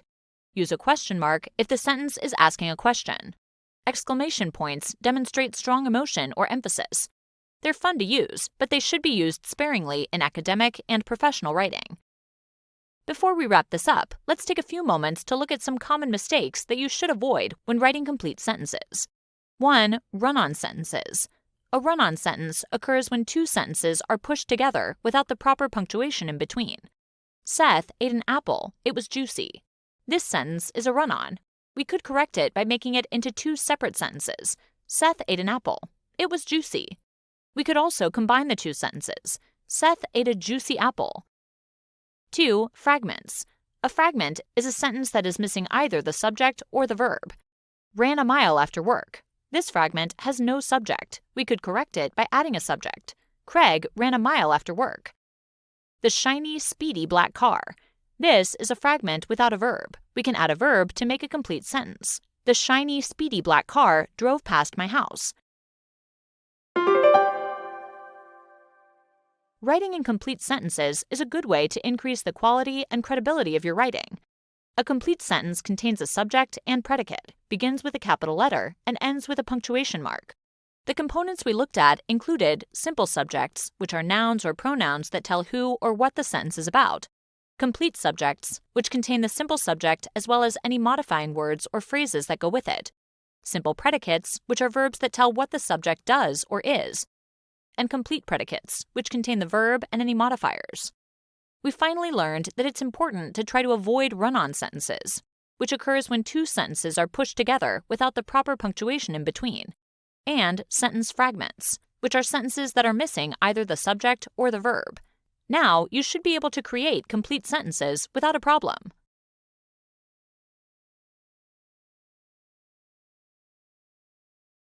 You are outside and the weather is hot. You decide to go to the beach to try and cool off, and you meet your friend. She says, "It is hot today, isn't it?" Of course it's hot. Why would your friend ask a question like that? Your friend is asking a rhetorical question. In conversation, a rhetorical question is asked to make conversation, for emphasis, or to make a point in your speech or discussion. Your friend is not usually expecting an answer. She knows it's hot and either wants you to agree with her or she's making a point, but she's not truly expecting an answer. A rhetorical question is a question that's used for effect when an answer or reply is not expected. The easiest way to write a rhetorical question is by forming a question right after a statement to mean the opposite of what you said. These are called rhetorical tag questions. The dinner was good, wasn't it? The dinner was not good. The new government is doing well, isn't it? The government is not doing well. Note that these questions can be tricky. Sometimes an answer is expected with a regular tag question. At the airport, security might ask, "You're not carrying something for anyone else, are you?" This is not a rhetorical tag question. In this case, you must answer the first statement, not the second. You can also write obvious rhetorical questions when everybody or nobody knows the answer. There are many rhetorical questions that have already been written and are used in daily and written speech, like, "What is the meaning of life?" No one knows the answer. With some creativity, you can write humorous things, but remember your audience. You almost never use these types of questions in professional writing. Let's look at a few examples. Is the sun hot? Yes, it is very hot. Is the moon round? Yes, it is very round. Is the ocean wet? Yes, it is very wet. Are you kidding me? The person you're speaking with knows you are not, but cannot or does not want to believe what you're saying. Will you go to the party on Saturday? You can also respond to a question with a rhetorical question, such as, do pigs fly? No, they don't, so the answer is obviously no. Another response could be, do dogs bark? Yes, they do, so the answer is obviously yes. Sometimes you can write a rhetorical question to make your audience take action. 12 people were injured or killed at the corner of Smith Street and West Avenue last year. How many more people have to die before we put in a stop sign at the intersection? Rhetorical questions don't always have to be at the end of a statement either. Why would anyone not want a stop sign at the corner of Smith Street and West Avenue? 12 people were injured or killed there last year. Writing a rhetorical question after saying a statement can make the audience agree with what you're saying, or try to convince people to believe in what you're saying. For instance, we work long and hard for our money. Don't we deserve a rest from telephone marketers at dinner time? We can also write rhetorical questions to state the opposite, by writing a question or statement one way and then changing it to the other direction. You can show progress or surprise to your reader. Everyone kept saying that our economy was failing. Perhaps they didn't know about our company?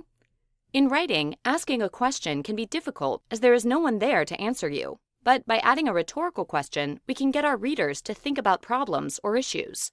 Raising a child can be difficult. We all want the best for our children. But what can we do when we only have a few precious hours outside of work? Rhetorical questions are questions to which you are not expecting an answer. To write a rhetorical question, a statement can be made, followed by a question. In rhetorical tag questions, a simple question is added. You can write rhetorical questions to say the obvious, the opposite, or ask questions to get your audience to react or think.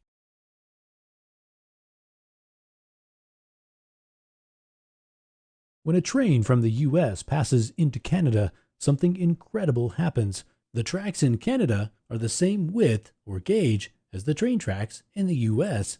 Obviously, this makes sense since Canada is the United States' biggest trading partner.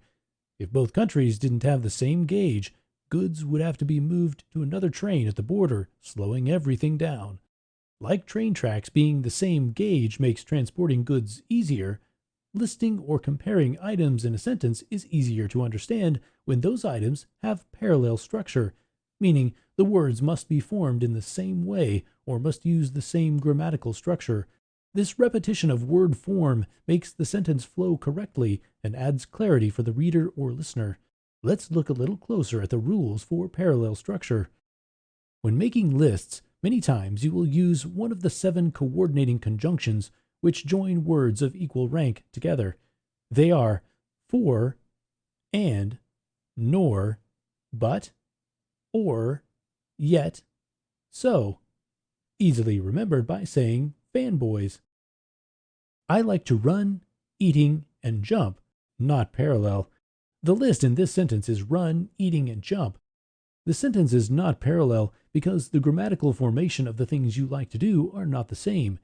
We need to make the structure of the words agree with each other.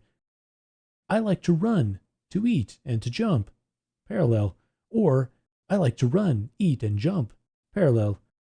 The first infinitive to works or carries over for all the verbs in the list. This sentence could also be corrected by making all of the objects in the list into gerunds, a verb that acts as a noun by adding ing. I like running, eating, and jumping, parallel. In this sentence, we have a list of how the students are expected to do their homework. All students are expected to do their homework good, quickly, and efficient, not parallel. Good and efficient are adjectives describing something. Quickly is an adverb talking about the action of doing their homework. All students are expected to do their homework well, quickly, and efficiently, parallel. Since this sentence was about how the students were to perform an action, adverbs needed to be used because they modify our action words, or verbs, in other words. Clauses are a group of words with a subject and verb. To stay in good shape, it's important that you eat vegetables, to drink lots of water, and exercising, not parallel. The activities mentioned in this clause do not share the same grammatical form. Let's fix this. To stay in good shape, it's important that you eat vegetables, that you drink lots of water, and that you exercise. Parallel. Now your list reads, that you eat, that you drink, and that you exercise. They now share the same structure, so they're now parallel. Another way to correct this sentence would be, to stay in good shape, it is important that you eat vegetables, drink lots of water, and exercise. Parallel. Similar to our infinitive to earlier in the lesson, that you is working for all three verbs, eat, drink, and exercise. Correlative conjunctions are pairs of words that balance clauses, etc. Examples are neither nor, either or, and not only but also. These pairs must always be used together.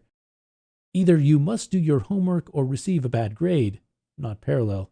Although this may look correct, if you actually read it, it is saying that you must either perform the action of do your homework or perform the action of receive a bad grade.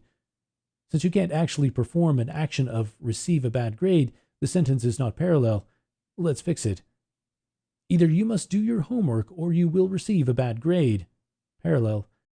Now we have you must do and you will receive. These are the same grammatical structure and form a proper parallel sentence.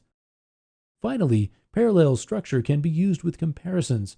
This might seem self-evident since comparisons involve two subjects, but here are some examples. My house is smaller than my brother. Not parallel. This sounds like your house is smaller than your actual brother. My house is smaller than my brother's house. Correct. As you can see, there are many ways that sentences are used to compare things and to list things. So let's take a few moments to review what we've learned about parallel sentences. When writing these kinds of sentences, you will want to use parallel structure, which is when a grammatical form is repeated in a sentence. Using this repetition will make your sentences easier to understand and your writing more enjoyable to read.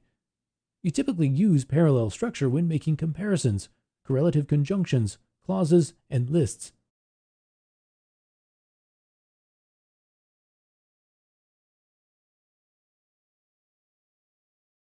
If sentences were puzzles, prepositions would be the parts that link each piece together. A preposition answers where something is, when something happens, and how things are related. An easy way to remember the kinds of words that are prepositions is to ask, how can a ghost hide? We could answer with over, under, until, through, across, with, in. For example, we could say, a ghost can hide in a castle wall. The word in is the preposition. Another important thing to remember about a preposition is that it will usually come before the thing that it's describing, called the object of the preposition. To figure out what the object of the preposition is, simply ask, what? How can a ghost hide?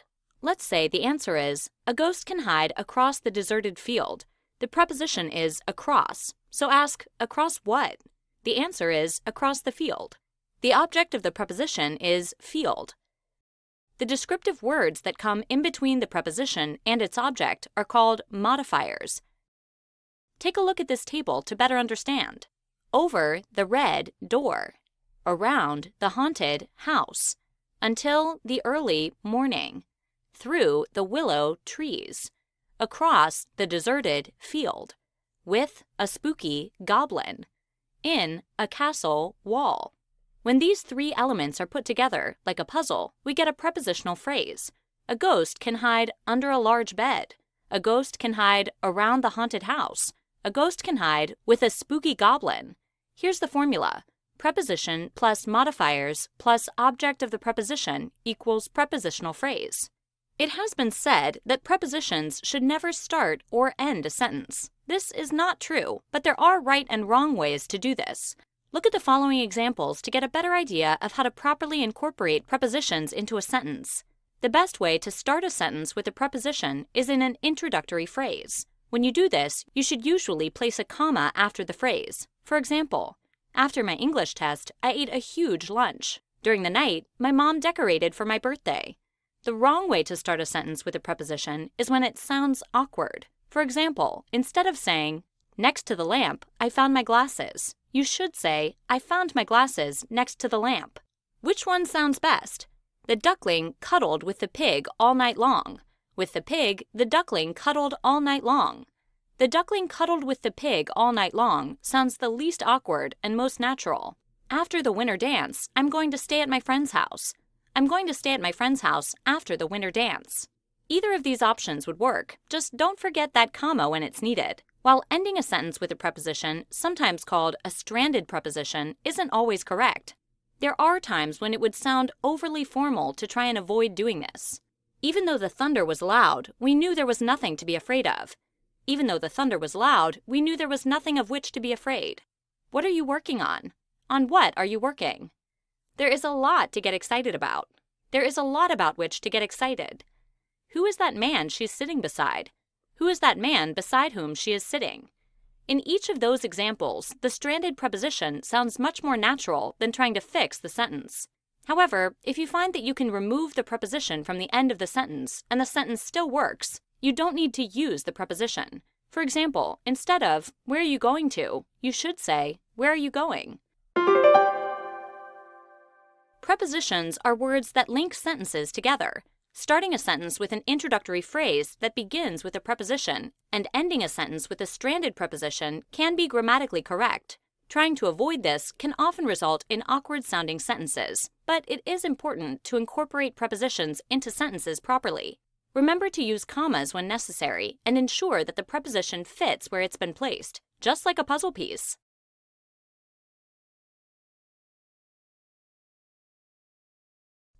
Linda owns a catering business in New Orleans. She enjoys cooking for special events such as weddings, parties, and holidays. Can you spot the error in this sentence? This is a fused sentence. A fused sentence is a sentence in which two independent clauses are joined without any punctuation separating them. Fused sentences are also called run-on sentences.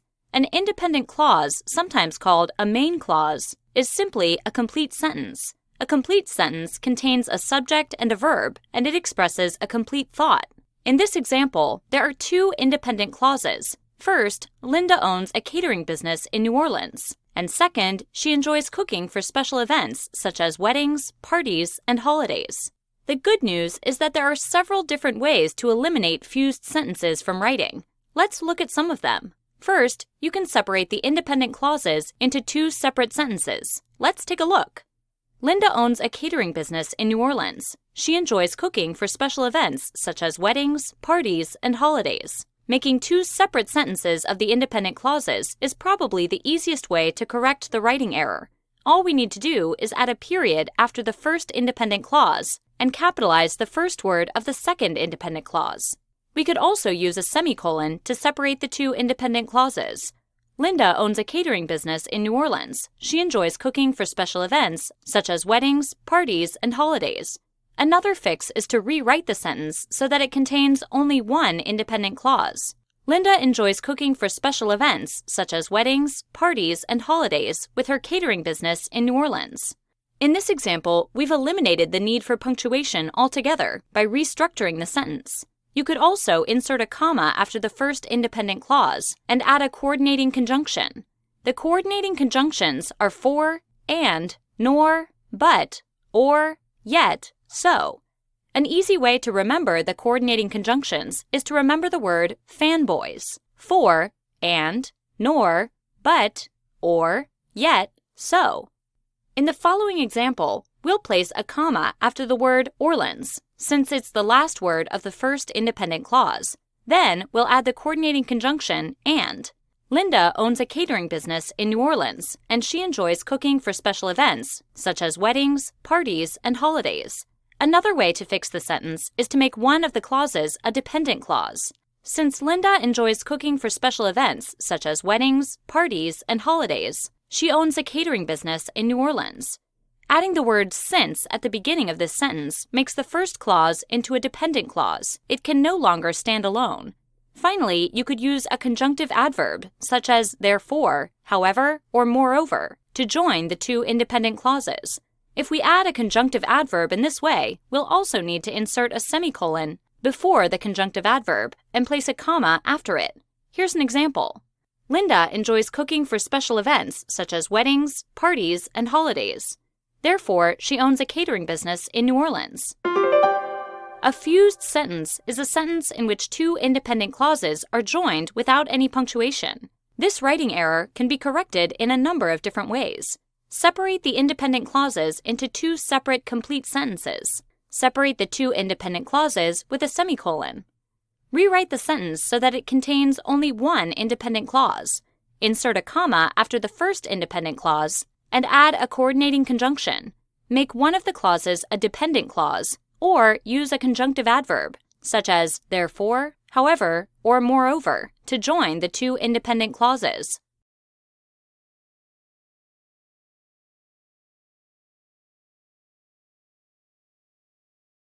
Palindrome. The word creates images of people in vehicles driving in circles, driving around and crashing into each other, or some kind of flying machine, although that is not actually even close to the real meaning of the word. And that's the interesting thing about words. Just the sound of them can remind us of places or people or other moments in time. They can also do other things as well, such as act as mirrors, and that's where palindromes come in. These are words, phrases, or numbers that read the same forward as they do backwards. The name palindrome actually comes from a Greek word meaning running back again. Although palindromes include numbers and phrases, this lesson will focus mainly on single words. Take a look at the first example, race car. A few other common palindromes include did, deed, civic, pop, eye, rotor, radar, none, mom, and dad. An interesting fact about palindromes is that they don't usually follow capitalization and punctuation rules, so a name like Hannah can still be considered a palindrome. Another interesting fact about palindromes is that the longest one in the English language is 9 letters long, redivider. But there are a few Finnish palindromes which put that one to shame, as there are actually 2 that have 25 letters in them. Palindromes also come in phrases. Something to remember about phrases that are palindromes is that they don't follow the same punctuation and spacing rules, the same way words don't follow capitalization rules. Look at the phrase, live evil. Although neither word is a palindrome by itself, put it together in a phrase and it becomes one. An example of an even longer phrase is, pull up if I pull up. A few other phrases include, was it a cat I saw? You could also substitute bat or rat for cat and still make it a palindrome. Also, we panic in a pew is another palindrome phrase. Let's take a moment to review what we've learned about palindromes. In summary, coming from a Greek word meaning running back again, palindromes are words that, if they were flipped around, would read the same forward and backward. Palindromes can be short or long words. They can also be long or short phrases. An important thing to remember is that the regular rules for capitalization, punctuation, or spacing don't necessarily apply when considering if a word is a palindrome or not.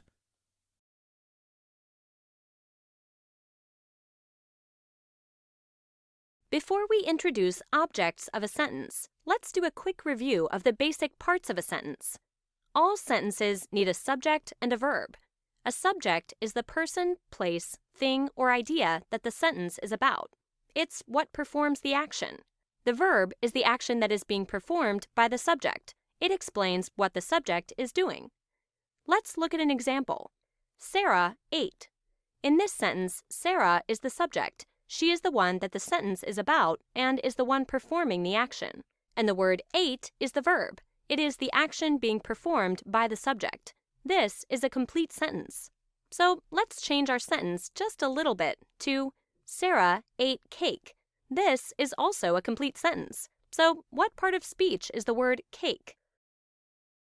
The object of a sentence is the person or thing that receives the action of the verb. It is the who or what that the subject does something to. That sounds complicated, but we'll understand it more after we practice. Terry carried out the trash.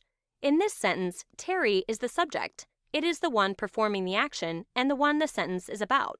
Carried is the verb. It is the action being performed by the subject. Trash is the object. It is what is being carried, and it is what the subject is doing something to.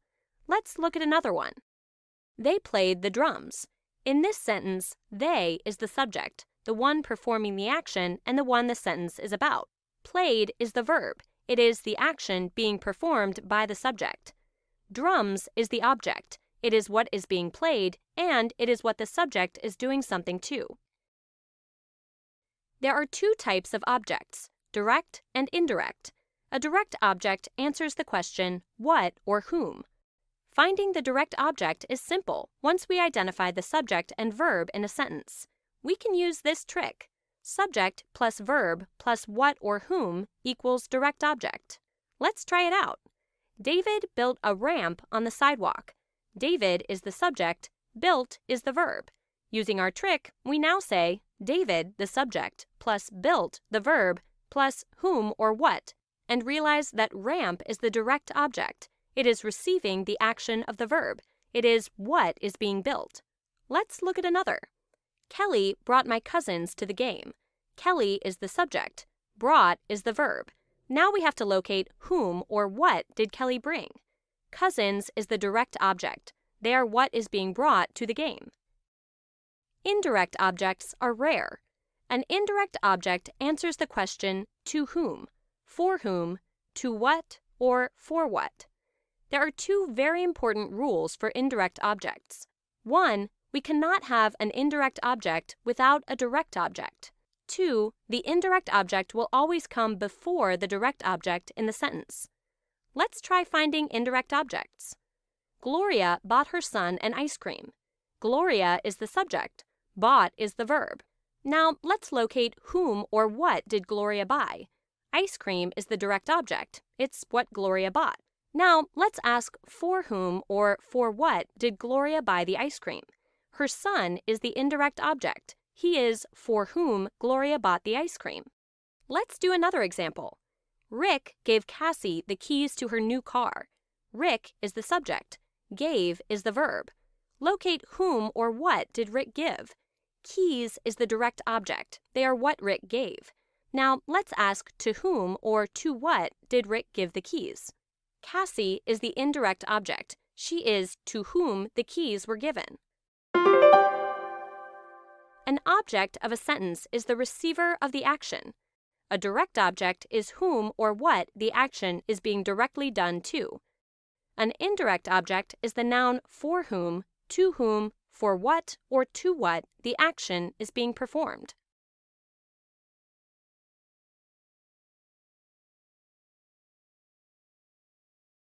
We mostly ask questions to get information. So when we ask questions, we are usually looking for an answer. What will the weather be today? What would you like to eat for dinner? Unlike information-seeking questions, rhetorical questions are questions that are not meant to be answered. Why ask a question that's not really a question? Rhetorical questions are used to make a point or draw attention to something important. When we ask a rhetorical question, we want people to really think about what we're saying. Since they don't need an answer, or the answer is obvious or clear, the real meaning of rhetorical questions is often implied, suggested, and not directly said. If you wrote a note to a friend and wanted to show them that the information was important, how would you do that? Would you underline the important words, or maybe circle them? Rhetorical questions work just like a highlighter pointing out important parts of a message. Imagine you're running late to meet a friend for lunch. When you finally make it to the restaurant, your friend asks, "Do you know what time it is?" This is a rhetorical question. Your friend doesn't want you to look at the clock and tell him the time. He just wants to draw attention to the fact that you're late. The implied meaning is that being late is not good. Rhetorical questions are often used to show that a situation or circumstance is bad, or to communicate that someone is in a bad mood. When people get frustrated and things don't seem to be going their way, they might ask, "What is the point?" or "Where did I go wrong?" These rhetorical questions are a way of expressing difficulty and telling others you are having a hard time.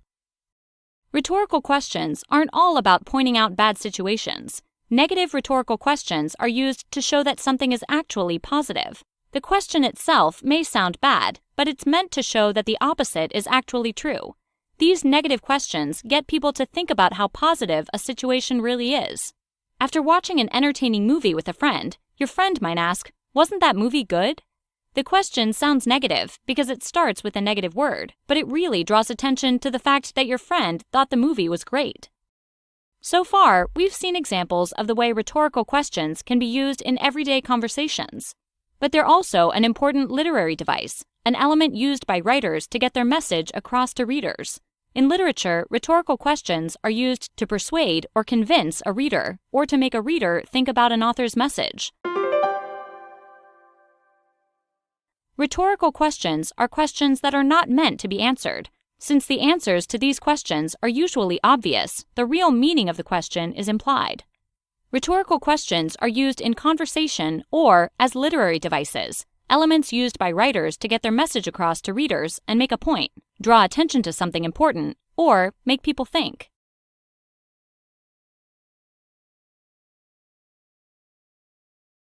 Imagine an alien landed in your backyard while you were eating dessert and you had to explain what ice cream is. What would you say? You would probably give some examples of different types of ice cream, like chocolate or vanilla. Examples are a great way to help people understand what you're talking about. Using the abbreviation EG is a way to introduce examples in the sentences you write. EG is an abbreviation for the Latin phrase exempli gratia, which means for example. Even if you don't speak Latin, it's easy to remember what EG stands for. Just think of example given. Use EG in place of the words for example when you want to give your reader a few examples of something previously mentioned in a sentence, but not a complete list. Let's think about ice cream again. If we wanted to write a sentence that talks about ice cream flavors, we might write the following. There are many different flavors of ice cream, e.g., chocolate, vanilla, strawberry. In this sentence, we used e.g. to give some examples of the ice cream flavors that the first part of the sentence mentions, but we didn't list every flavor. E.g. also works like a clue in a sentence to help readers identify examples. Jenny can say over 50 different words in French, e.g., bonjour, joie, et foi. Even if you can't read or speak French, since the sentence uses e.g., you know that the words following the abbreviation are some examples of French words. E.g. is used to introduce examples in a sentence, so it's always followed by an example or examples. That means e.g. is usually used in the middle of a sentence and never found at the very end. When you use e.g. in a sentence, both the letters E and G should be lowercase. Since it is an abbreviation, each letter is followed by a period. Also, when using e.g. to give examples, a comma should always be placed after the period following the G. Now, we know e.g. is followed by a comma when we use it to offer examples, but do we need punctuation in front of the E? Parentheses, commas, or semicolons are needed to use e.g. in a sentence. You can use parentheses to insert e.g. into a sentence, but don't forget the comma that always follows the abbreviation. 5 students in Mrs. Smith's class, e.g., Tony, Lisa, Phil, are out sick today. Instead of parentheses, you can use commas or semicolons to add e.g. to a sentence. Use a comma before e.g. if the text following the abbreviation is not a standalone sentence. I like all types of animals, e.g., horses, dogs, cats. A comma is used before the e.g. because the phrase horses, dogs, cats is not a complete sentence. Use a semicolon before e.g. if the text that comes after e.g. is a complete sentence. Tim played many different sports in high school. E.g., he played football and ran track. A semicolon is used before the e.g. because he played football and ran track can stand alone as a complete sentence. E.g. is an abbreviation used to introduce examples in a sentence. Lowercase letters should be used when including e.g. in a sentence with a period after each letter and a comma following the abbreviation. Use a comma before e.g. if the text following the abbreviation is not a standalone sentence, but use a semicolon if it is a standalone sentence. You can also use parentheses to insert e.g. into a sentence.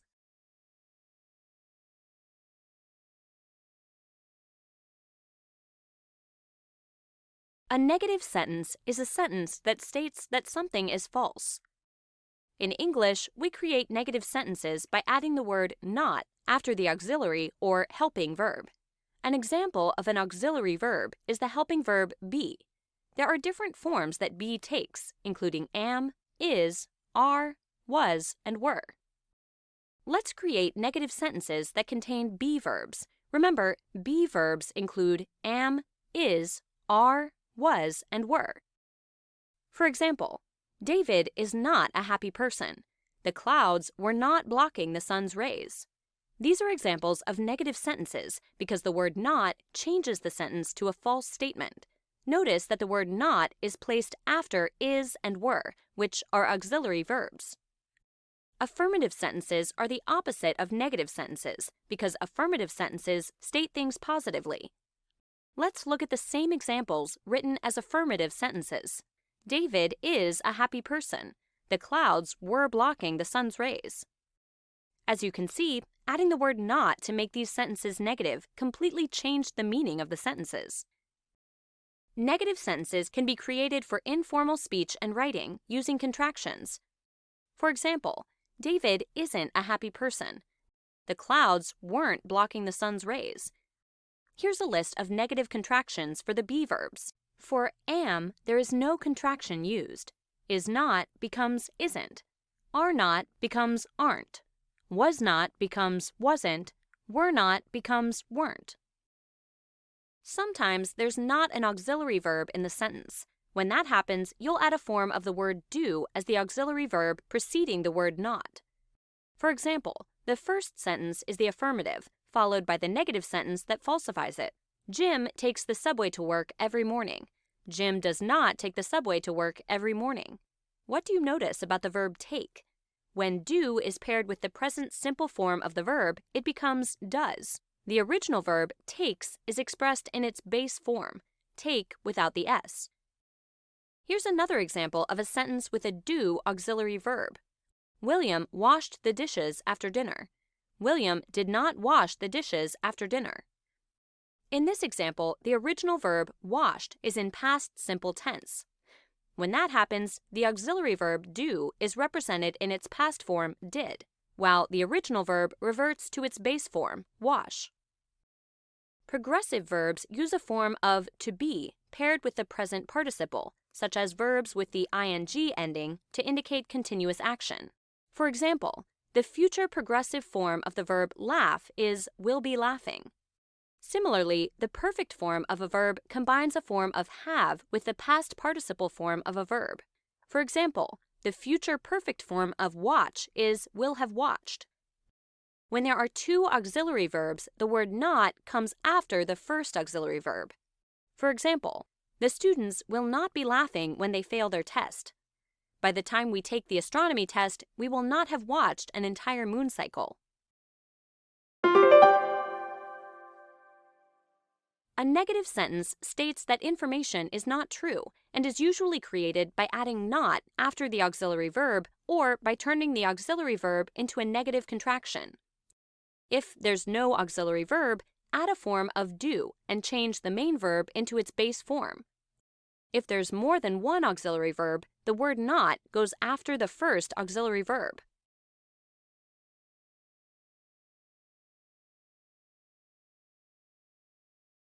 Who are you? Maybe you're a mom, a chef, or a salesperson. If you're a mom, you may sometimes do the job of a cook, taxi driver, doctor, or teacher. If you're a chef, you may sometimes do the job of a waiter, host, or busser. If you're a salesperson, you may sometimes do the job of a stock person or custodian. Although you claim a specific identity, there are times you perform a different role. In English, the same thing happens to verbs. Verbs are words that show an action or a state of being. However, sometimes verbs are given a different job. The verb gets a different name depending on what job it's doing. This is a lesson about gerunds and the jobs they perform in a sentence. When a verb ends in ing and acts as a noun in a sentence, it's called a gerund. Remember, a noun is a word that names a person, place, thing, or idea. Nouns can have a variety of roles in a sentence. A gerund will take one of these positions in a sentence. Subject, or who or what the sentence is about. Cooking is fun. Subject complement follows the linking verb and renames the subject. Subject equals complement. Mohammed's favorite game is basketball. Direct object receives the action of the verb. After the verb, ask what or whom. Harmon likes rowing. Indirect object receives the direct object. After the direct object, ask to or for whom or what. Marge gave quilting a try. Object of preposition follows the preposition to complete its meaning. Timmy won a medal for wrestling. If an action verb is transitive, it has a direct object. When you find the verb, you can ask what or whom. A gerund phrase consists of a gerund with a direct object. Cooking pasta is a simple task. The gerund is cooking and the object is pasta. Together, the phrase cooking pasta acts as the subject of the sentence. Sometimes a gerund phrase also includes a modifier. Lucas enjoys playing board games. The gerund is playing and the object is games. The word board is modifying games. So the entire gerund phrase is playing board games. In this sentence, the gerund phrase is the direct object. A gerund always ends in ing, but not all verbs ending in ing are gerunds. Present participles also end in ing. Here are some present participles. The lizard was hiding under Lucinda's pillow. Lucinda is crying because the lizard frightened her. I am laughing at Lucinda. Jem and Kit are running away from Lucinda. They were trying to scare her. Notice that in each example, the ing word shows a continuing action. That makes it a present participle, doing the job of a verb, not a noun. Now that we've talked about the basics, let's dissect a few sentences in order to find the gerund phrases. Look at this sentence appearing here. Margot hates washing dishes.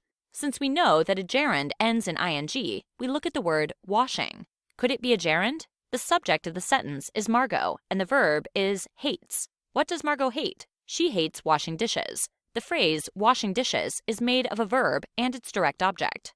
The entire phrase is acting as a direct object of the main verb in the sentence, hates. Washing dishes is a gerund phrase. Look at this next sentence. Swimming laps is great exercise. First, let's look for the word ending in ing. The word is swimming. The word laps is operating as the object of swimming, and the entire phrase, swimming laps, is the subject of the sentence. The verb is a linking verb, is, and exercise is a subject complement that renames swimming laps. The word great describes exercise. Swimming laps is the gerund phrase. Let's take a couple of moments to review what we've learned. A gerund is a verb that ends in ing and acts as a noun in a sentence. A gerund phrase is a gerund with a direct object. A gerund phrase can be a subject, subject complement, direct object, indirect object, or object of a preposition. To find gerund phrases, first look for the verb ending in ing, then determine if it's acting as a noun or if it's a present participle showing continuing action.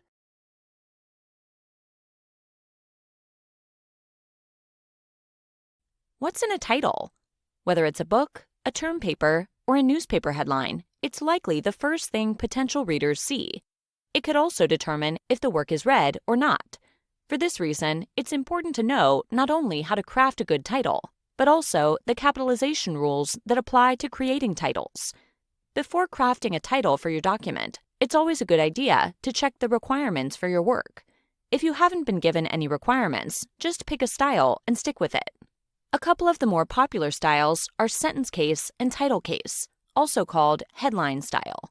The focus of this lesson will be on title case. A general rule for using title case is to capitalize the first, last, and any important words in the title. Most of the time, words shorter than 4 letters are not capitalized, unless, of course, the short word is the first or last word in the title. Certain categories of words will always be capitalized, while some categories of words will not be capitalized in a title. In general, nouns like man, Statue of Liberty, and truck, and pronouns such as he, she, and they will be capitalized in a title. Verbs like jump, skip, and run. Adjectives such as fast, slimy, and small. Adverbs like noisily, quickly, and slowly should also be capitalized. Additionally, subordinating conjunctions, including because, since, and that, will be capitalized in a title. On the other hand, articles, coordinating conjunctions, and prepositions that are fewer than 4 letters long should not be capitalized in a title. If all else fails, and you don't have a reference guide to help, a good rule to follow is to capitalize all words in a title. Exceptions include the following: a, an, and, as, at, but, by, for, in, nor, of, on, or, the, and up. Again, this trick holds true unless they're the beginning or ending words in the title. Let's look at a few examples of possible titles for practice. Let's say you decided to title your document with the following words: baseball player breaks record. Which words would you capitalize? If you guessed all of them, you'd be right. Your title would look like this: Baseball player breaks record. All of the words are capitalized because each word falls under one of the categories of words that are capitalized in titles. Here, the title has 3 nouns and 1 verb. Let's look at another example. Perhaps you decide that the first title doesn't have enough pizzazz and you want to improve upon it a bit. Baseball player breaks record for hits in a season. Which words would you capitalize now? If you decided on the following: baseball player breaks record for hits in a season, you'd be right. In this example, all of the words are capitalized except the short words, for, in, and a. Let's try one more example. You title your paper about a local citizen's brave deed with the words, "Man given an award for bravery." How would you go about capitalizing this title? It should look like this: Man given an award for bravery. In this example, all of the words are capitalized except for the following 2 words, for and an. Here, for is a preposition with 3 letters, and an is an article. Let's review. One popular style for capitalizing titles is title case. The rules for this method are to capitalize the first, last, and any important words in the title. Additionally, nouns, pronouns, verbs, adverbs, and subordinating conjunctions are capitalized. Articles, coordinating conjunctions, and prepositions that contain 3 letters or less are not capitalized. Before crafting a title for your document, check the requirements for your work. If you haven't been given any requirements, choose a style and stick with it.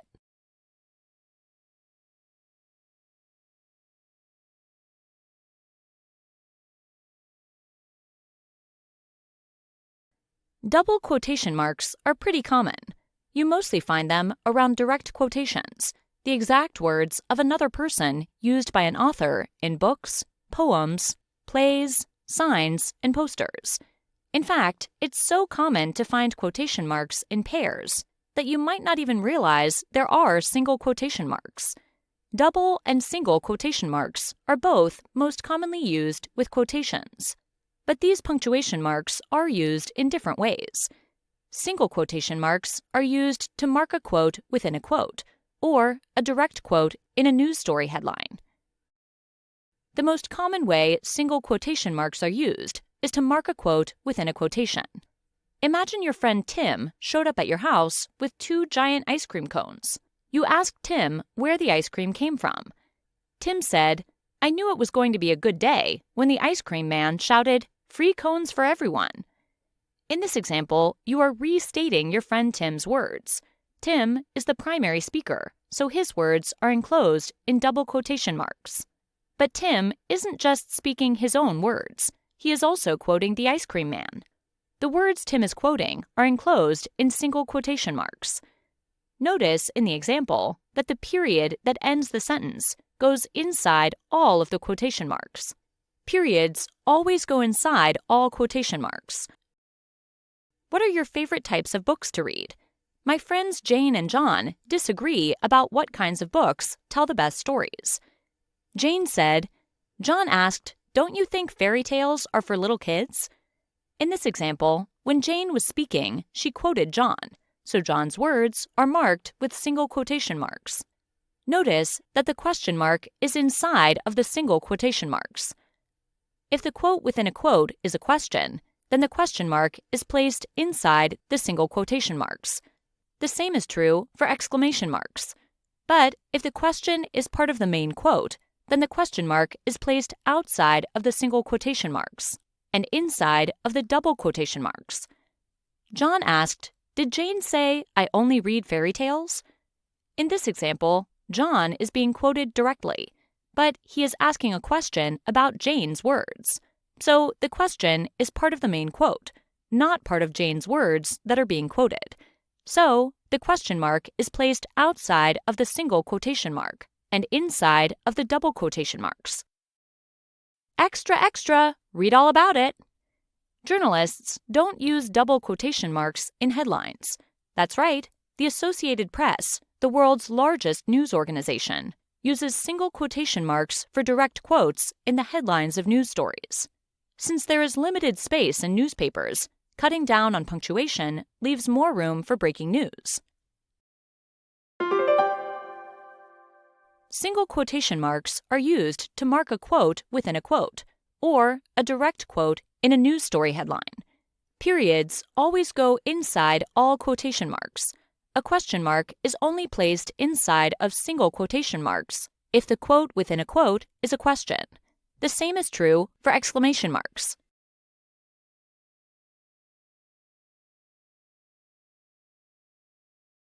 It can be confusing when we talk about rules for names ending in S. Take a popular name that ends with an S, like Charles. When we're in school, a lot of us were told to always add an apostrophe S to show something that was yours. For example, take the phrase, "This is Charles's car." You might have always thought that was one S too many. It sounded like the sound snakes make. Then you might have been told that it was perfectly okay to write something like, "This is Charles's car." That looks confusing and similar to when we want to show possession for something that is plural. This is the girls' room. 2 or more girls are sharing the room. So, which one is correct? Let's look at the normal rules for words when we add apostrophe S. For plural nouns, i.e., more than one person, place, or thing, we add an apostrophe to show possession. The dog's house, where in this case, we're only talking about one dog. The dog's house, where in this case, we're talking about 2 or more dogs. Adding apostrophe S to a word that ends with an S is correct. However, this is important. For words that end with S, both forms are acceptable. So it's also okay to only add an apostrophe. The most important thing is to be consistent. Some people say that words that end with S that sound like Z always take S. To an English speaker, this sounds more correct, but grammatically, both forms are acceptable. Let's take a look at an example. Boss sounds like bosses. Boss's desk, correct. Boss's desk, correct. For bosses, 2 or more bosses, we use a normal apostrophe. Boss's desk. Let's take Travis, a name. Travis sounds like Travis. This is Travis's house, correct, and sounds better. This is Travis' house, correct, but awkward sounding. Again, what matters is that whatever you use, make sure you use the same in whatever you write. There are a few words that look like plural nouns, more than one, but are single nouns. Then it gets very confusing. Let's take aerobics, billiards, and virus. Grammatically, it would be correct to add S, but it would sound strange to say.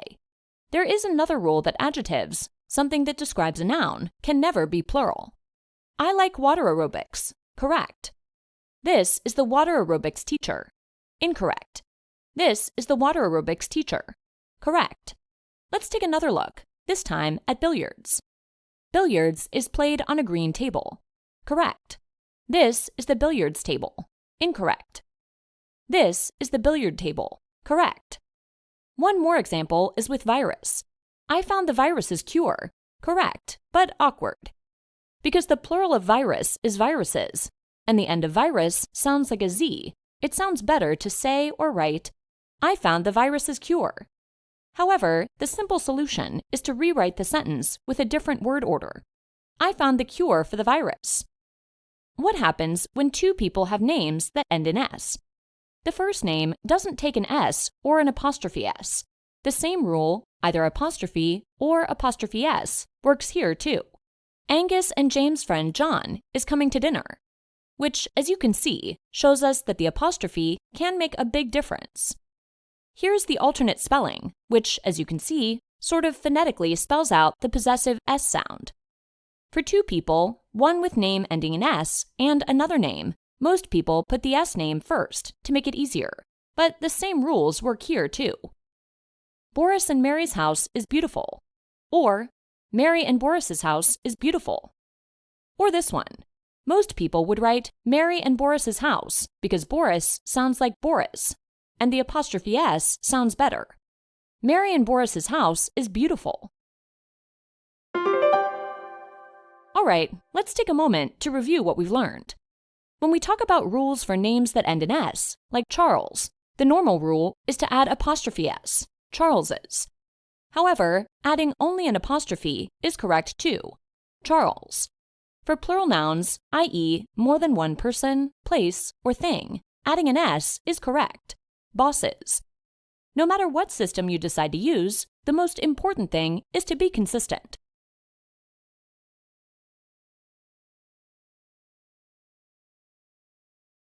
The words relieve and deceive sound alike, but the spelling in the second syllable of the word is different. The I comes before the E in relieve, but the E comes before the I in deceive.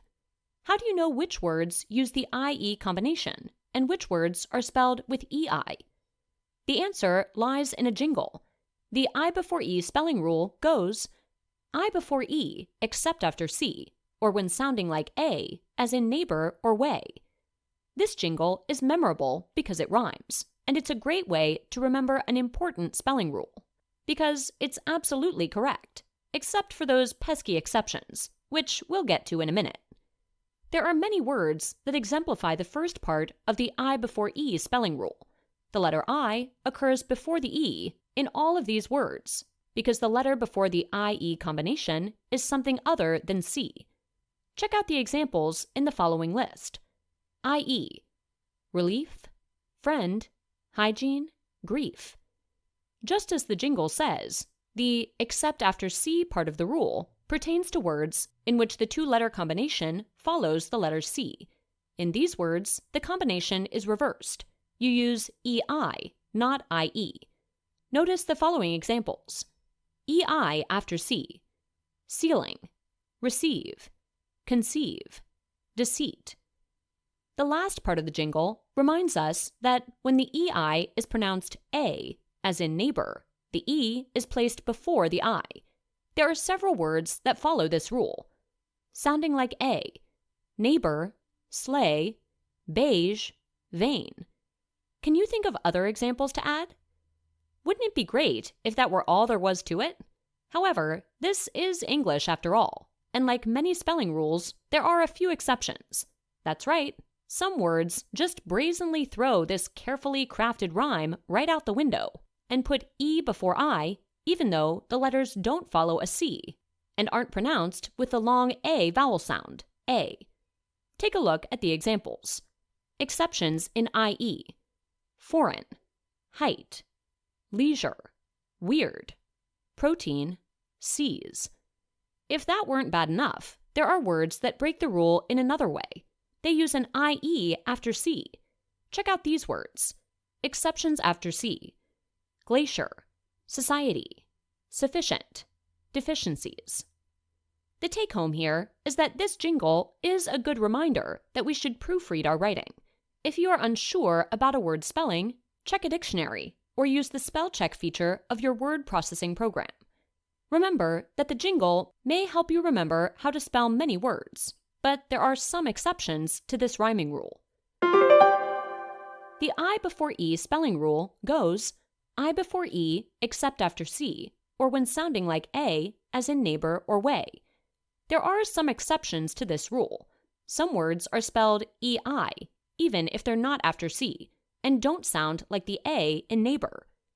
Also, there are some words with the IE combination after a C, so remember to double-check your spelling.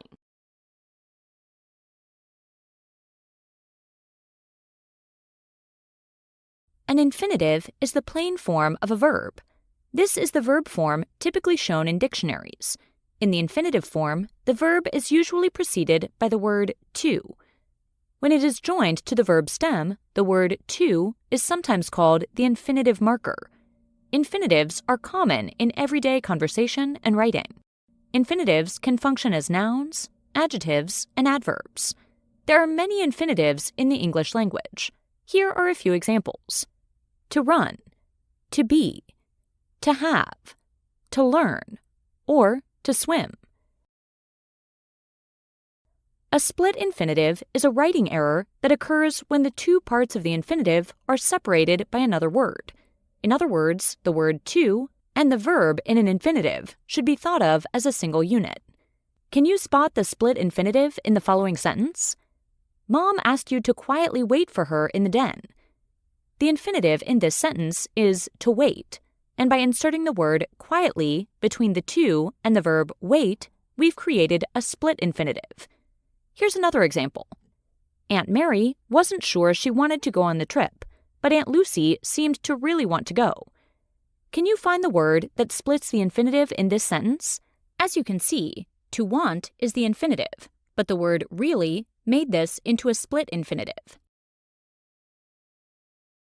Split infinitives are easy to eliminate. To correct a split infinitive, the word that separates the two parts of the infinitive should be moved. For example, to eliminate the split infinitive in Mother asked you to quietly wait for her in the den, we need to move the word quietly. Here's the revision. Mother asked you to wait quietly for her in the den. We would correct the split infinitive in Aunt Mary was not sure she wanted to go on the trip, but Aunt Lucy seemed to really want to go, as follows. Aunt Mary was not sure she wanted to go on the trip, but Aunt Lucy really seemed to want to go. All right, let's now take a moment or two to review. As we learned, an infinitive is the plain form of a verb, usually preceded by the word to. A split infinitive, however, is a writing error that occurs when the two parts of the infinitive are separated by another word, such as to quickly run.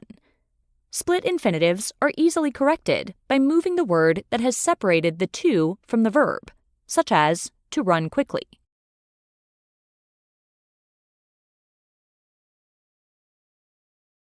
Do you like vanilla ice cream? Or do you like to add chocolate sauce, candy, caramel, or whipped cream? Whatever you add, it will still be ice cream, but it will look, taste, and smell a bit different, depending on the topping. The infinitive form of a verb is like vanilla ice cream. It's the most basic form of a verb before you change tenses and add endings. When you change tenses and add endings, you alter the spelling and sound of the word, but the essence of the verb remains the same. Grab a spoon and some ice cream and get ready to explore infinitives and infinitive phrases. An infinitive is the to form of a verb, such as to drink, to eat, to sleep, to cry, and to laugh. All variations of a verb are derived from its infinitive form. Let's consider the verb to eat. It can appear as eats, ate, eaten, or eating. Each of these words is a subtle alteration of the infinitive, but still obviously a form of to eat. Because an infinitive is a verb, it can have a direct object that receives the action of the verb by answering what or whom. It can also have an indirect object that comes between the verb and the direct object and answers to or for whom or what. The infinitive and its objects can also have modifiers. Here's an example of an infinitive with a direct object, to bake cookies. Now here's an example of an infinitive with a direct and indirect object, to bake Julie cookies. An infinitive phrase is one that includes modifiers, as in to bake chocolate chip cookies.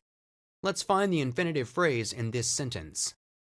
Amber found a travel agent to plan her trips for her. The infinitive phrase is to plan her trips for her. Let's dissect this infinitive phrase because it has several parts. To plan is the infinitive. Her describes the trips. Trips is the direct object and for her is the prepositional phrase describing to plan. A verbal is a verb that does the job of another part of speech. An infinitive or infinitive phrase is a verb that can act as a noun, adjective, or adverb in a sentence. As a noun, an infinitive can play any role a noun can: subject, direct object, object of a preposition, or a subject complement. Here are some examples. Amber wants to leave home. In this sentence, to leave home is acting as the direct object. Her greatest wish is to travel. Here, to travel is acting as a subject complement. As an adjective, the infinitive modifies or describes a noun or pronoun. For example, Amber has many places to visit.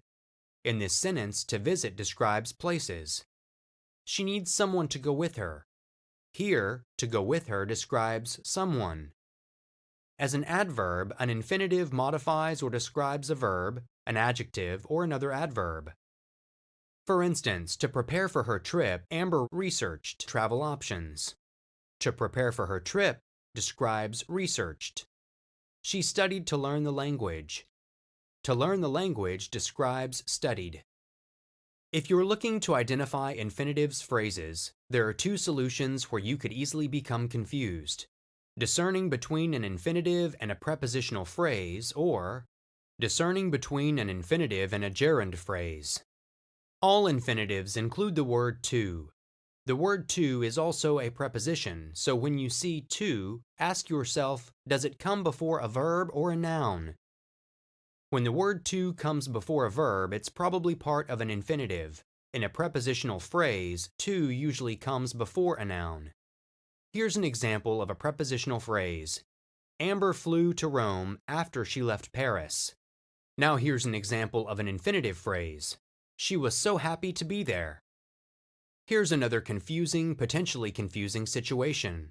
Both infinitives and gerunds can act as nouns. So, how do you tell the difference? Well, a gerund will always end in ing, while an infinitive will not end in ing. And remember, an infinitive always includes the word to. In Amber loves traveling overseas, the gerund phrase is traveling overseas. In Amber loves to travel, the infinitive phrase is to travel. An infinitive is the to form of a verb. An infinitive phrase includes an infinitive and an object or a modifier. As a verbal, it can act as a noun, adverb, or adjective in a sentence. When identifying an infinitive phrase in a sentence, be sure not to confuse it with a prepositional phrase, where to usually comes before a noun, or a gerund, which is always ending in ing.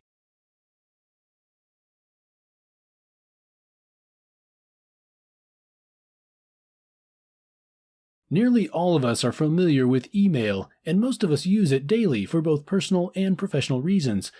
Like letter writing of not so long ago, there's an accepted etiquette or set of conventional rules that help us avoid confusion and misunderstandings. Even if you've been writing emails since a very young age, there's standard email etiquette that's necessary for both personal and professional use. It's important to remember that email is a written form of communication. Expressions and body language that we use in oral communication aren't accessible in emails. While it's possible to add a smiley face, this is considered unprofessional in the work setting. Being clear, polite, and concise works best when drafting emails.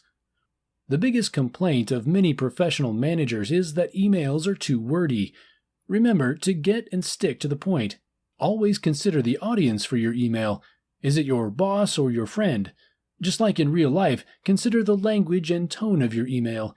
Email is not the forum for topics you wouldn't discuss in real life. Always consider that once an email is sent, it cannot be retrieved. When writing an angry email, consider the consequences not only for you, but for the intended recipient. Most of us wouldn't go and complain to our boss that a colleague took an extra 10 minutes for lunch, but as the email is a written form of communication with a delayed response time, it might seem appropriate to complain in an email when it may not be. If you must write an angry email, write it as a draft, wait overnight and revisit it in the morning, then make a decision on whether or not to send the message. Using full sentences and correct grammar are important in email etiquette. While you're trying to get to the point, incorrect language usage will diminish your point and make you appear unconcerned or uneducated. Using small or capital letters only, emojis, bold, different colors, and many fonts looks immature and may provoke an unintended response. Also, save bold and capital letters for banners to parties. In an email, it will almost certainly produce a negative, strong reaction in the recipient. Using dear, a closing, signing your name, and offering thanks always work. As an example, let's look at an email from Barb to her colleague John. I can't believe how much work is left. You really need to pick up the pace if we're going to finish. In this example, there's no greeting, and the demand will almost certainly cause a negative reaction. If Barb rephrased the email and used correct email etiquette, it might accomplish more, like this. Dear John, thank you for your assistance today with the files. It was very appreciated. I hope we can finish the rest tomorrow. Kind regards, Barb. It's important to be sincere in your emails. If Barb's intention was to be passive-aggressive and criticize John for not assisting with the files and to show how angry she was, that'll also be translated through an email. The written word can be understood in many ways. Generally, the social rule for email is that if you wouldn't say it in real life, you wouldn't put it in an email. A good rule of thumb is to think, would I say or do this in real life? If you wouldn't, don't write it in an email. Unlike personal email, where it may be acceptable to be less formal, when you send professional email, think of it as a real piece of paper with your company's name or logo on it. If you wouldn't write it on that piece of paper, don't write it in an email. Being formal, polite, and professional, even with trusted colleagues, will show education and professional responsibility. Also, respect and protect private and important information. When forwarding an email, always take out irrelevant information or unwanted contact points. CC, or carbon copy, is for important contact points that need to be in the loop. Use BCC, or blind carbon copy, for blanket emails to multiple parties where others won't be able to see to whom you've sent the email. Most of us are inundated with email in the professional setting. Remember to always ask yourself, is it absolutely necessary to send an email? If it is, remember the same common courtesy that you would expect, a timely response. Quickly acknowledging the email is much better than ignoring it for weeks. Never say you didn't receive an email. Unless the email comes back as undeliverable, the sender does indeed know you received it. Avoid using RR return receipts. It appears intrusive, as if the sender is watching over your shoulder. If you do make an email error, take responsibility and apologize, correcting whatever's wrong. Most importantly, email doesn't substitute for talking with, picking up the phone, or using Skype to contact someone. This may clear up a misunderstanding created by an email, and it's also human contact. Remember, there's an accepted email etiquette that involves style, tone, formatting and understanding, and using social and professional rules. Apologizing for incorrect information and using good judgment is also universal email etiquette.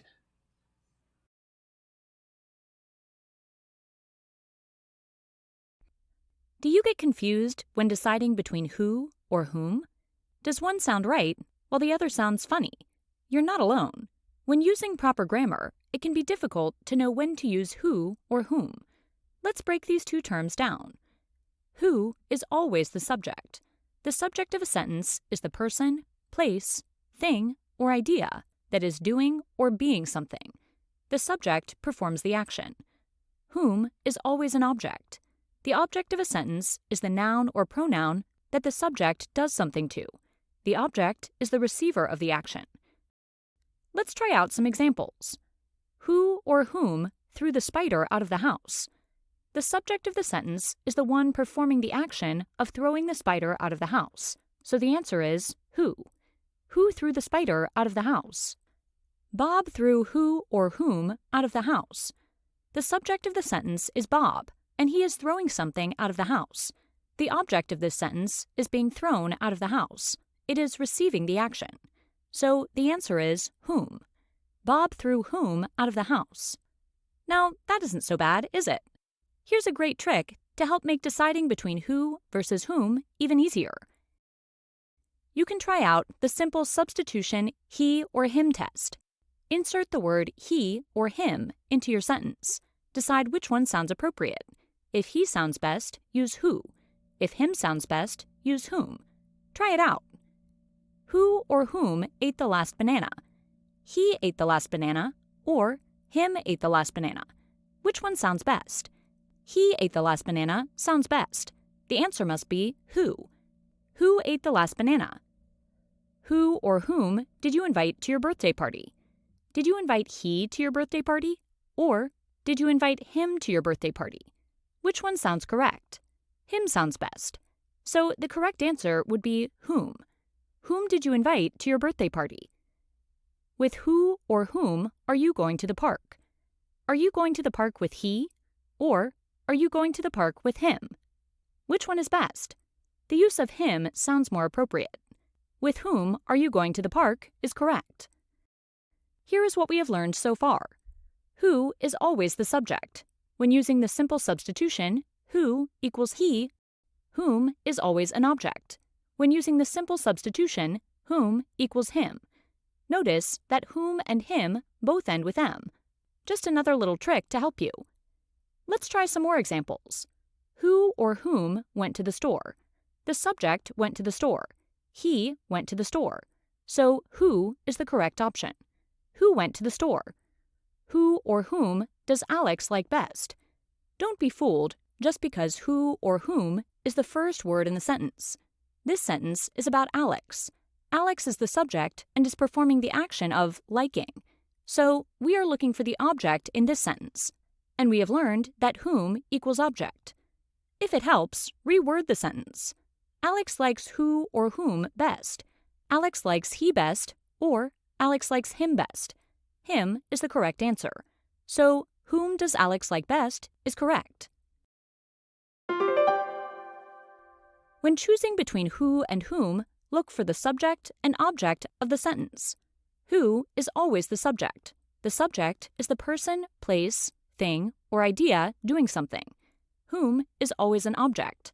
The object is the noun or pronoun that something is being done to. Inserting he or him will also help you know whether to use who or whom.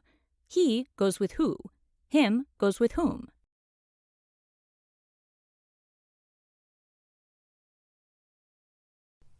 Email etiquette is about respect and common sense. The same respect and professionalism you expect others to show you is also crucial when writing your own communications. Email is a form of communication. Like written letters, telephone conversations, and face-to-face speech, email is guided by etiquette. We use mutual respect and common sense to guide us in all forms of communication. Let's look at 3 case studies and see how email etiquette can go wrong and why it's so important to get it right. When arguing by email with a colleague, an employee secretly carbon copies, CCs, the boss in a reply without the colleague's knowledge. What happened after the email? The employee looked like a tattletale and ultimately left the company. Emails may seem like an instant method of communication, like talking and texting.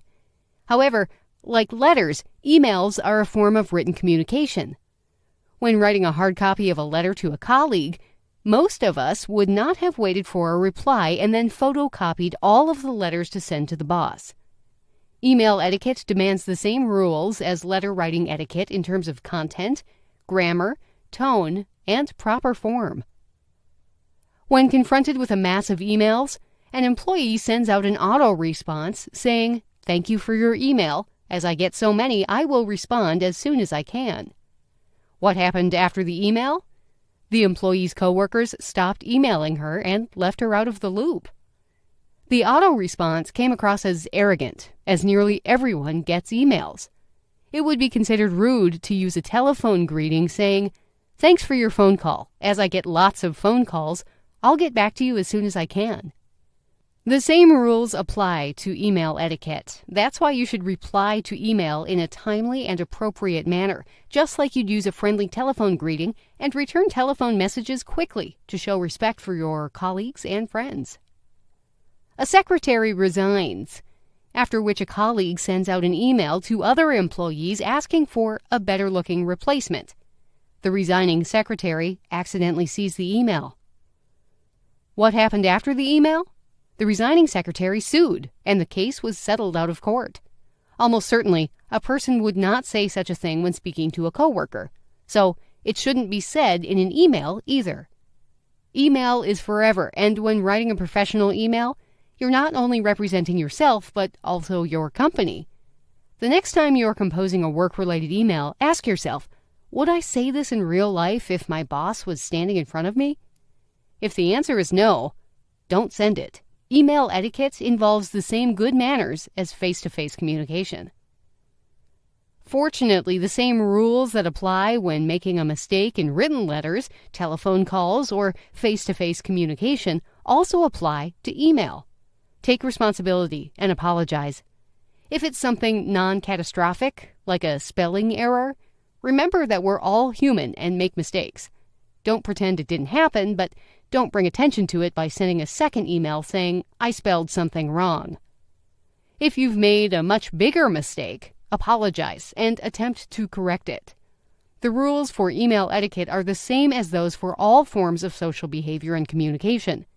If you make a mistake, take responsibility and try to fix the error, which is usually a much better approach than trying to sweep it under the rug. Email etiquette involves respect and common sense, as well as maturity and professionalism. Common etiquette rules focus on good communication, whether you're speaking face-to-face, talking on the phone, or writing a letter. When practicing email etiquette, keep the content appropriate and respond on time.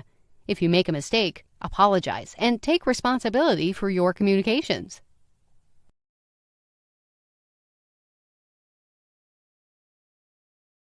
Whoosh, swoosh, splash. You've just landed in a lesson about the effect of onomatopoeia. What is onomatopoeia? Turns out you've already experienced it in this lesson. Onomatopoeia is a word that sounds like or is similar to what it's describing. For example, tick-tock describes the sound of a clock, and meow sounds just like the noise a cat makes. If you've ever had a case of the hiccups, you can see that hiccup is yet another example. Onomatopoeia is an amazing technique to add to your writing. It brings another level of interest to text because it appeals to another sense, hearing. Adding sounds through onomatopoeia can really make your writing sizzle instead of allowing it to fizzle. One type of writing that almost always includes onomatopoeia is in comic books. Comics have long included words like pop, bam, wham, and crack to bring the action and excitement of a comic to life. It allows the reader to do more than see or read what's happening. When a character jumps through a glass window, you can hear the glass explode, shattering and cracking all over. The splish-splash of rain on a roof or boom of thunder all add to the interest and excitement of a story. Advertisers also use the interest and excitement of onomatopoeia to appeal to their audience. Have you ever poured a bowl of Rice Krispies? You probably listened for the snap, crackle, and pop as you add milk. Upset stomach? The plop, plop, fizz, fizz of Alka-Seltzer reminds you of the soothing relief it can provide. In these cases, onomatopoeia is not just adding excitement or action. It's connecting you to a product and making it memorable. But onomatopoeia can do even more for your writing. Many authors use it to add humor or laughter and amusement to stories and poems. Shel Silverstein is one poet who often includes onomatopoeia to make the reader laugh or bring his story to life. Think of all the ways words like toot, bang, buzz, and sniffle can make a piece of writing more enjoyable. There are so many ways to use onomatopoeia to add interest, action, sound, and humor to your writing. Here are some more examples that you may want to try. Some nature words might include ba, woof, moo, meow, or buzz, rumble, crack, and pitter-patter, thump, flutter, or rustle. Action words that are onomatopoeia include howl, creak, groan, knock, ouch, rattle. Humor words like burp, gargle, snort, gulp, squeal are onomatopoeia too. Onomatopoeia is a type of word that sounds like what it describes. Buzz, whoosh, and boom are all examples. It can add excitement, action, and interest by allowing the reader to hear and remember your writing. You may also include onomatopoeia to add humor to a poem or story and make your reader laugh.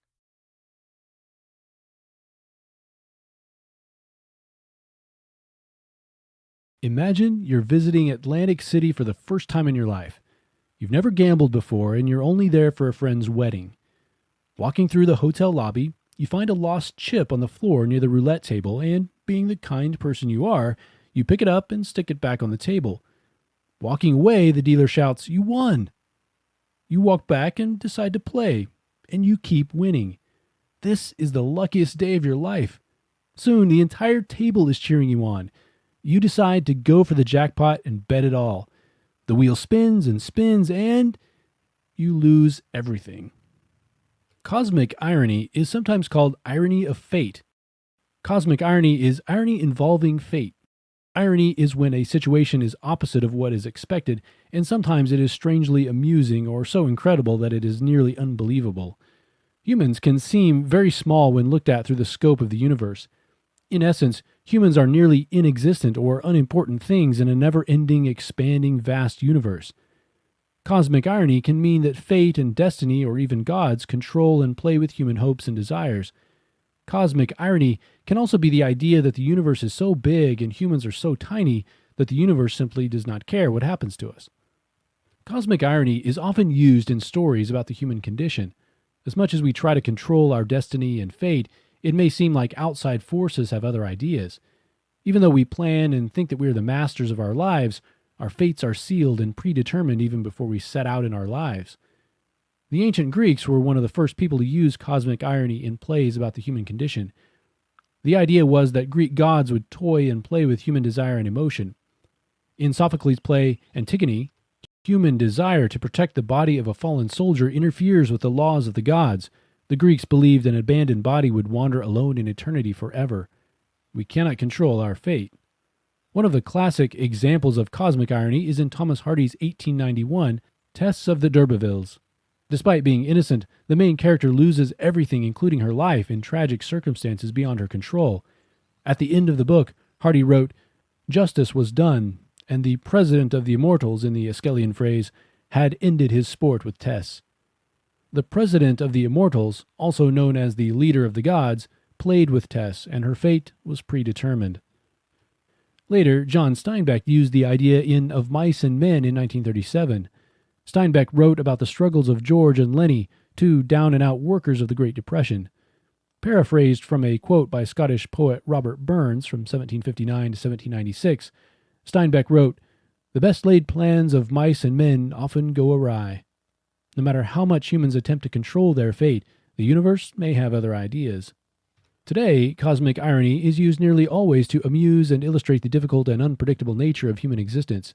One of the more modern examples of cosmic irony is the sinking of the Titanic in 1912. Despite being designed by the best human engineers to be unsinkable, humans want to believe that fate had another idea and the ship sank. There is a famous story about two seals that were released back into the wild after being rehabilitated after the Exxon Valdez oil spill. At the official ceremony marking the end of the cleanup, the seals, which had cost a great deal of money to clean and bring back to health after being covered in oil, were released back into the wild. Minutes later, a killer whale ate the two seals. While the story is untrue, humans want to believe that forces outside of their control work against them. Perhaps the best hypothetical example of cosmic irony would be that after millions of years of humans trying to figure out how to live and coexist in relative peace, we finally somehow managed to do it. Then, as we gather to celebrate that we found peace and not destroyed ourselves, out of nowhere, a giant asteroid smashes into Earth and wipes out everything. Now that would be epic cosmic irony. Cosmic irony is sometimes called irony of fate. It is the idea that human fate and destiny is controlled by outside forces, even gods, who do not care about humans or their hopes and dreams. Cosmic irony also means that the universe is so big and humans are so small that the universe is indifferent to the fate of humans.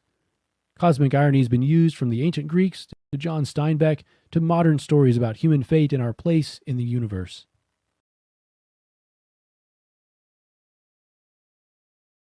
Do you like saving time? Have you ever written, read, or said a word and thought to yourself, I just wish this word was shorter? Well, then abbreviations are a great thing for you to understand. Abbreviations are shortened versions of words and phrases. Abbreviations are all around us. Some are used in common language, while others are more specific to a certain business or setting. Something that's important to note about abbreviations is that many of them are non-standard or informal. This means that many abbreviations are not defined the same in every dictionary, and some of them aren't even defined at all, which means they are not recognized as real words. With this in mind, it's important to avoid using abbreviations if you're writing something formal, like a written assignment in school. Abbreviations should only be used in informal settings, like talking to a friend or writing a text message to a family member. While all abbreviations shorten words or phrases, there are many different types of abbreviations. Acronyms are a type of abbreviation that's pronounced as a word. They are formed by using the first letters in the words of a phrase or first parts of a phrase. For example, ASAP, as soon as possible. GIF, graphics interchange format.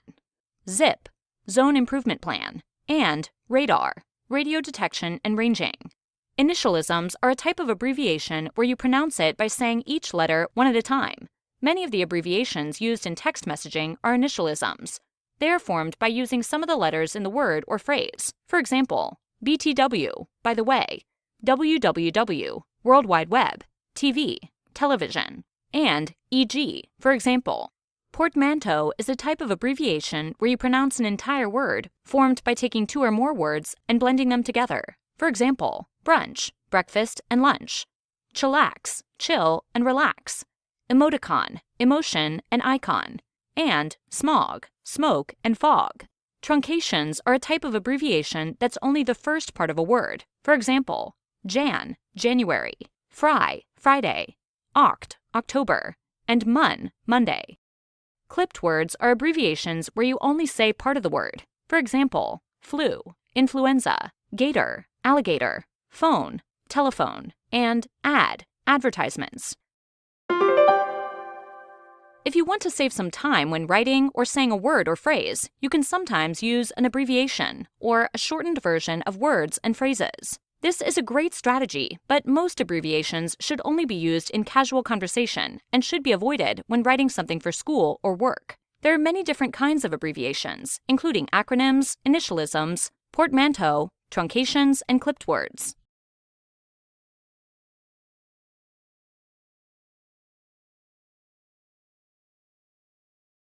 If you know what parallel lines in geometry terms are, then you have a good idea of what parallelism means in writing. In math, parallel lines are a set of lines that do not touch or meet. In terms of grammar, parallelism is a pair or a series of related words or phrases. Just like parallel lines, words or phrases using a parallelism should be related and similar, but they should not overlap or intersect. When using parallelism, it's important that the words in the pair or the list have the same form.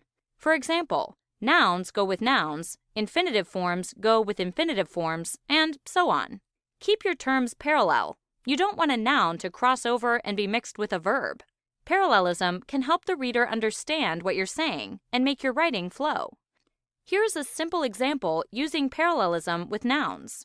Charles packed his pencils, pens, and notebooks in his backpack. And another where each item ends in ing. Terrence went hiking, swimming, and ziplining on his camping trip.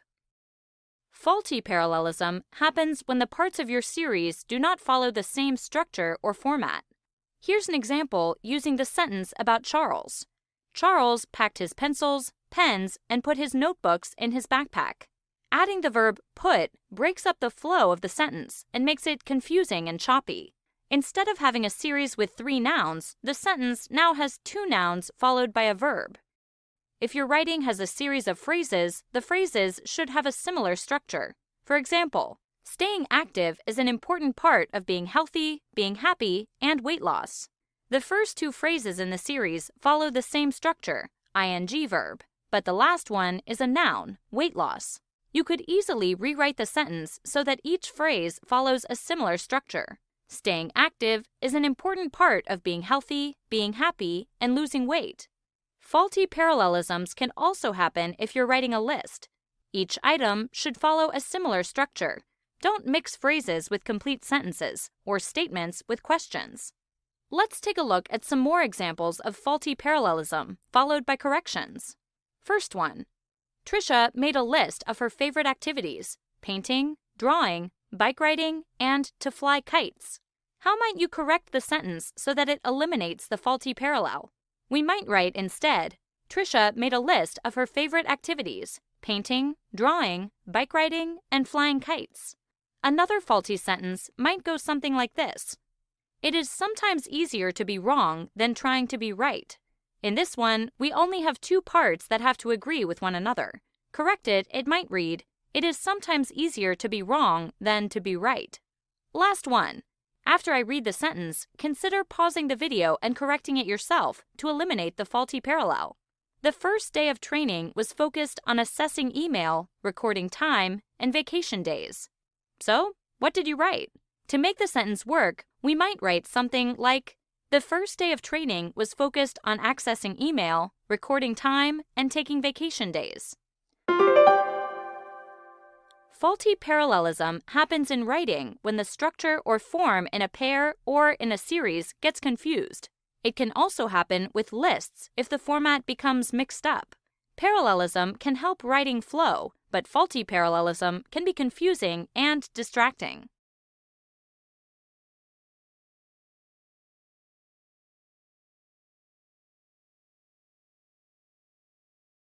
Imagine you had a machine that could go back and forth in time. It would be awesome. If you forgot to do homework, you could go back in time and still meet friends for dinner. If you wanted to see what would happen if you took a new job, you could go forward in time and see your future. In a way, conditionals are like a time machine. You can tell things that happen, will happen, might have happened, or would have happened if you do, will do, or did something. When you see the word if, this is usually a conditional sentence. There are 4 types of conditionals, but many ways to say and write conditionals. Conditional clauses can also be made in different word order, but still mean the same thing. If he eats pizza, he is happy. He is happy if he eats pizza. First off, we have the zero conditional, which presents in the form if plus present verb, present verb. It's used in the present. Zero conditional shows a result that happens if a repeated condition happens. Let's look at some examples. If she exercises every day, she stays healthy. She stays healthy if she exercises every day. If they laugh at my jokes, I know I am funny. I know I'm funny if they laugh at my jokes. There's also the first conditional, also known as the real conditional, which takes the form if plus present verb, will plus base form of verb, no, to, or different ending for he or she. It's a combination of the present and the future. This conditional shows a possible result that will probably happen if another condition happens. Here's some examples. Again, word order doesn't matter. If she studies for the test, she will get a good grade. She will get a good grade if she studies for the test. If we take the train, we will be on time. We will be on time if we take the train. Next, we'll look at the second conditional, or unreal conditional, which takes the form if plus past verb, would plus base form of verb, no to or different ending for he or she. It, too, is used for a combination of present and future. This conditional shows an unlikely or impossible action that probably wouldn't happen unless another action happened. Here is an example of an unlikely action. If we won the lottery, we would move to Spain. We would move to Spain if we won the lottery. And here's an example of an impossible action. If I had gills, I could live underwater. I could live underwater if I had gills. The third conditional takes the form if plus had plus past participle, would plus have plus past participle, and is used for the past. This conditional shows a past action or different action that would have happened if another action had happened. If I had studied last night, I wouldn't have failed my test. I wouldn't have failed my test if I had studied last night. If I hadn't eaten so much candy, I wouldn't have had a stomachache. I wouldn't have had a stomachache if I hadn't eaten so much candy. As you can see, both actions in the sentence are finished. In writing conditionals and in educated speaking, when using the past tense of to be, you use were instead of was, no matter who you are talking about. This is an old rule that will probably disappear someday, but for now, it is still used. If I were you, I would go to college. Correct. If I was you, I would go to college. Incorrect. He would wash the dishes if she were here. Correct. He would wash the dishes if she was here. Incorrect. Conditionals are a way to tell action and time that will happen, might happen, and will never happen if another action happens. Zero conditional is something that happens regularly. First conditional is something that will probably happen. Second conditional shows unlikely or impossible actions, and third conditional shows an action that happened that could have been avoided because of another action. With conditionals, you use were instead of was.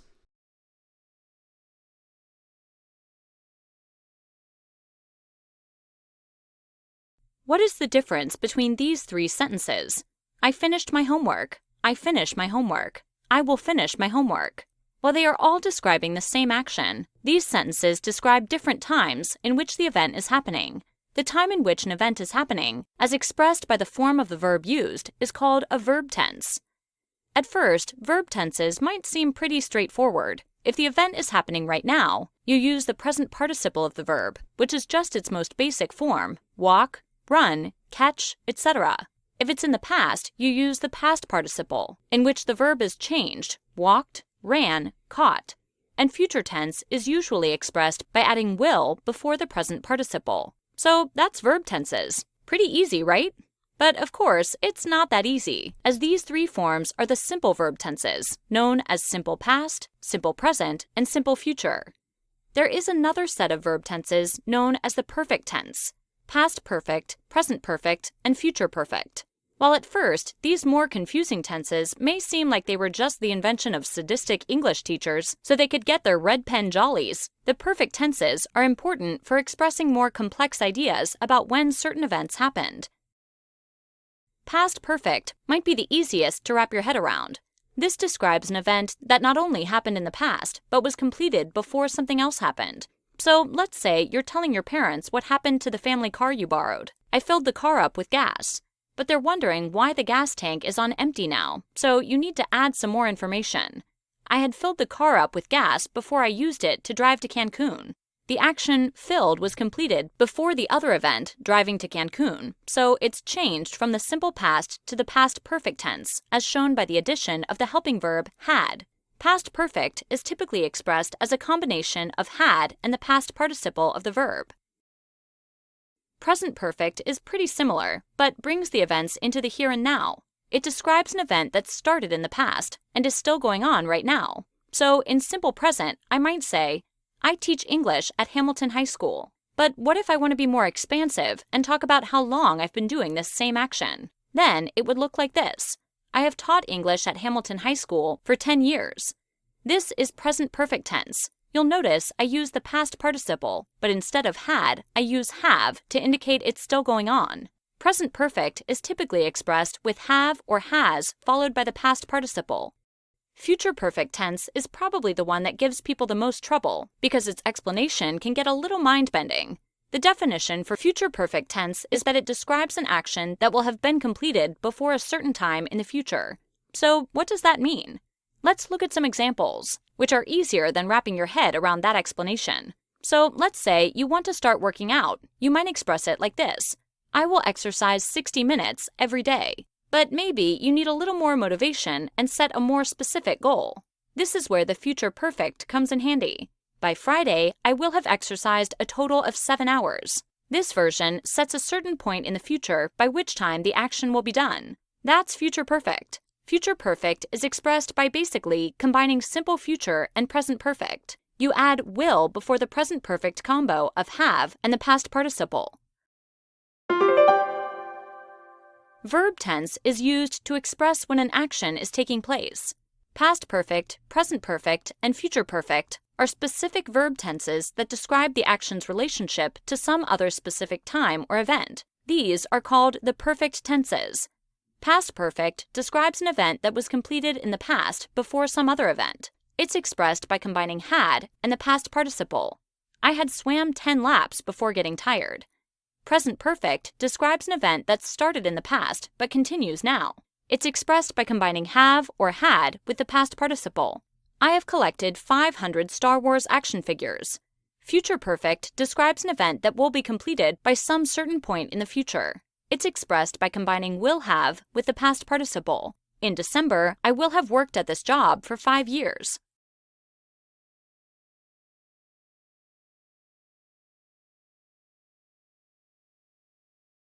Past tense refers to the form that verbs take when the action described is happening in the past, as opposed to the present or future. Many people think they know the rules for how to use past tense. If the event is in the past, add an ed to the end of the verb. And for a lot of situations, this is the answer. For example, let's say you wanted to describe Henry and Jane walking to school. Henry and Jane walked to school.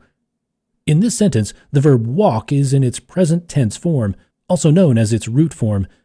For the verb walk, if the event happened in the past, you would simply add ed to the verb, creating what is called the simple past form of the verb. Henry and Jane walked to school yesterday. Unfortunately, as often happens with English, not all situations are that simple. There are two big considerations to keep in mind. First, is the event in simple past or past perfect tense? And second, is the verb regular or irregular?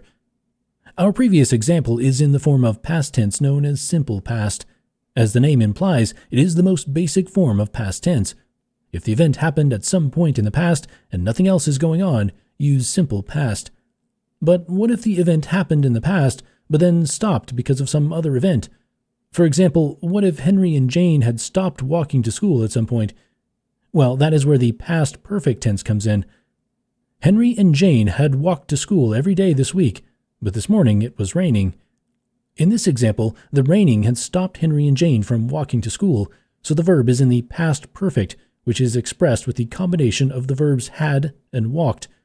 This combination uses the past participle form of walk, which is walked. But wait, isn't walked the simple past form of the verb? Why is it also called the past participle? Why have two different names for the same word? Well, that's because walk is a regular verb. For all regular verbs, both the simple past and past participle are just the root form with ed at the end. So why have this name for past participles, the form that is used with past perfect tense, as well as present and future perfect? But that's a lesson for another day. Because not all verbs are regular. Irregular verbs are ones for which the past tense is not formed by adding ed. And to make things more confusing, most irregular verbs have different simple past and past participle forms. When using an irregular verb in past perfect, you need to make sure you're using the past participle and not the simple past form, and vice versa. So now let's talk a little about irregular verbs. There are approximately 400 irregular verbs in English, too many to list here, but here are some of the most common. Begin, buy, catch, come, dream, forget, sit, write. Let's look at write as an example. Its simple past form is wrote. John wrote his grandma a letter yesterday. But its past participle is written. John had written his grandma a letter yesterday, but then he spilled coffee on it. When you have an irregular verb, you want to make sure you're using its proper past tense form. Don't just add ed and get something like righted. And to make sure you're using the correct form, either the simple past or past participle. When writing regular verbs in simple past tense, the rule is simple. Add ed to the end of the root form of the verb. However, if the verb is in past perfect tense, you need to use had plus the past participle of the verb. For regular verbs, simple past and past participle are the same. Add ed to the root form. But irregular verbs do not take the ed ending, and they often have different simple past and past participle forms. For example, the simple past form of write is wrote, and the past participle is written.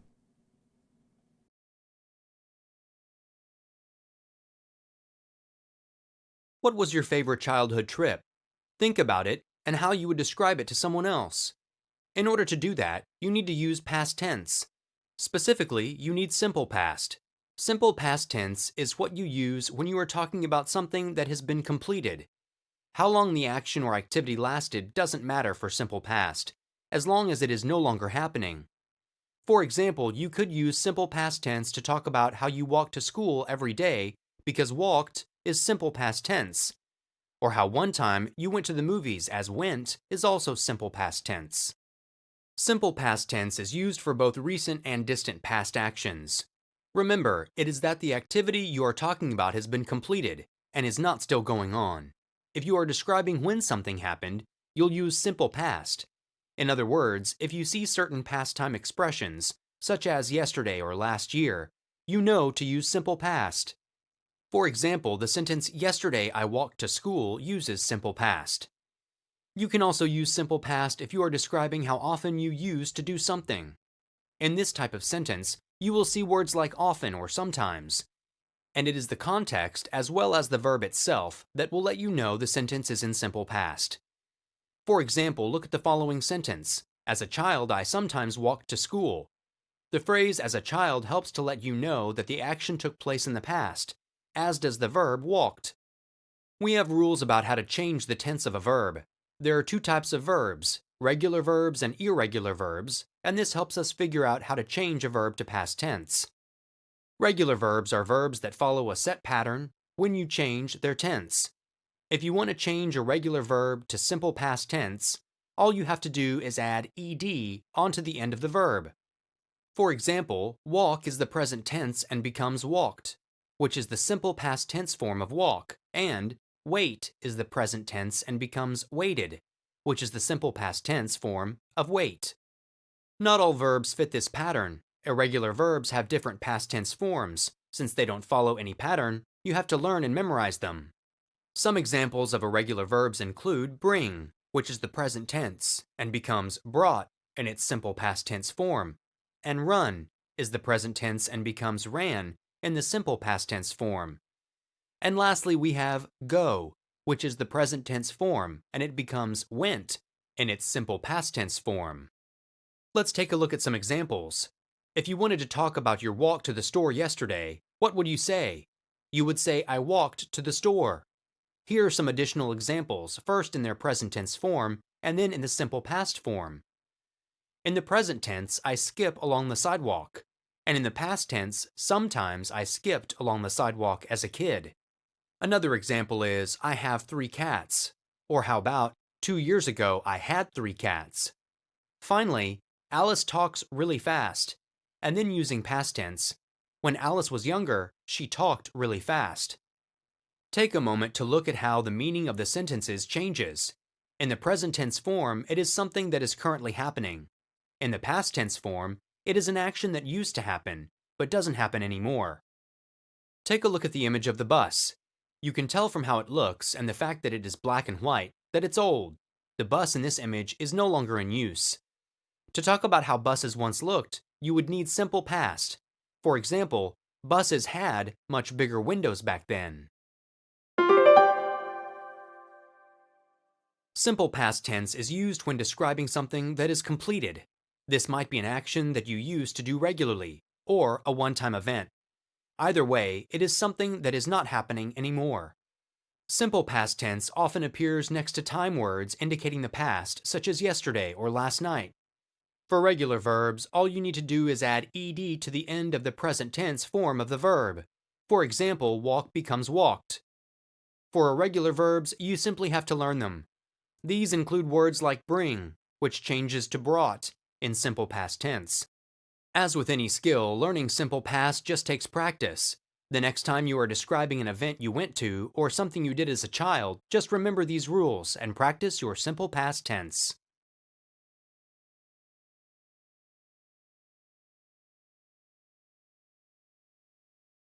You can't run through a campground. You can only ran, because it's past tense. You might have heard this groaner of a joke before, or seen it online in a meme. But what does it mean? It actually does a good job introducing the relationship between verbs, action words, and tense, the grammatical category describing when the action is taking place. In our joke, run is the verb because it is an action, but it has been changed to ran to put it in past tense, the tense that describes actions that happen in the past. But lame puns aside, this joke isn't completely accurate, because while you can't run in the past tense, ran is not the only thing you can do. You could also had run, were running, or used to run, as well as a few other possibilities. That's because past tense is divided into several types that more specifically describe the action, its time in the past, and its relationship to the present and even the future. There are several common types of past tense that we use every day.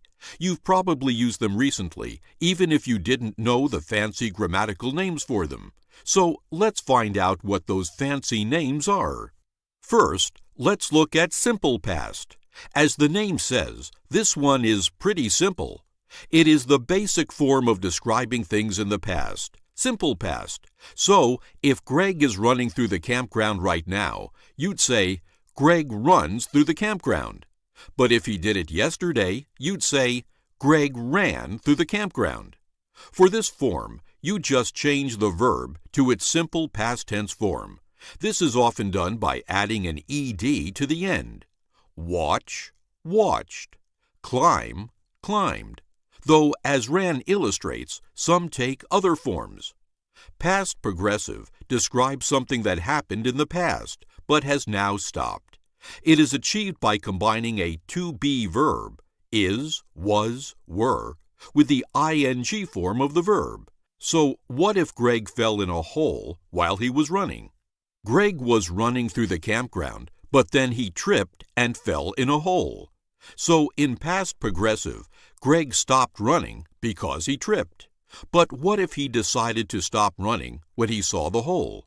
Past perfect describes an action that was completed before something else in the past happened. It is accomplished with had plus the past participle of the verb. Greg had run through the campground, but stopped when he saw the big hole. So now, what if Greg saw the hole, but he didn't stop running?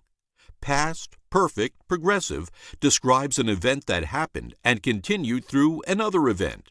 It is achieved by combining had been with the ing form of the verb. Greg had been running through the campground when he saw the big hole. What if you want to describe not one particular event in the past, but something that happened regularly? That is called the past habitual. Greg used to run through the campground every day. So, we've covered the most common past tense forms that you are likely to use on a daily basis, but there are a few more that may come up occasionally. For instance, let's look at time-specific past habitual. This one is similar to past habitual, if you didn't gather from the name, but specifies a certain time when it stopped. This is accomplished with the word would and the simple present tense. It also typically follows the specific reference to the time when it stopped. Before he moved away, Greg would run through the campground every day. Next, we have past intensive. This tense confirms something happened in the past and uses did plus the present tense form of the verb. Greg did run through the campground. I saw him. Finally, we have future in the past. As the name implies, this one gets a little confusing, but just describes something that was going to happen, but now isn't. It uses was or were plus the ing verb. Greg was going to run through the campground, but decided not to. Past tense refers to grammatical forms of verbs that describe events happening in the past. Simple past is the most common and basic form of describing actions that took place in the past. But there are other forms, including past progressive, which describes something that happened in the past but has now stopped. Past perfect, which describes an action that was completed before something else in the past happened. Past perfect progressive, which describes an event that happened and continued through another event. And past habitual, which describes something that happened regularly. Less common forms of past tense include time-specific past habitual, which specifies a certain time when an action stopped. Past intensive, which confirms something happened in the past. And future in the past, which describes something that was going to happen but now isn't.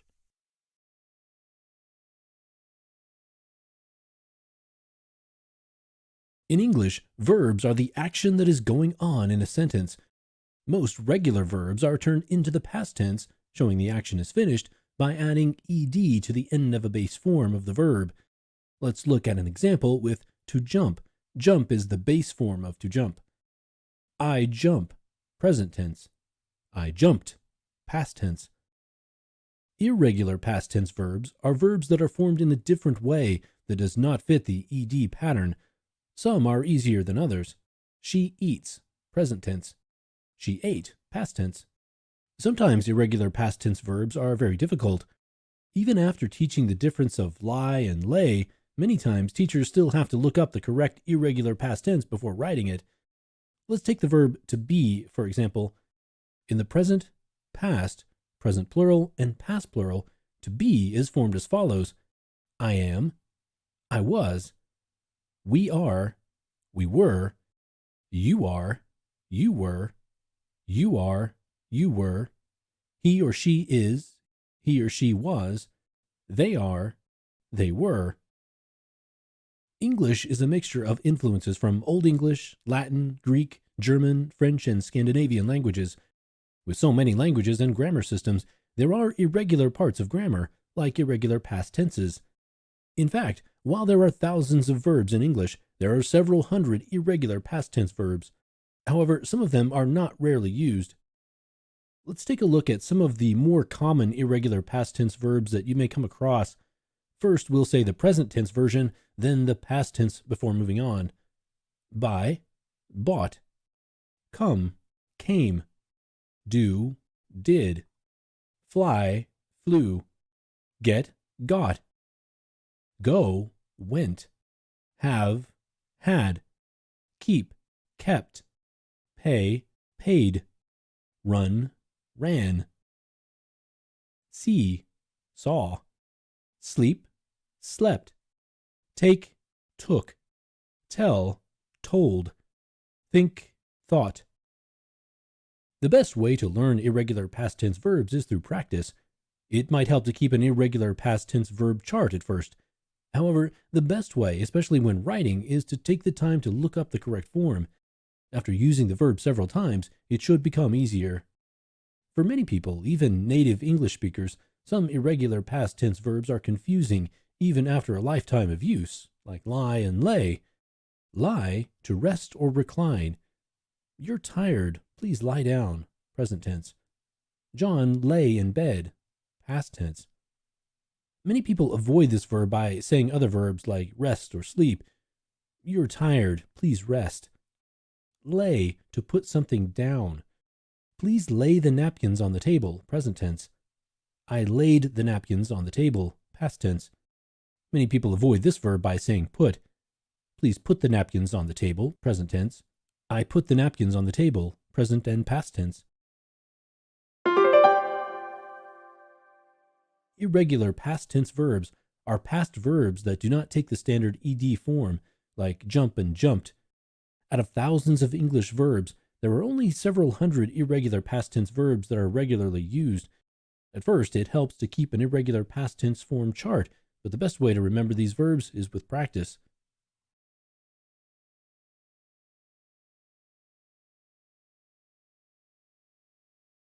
Before we get into unreal conditional sentences, let's take a moment to review what conditional sentences are in general. Conditional sentences are sentences that contain a hypothetical condition and the consequence or result of that condition. To put that another way, if X is true, then Y happens. For instance, if water reaches 32 degrees Fahrenheit, it freezes. This conditional sentence provides a hypothetical condition that, if met, always produces a certain result. We know that if water cools to this temperature, it freezes. Conditional sentences can talk about hypothetical situations and their consequences in the present, the past, or the future. Past. If the water had reached 32 degrees Fahrenheit, it would have frozen. Present.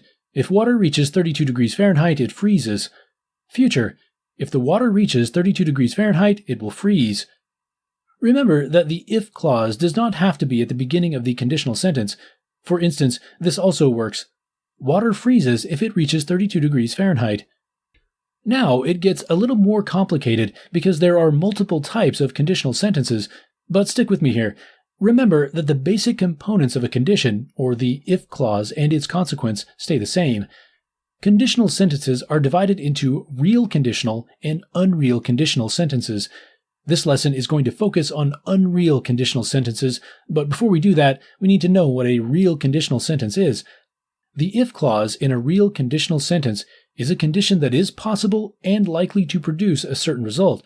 For instance, if I save enough money, I will buy a new pair of shoes.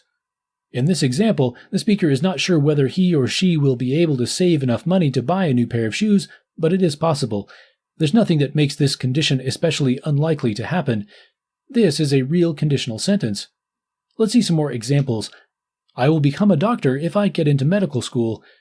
If it rains tomorrow, I will stay inside. The team will go to the championship if they win the game. Got it? Okay, let's look at unreal conditional sentences. An unreal conditional sentence has an if clause that is a condition that is not real, is imaginary, or is unlikely to occur. For instance, if I win the lottery, I will build a mansion. The condition in the if clause, or winning the lottery, is unlikely to happen. A person has a very small chance of winning the lottery, and someone who is talking about what they would do if they won the lottery is imagining a result that will probably not occur in reality. Here are some more examples. My dog would ask for steak dinners every night if he could talk.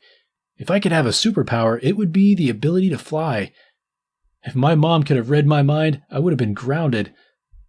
All of the conditions are not real or are imaginary. As a result, all of these conditional sentences are unreal conditional sentences. Not all conditions in unreal conditional sentences are this far-fetched or this unlikely. Take a look at this example. If I had had a sibling growing up, I would have had an instant friend. Unlike having a speaking dog or the ability to fly, having a sibling is definitely humanly possible, right? However, since this conditional sentence is in the past, and we can tell that the speaker does not have a sibling, it is still imaginary. He or she is imagining the effect if the condition of having a sibling had been met. There's no way the speaker can go back in time and change the fact that he or she was an only child growing up. Here's another example. I would go on a vacation tomorrow if I had any vacation time saved up. This example is referring to the present, but since the speaker doesn't have any vacation time saved up today, he or she won't have any saved up tomorrow either. The condition is unreal. Once again, conditional sentences include conditions that would produce certain results if they were met. Real conditional sentences include conditions that are possible or likely to occur. Unreal conditional sentences include conditions that are unreal, imaginary, or unlikely to occur.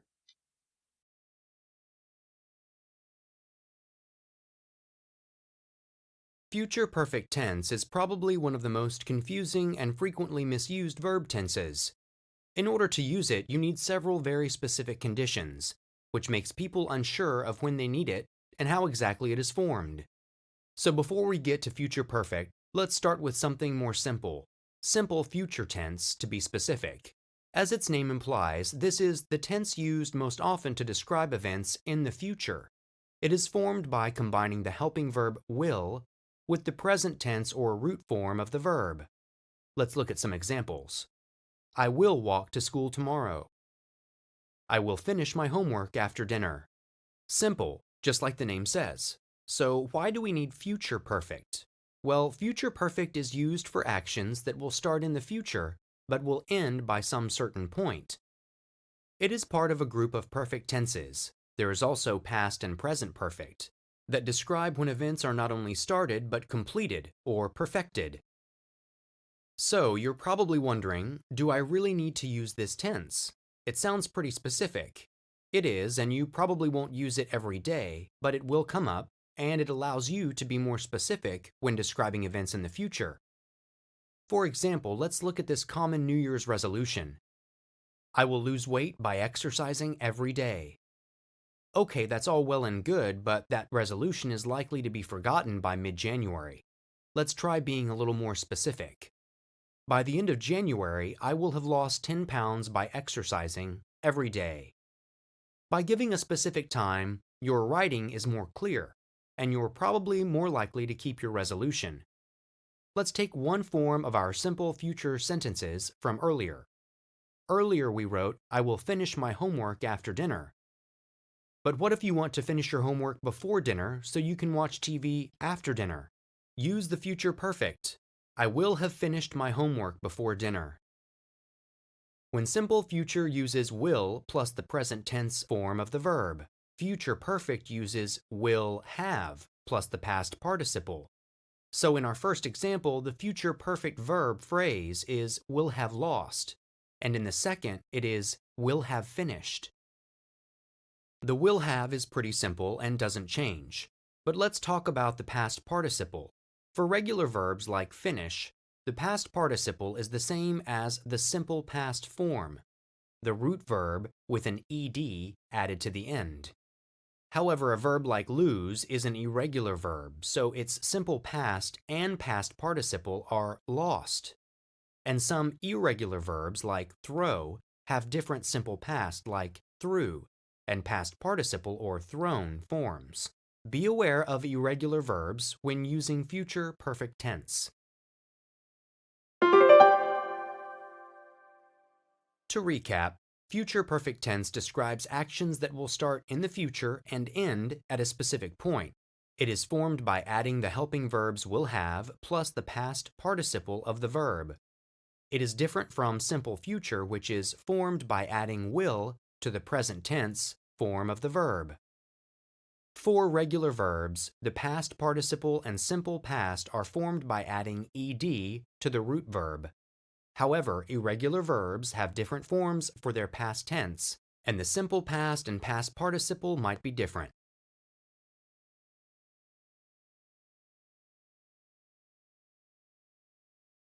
What do you want to be when you grow up? Where will you live? Will you have a family? When we imagine the future and what life will be like, we use future tense verbs. These are verbs that describe something that has yet to take place. Let's look at some ways to use future tense verbs, along with some examples.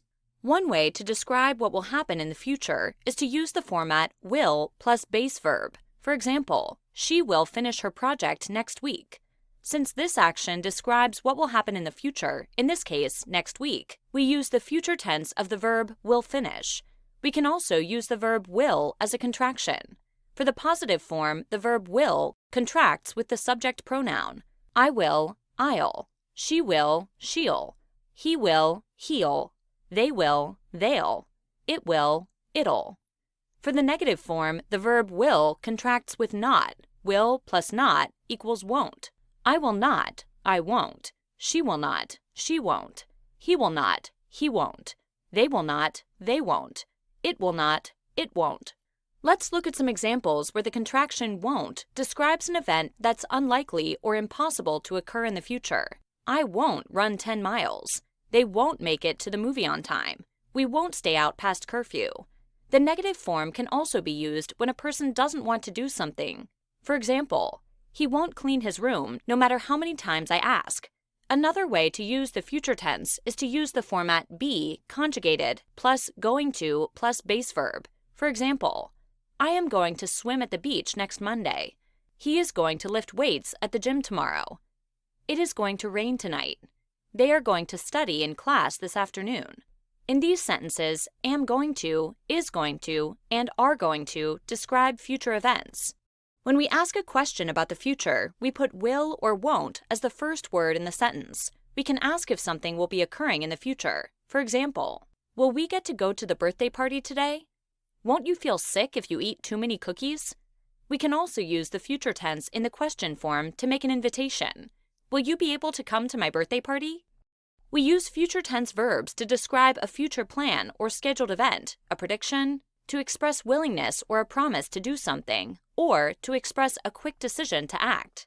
Here are examples of each type. To attend a scheduled event, we are going to go to the play on Friday. It will start at 7 o'clock. To predict what will happen the next day, the weather will be nice tomorrow. To make a promise of a commitment to a future action, I'll clean my room later. To show a quick decision to do something, don't worry, I'll do the dishes for you. We can also use the future tense to give a command, although this is rare. We can say, you will need to turn in your work on time. We use the future tense to describe plans or predictions that will happen in the future. To form the future tense, we can use will plus base verb, or be conjugated plus going to plus base verb. We can also use will in a contraction in the positive form subject pronoun plus will equals I'll, she'll, he'll, they'll, it'll, or the negative form will plus not equals won't to indicate future tense.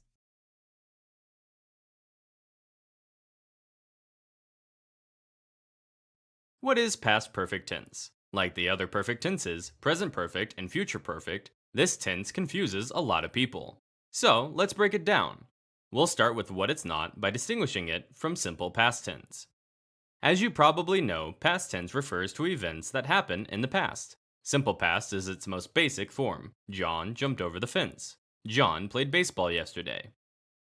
In this sentence, the verb jumped is in its simple past form. For regular verbs like jump, the simple past is just the root form of the verb with ed on the end. However, there are many irregular verbs that take different forms for the simple past. A few examples are throw, run, build, and swim. John threw the ball over the fence. John ran down the street. John built a tower of bricks. John swam 5 laps in the pool. So, simple past describes events in the past, but past perfect is a more specific type of past tense that describes an event that happened in the past but then ends at a certain point, like this. John had played baseball for 5 years until he injured his knee. John had jumped over 10 hurdles in a row before falling down. Because the action stopped, the verb is expressed in past perfect instead of simple past. So, when you have a situation like this, how do you form the past perfect? The first thing you do is add the helping verb had. The second thing you do is put the verb in its past participle form. John had played baseball for 5 years until he injured his knee. John had jumped over 10 hurdles in a row before falling down. But wait, you're saying, I thought the root verb with an ed was the simple past form of the verb. What's this past participle business? Good question. Past participles are confusing, partly because for regular verbs, they're the exact same word. For all regular verbs, the simple past and past participle are both formed by adding ed to the end. So, why bother calling it a past participle? Because irregular verbs, tricky beasts that they are not so simple. Some irregular verbs have the same simple past and past participle, such as run and build. John had ran all the way home. John had built a tower of bricks, but it fell over. But others, like throw and swim, have different forms. John had thrown the ball every day before he injured his knee. John had swum 5 laps in the pool before going to school. Because of what we've reviewed, there are 2 big tips for correctly using the past perfect. First, ask if the action stopped at some point in the past. If so, you need to use the past perfect tense. John played baseball yesterday, simple past. John had played baseball until he injured his knee, past perfect. Second, if the verb is irregular, make sure you are using the past participle form and not the simple past. John had thrown the ball every day before he injured his knee. Past perfect is a tense that describes an event that started in the past and then ended at a certain point. It is expressed using had plus the past participle. For regular verbs, the simple past and past participle are the same. The root verb plus ed at the end, such as walked. Irregular verbs do not end in ed in their past tense forms. Some irregular verbs have the same simple past and past participle form, such as ran, but others have different simple past and past participle forms, such as threw and thrown.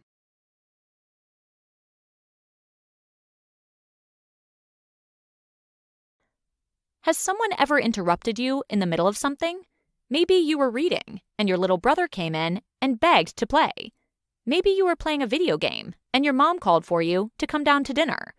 When you are completing an action but get interrupted, we use the past progressive tense. In this lesson, we'll look at the past progressive tense and some examples of how you use them and what it's not.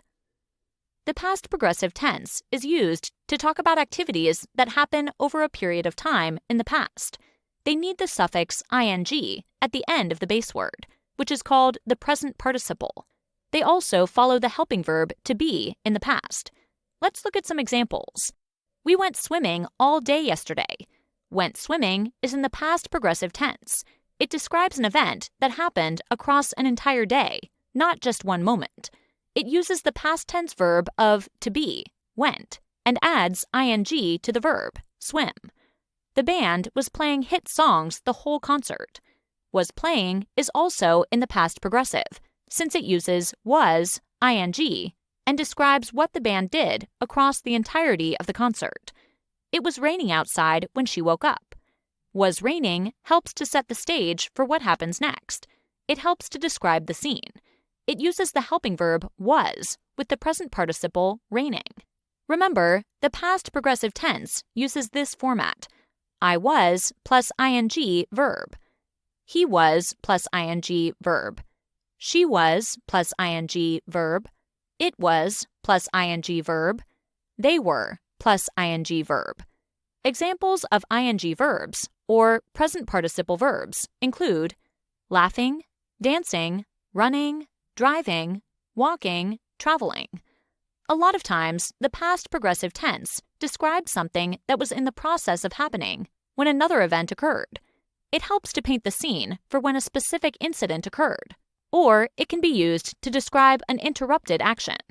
I was doing my homework when the power went out.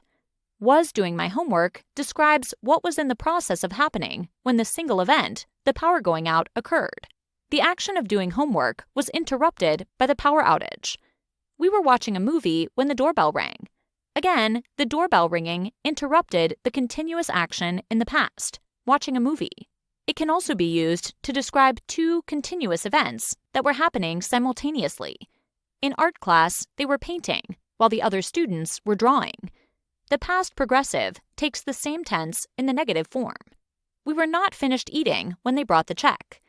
It also has the same tense in the question form. Were you sleeping when I knocked on the door? What were you doing last night?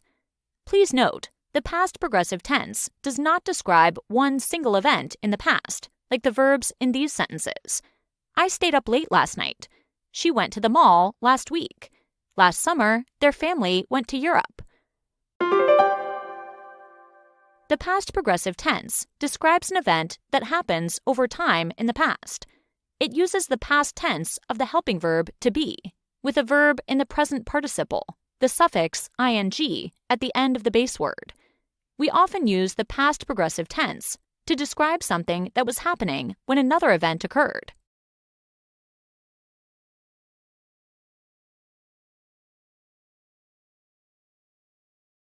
To understand perfect tense, let's first look at what verb tense is all about.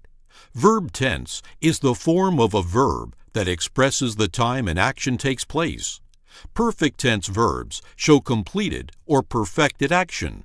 The perfect tenses are formed with some form of the auxiliary verb to have. As we will see from the examples in this lesson, verb tense is used to convey time. Careful writers select the verb tense that will best help the reader understand when an action occurred. Perfect tense is the perfect tense to use when you want to show completed action in your writing. The perfect tense includes the present perfect, past perfect, and future perfect. Present perfect tense uses the auxiliary verbs have or has. I have called. You have listened. We have eaten, and she has gone to bed. As you can see here, we are discussing something that has already happened. This is easy to remember because you can think of it as a person explaining what has just happened. You have completed your homework means that your homework is completed. Past perfect tense uses the auxiliary verb had. I had called. You had listened. We had eaten, and she had gone to bed. Here, we're discussing something that has happened in the past before something else happened. It sounds as if we are telling someone right now about something that had happened in the past. You had completed your homework sounds as if your homework was finished before something else. In a way, it sounds as if this sentence could continue, you had completed your homework before bed. Future perfect tense uses will have as part of the predicate or action sequence in a sentence. I will have called. You will have listened. We will have eaten, and we will have gone to bed.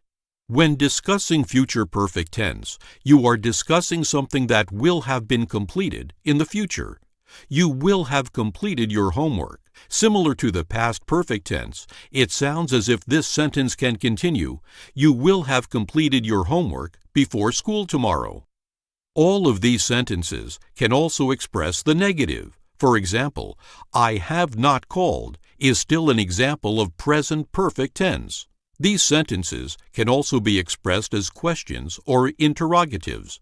For example, we could change the present perfect statement to a question. Have you listened? Verb tense expresses the time that a sentence's action takes place, and perfect tense verbs are used to show completed action. It's easy to identify sentences that contain perfect tense verbs because the perfect tense always contains some form of the auxiliary verb to have. Use perfect tense verbs when you want to show completed action in your writing.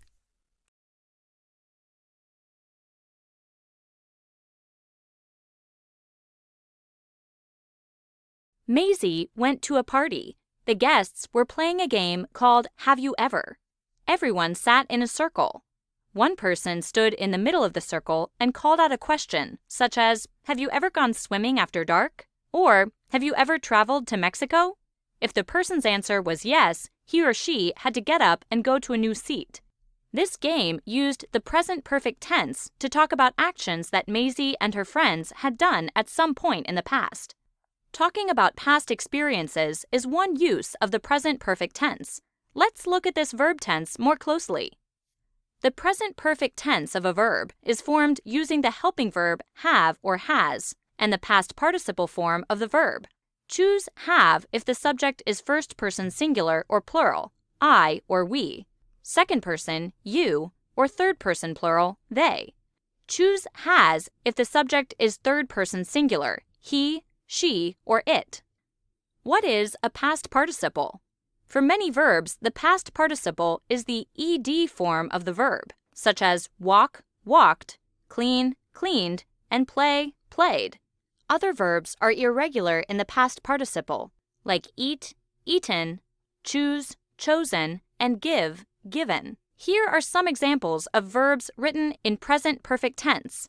Drive, have plus driven equals have driven. Talk, have plus talked equals have talked. Decide, have plus decided equals have decided. Now that you know how to form the present perfect tense, here are some times that you might want to use it in your writing. 1. Something happened in the past and the time is unknown or unimportant. Someone has lost the key to the bathroom. When did they lose it? Who cares? The point is that the key is lost, and this is a problem. Kayla has visited the Statue of Liberty. When did she visit it? It's not important. The point is that she has seen the Statue of Liberty. 2. Something happened in the past, and it is still happening. He has worked at the electric company for 12 years. He worked there 12 years ago, 5 years ago, and now. The present perfect tense covers all of these times. Pete has been sick since Thursday. This sentence uses the present perfect tense with a linking verb, showing that Pete's condition began Thursday and continues to the present. 3. Something happened repeatedly in the past and at unspecified times. They have seen that movie 4 times. When did they see the movie? We don't know if they watched it 4 times in the same day, or if their viewings were separated by years. However, we do know that they saw it 4 times. Our team has lost 2 games. We don't know when the games were lost, only that it happened 2 times. 4. Something was recently finished. Tim has just called the plumber. Tim already called the plumber and the action is finished. With the addition of just, we know it happened recently. A pipe has just burst. The pipe burst and we know it was recent because of the word just. This is probably why Tim called the plumber. 5. Something has changed over time.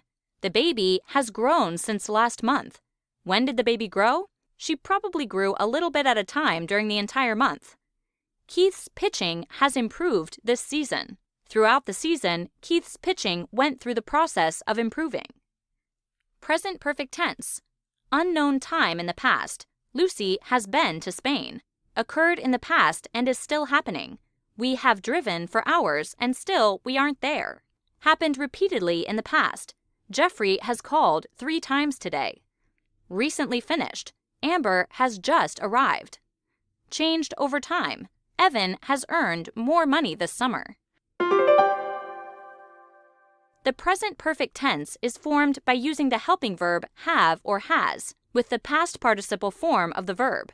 The past participle is usually the form of the verb that ends with ed, although this differs with irregular verbs. The present perfect tense can be used to talk about something that happened at an unknown time, something that happened in the past and continues now, something that happened repeatedly in the past, something that finished recently, something that changed over time.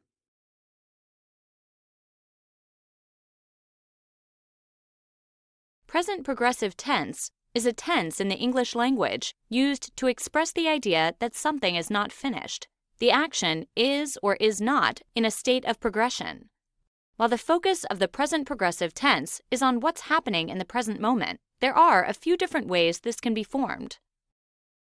There are 4 ways to use present progressive tense. First, you can use it to describe an action that is or is not happening right now, at this very moment. Let's look at some examples. I am running. He is not cleaning. Are they studying right now? Present progressive tense can also be used to describe a longer or temporary action in process that may or may not be happening right now. Let's look at some examples. We are still taking dance classes. Are you building a house? I am not studying to become a teacher.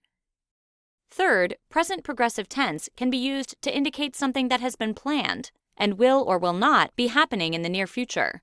Some examples. Are you coming shopping with us after school? They are not taking that vacation next week. Is he meeting you at the coffee shop tomorrow afternoon? Finally, present progressive tense can be used to describe a habitual action or something that is always happening. For instance, they are always talking too loudly. I am constantly biting my fingernails. She is always taking too long to get ready.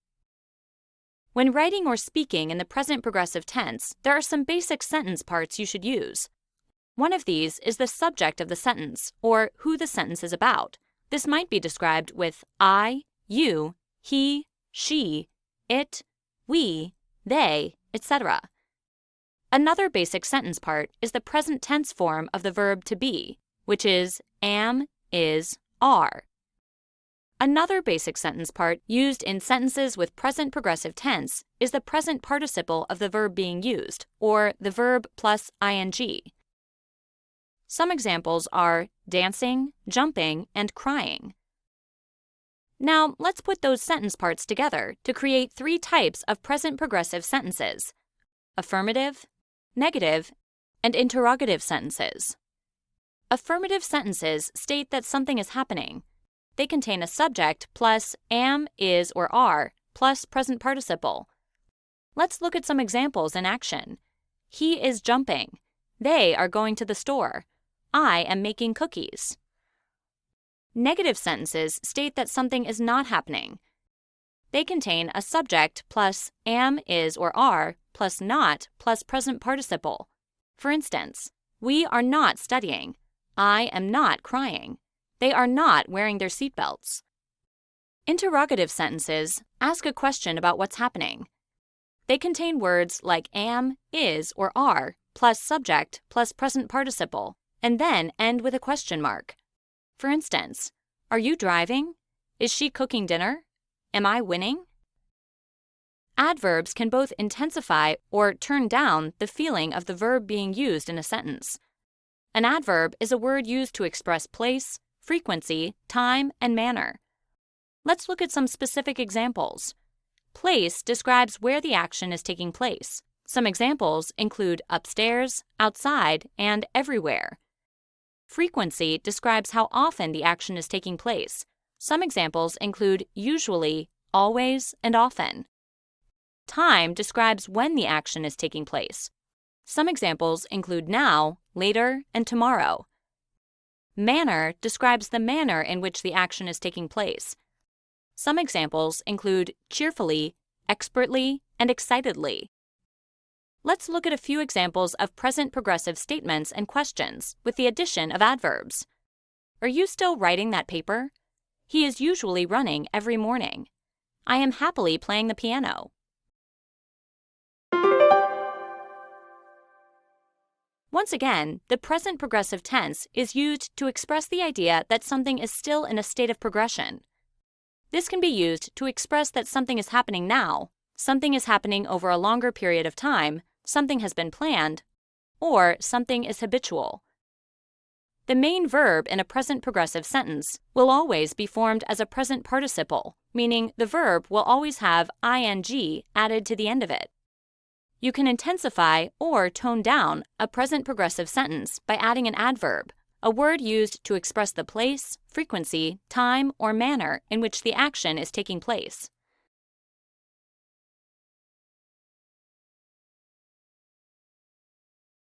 What is simple past tense? Simply put, it is the most basic way of expressing actions that happened in the past. But before we can dig into it, let's review a little about verb tense. Verb tense refers to when an action, the verb in a sentence, is taking place and how that time is expressed. The basic tenses are past, present, and future. Within these basic tenses, there are more specialized tenses that describe actions' relationship to time and other events. But if you just want to describe something in the past, you will use simple past tense. Simple past tense is indicated by use of the simple past form of the verb. For regular verbs, the difference between the simple present and the simple past forms of a verb is simple. It is just a matter of adding an ed to the end. So, for example, let's look at this sentence written in simple present tense. John and Mary walk on the beach. If we want to indicate this happened yesterday instead of right now, we just add an ed to walk. John and Mary walked on the beach yesterday. These types of verbs are called regular verbs because they are consistent and easy to change from present to past tense. Just add an ed. Where people often run into trouble is with irregular verbs because they do not have any consistency. For example, what if John and Mary were running on the beach instead of walking? John and Mary run on the beach. To make this past tense, we wouldn't change run to runned. We would say, John and Mary ran on the beach. Because run is irregular, it changes to ran instead of runned. Further complicating irregular verbs is that often their simple past and past participle forms are not the same as they are with regular verbs. The past participle is used in a different form of past tense called past perfect, along with the helping verb had. For regular verbs, the simple past and past participle are the same, the present tense with ed at the end. But many irregular verbs, like swim, have different simple past and past participle forms. So for swim, in simple past you would write, John and Mary swam in the ocean. But in the past perfect, which uses the helping verb had and the past participle, you would write, John and Mary had swum in the ocean until sundown. Let's take a look at some regular verbs and some irregular verbs. The regular verb walk in its past tense form is walked. Its past participle is have walked. The irregular verb swim in its past tense form is swam. Its past participle is have swum. See how a regular verb uses the same ed ending? See how the irregular verb can be tricky? Most mistakes with simple past tense are caused by irregular verbs. The first mistake is using the regular form and adding ed with an irregular verb, such as this. Bob and Doug throwed the baseball. John swimmed in the pool. This is fixed by replacing the verb with the appropriate simple past form. Bob and Doug threw the baseball. John swam in the pool. The second problem is using the past participle instead of the simple past form. For regular verbs, this isn't an issue, as the simple past and past participle are the same, but that is not always the case with irregular verbs. Using the past participle instead of the simple past form leads to this. Bob and Doug thrown the baseball. John swum in the pool. As with the previous mistakes, these are corrected by using the appropriate simple past forms. Bob and Doug threw the baseball. John swam in the pool. Simple past tense is a verb tense used to express things that happened in the past. For regular verbs, simple past tense is expressed by adding ed to the simple present form of the verb, such as walked in place of walk. However, there are many irregular verbs that do not follow this rule, such as swim, run, and throw, which become swam, ran, and threw in the past tense. Most mistakes with simple past tense are caused by the irregular verbs, as writers either use the regular form plus ed, as in swimmed, runned, and throwed, or the past participle instead of the simple past form, as in swum, run, and thrown.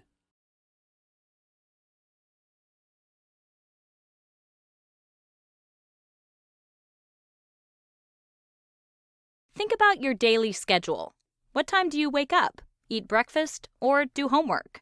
These actions are repetitive. You do them every day. Anytime you develop something of a routine, you have to use simple present tense verbs to describe it. Take a look at simple present tense verbs, what they look like, and when to use them. The simple present tense is when you use a verb to tell about things that happen continually in the present, like every day, every week, or every month.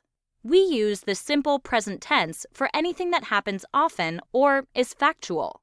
Here are a few examples. Look at the first one and listen to the others. I go to school every day. We play outside after school each day. Every Monday, they eat spaghetti for dinner. In these sentences, go, play, and eat are in the simple present tense. They tell about things that happen repeatedly in the present. The simple present tense is also used with basic facts and with feelings. For example, the sky is blue. Is in the simple present tense, since it's used to tell a fact about something. I am tired. They are so excited. Am and are in the simple present tense and describe emotions. Just remember, when you're using a simple present tense verb, you're describing something that continues to repeat itself in the present. Use simple present tense verbs in the base form of the verb. Do not add any kind of suffix, like ed or ing. Just like the previous example sentences, the base forms of go, play, and eat were used. However, you do change the simple present verb when the subject describes he, she, or it. Do this by adding an s. Look at this example. Carlos plays with his sister on Saturday mornings. Listen to this sentence. She talks on the phone often. Plays and talks are simple present verbs that need an s, since the subjects are a version of he or she. Exceptions to this rule are when a verb ends in s, x, sh, or ch. In these cases, you need to add es. Just like in these sentences. He watches his favorite show whenever it's on. Jackie faxes the information whenever they need it. Watches and faxes are simple present verbs that need es when they're paired with a subject that is a he or she. Watches ends in ch, while faxes ends in an x. Another exception is when a verb ends in y. In this case, drop the y and add ies. Note, this is true except when the y follows a vowel. Here are a few more examples. She tries her best on every test.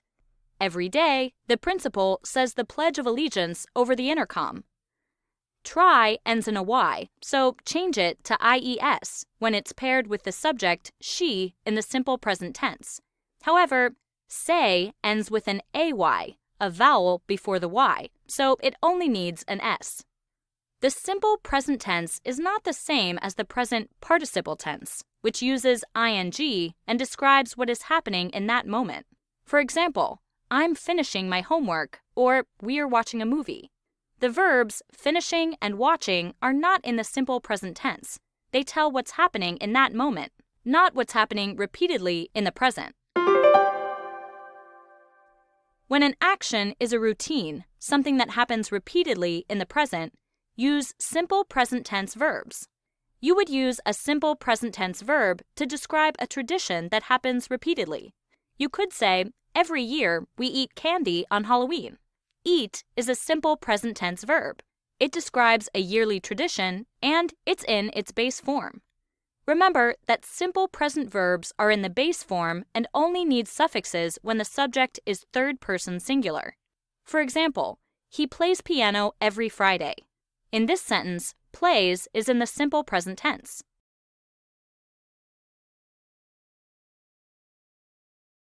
What do these sentences have in common? I was waiting for you for an hour. I saw him running away from the crime scene. Arriving at the restaurant, I realized I was 20 minutes late. All of them use a present participle, otherwise known as the ing form of a verb or action word. As the informal name implies, this form combines a base verb with the ending ing, as in waiting, amazing, running, and arriving. This verb form often confuses writers and readers because it has several different functions in a sentence. The present participle can be combined with other verbs to show continuous action or perception, but it can also be an adjective either on its own or as part of a participial phrase. The easiest function of a present participle to wrap your head around is to show continuous action.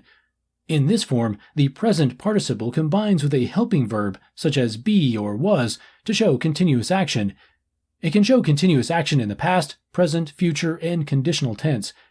Here are some examples of the present participle showing continuous action. He is writing in his office right now. I was studying for my math test yesterday. My band will be playing at the Rhythm Room tomorrow night. We would be moving already, but our house is not sold yet. John would have been leaving, but he got stuck in a long conversation with Maureen. The present participle is also used in combination with what are called verbs of perception, which are verbs like watch, see, and hear. In this form, the verb of perception is combined with an object and present participle to describe what the subject of the sentence saw or heard the object of the sentence doing. Let's take a look at some examples of the present participle showing perception. I saw him mowing his lawn yesterday. Jane heard Susan singing in the shower. I can see you hiding from me. I watched him cooking dinner. And now, here is where present participles get a little tricky. While they are verbs or action words, present participles can also function as adjectives, or words that describe or modify a noun. This is most commonly seen in present participles like amazing, exciting, and boring, which are used frequently as adjectives. Here are some examples of the present participle used as an adjective. This class is so boring. I saw the most exciting film last night. This book is amazing. But they can also be used with other verbs as well. The crying baby annoyed everyone on the plane. The smiling doctor gave the patient good news. The burning tree made a huge fire. Now that we've established present participles can be adjectives, we get to its trickiest usage when used as a part of a participial phrase. A participial phrase is a group of words that includes a present participle and functions as a whole as an adjective. This is hard to understand from just a definition, so it is best to look at examples. Carrying a stack of books, John walked across the library. Waiting for Caitlin to pick her up, Joanna grew impatient. Staring at the finish line, the runner prepared for the race. The present participle of a verb consists of the base verb plus an ing ending. It is used with a helping verb to show continuous action, as in I am walking. It is also used with a verb of perception to show what an object is doing, as in I saw you walking. It can be used as an adjective to describe a noun either on its own or as part of a participial phrase.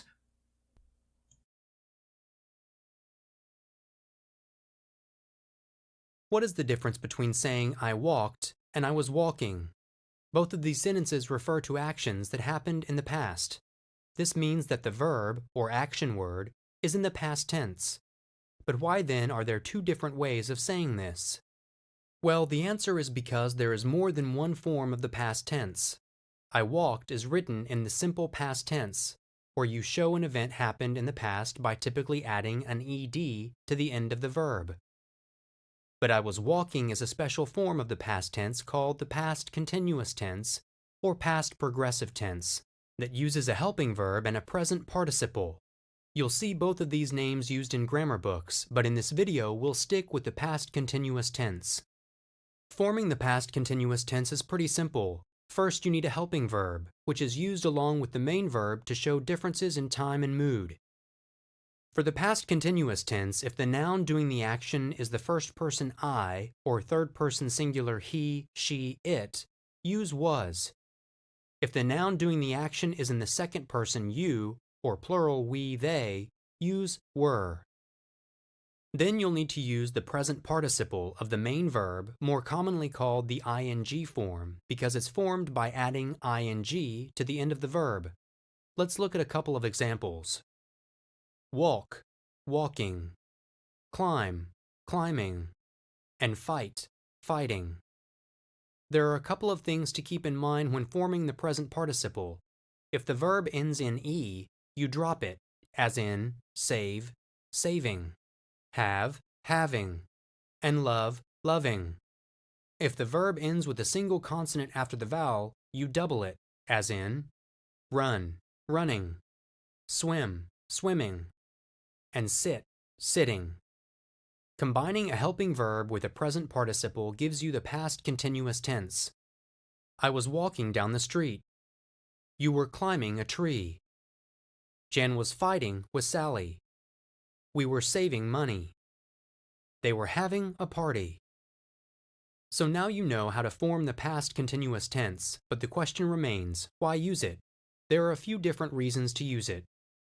First, the past continuous tense can be used to show an action that happened at a specific time or was interrupted. For example, I was walking down the street when I heard a scream. We were saving money to buy a house, but had to spend it on my surgery. Another reason to use the past continuous tense is to show two actions that are happening at the same time. In this case, the sentence often includes the word while. While you were climbing the tree, I did the dishes. While Jan was fighting with Sally, they both missed my birthday party. The past continuous tense, also known as the past progressive tense, is a specific form of the past tense used to show that a verb in a sentence describes an action in the past. It is formed by a combination of the helping verb was or were, and the present participle of the ing form of a verb, as in, I was walking. The past continuous tense can be used to show an action that happened at a specific time or was interrupted.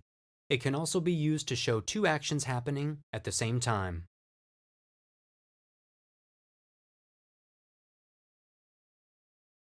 There are different punctuation marks in the English language, and they each have a particular job to do. When used in different ways, they help reading become meaningful and expressive. Just as there are different types of punctuation marks, there are also different parts of speech. A good reader, writer, and speaker must understand how to use both correctly so that they can maximize their usage potential. For example, a comma can serve as a signal to a reader or speaker that he or she should take a brief pause. Let's take a closer look at maximizing comma usage for reading enhancement. You're probably too young to remember the Schoolhouse Rock Conjunction Junction, What's Your Function song, but your parents may have grown up watching that show on Saturday mornings. The song makes for an effective learning tool, so if you have time, search for it on Google. At the very least, you'll get a good laugh. Conjunctions are words used to connect phrases or multiple sentences together.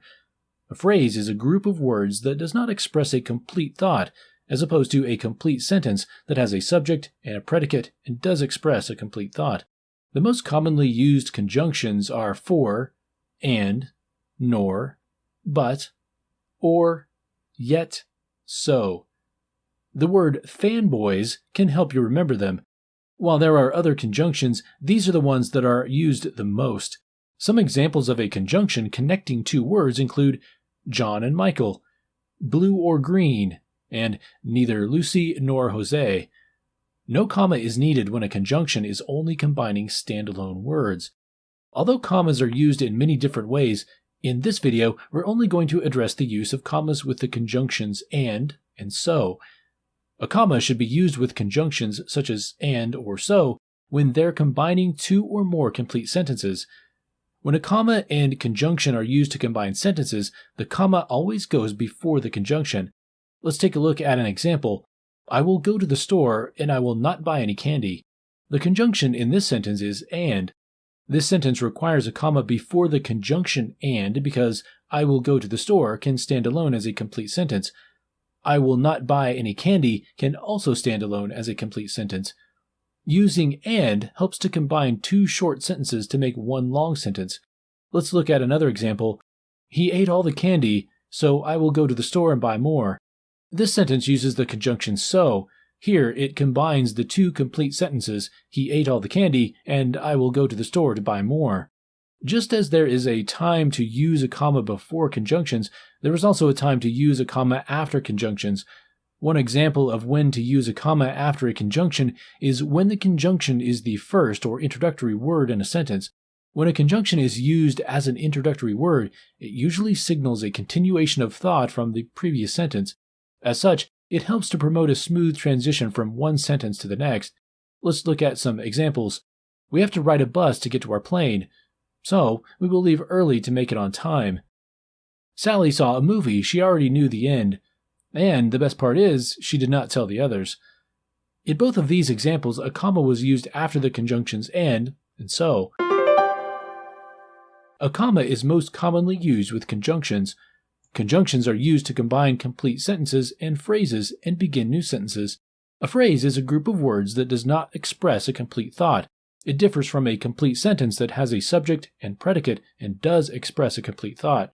You can use the word fanboys to help you remember the most commonly used conjunctions. These include for, and, nor, but, or, yet, so.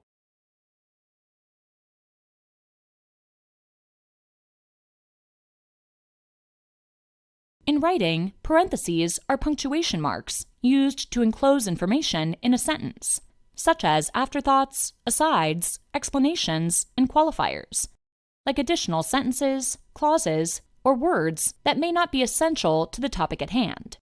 So, should punctuation marks be placed inside or outside the parentheses? Well, the answer might surprise you. Sometimes they go inside, while other times they're placed outside the parentheses. Here are the rules to consider. If the words that appear inside the parentheses are not a complete sentence, then place the terminal punctuation after the parentheses. This rule applies regardless of whether the punctuation mark is a period, a question mark, or an exclamation point. Consider these examples. She loves meat and veggies. We need your help. Hurry. And when Montana is hungry, she craves apples and peanut butter. In these examples, it's clear that the words inside the parentheses are those that are in addition to the rest of the sentence, but that do not form a complete sentence on their own. If the words that appear inside the parentheses form a complete sentence, then place the terminal punctuation inside the parentheses. This rule applies regardless of whether the punctuation mark is a period, a question mark, or an exclamation point. Let's look at some more examples. She loves meat. She also loves to eat roasted veggies with her steak. We need your help. Please come quickly. And when Montana is hungry, she craves apples, but she has to have peanut butter on them as well. In these examples, the words inside the parentheses form a complete sentence. They can stand on their own, and that is why the terminal punctuation is placed inside the parentheses. When the information inside the parentheses falls in the middle of the sentence, the punctuation is placed just as it would be if the parentheses were removed from the sentence. Commas will most likely follow the parentheses rather than precede them. Consider these examples. Students will live in dorms. See the exceptions listed below for their first 2 years of college, after which off-campus housing will be available. When you apply for the position, make sure you include your Social Security number or tax identification number so we can check your credit rating. And when you begin to put the ingredients together, see the note on the process. You will need to make sure the eggs are tempered in the milk to keep from having scrambled eggs. Let's review. Parentheses are punctuation marks used to enclose information in a sentence, such as afterthoughts, asides, explanations, and qualifiers, like clauses, complete sentences, or words that may not be essential to the topic at hand. When using punctuation in sentences that include parentheses, be sure to keep these 3 rules in mind. Rule number 1. If the information in the parentheses is not a complete sentence, place the terminal punctuation outside the parentheses. Rule number 2. If the information in the parentheses is a complete sentence, then place the terminal punctuation inside the parentheses. And rule number 3. If the information in the parentheses falls in the middle of the sentence, place the punctuation where it would be if the parentheses were removed from the sentence, typically after the parenthesis.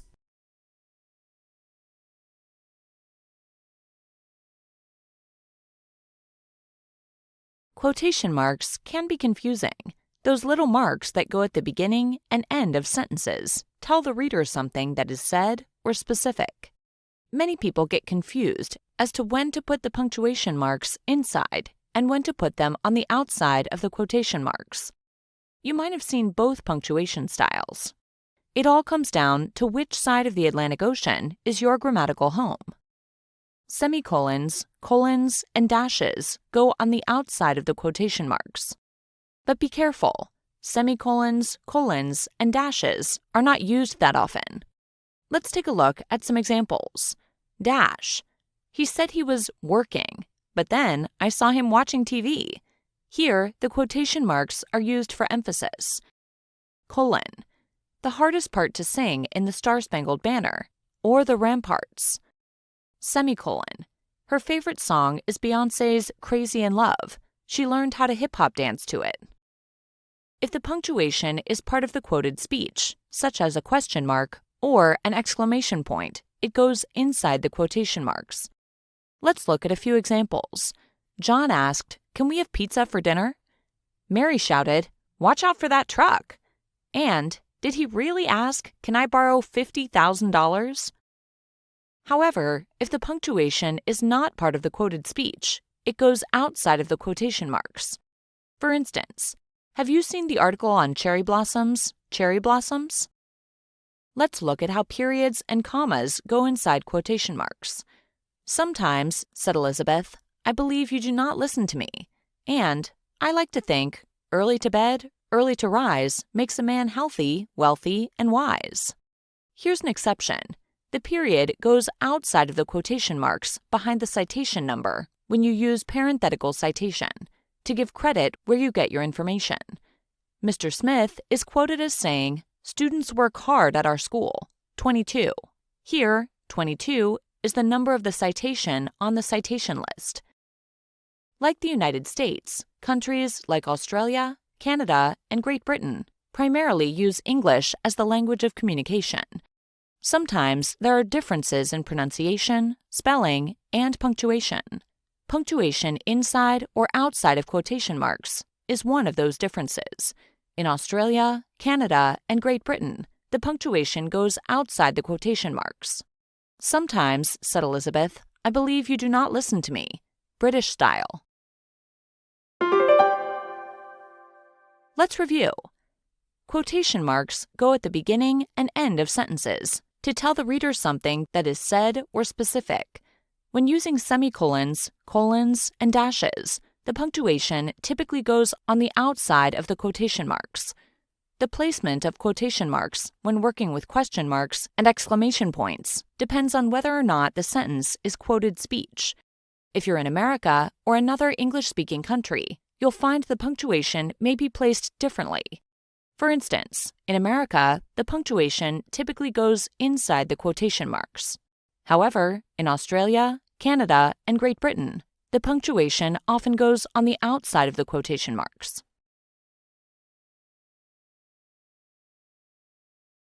Most forms of academic writing are research-based, which means that as a writer, you're frequently citing work by other writers. Because of this, academic disciplines have developed style guides for documenting and citing references to work by other writers. A style guide is simply a set of rules or conventions for formatting a piece of writing that guarantees consistency and ease of use for the readers. Though there are many style guides in use in various academic disciplines, the two most common are those of the Modern Language Association, commonly referred to as MLA, and the American Psychological Association, known as APA. As the names of these organizations might indicate, MLA is the common style guide for humanities disciplines, such as English, literature, and philosophy.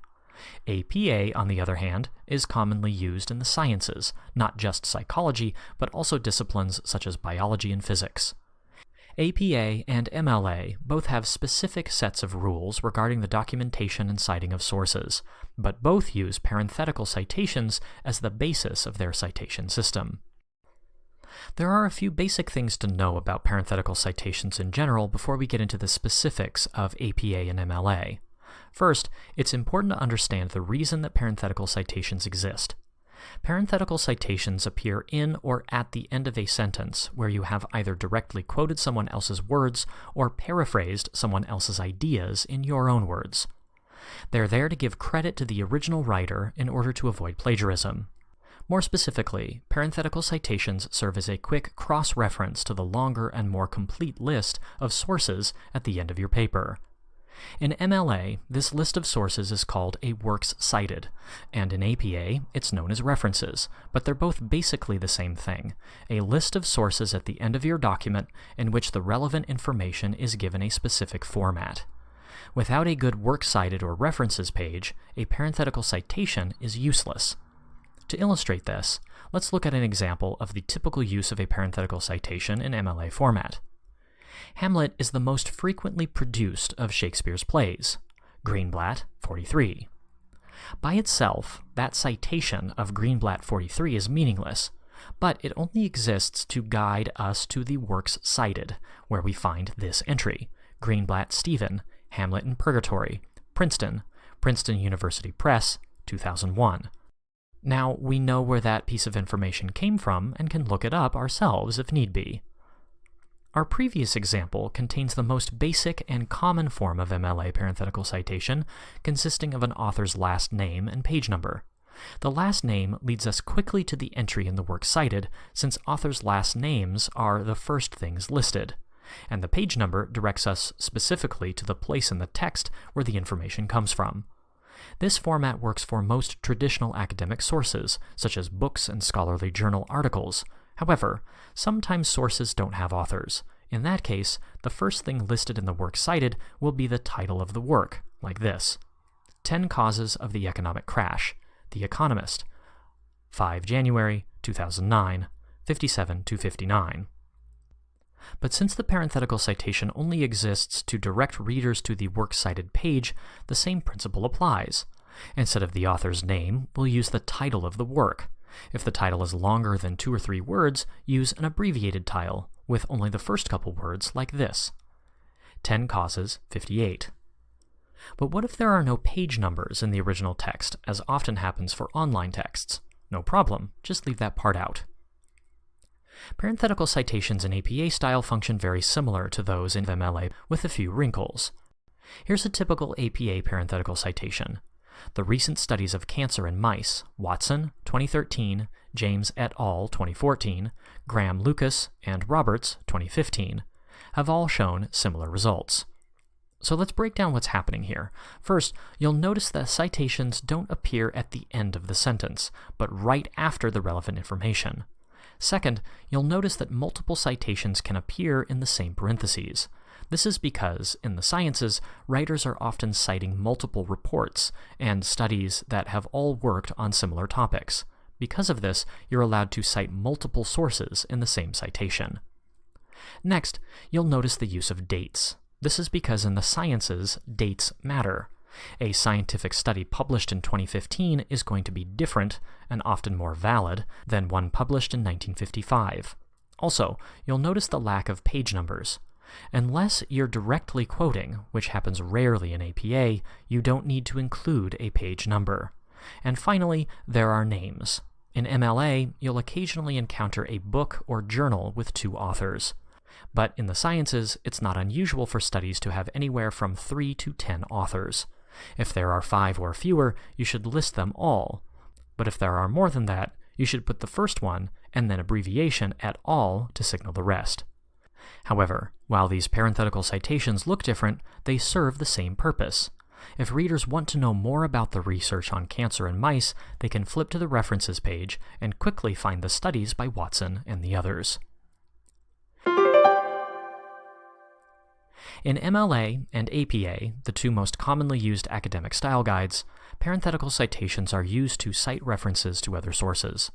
In both cases, parenthetical citations are brief intrusions on the text which guide the reader to the full citation at the end of the research paper or essay. In MLA, the basic citation is simply the author's last name and page number. The last name leads us to the works cited page, and the page number tells us exactly where the information came from.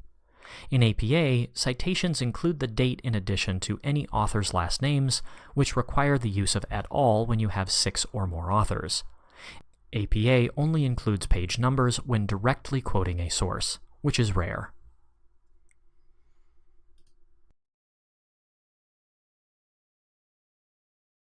The apostrophe is a punctuation mark that indicates possession, which is ownership, or missing letters and contractions.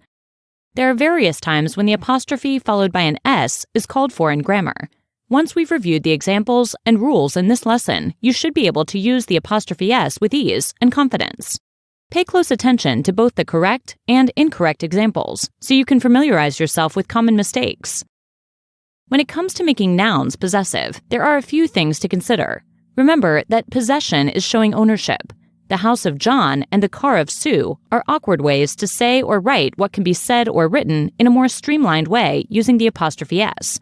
There are a few rules for making nouns possessive that will help you along the way. When you have a singular noun and want to show possession, you simply add an apostrophe s at the end of the word.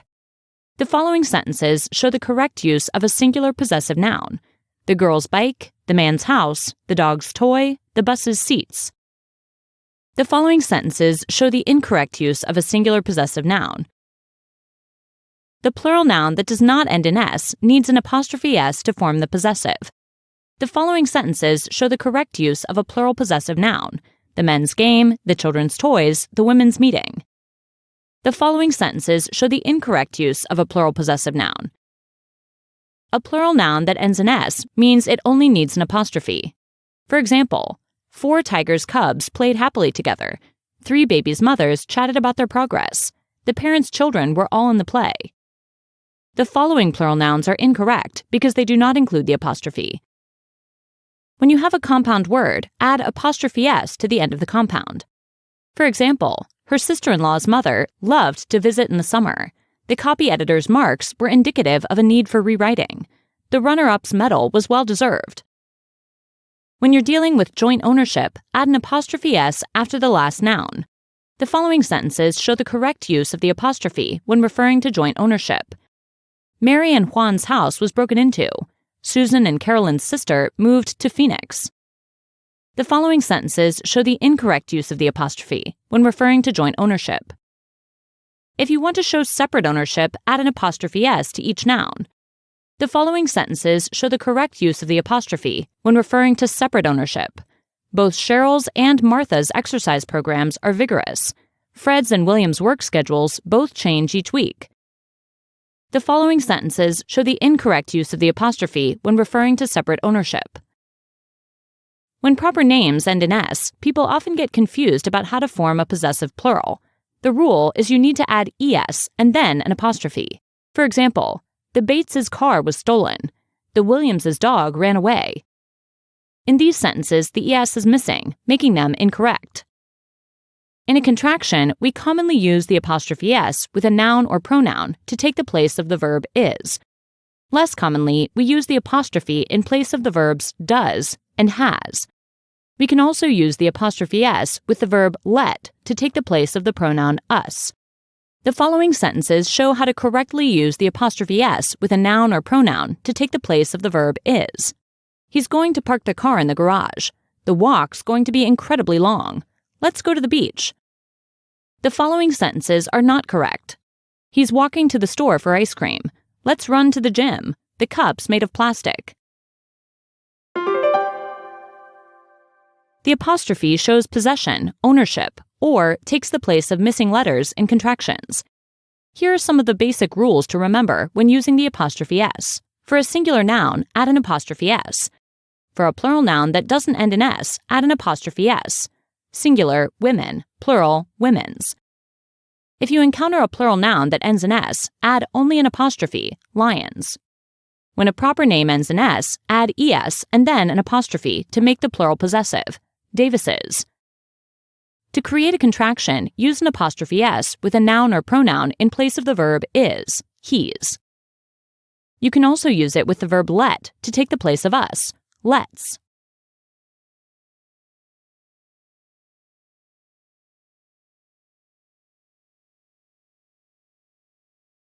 Many different things come in the form of a series. Popular television shows, movies, books, even video games frequently come in the form of a series, often with 3 or more parts. When it comes to using commas, the word series takes on a different meaning. Commas are used to separate 3 or more words, phrases, or clauses in a series. This means that when 3 or more items are being listed in a sentence, a comma goes between each item in the list. For example, John went to the grocery store and bought bread, milk, butter, macaroni, and cheese. You'll notice that between each item in the series there is a comma. You'll also notice that the word and is placed between the last 2 items in the series. This part of speech is called a conjunction. A conjunction is used to connect clauses, phrases, and words in a sentence. There's also a slightly different way to use commas in a series. Here's an example. John went to the grocery store and bought bread, milk, butter, macaroni, and cheese. This time you may have noticed that there's a comma before the word and, which falls in between the last two items in the list. This is called the Oxford comma, or a comma used after and or and before the last item in a list. Some grammarians argue that the Oxford comma isn't necessary, but it does help to avoid confusion. For example, without a comma, the words in the phrase macaroni and cheese can easily be lumped together, referring to one item rather than the two separate items that were intended. Here's one more example of using Oxford commas in a series. Garrett loves all of the Star Wars movies. His favorites in order are Episode 4, Episode 5, Episode 7, Episode 3, Episode 6, Episode 2, and Episode 1. By using the Oxford comma, we avoid any confusion about Garrett's feelings about Episodes 2 and 1. This way it's clear that he likes Episode 2 more than Episode 1. Let's review. In a sentence, commas can be used to separate three or more words, phrases, or clauses in a series. Each item in a series has a comma placed between it and the next item. Additionally, a conjunction, such as the word and, can be placed between the last two items in the series. Although not required, the Oxford comma can be placed after the second to last item in the list and the conjunction in order to avoid confusion by lumping two separate items together.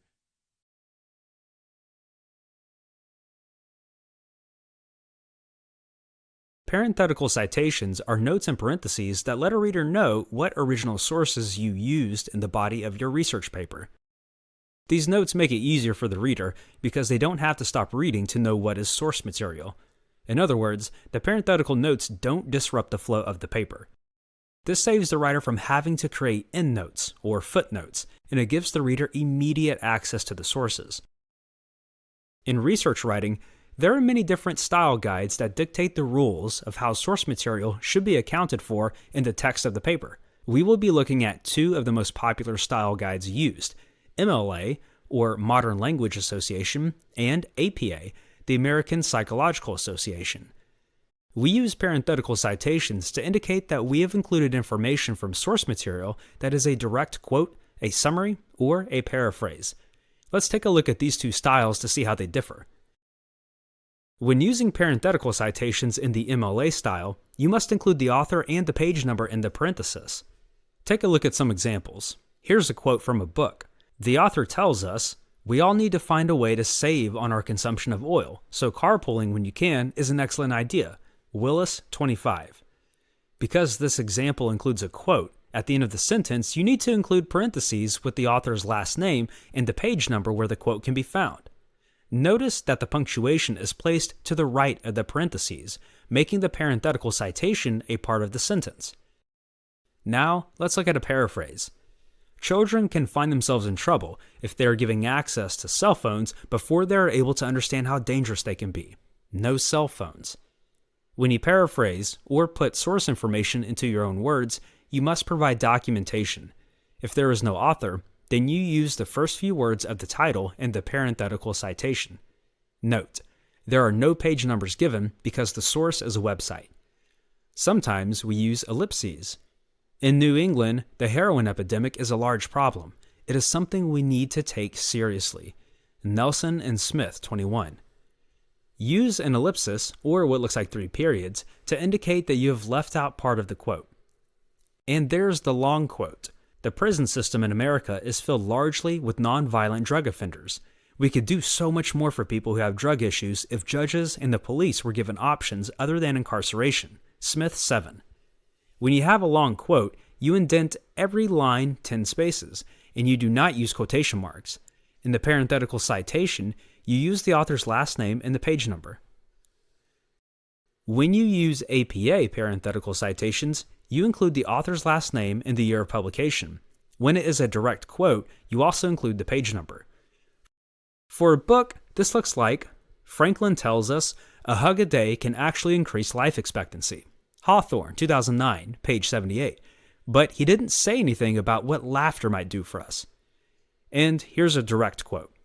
According to Macmillan, 2003, men who have served in Iraq for extended tours tend to suffer from PTSD and need help making the transition to life outside of the war. Page 52. When you use a direct quote, you introduce the author, providing the date of publication in parentheses, and put the page number in a parenthesis at the end of the sentence. For paraphrasing, when writing papers, drafting, writing, and rewriting helps students improve their critical thinking skills. Schubert, 2010, page 53. When you paraphrase, you only have to include the author and the year of publication in the parentheses.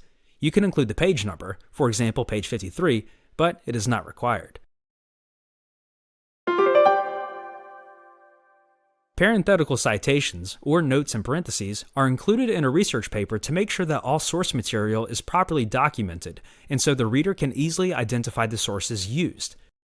There are many styles available, but the MLA and APA are the most widely used. Depending on the style, one or more of the following details must be included in the parenthetical citation: the author's name, title, date of publication, and page number.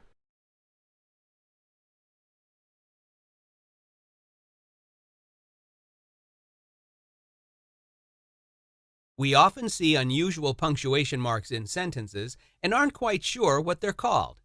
We see slash or semicolon or even dash. The last of these, the dash symbol, is the hyphen. A hyphen is used to join together two words to create a new word. As you read the definition of the hyphen, you may have been thinking, oh yeah, a hyphen is a dash. However, you'd be incorrect. While hyphens and dashes look similar, they serve different functions in writing. The hyphen is only used to join two words together and is just one horizontal line long. It looks like this. A dash, on the other hand, is used to interrupt the flow of a sentence, to create an effect, or to show that the sentence's writer is changing thoughts. A dash looks like this. Dashes and hyphens, though they appear almost the same on the page, are not interchangeable. There are many rules associated with using hyphens. We're going to explore the rules that you'll use most often in your writing. Rule number 1. Use a hyphen to create a compound adjective when that adjective is used before a noun in a sentence. This rule is easier than it appears. We often use adjectives, descriptive words that modify nouns, to add details to our sentences. Sometimes we want to use two adjectives together to create a single modifier. These two adjectives, when joined by a hyphen, become a compound adjective. Here's some examples. Alexa's parents ordered an extra special cake for her birthday party. My new apartment has on-street parking. Rule number 2. When a prefix is used with a root word and that root word ends with the same vowel as the prefix, use a hyphen to avoid confusion.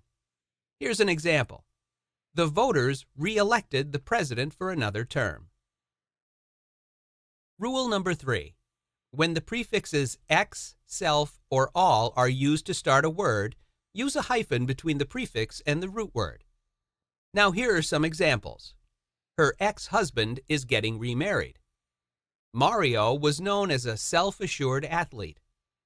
Stella's new job proved to be all-encompassing. Rule number 4. Use a hyphen between two numbers in a compound number. A compound number is a number that includes two number words within it. Now, here are some examples.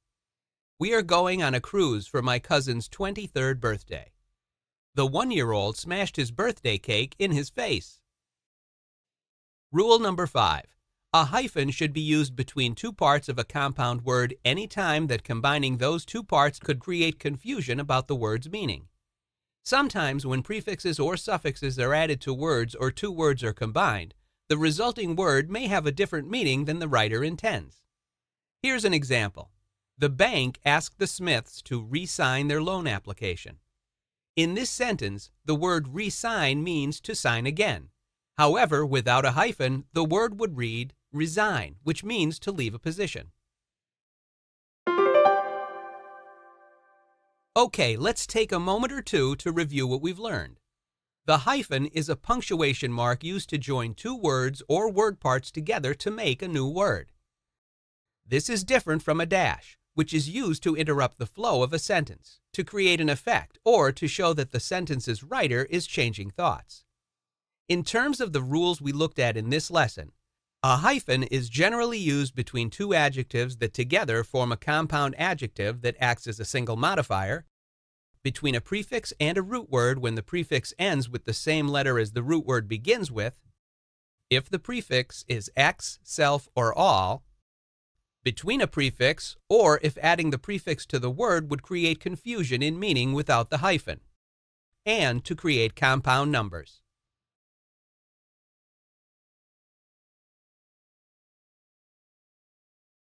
Take the sentence, "She ran quickly down the street. The yapping dog was right on her heels."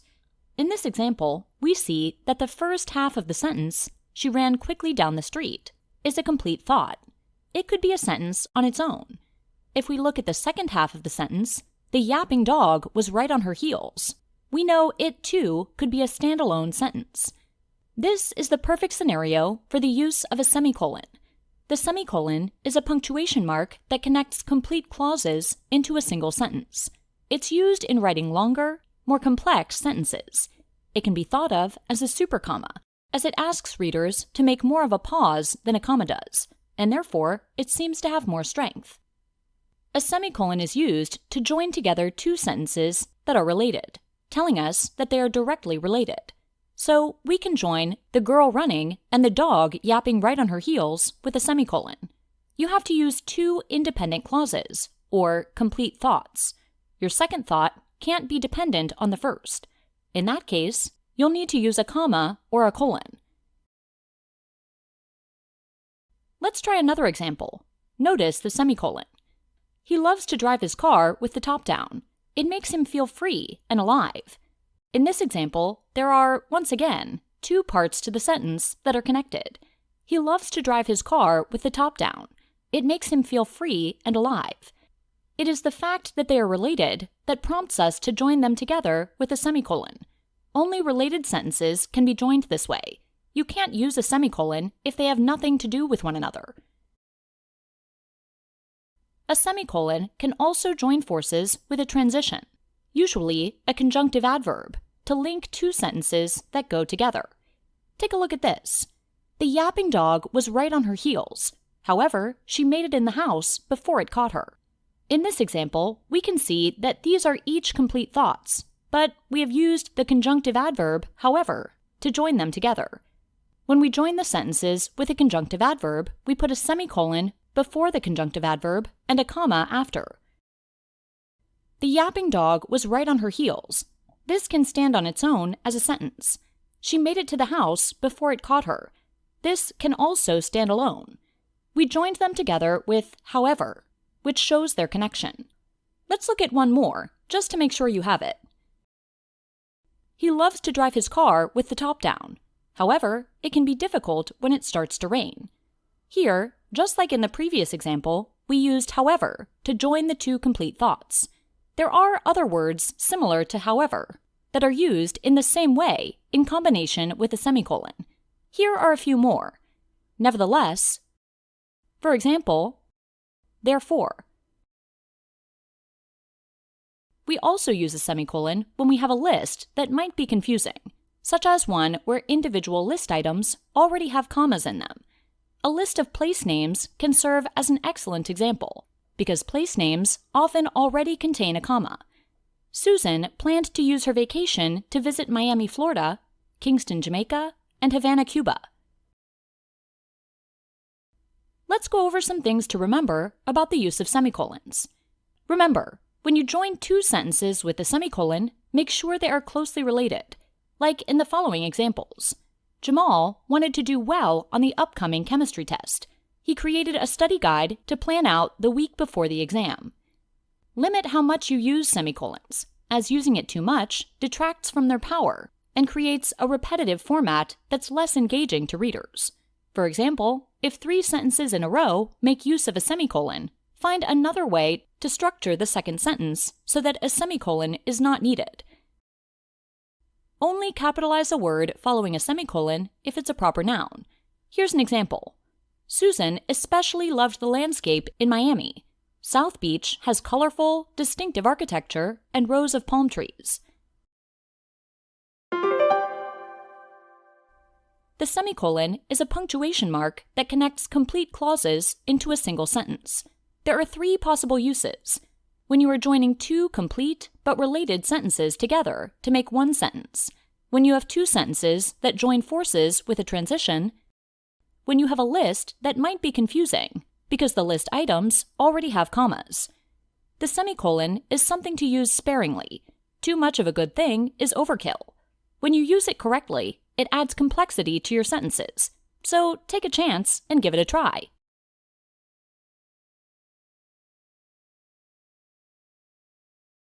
Do any of the following sentences look or sound odd when you read them aloud? Let's take a picture of koalas, trees, and mountains. I want to eat Grandma. She left the States on May 21st, 1999. That's because they're missing a comma. Applying commas in the appropriate places can make our writing easier to understand. The comma is a punctuation mark that indicates a soft stop or pause between the parts in a sentence. In grammar, a comma can be used to separate the items in a list, parts of a date, or words that need direct attention. In this lesson, we'll focus on a few of the basic comma rules. Use a comma to separate 3 or more words or phrases in a sentence. For example, they went to buy ice cream toppings and cake. While ice cream toppings sound delicious, in this sentence, it's unclear if 3 items were purchased, or just 2. Let's add some commas. They ran to get ice cream, toppings, and cake. Now, it's clear that 3 items were purchased. Let's look at another example. The zoo had roaring lions playing bears and zebras. As the sentence stands now, we might think that the roaring lions were playing bears and zebras. However, by adding a couple of commas, it's clear that playing describes what the bears were doing. The zoo had roaring lions, playing bears, and zebras. This next sentence shows how commas can be used to separate 3 or more phrases, the same way commas are used to separate a list of 3 or more. She hit the ball, ran to first base, scored, and did a happy dance. Now, let's revisit one of the examples from the beginning of the lesson. Let's take a picture of koalas, trees, and mountains. Adding commas to separate 3 or more items gives us, let's take a picture of koalas, trees, and mountains. That makes a lot more sense than something called koalas trees. We can also use a comma to separate those parts of a sentence that can stand alone as complete thoughts when they're connected by one of the 7 coordinating conjunctions: and, but, for, nor, or, so, yet. Let's use one of those conjunctions in a sentence. I wanted to go down the slide too, but I had to watch from the window. Here, I wanted to go down the slide too is a complete thought and can stand alone as a sentence. The same is true of I had to watch from the window. Here's another example. I didn't want to run to school, nor did I want to walk. Place a comma after introductory phrases that provide information about where, when, why, or how, as shown in this sentence. Last night, I went roller skating. Did you notice the comma after last night, which tells us when the writer went roller skating? Exhausted from the day, I went to bed. The reader understands that the person was exhausted, and that is why he or she went to bed. Commas are used to separate the parts of a sentence when the writer is speaking to someone. The trick to remembering this rule is to keep in mind that the writer must be talking to someone and not talking about someone. For example, in this sentence, the comma lets the reader know that someone is speaking to his or her dad. Dad, will you go with me to the park? And here we can see that the writer is talking to Jack. Do you want some pickles, Jack? Keeping this rule in mind, let's go back to another one of the examples used at the beginning of the lesson. I want to eat Grandma. Scary sounding, isn't it? Can we find a place where a comma is needed in that sentence? I want to eat Grandma. Adding the comma tells the reader that the person who represents I in the sentence wants his or her grandma to know that he or she wants something to eat. Not so scary now, right? A comma is used to separate the day of the month and the year when writing dates. If the date falls in the middle of the sentence, a comma is also needed after the year, as shown here. On June 23, 2014, I went to the aquarium. Let's go back to the third example used at the beginning of the lesson. She left the States on May 21, 1999. Did you notice the missing comma between the day of the month and the year? She left the States on May 21st, 1999. This sentence is now correct. Let's review. The comma is a punctuation mark that signifies a pause or soft stop.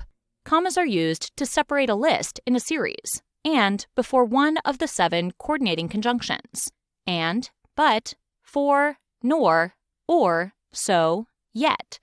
They're also used after introductory phrases that provide us with information about where, when, why, or how. And finally, we also use commas to separate the day of the month from the year when writing dates.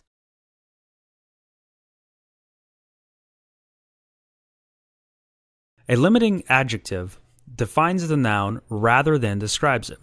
Most of the time we think of adjectives as describing or adding detail to a noun. Limiting adjectives helps to limit a noun. The first type of limiting adjectives are called articles. The words the, a, and an are limiting adjectives because they tell us that the speaker, or writer, is referring to a specific thing. Take a look at this sentence. We adopted the dog just yesterday, and he already owns the couch. The phrase the dog contains a limiting adjective in the form of the word the. We know that the author is referring to a specific dog since it helps describe our noun, dog. A and an work in the exact same way. They limit the noun so that we know which specific noun is being discussed. Another type of limiting adjective is the possessive adjective. These adjectives are words that show possession. My, our, its, their, his, her, and your are possessive adjectives. In the sentence, the dog chewed up my new sneakers, the word my is a possessive adjective that tells us who owns the shoes. It limits the noun to the ownership of a specific person, even if the dog would disagree. Cardinal and ordinal adjectives both have to do with numbers. Cardinal adjectives literally just tell us how many of something we have. So a sentence with a cardinal adjective might read, after 12 days, I will come back to Thailand to visit my best friend. The number 12 describes, or limits, the number of days until I visit my friend. The number 12 is a cardinal adjective. Similarly, the sentence could read, on the 6th day of March, I will visit my friend in Thailand. The word sixth is an ordinal adjective. First, second, third, and so on are also ordinal adjectives. Indefinite adjectives tell us how many of a noun there are, but it does not give the specific amount in the way that cardinal and ordinal adjectives do. Indefinite adjectives are words like few, many, some, or any. Can you grab some milk on your way home? This sentence contains an indefinite adjective, the word some. We might not know whether to grab a gallon or a pint, but the adjective gives us enough information that we know to get milk. Indefinite adjectives are not specific, but they do limit the noun and add information. Proper adjectives are really specific, and they are based on nouns. Countries, religions, and cultures can all be turned into proper adjectives. Yom Kippur is an important Jewish holiday. Jewish is a limiting adjective that describes Yom Kippur. Another example would be in the sentence, I really enjoy German food. The word German limits and describes the word food. Relative adjectives are used to help narrow down a number of items. They include what, whatever, which, and whichever. For example, if someone goes to the supermarket for a can of soda, they might think, whichever soda I choose will probably be consumed before I even make it home. The word whichever narrows down, or limits, the noun, soda. Interrogative adjectives are whose, which, and what. These words are only used in questions. For example, if we have the question, whose house is that? The word whose modifies the noun, house. The same would go for the sentence, which dress should I wear to the party? A limiting adjective defines the noun rather than describes it. Limiting articles include a, an, and the. Possessive adjectives describe who something belongs to and includes words like my, our, and its. Cardinal and ordinal limiting adjectives both involve numbers. Cardinal adjectives tell us how much of something there is, while ordinal adjectives tell us where in a series of items something belongs. For example, first, second, and third are all ordinal adjectives. Indefinite adjectives give us a general idea of how many of an item there are in a sentence. Words like few, some, or many. Interrogative adjectives are used in questions and include whose, which, and what. Relative adjectives help describe an item and separate it from a group. They include the words what, whatever, which, and whichever. Finally, proper adjectives are based on proper nouns like countries, people's names, religions, and cultures.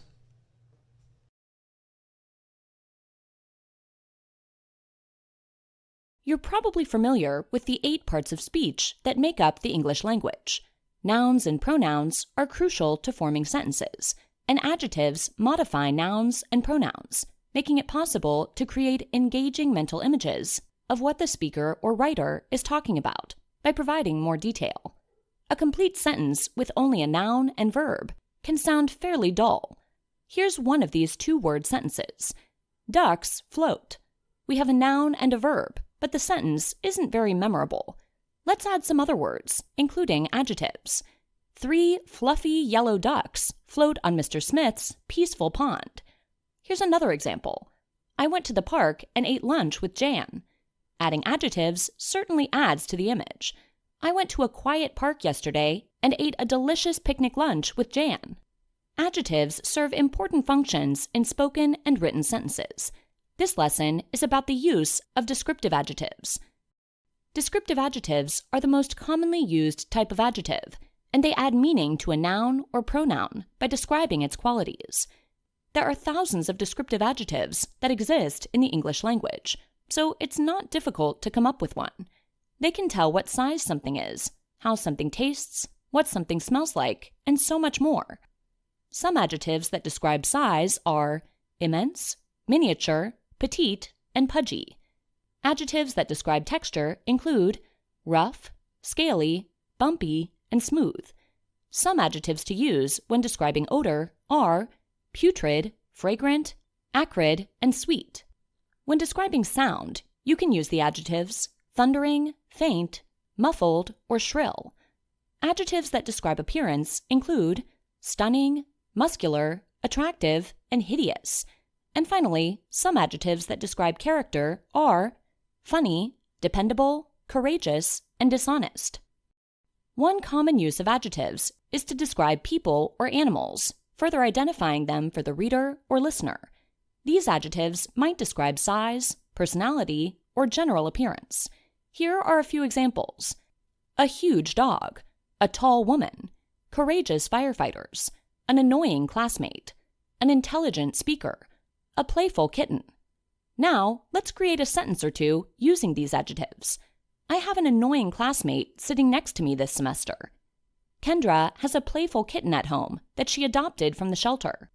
Here's a description of the title character from the short story Berenice by Edgar Allan Poe.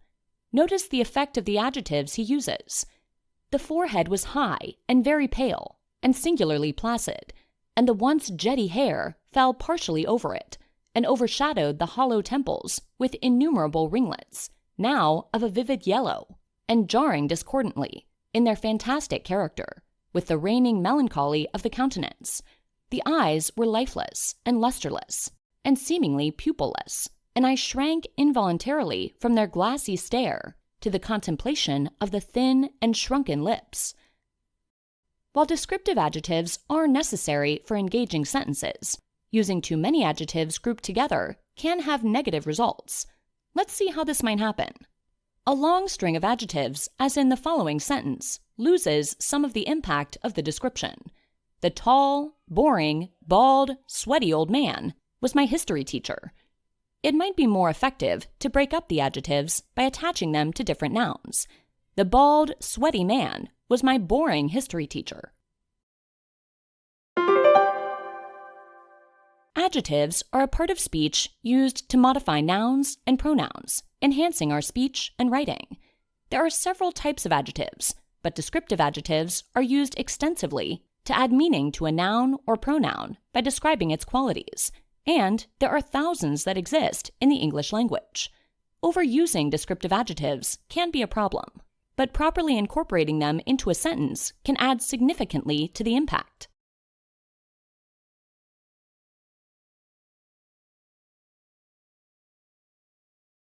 What is a writer to do when one adjective just isn't enough? When two or more adjectives are used to describe the same noun, the writer must determine if they are coordinate adjectives or cumulative adjectives in order to decide how commas should be used.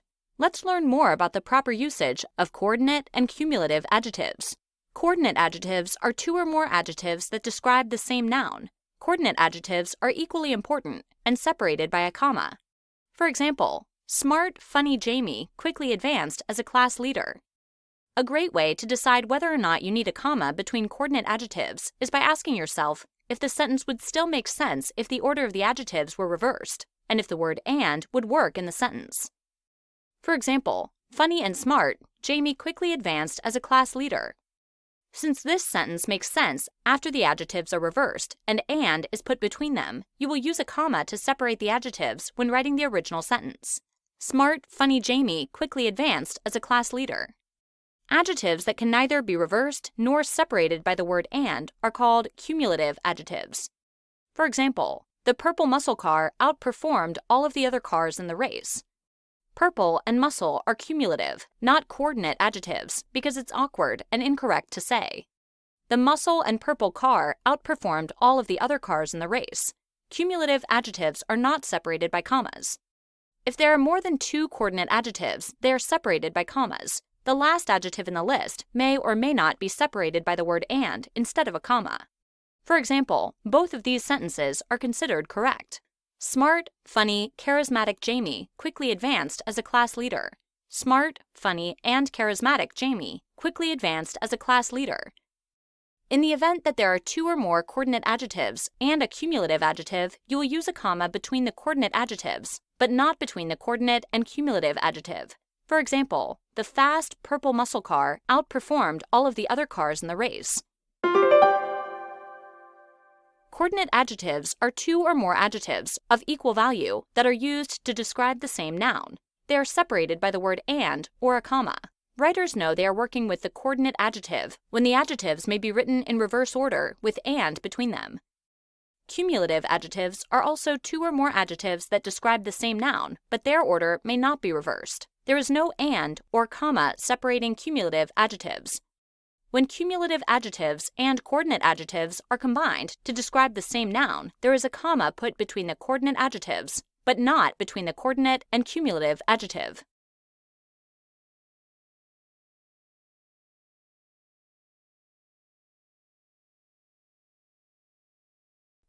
Mom made a yummy homemade apple pie for dessert. In this sentence, the author used three different adjectives: yummy, homemade, apple, to describe the pie. Did you notice that there is a comma separating yummy from homemade, but not one separating homemade from apple? When a writer uses more than one adjective to describe a noun, the adjectives are either cumulative or coordinate, and the way that commas are used depends on the type of adjectives. When two or more adjectives are used to modify the same noun, and when those adjectives must come in a particular order for the sentence to make sense, you have cumulative adjectives. Cumulative adjectives are arranged in the following order: opinion, funny, smart, ugly; size, big, huge, tiny; age, ancient, old, young; length or shape, circular, long, short; color, blue, red, white; origin, ethnicity, religion; Catholic, Hispanic, Syrian; material, cotton, oak, plastic; purpose, football, jersey, washing, machine. For example, the big blue football jersey fit the boy just right, so you cannot reverse the order of cumulative adjectives. For instance, an unmarked police car patrolled the area. Both unmarked and police are modifying the noun car. We can determine if these adjectives are cumulative by trying to reverse their order. A police unmarked car patrolled the area. When we do this, we see that it would not make sense. Let's look at another example.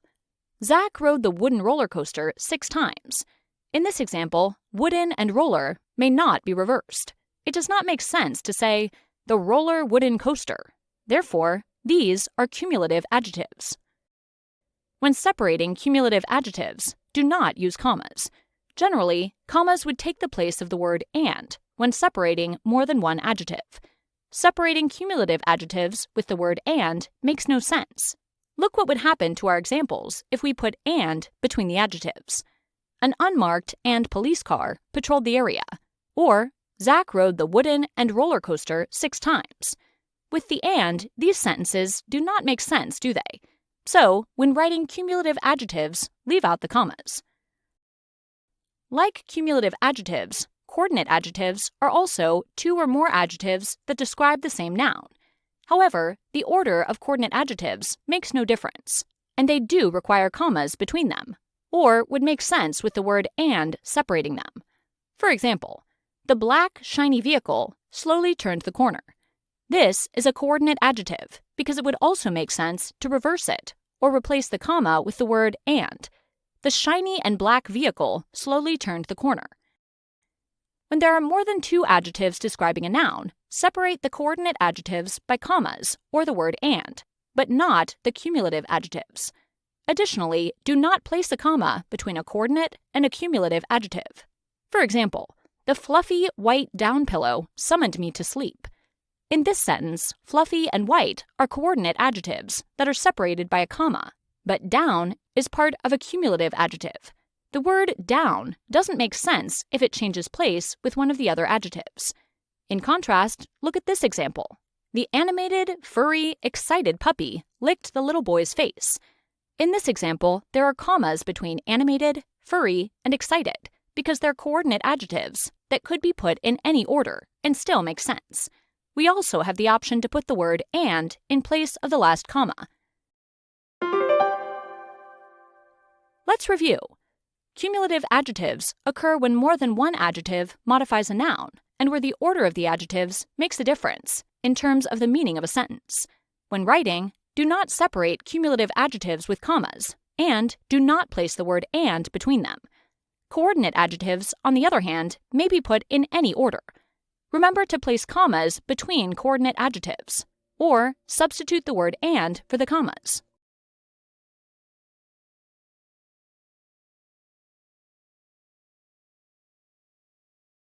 It may be difficult to imagine, but before the use of computers, nearly every document or publication was handwritten or handset using letterpress, movable type, followed by mechanical typesetting and phototypesetting.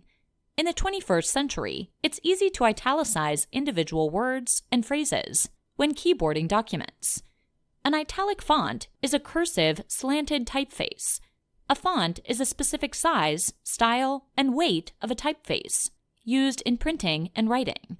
When we keyboard text, we typically use a Roman font, where the text is upright. By comparison, an italic font is slightly slanted to the right, as shown here. This sentence is in italic font. Organizations like the American Psychological Association, APA, and the Modern Language Association, MLA, have different rules for using italics. Your employer, organization, school, or project style guide may have their own rules. Whichever set of guidelines you use, aim to be consistent and apply the same rule throughout your document. That said, there are some generally accepted guidelines for using italics, which we'll discuss next. Titles are usually italicized with one important exception: do not italicize the Bible. Additionally, episodes in television series, individual song titles, and short stories are not italicized. Titles can include those of a book, magazine, newspaper, compact disc, or record album, movie, or play. Here are some examples of when and when not to use italics in a title. For the school talent show, the students made a parody of All the Single Ladies from Beyoncé's CD, I Am Sasha Fierce. I love it when The Simpsons makes funny references to famous plays or movies, like Hamlet, Spider-Man, or The Matrix. The Bible is an important set of books in Christianity. You should also use italics when citing or listing the title of a particular legal case, as shown here. Brown v. Board of Education was a 1954 Supreme Court landmark case in the battle for civil rights equality. Italicized names of boats, trains, other methods of transportation, and even satellites. Please note that the names of cars are not italicized. Here are some examples of when and when not to italicize a name. Corvette used to be a very popular car brand. Many people lost their lives when the Titanic sank. Sputnik 1 was an important 1957 Russian advance in the field of space discovery. We are very excited to take the new Orient Express. Mathematical terms, physical quantities, and zoological references are usually italicized in writing. These are scientific constants that do not change. For example, many people have heard of Einstein's famous equation, E equals mc squared, but do not know what it represents. E, energy, is equal to m, mass, times c, the speed of light, squared. Tomatoes are classified as Magnoliopsida, or flowering plants, and thus are considered fruits, not vegetables. Please note that when introducing a term, you usually italicize the term, as shown here. When comparing macroeconomics versus microeconomics, it's important to remember the words big and little. Use italics when referring to a foreign word in a text. If you use the word more than once in your document, you only need to italicize it the first time. For instance, in France, I would wake up every day and hear bonjour wherever I went. Her clothes have a certain je ne sais quoi, a style that is hard to define. An italicized font can also be used in writing to show contrast or emphasis in order to highlight the importance of a word or subject. For example, I thought it would cost $9, but it cost $59. Elizabeth said, "I can't believe it. You are eating snails?" Elizabeth dislikes snails. By using italics, the writer is showing that Elizabeth really dislikes snails. Be careful though. Some people, like teachers, do not care for this approach because they believe you should let the reader decide what's important instead of using italics for contrast or emphasis. When aiming to reproduce a sound in writing, use italics. This is commonly done in children's books. Avoid, however, italicizing every sound. Only italicize when demonstrating the sound, as shown here. The frightened cow let out a long moo before jumping over the moon. Let's review. An italic font is a cursive, slanted typeface. A font is a specific size, style, and weight of a typeface used in printing and writing. When we keyboard text, we typically use a Roman font, where the text is upright. By comparison, an italic font is slightly slanted to the right. Organizations like the American Psychological Association, APA, and the Modern Language Association, MLA, have different rules for using italics. Whichever approach you're asked to use, aim to be consistent throughout the document. Examples of individual words and groups of words that should be italicized include titles, like those of a book, magazine, newspaper, compact disc, or record album, legal case, movie, or play. Foreign words, names of vehicles, and mathematical terms, physical quantities, and zoological references. When keyboarding text, you can also italicize certain words to show contrast and emphasis, or when replicating a sound. Moo!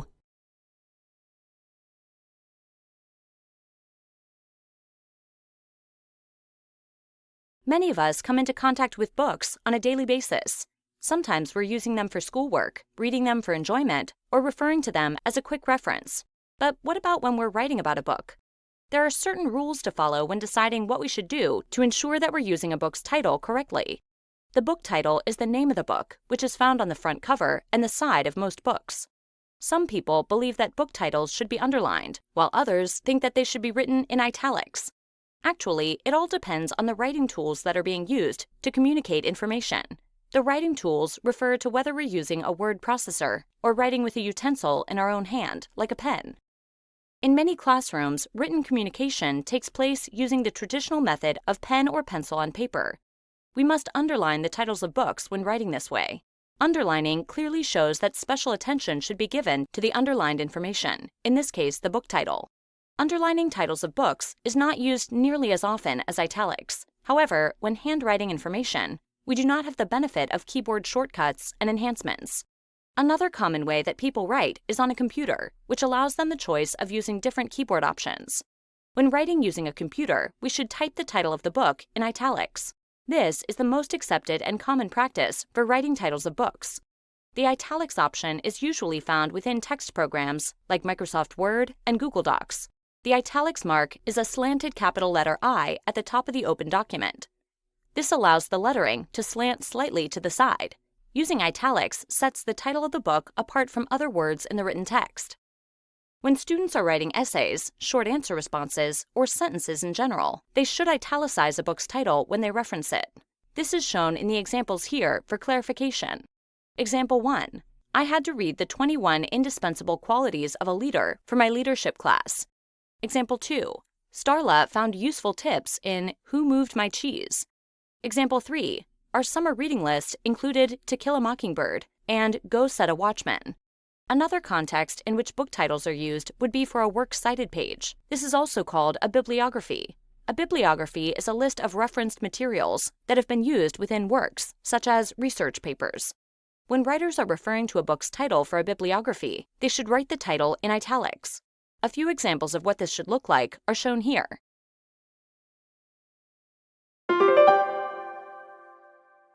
When referring to a book title in writing, deciding whether to underline or italicize the title can be confusing. At a time when technology is so popular, we most often use computers and other electronic devices for writing. When this is the case, we must remember to write a book's title in italics. If we're taking notes or completing an assignment the traditional way, using pen and paper, then we should underline a book title. We most often reference books in sentences and bibliographies. When using a computer, we should always write a book's title in italics.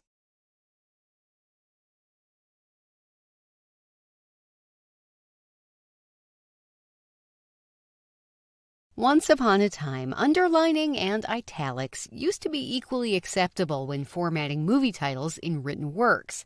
As long as you were consistent, no one cared that much. We once used these things called typewriters, remember those? Which typically didn't include italicized letters. With the birth of the computer, creating italics became as easy as highlighting some text and hitting a button. Now, nearly everyone puts movie titles in italics. Italicized text, in case you're wondering, is a slightly slanted version of the words, as in this sentence. Almost no one uses underlining anymore for anything, including articles, books, essays, poems, short stories, songs, or movies. Handwritten information is the exception. In this case, underlining a movie title is acceptable. This doesn't mean that you can't use underlining. However, most modern citation, literature, and style guides agree that the use of italics is the correct way to go when deciding how to format movie titles. The general rule for long works, like movies, or even collections of short movies like Pixar's short films, is to put the title in italics. Movies, as well as television series, as a whole, like Friends, are considered long works and are therefore italicized. If a movie is in a series like Star Trek: The Wrath of Khan, it's considered a long work, so put the title in italics. However, only The Godfather would be in italics in The Godfather Trilogy, as the word trilogy is not an official part of the movie title. Let's look at a few sample sentences. When you compare Star Wars to Star Trek, there are few similarities but many noticeable differences. Historically, movies like A Clockwork Orange have been considered cult films and inappropriate for small children. My favorite movie is The Wizard of Oz. 9 to 5 was a breakout movie for Dolly Parton. The Lord of the Rings movie series is based on a trilogy of books. Different style guides have different rules for formatting movie titles. What's important is to be consistent and to follow the rules of the style guide you're using. Whether for an academic, professional, or informational document, always stick with the same formatting. If, for some reason, you decide to go with underlining, stick with it, and don't switch to italics in the same work, and vice versa. Let's see what some major style guides recommend. The Modern Language Association, MLA, Chicago Turabian Manual of Style, and American Psychological Association, APA, recommend italicizing movie titles. The Associated Press, AP, may be the exception to the general italics rules. AP suggests capitalizing movie titles and putting them in quotation marks. There are some exceptions to the italics rules. If you're submitting an article, some editors prefer underlining to italics, so check with the publication first. If you want to include the title of an individual episode in a television series, the general rule is to italicize the name of the show and use quotation marks for the episode. Here's an example. Friends, the one with Rachel's going away party.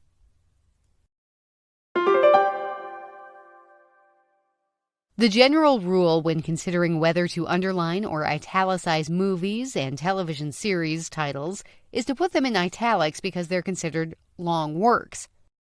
Italicized text is a slightly slanted version of the words. Movies that are part of a series, such as The Godfather, are put in italics. The correct formatting for an episode in a television series is to italicize the name of the series and put the name of the episode in quotation marks. Major style guides like the Modern Language Association, MLA, Chicago Turabian Manual of Style, and American Psychological Association, APA, suggest italicizing movie titles. The Associated Press, AP, recommends capitalizing movie titles and putting them in quotation marks. There are some other exceptions to the italics rules. For example, some publications prefer that writers underline movie titles in articles. The most important thing to remember when formatting movie titles is to choose a style and be consistent.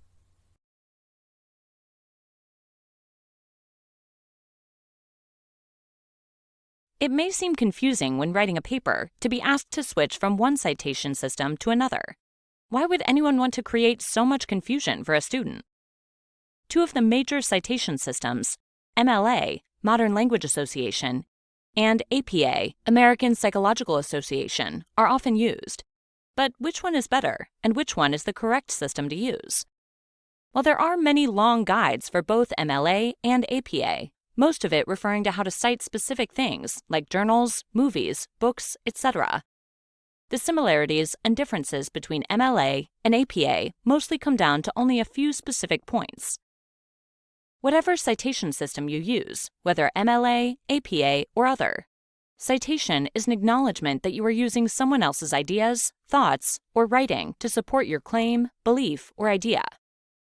Any information you use must be given credit. What's also important is to be consistent. You cannot switch from one formatting system to another. Always use the style guide recommended by the institution, publisher, or organization you're writing for. In both MLA and APA, your paper is double-spaced, including your citation page.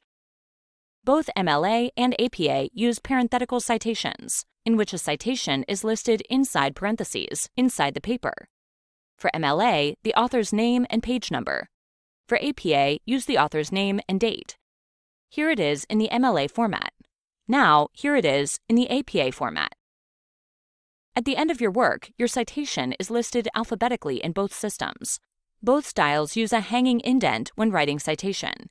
This means that while the first part of the citation meets the left margin justification, all other lines are indented, like you can see here from our previous example. We'll now look at the differences between the two citation styles in a little bit more detail, starting with usage, moving on to the name of the citation page, the citation of the author and year, and finally, most importantly, how to use quotes. 1. Usage. It could be said the two systems are so similar that neither is better than the other.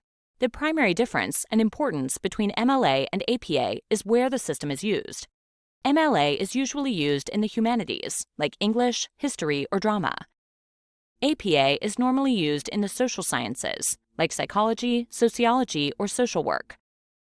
While the date a piece of work was created is important in MLA, it's very important in APA because it's usually related to science and medicine. For example, cancer research must be timely and up to date. 2. Name of citation page. In MLA format, the citation page is entitled Works Cited. For APA, the page is entitled References. 3. Citing author's name and year. Let's take our citation examples again. For MLA, you list the author's last name, full first name, and the date published goes at the end, like this. For APA, you list the author's last name, first initial, and date published, like this. 4. Quotes. Quotes flow into text in both MLA and APA, but the formatting is different. For MLA, in quotes of 4 lines or more, double indent directly after the sentence. Make sure you don't indent again in the first line unless you're using multiple paragraphs in the quote, like this. For APA, in quotes of 40 words or more, indent 1 tab like this. Let's review. In most ways, MLA, the Modern Language Association, and APA, the American Psychological Association, are very similar.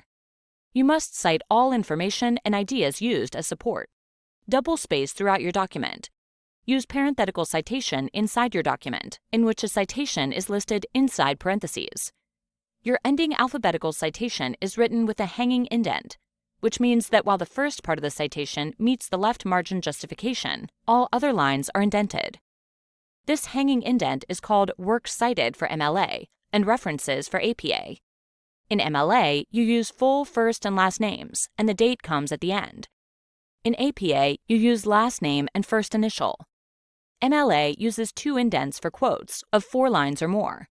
APA uses 1 indent for quotes of 40 words or more. MLA is used mostly for the humanities, while APA is used mostly for science.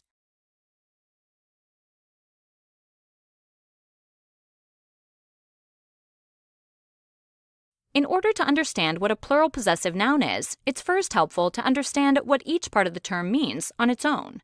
First, plural means more than one. Plurals are usually created by adding the letter S to the end of a singular word, but some irregular plurals do not follow that rule. For example, take a look at these tables.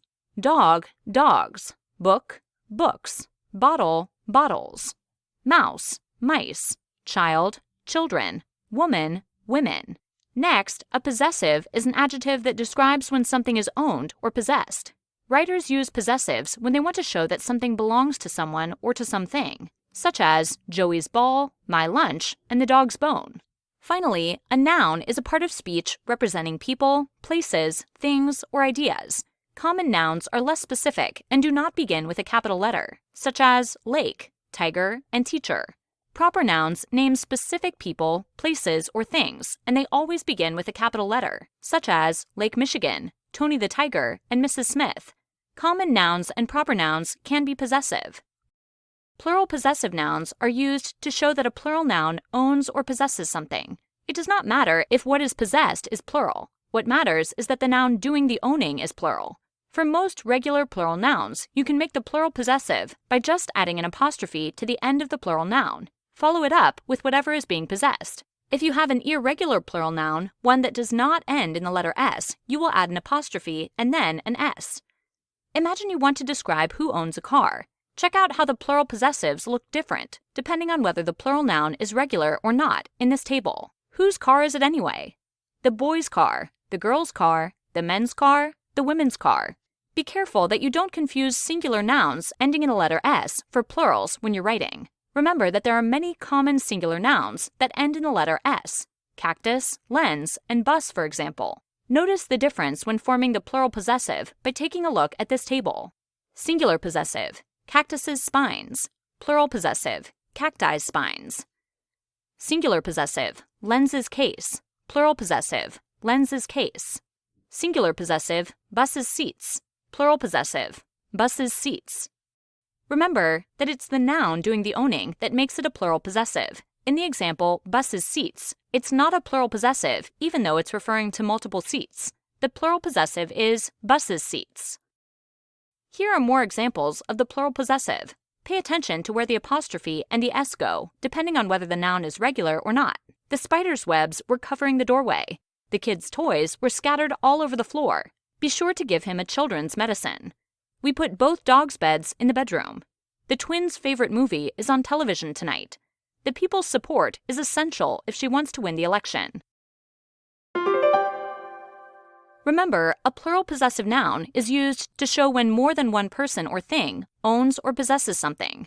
Most plural possessive nouns are formed by adding an apostrophe to the end of the word, But if it's an irregular plural that does not end in S, you need to add an apostrophe followed by an S.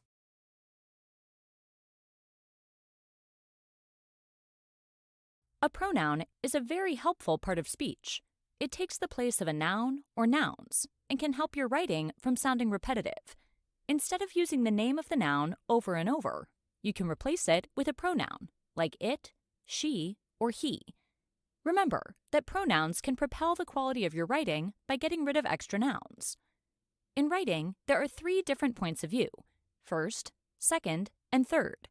In first person, the speaker is talking about or including themselves: I, me, we. Second person is less common. The speaker speaks directly to the reader or the audience, you.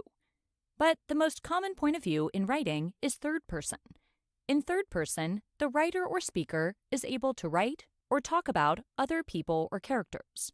Third person is the most common way of writing, whether you're telling a story or composing an essay.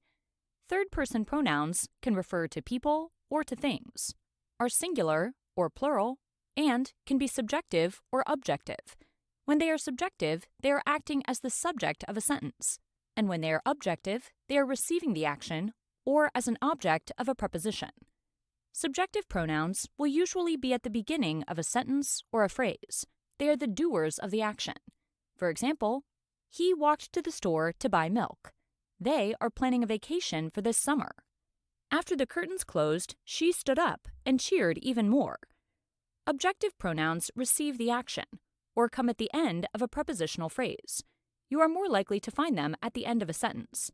For example, Maureen gave him the birthday gift. The waitress brought them the bill. James searched all over the store, trying to find the perfect present for her.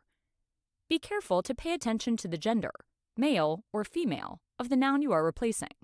Third-person singular pronouns should match the gender of the noun they replace. For example, John would become he or him, but Mary would be she or her.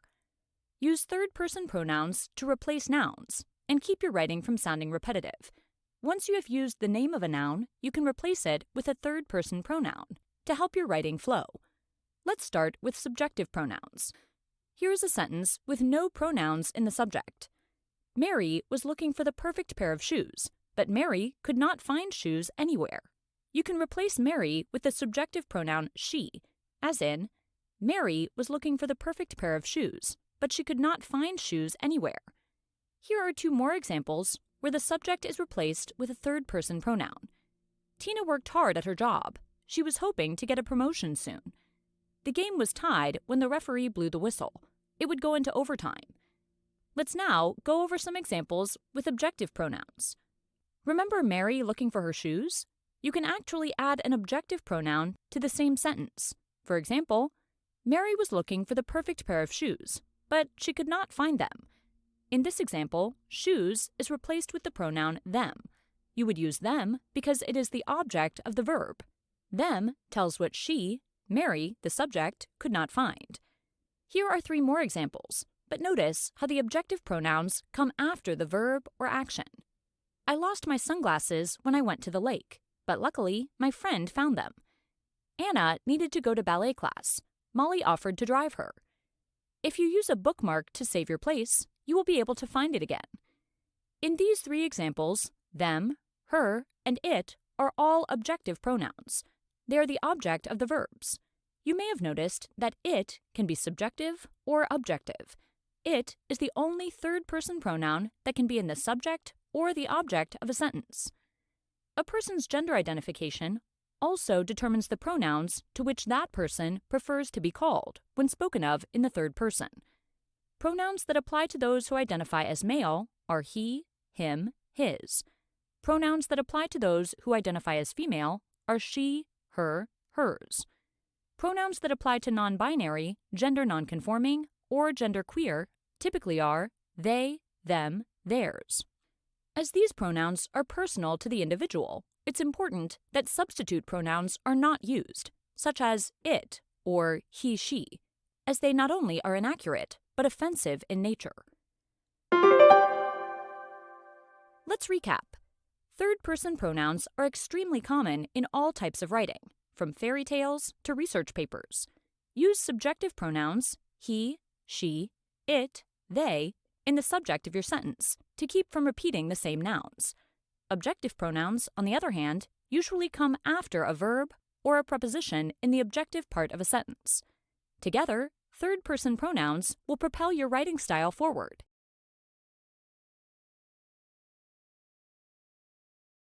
It's nearly impossible to get through a conversation or written paragraph in a book without hearing or seeing a pronoun. Pronouns include words like I, me, my, us, she, his, him, you, and mine. And this isn't even a complete list.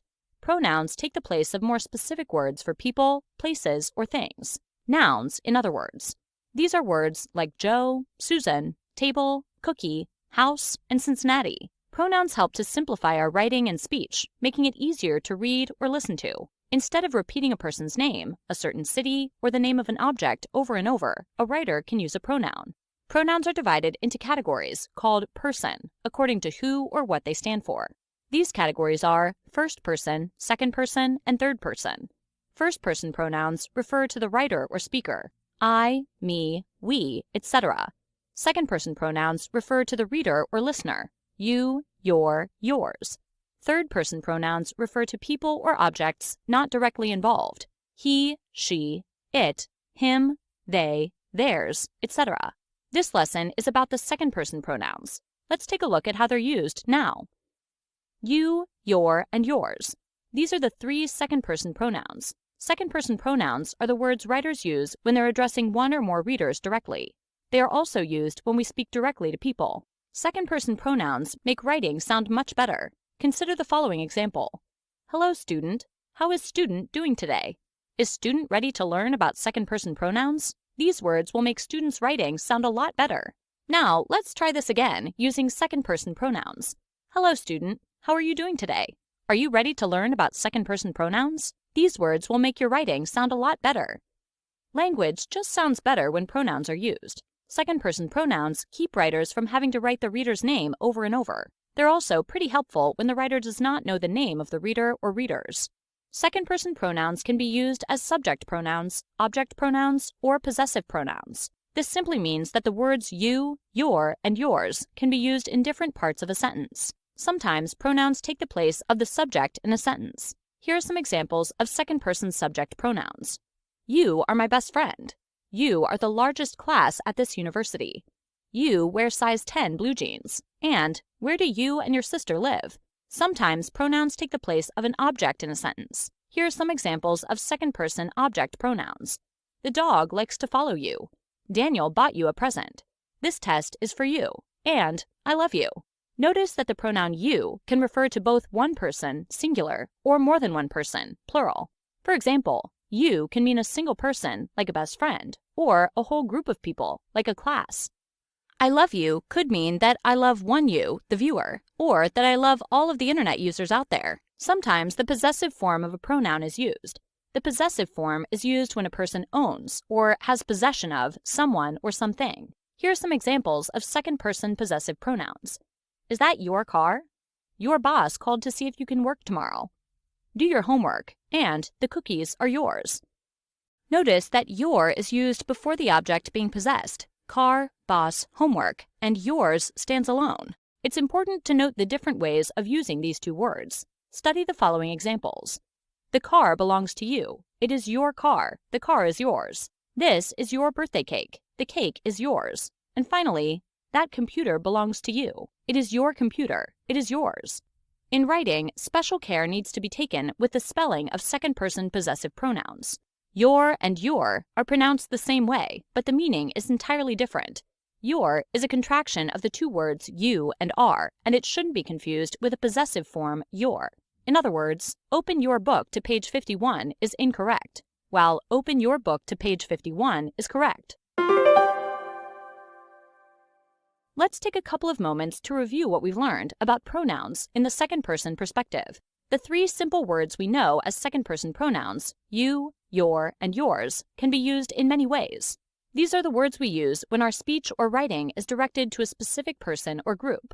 Using second-person pronouns makes our language clearer and less repetitive, whether you're using possessive form, which is used when a person owns or has possession of someone or something, or object or subject pronouns.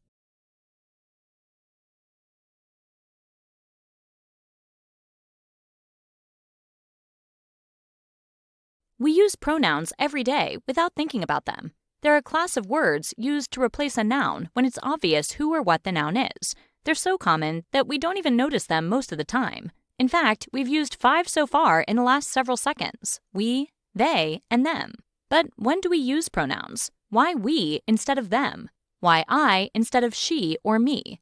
This is because pronouns fall into different classes based on who they're referring to and where they appear in a sentence. One of these classes is first-person pronouns. The person of the pronoun refers to who the speaker or writer is referring to. First-person pronouns are used when the speaker is referring to him or herself. In other words, there is only one person involved, the speaker. This contrasts with second-person pronouns, which refer to the person the speaker is talking to, like you, and third person, which refers to someone other than the speaker or listener, like he, she, and it. So, first-person pronouns are used when there is only one person involved, the speaker. But there are still a bunch of different options for first-person pronouns: I, me, we, us, my, mine, our, and ours. So we need to divide this group up a little more. The first subdivision of first-person pronouns is in number.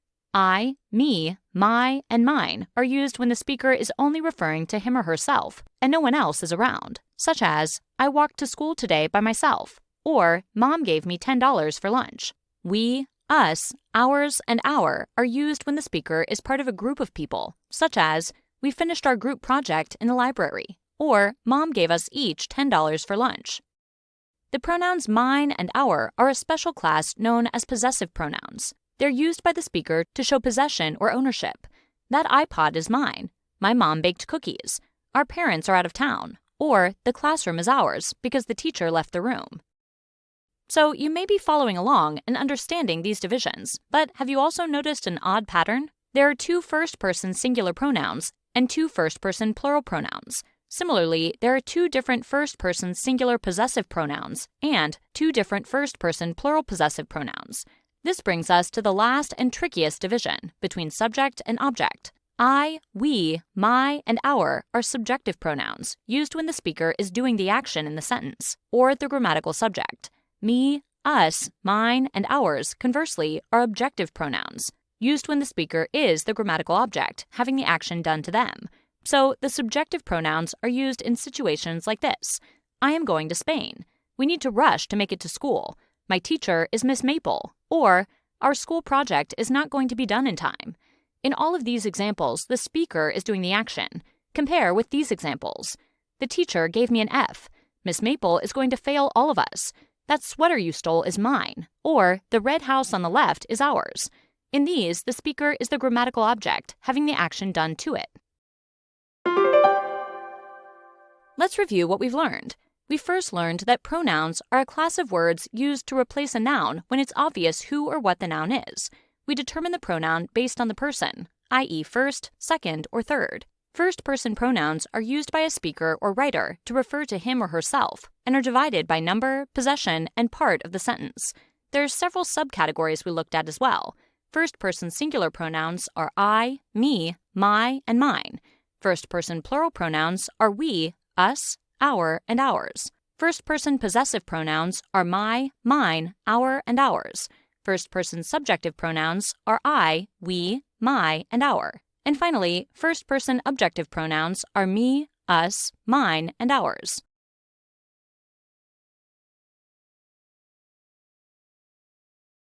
Before you can understand pronoun shift and how to correct it, you must be clear about the 3 different types of pronouns. Pronouns take the place of other nouns. The noun that a pronoun replaces is called its antecedent. Pronouns can be in the first, second, or third person. First-person pronouns include I, me, we, us, my, and our. Second-person pronouns include you, your, and yours. Third-person pronouns include he, she, it, they, their, his, and her. Pronouns need to be used consistently and match their antecedents. Pronoun shift is a problem that occurs in writing when pronouns change person or do not match their antecedents, as we'll discuss next. As we just said, a pronoun shift can occur when a pronoun does not match its antecedent, either in a single sentence or a longer piece of writing. Pronouns need to match the number of their antecedent. In the singular third person, he, she, him, her, they also need to match the gender. Here's a sentence where the pronoun does not match the gender of the antecedent. My wife left his sunglasses by the pool. The word wife should match the pronoun her, so that the gender is consistent.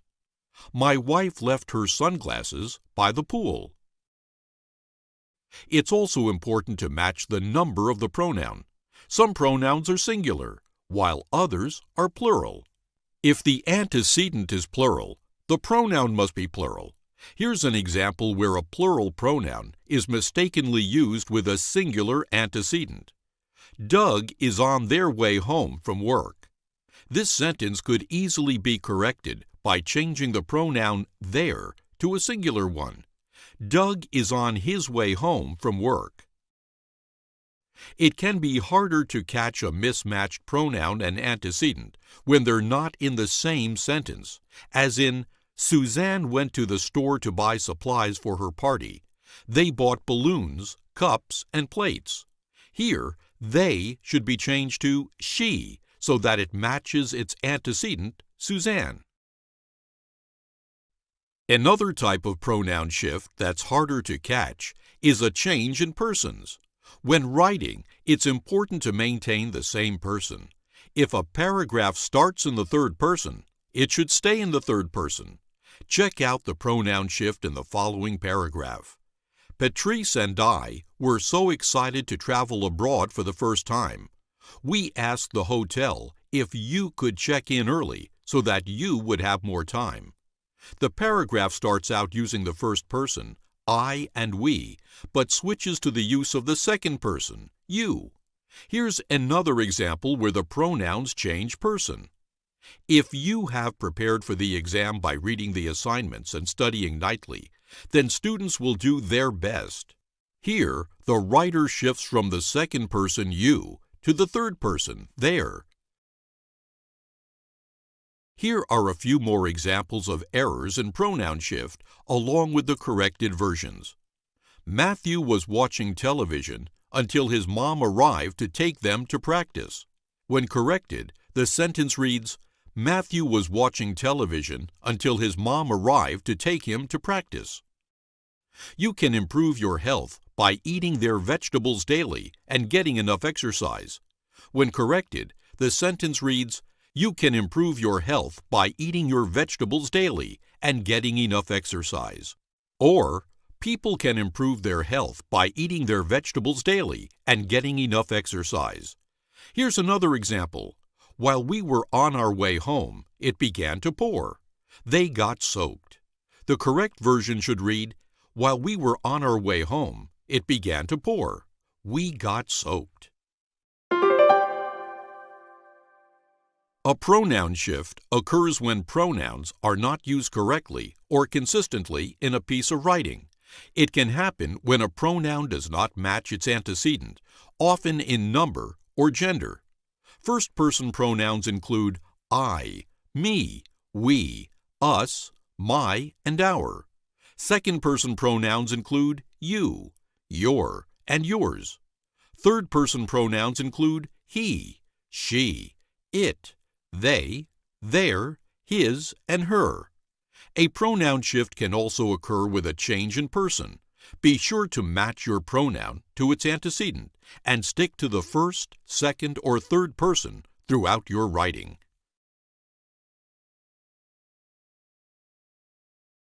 While many languages, such as Spanish, German, and Polish, are considered phonetic languages, others, such as Chinese, Japanese, and Swiss German, are not. English falls somewhere in the middle. Sound and symbol relationships and spelling patterns exist in English, but there are also many words that do not sound at all the way they are spelled. Let's examine phonetic spelling in English. Simply put, phonetic spelling is spelling words the way they sound. While each letter in English is assigned at least one sound, there are lots of letters or letter combinations that are pronounced differently in different words. For example, the letter P is frequently assigned the sound P, as in the word paper. However, if it's paired with the letter H, as in phone, the PH together make the F sound F.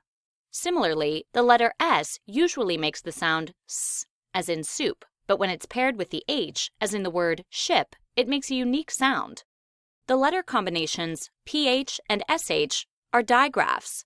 Digraphs are letters that sound differently when they're paired together. This table provides examples of digraphs. CH as in cheese, GH as in rough, NG as in sing, PH as in sphere, QU as in queen, SH as in show, TH as in that.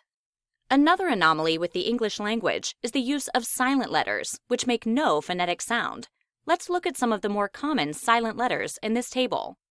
G as in gnat, K as in knit, B as in climb, B as in debt, C as in scent, D as in handkerchief, H as in echo, N as in hymn, P as in psychology, W as in rap. These are just some of the odd spellings that occur in the English language. There are only 44 identified sounds, but more than 1,000 ways to spell them. Even if every spelling rule is memorized, there are still some individual words that would need to be learned on their own. For example, island has a silent S, Jeopardy has a silent O, and kernel is pronounced similarly to the word kernel. In summary, phonetic spelling is spelling words the way they sound. Digraphs are letters that sound differently when they're paired together. Silent letters, which are those that make no phonetic sound, are common and somewhat unpredictable.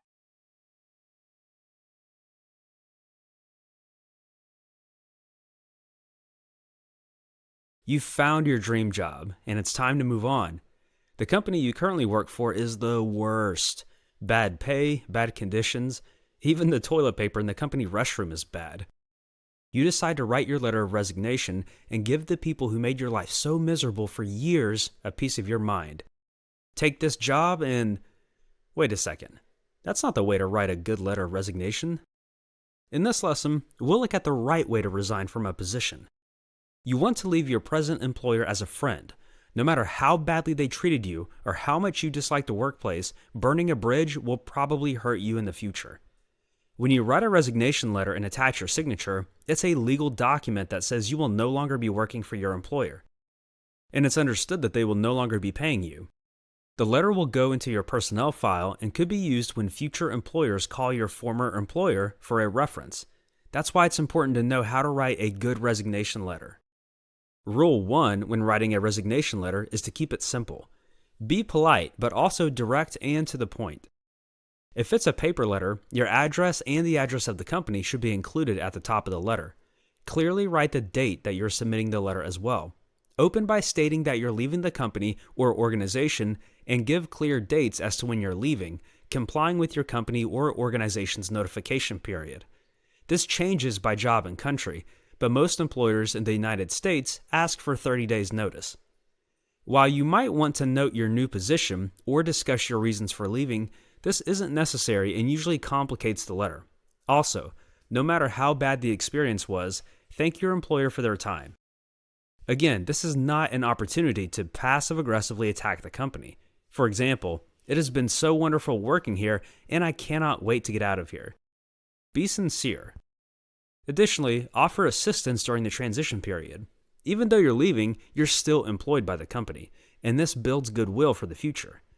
Use a formal closing for your letter, usually something endearing like regards or kind regards, rather than sincerely or yours sincerely, although these are fine as well.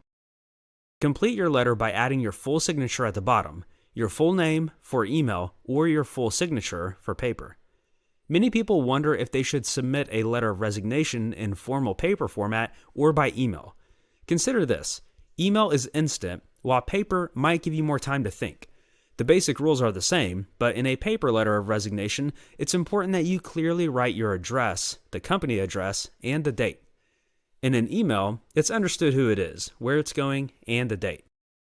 Let's look at a sample resignation letter. Dear John, here you want to use your boss's name, usually his or her first name. Please accept this letter as notice of my resignation as your position from company or organization name as of date you will leave, complying with resignation period. Thank you for the experience and guidance I have received at company name. It has been a good experience working with company name, and I appreciate the guidance you have shown me. Please let me know how I can assist during the transition period. Kind regards, Elizabeth Smith. Remember to use your full name. Always be polite when writing a letter of resignation. Even if you're angry, remember that a letter of resignation is a legal document that might be used or look badly on you in the future. Your letter should clearly show the date you're leaving and note that you're complying with any required resignation period. Also, thank your employer and offer to assist during the transition period. Always give a formal but polite ending, like kind regards, and close with your full name.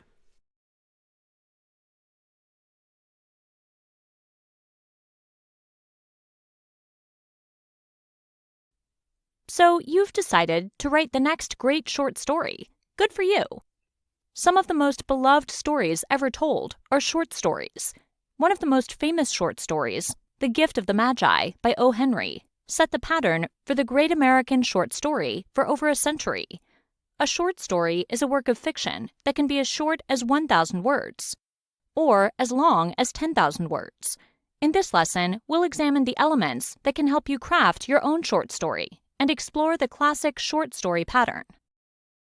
When crafting your short story, consider the point of view, or form of narration. For example, do you want to tell your story from the first person, I or we, second person, you, or third person, he, she, or they perspective? Now, consider your characters. Interesting characters make better stories. What motivates him or her?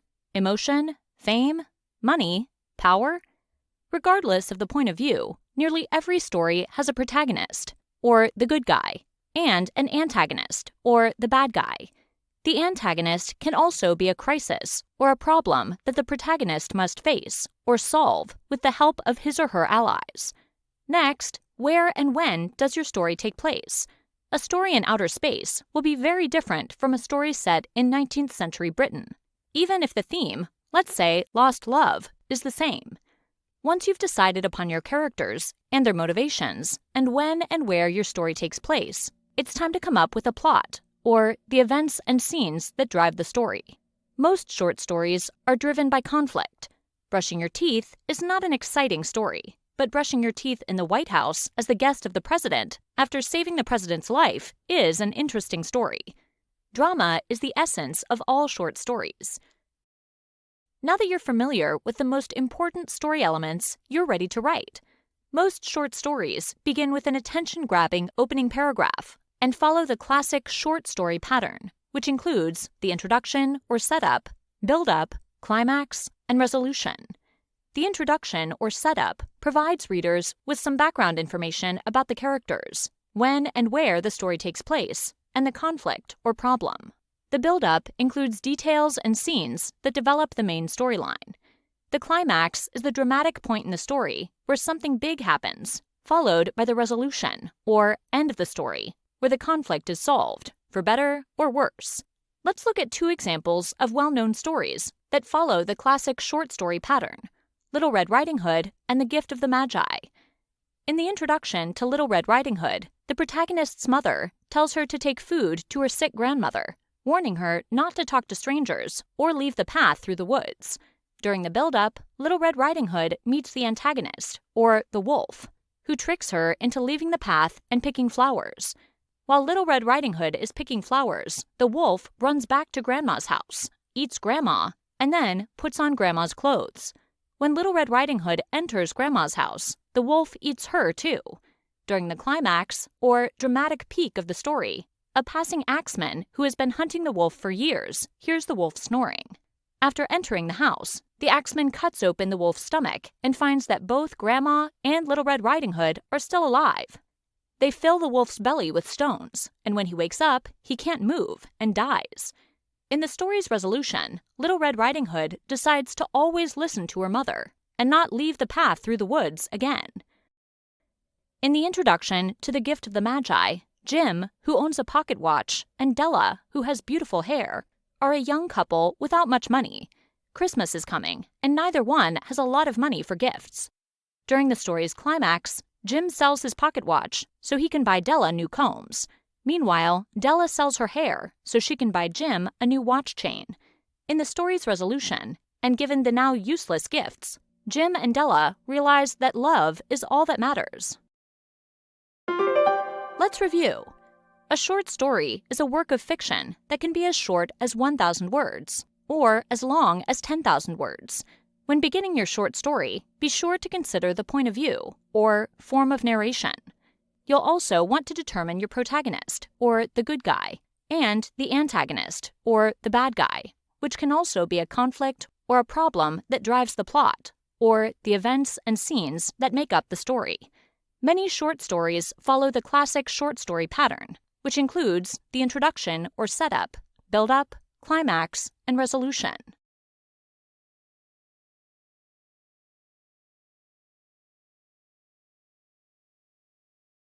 If your teacher wrote in big red letters the words unclear or awkward on your recent essay, you might want to rephrase a sentence or two, or express them in an alternative or different way.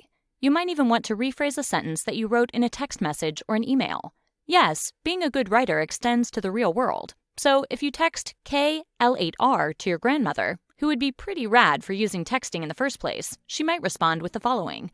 To whom it may concern, I apologize for the inconvenience, but I do not quite grasp the full meaning of what you are writing here. In this instance, you will need to rephrase your sentence and consider your audience, your grandmother.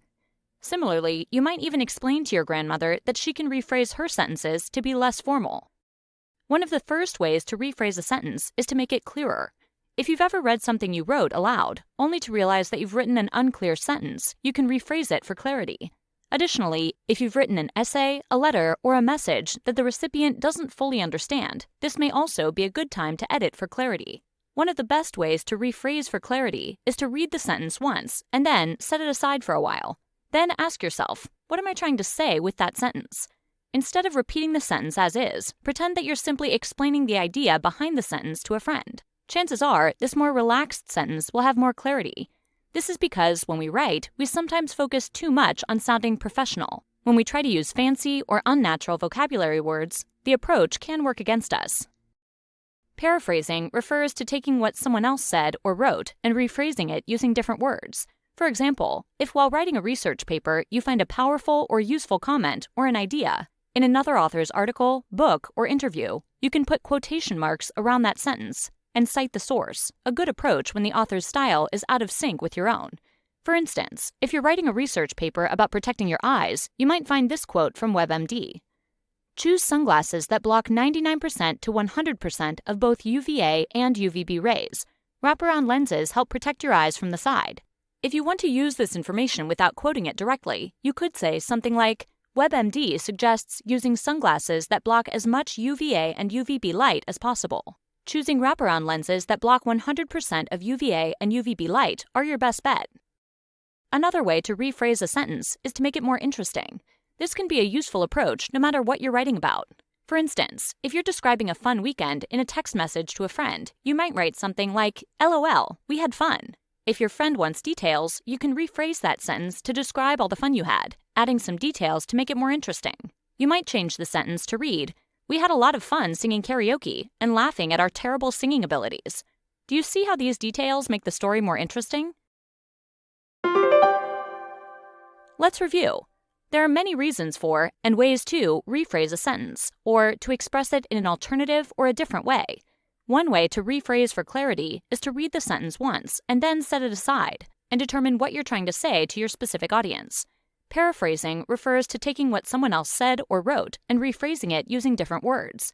As opposed to a direct quote, this approach is most often used when conducting research, especially when the writing style used in the original source differs greatly in style from your own. Another way you might choose to rephrase a sentence is by adding detail to make the text more interesting. This approach is useful not only in formal writing, but also when composing everyday texts.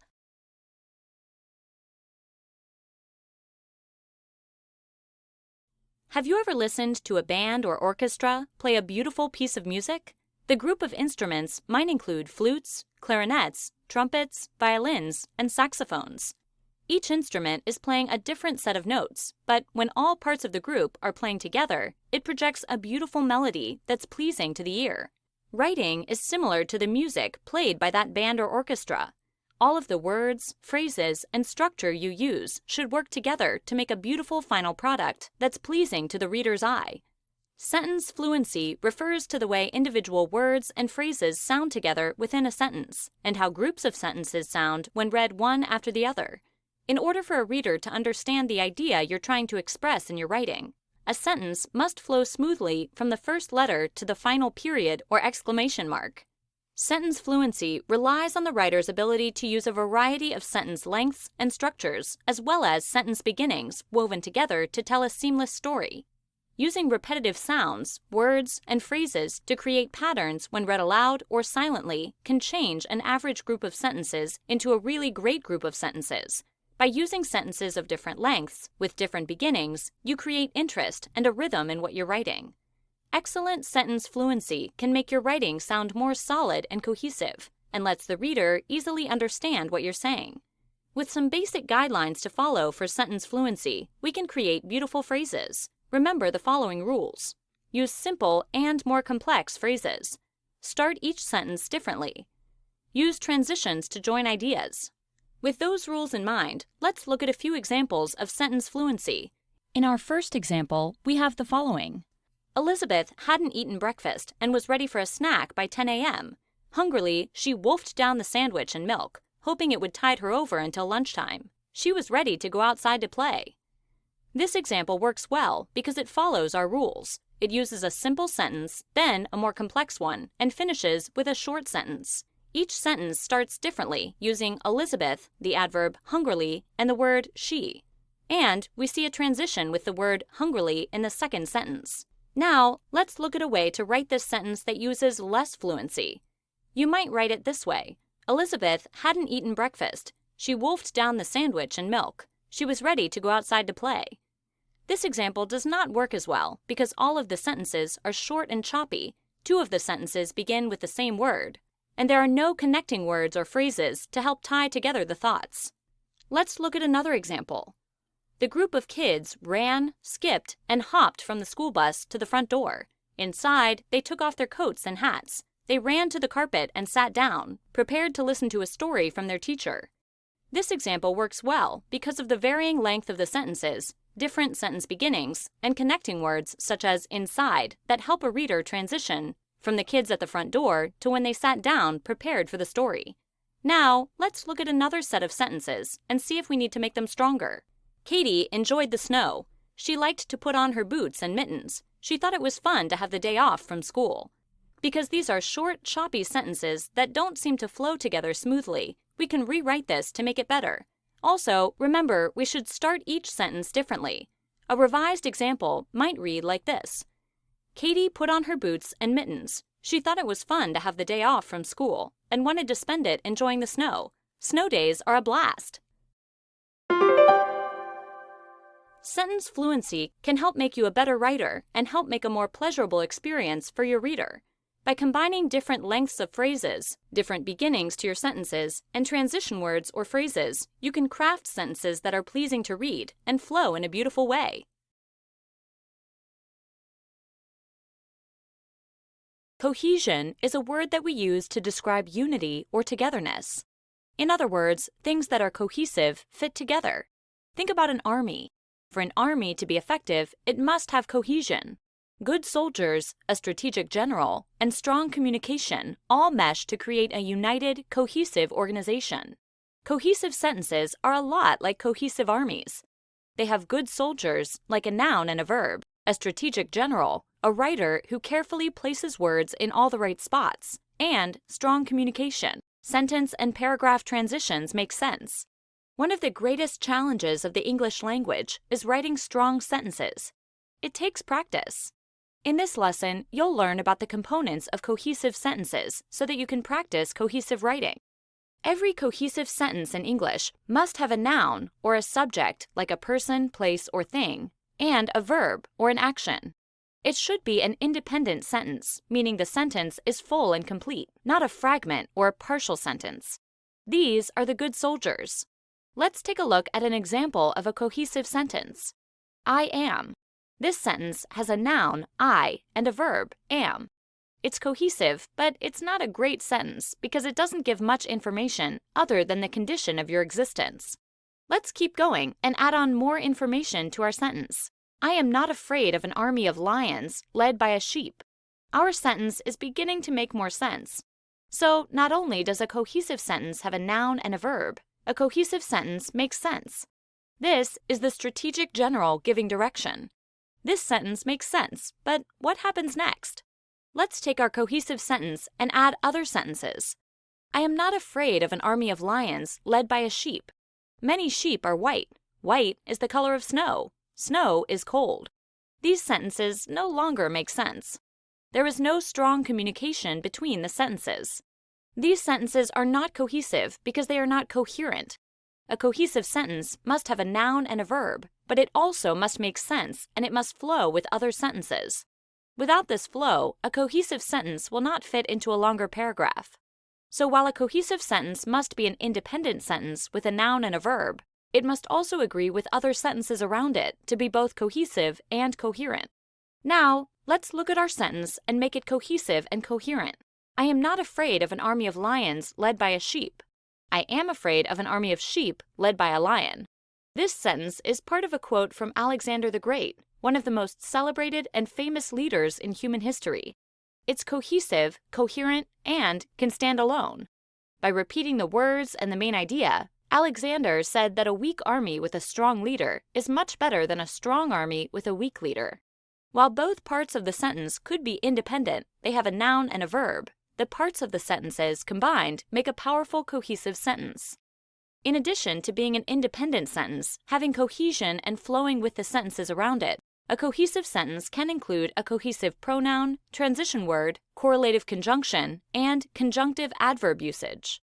In a cohesive sentence, a pronoun, a word that takes the place of a noun, must agree with the subject. For example, if someone takes a test, it's essential that he study for it. Someone, the subject, is singular, and therefore the pronoun he must be singular as well. Most people are uncomfortable writing he, as it sounds non-inclusive of she, and write they instead. Transition words are signals to the reader that a shift is coming in a sentence. There are additive transitions, like also, for example, and with regards to. Adversative transitions, like however and on the other hand. Causal transitions, due to, consequently, and thus. And sequential transitions, first of all, next, and in summary. By using these many transitions, the writer shows the reader movement in thought, the flow of the writing, and even the conclusion of the entire written piece. For example, this is another example of a cohesive sentence. However, there could be many more examples of cohesive sentences. Consequently, we could write many more examples of cohesive sentences. In summary, transition words are useful devices to form cohesive sentences. Correlative conjunctions in cohesive sentences can connect two ideas or subjects and include both and, neither nor, either or, and not only but also. They are essential to cohesive sentences to connect different subjects and express relationships between the two. Be careful, there must be parallelism, matching grammatical structures, and the verbs in the sentence must agree with the subjects. Both eating pizza and drinking too much soda can give you indigestion. Eating and drinking are functioning as they, and the verb can is in the plural form, as in they can. Neither Sue nor Tim are going to the party. They are not going. Either Sue or Tim is going to the party. Only one is going, but usually the verb agrees with the last subject. Not only did I spend an incredible amount of time studying this weekend, but I also had to work. Past tense is used in both verbs. Conjunctive adverbs, and there are many, like moreover, nevertheless, and also, are words that modify and connect verbs in a cohesive sentence. In a way, they function like transition words but modify verbs. They are usually, but not always, introduced by a main clause plus semicolon plus conjunctive adverb plus comma plus main clause. I went to college and therefore deserve to be paid more. By going to college, my salary should be higher. I was too tired to go out on Friday night. Moreover, I had to study for my last exam on Saturday. I was tired and had to study for my exam, so I couldn't go out on Friday night. Sam went to school and worked hard. He went to church and volunteered also. The sentence continues to talk about Sam's activities and agrees with the previous sentence. A cohesive sentence must be able to stick together. It must have cohesion, the ability to stand alone as an independent sentence. A cohesive sentence always has a noun and a verb. A cohesive sentence must make sense. A cohesive sentence must flow with the sentences around it. A cohesive sentence must be coherent and fit with other sentences around it. Pronouns I, you, he, she, it, we, they must agree in cohesive sentences. Cohesive sentences also use transition words, correlative conjunctions, and conjunctive adverbs.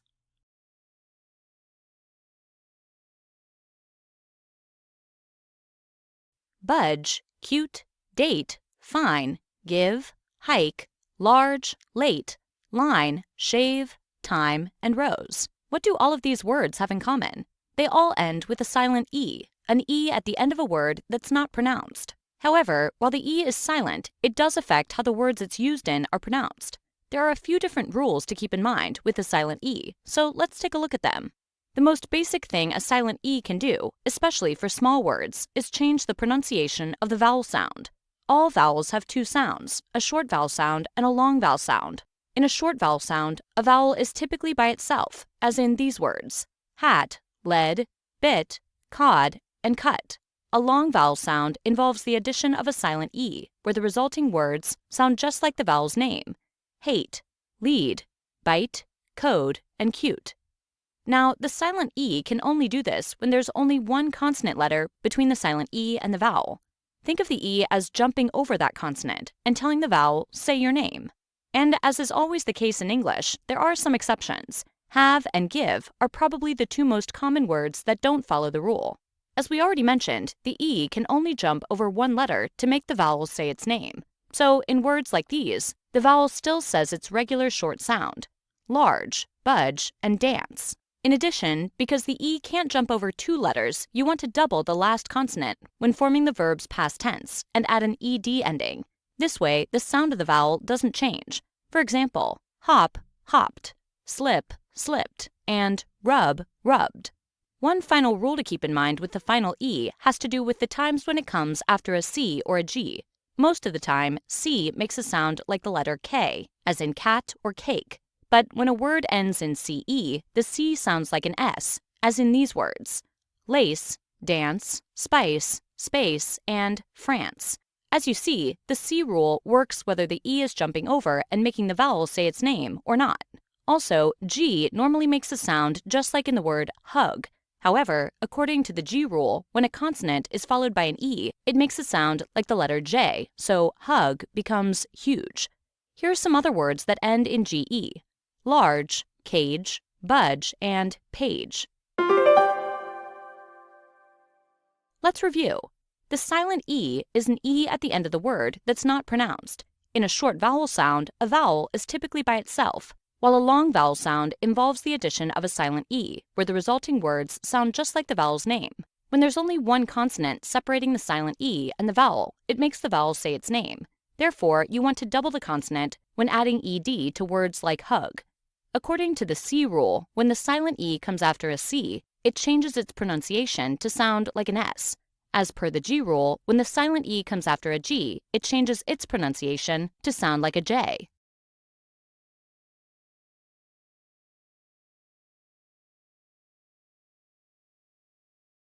There's a famous story of the shortest letter in history.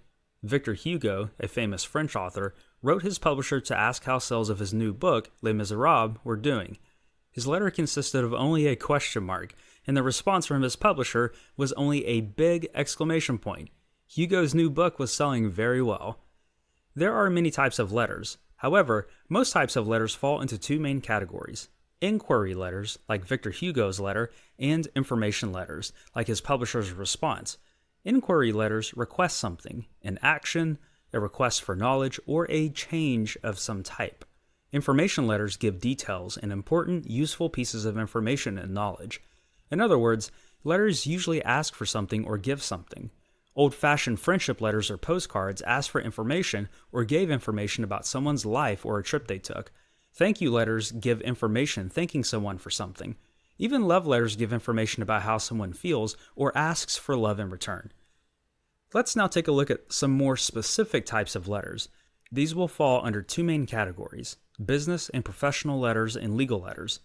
Though, of course, there are many others. Too many for this brief lesson, but let's dive in and see what these writings are all about.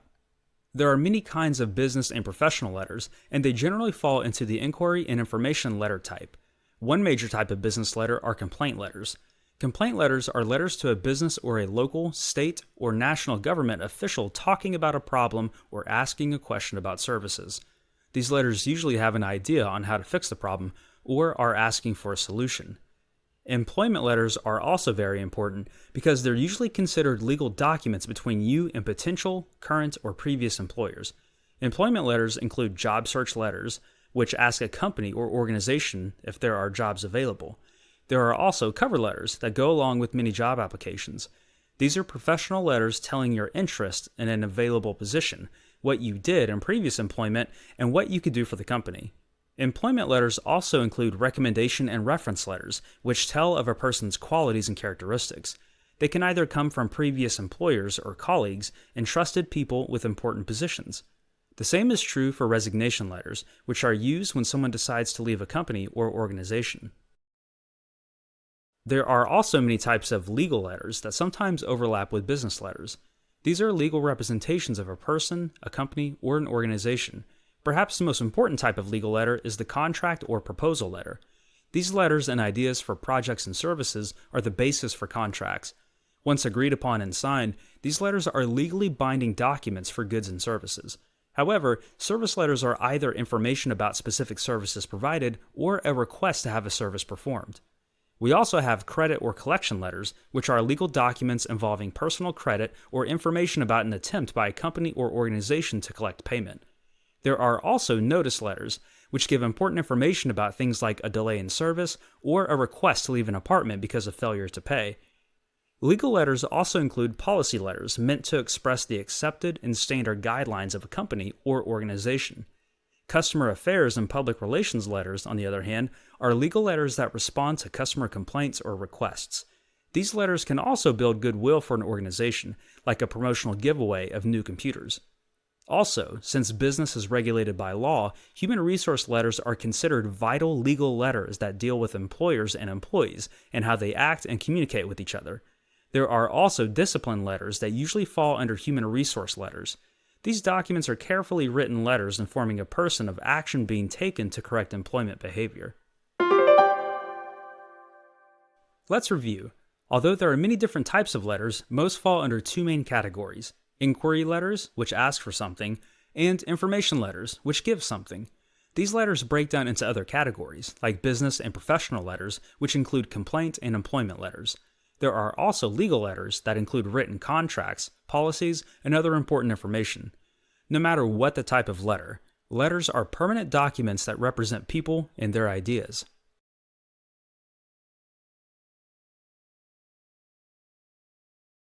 In the 1995 American film classic, Friday, Ice Cube dismisses an annoying neighbor with an abrupt, "Bye, Felicia."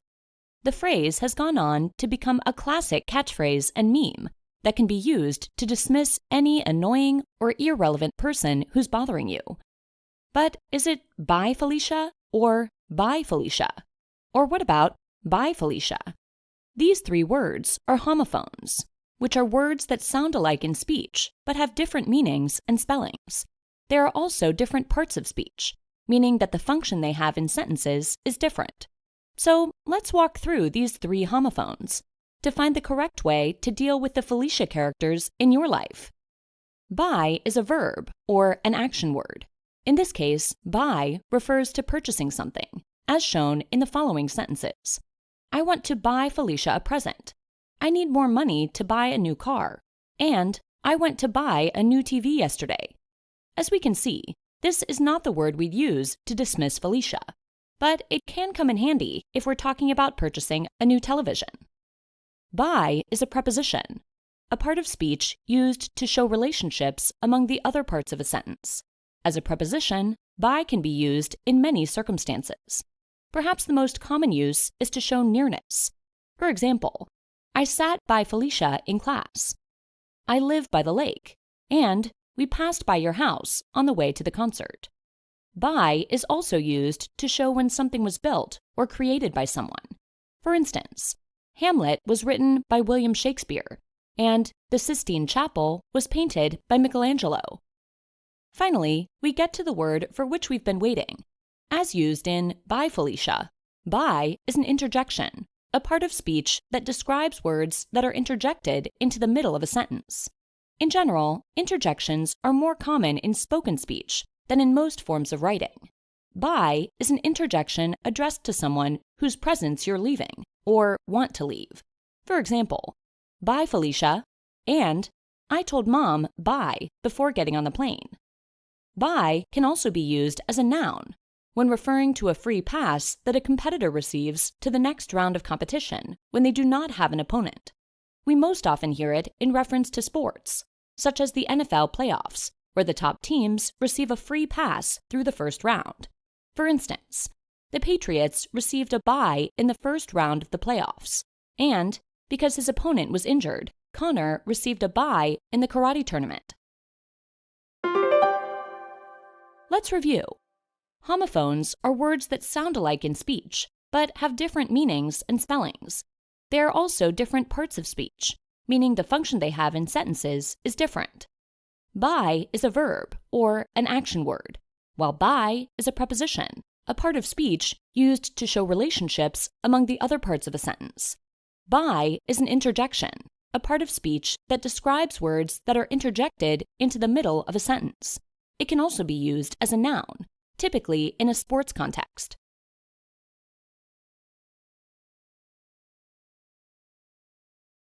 When Rome, Italy was building new subway lines, something amazing was found at one of the construction sites, a 2,000-year-old army barrack, housing for soldiers, that had 13 human skeletons in it. The site, decorated with wall paintings, will now become an archaeological subway station after reburying the skeletons. Rome hopes the station will also become a site that tourists want to see. Wait, a site and a site? What's the difference? Let's find out. English spelling can be complicated, and it's easy to get confused with the difference between site and site. Site and site are homophones. These are words that sound alike but mean different things, and have different spellings. Site can mean several things. A site is a location or a place where work is being done, or it can be a shortened version of website. The word site is a noun, a person, place, or thing.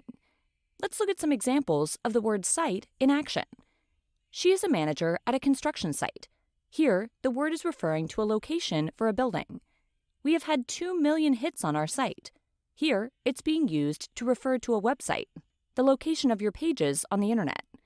Sadly, the sea is the burial site of many sailors who never come home. In this sentence, the word is referring to the final resting area for sailors who lost their lives. Your site is looking excellent. In other words, your website is looking great. Sight is what you see with, or your actual vision. However, and this can get confusing, a site can also be something you see in a city or tourist area, or something worth seeing. Let's go through some examples of the word sight being used as a noun. My sight is not what it used to be. Here, the word is referring to vision, the ability to see. We went to see all the sights in Paris. Here, the word sights is talking about tourist locations, like the Eiffel Tower. He was quite a sight after working in the yard all day. In other words, he looked dirty after so much work. Out of sight, out of mind. This saying suggests that when you don't see something or someone, you don't think about it or them. Her artwork is a sight to behold. In other words, her artwork is incredible to look at. The word cite can also be used as a verb or an action word. Usually, cite as a verb is used in the past tense with an object, a thing. It means to identify or to locate something. We sighted land as we approached the coast. We saw and identified land. The escaped tiger was sighted not far from where it escaped. Here, the sentence communicates that a tiger was seen. Finally, and more rarely, sight can be used as an adjective, a word that describes a noun. He is sighted. This sentence tells us that he can see and is not blind. Sight and sight are homophones, words that sound alike but have different spellings and meanings. Site is used to refer to a location or as a shortened version of website. Sight can refer to your vision, identifying something through vision, a tourist attraction that's worth seeing, or the ability of seeing.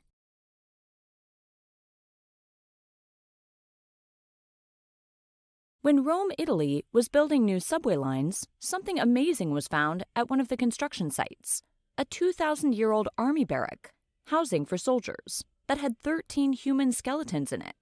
The site, decorated with wall paintings, will now become an archaeological subway station after reburying the skeletons. Rome hopes the station will also become a site that tourists want to see. Wait, a site and a site? What's the difference? Let's find out. English spelling can be complicated, and it's easy to get confused with the difference between site and site. Site and site are homophones. These are words that sound alike but mean different things, and have different spellings. Site can mean several things. A site is a location or a place where work is being done, or it can be a shortened version of website. The word site is a noun, a person, place, or thing. Let's look at some examples of the word site in action. She is a manager at a construction site. Here, the word is referring to a location for a building. We have had 2 million hits on our site.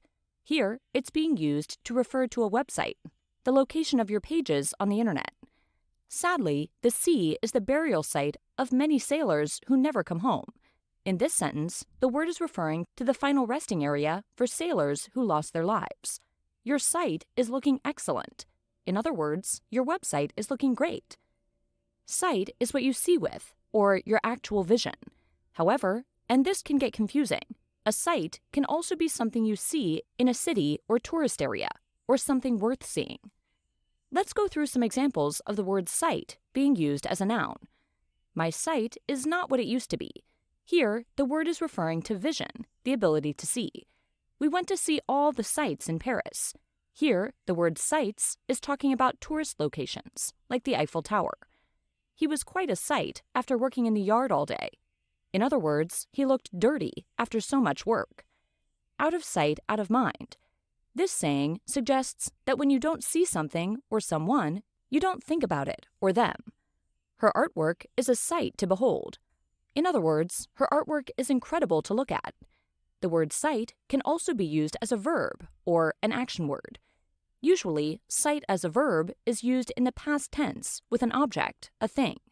It means to identify or to locate something. We sighted land as we approached the coast.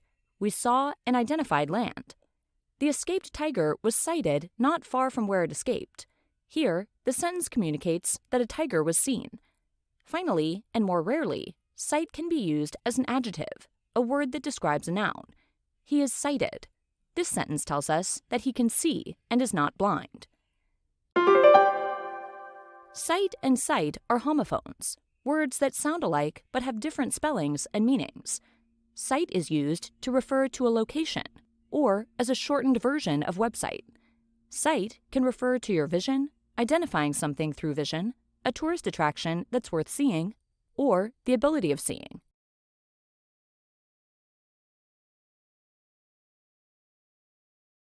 English spelling can be complicated. For example, imagine entering the 6th grade annual spelling bee.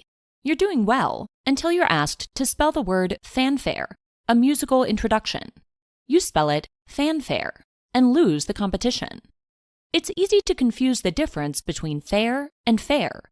These words are classified as homophones, or words that sound alike but mean different things and have different spellings. Fair can mean several things.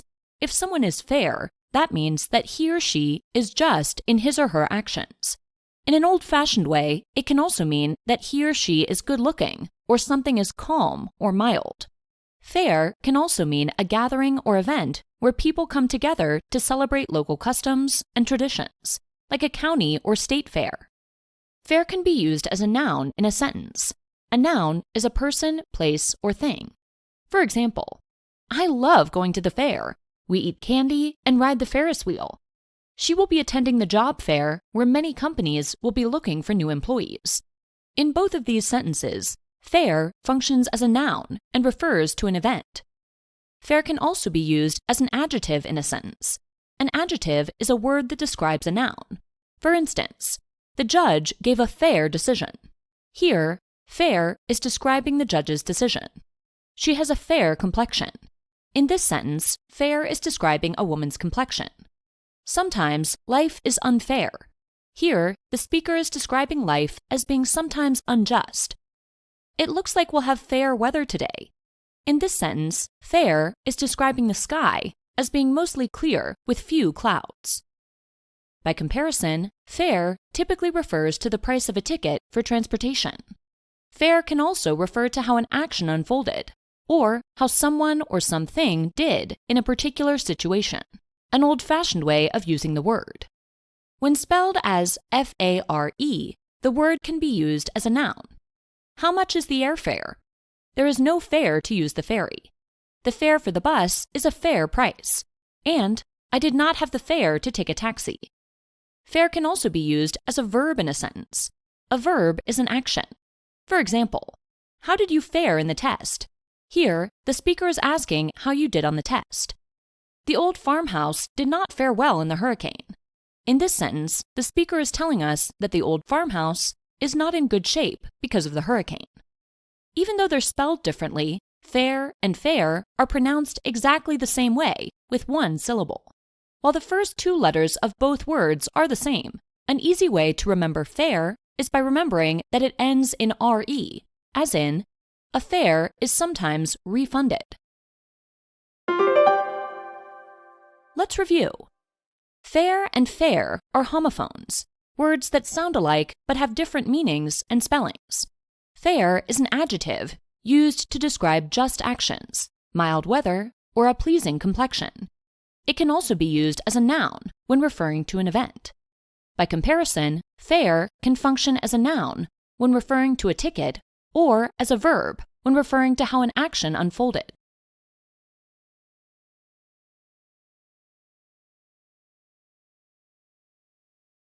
Here, I will come closer. Can you hear me now? Did you notice anything funny about that sentence? Take a close look at the words here and here. If you read the sentence out loud, it will sound correct. However, in writing, this sentence is mixing up its homophones. Homophones are words that sound the same but are spelled differently and have different meanings.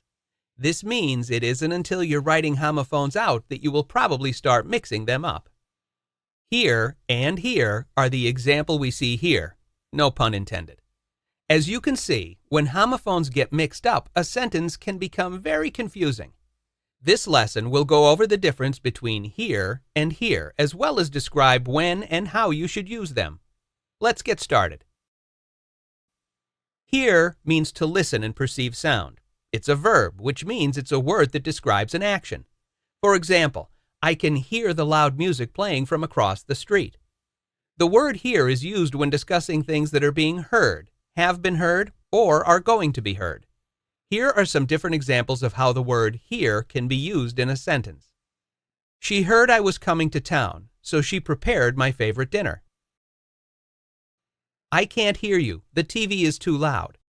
And finally, did you hear about all the homework we have this weekend? Here is used to talk about the location of a person, place, or thing. It can be used as an adverb, which is a word describing an action, and in this case, a word that expresses a relation of place. For example, he is sitting over here with me. Here can also be used as an adjective, a word that describes a noun or pronoun.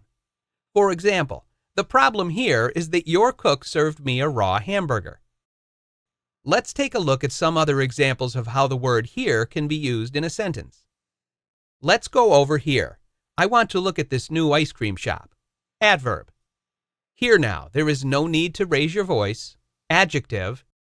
And finally, here they are, right on time. Adverb. When it comes to differentiating between here and here, keep these two little tricks in mind. If you add the letter T to the front of the word here, you get the word there, which is also a location word. There and here deal with location, so remember that detail. If you add a T to the beginning of your homophone and you get a location word, never use it when referring to listening. 1. She is coming here from over there, and 2. There they are coming here now. The word here includes the word ear, which is what we use to listen. So if you want to talk about listening, remember you need to use your ears. If ear is not in the homophone, you are using the wrong word. 1. Always turn your ears to the teacher so you can hear what is being said, and 2. My ears are listening closely. I want to hear everything.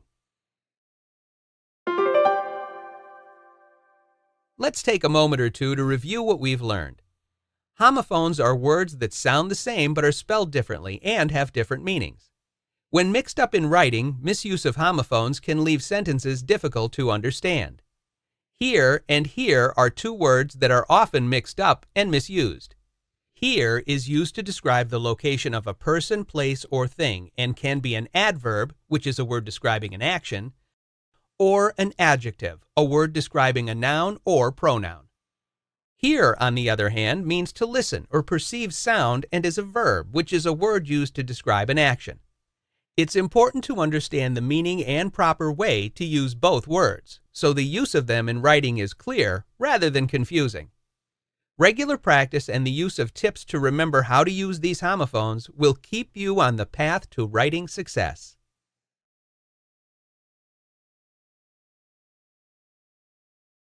In Alice in Wonderland, Alice follows the white rabbit down his rabbit hole. Or is it his rabbit hole? Hole and hole are homonyms, meaning they sound alike but are spelled differently and have different meanings. They can also have different functions in a sentence, known as their part of speech. Hole is a noun, a word that refers to a person, place, or thing, because it refers to a place, a hollow area in an otherwise solid body or surface, like the ground or a wall. Whole can be a noun as well, referring to something that is complete, but it can also be an adjective, a word used to describe a noun.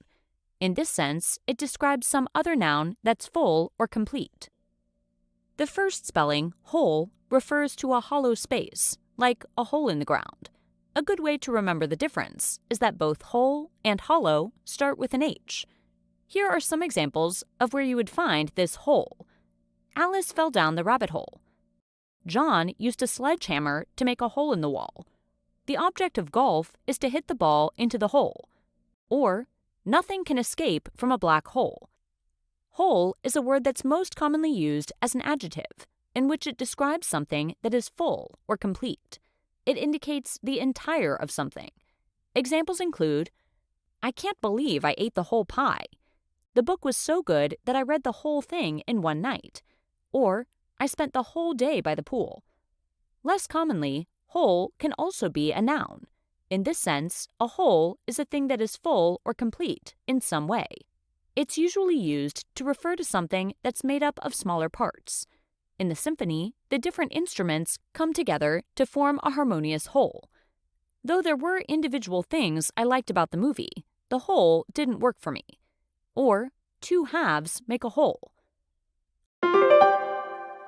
Whole and whole are homonyms, meaning they sound alike but are spelled differently and have different meanings that are often confused for each other. The primary difference between these words is that one is only a noun, or a word used to describe a person, place, or thing, and the other can be either a noun or an adjective, or a descriptive word used to describe a noun.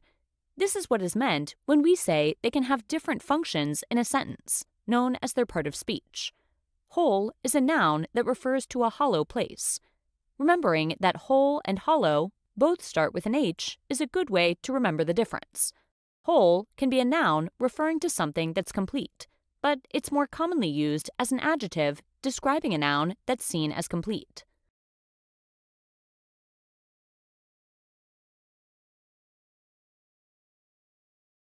The plane of the future is coming soon. Or has it been here all along? The need to save fuel and to decrease weight has created the need for super light planes that run on electricity. Hybrid airships, also known as blimps, are making a comeback. Most planes must land on a runway, a flat, long plane. Hybrids can land nearly anywhere. These new airships are safe, too. They use plain, normal helium for lift, instead of flammable hydrogen. Did you notice what we did there? You could probably tell that we were saying the word plane a lot, but in different ways. That's because we were using completely different words, despite them sounding the same. Plane and plane are homophones, meaning they're words that sound the same, but they have different spellings and different meanings. Plane and plane can both be nouns, or people, places, or things. Plane can also be an adjective, meaning a word used to describe something, while plane can also be used as a verb, showing an action. Most uses of plane and plane are relatively easy to understand, but the most confusing use of plane and plane are as two particular nouns.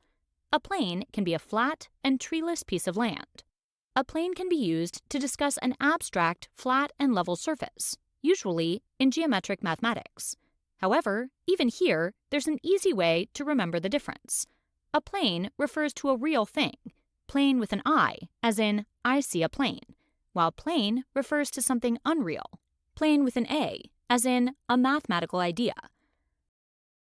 Plane as a noun means a flat, treeless surface. Africa is well known for having expansive plains with diverse wildlife, meaning flat, treeless areas of land. Plain as an adjective means free from decoration, simple, or clear to the mind. He likes to wear plain clothes, meaning normal clothes with no decoration. I like plain toast without butter, meaning nothing added. Or, once the teacher explained the answer, it was plain to see, meaning easy to understand. Plain as a noun can be a mathematical idea to represent a flat surface, a level of achievement, a tool used to make a surface smooth, or as an abbreviation for airplane. Analytic geometry uses a complicated formula to figure out the intersection of two planes, meaning flat, abstract surfaces in mathematics. Some people consider the Beatles on a higher plane than other musicians, meaning their level of achievement.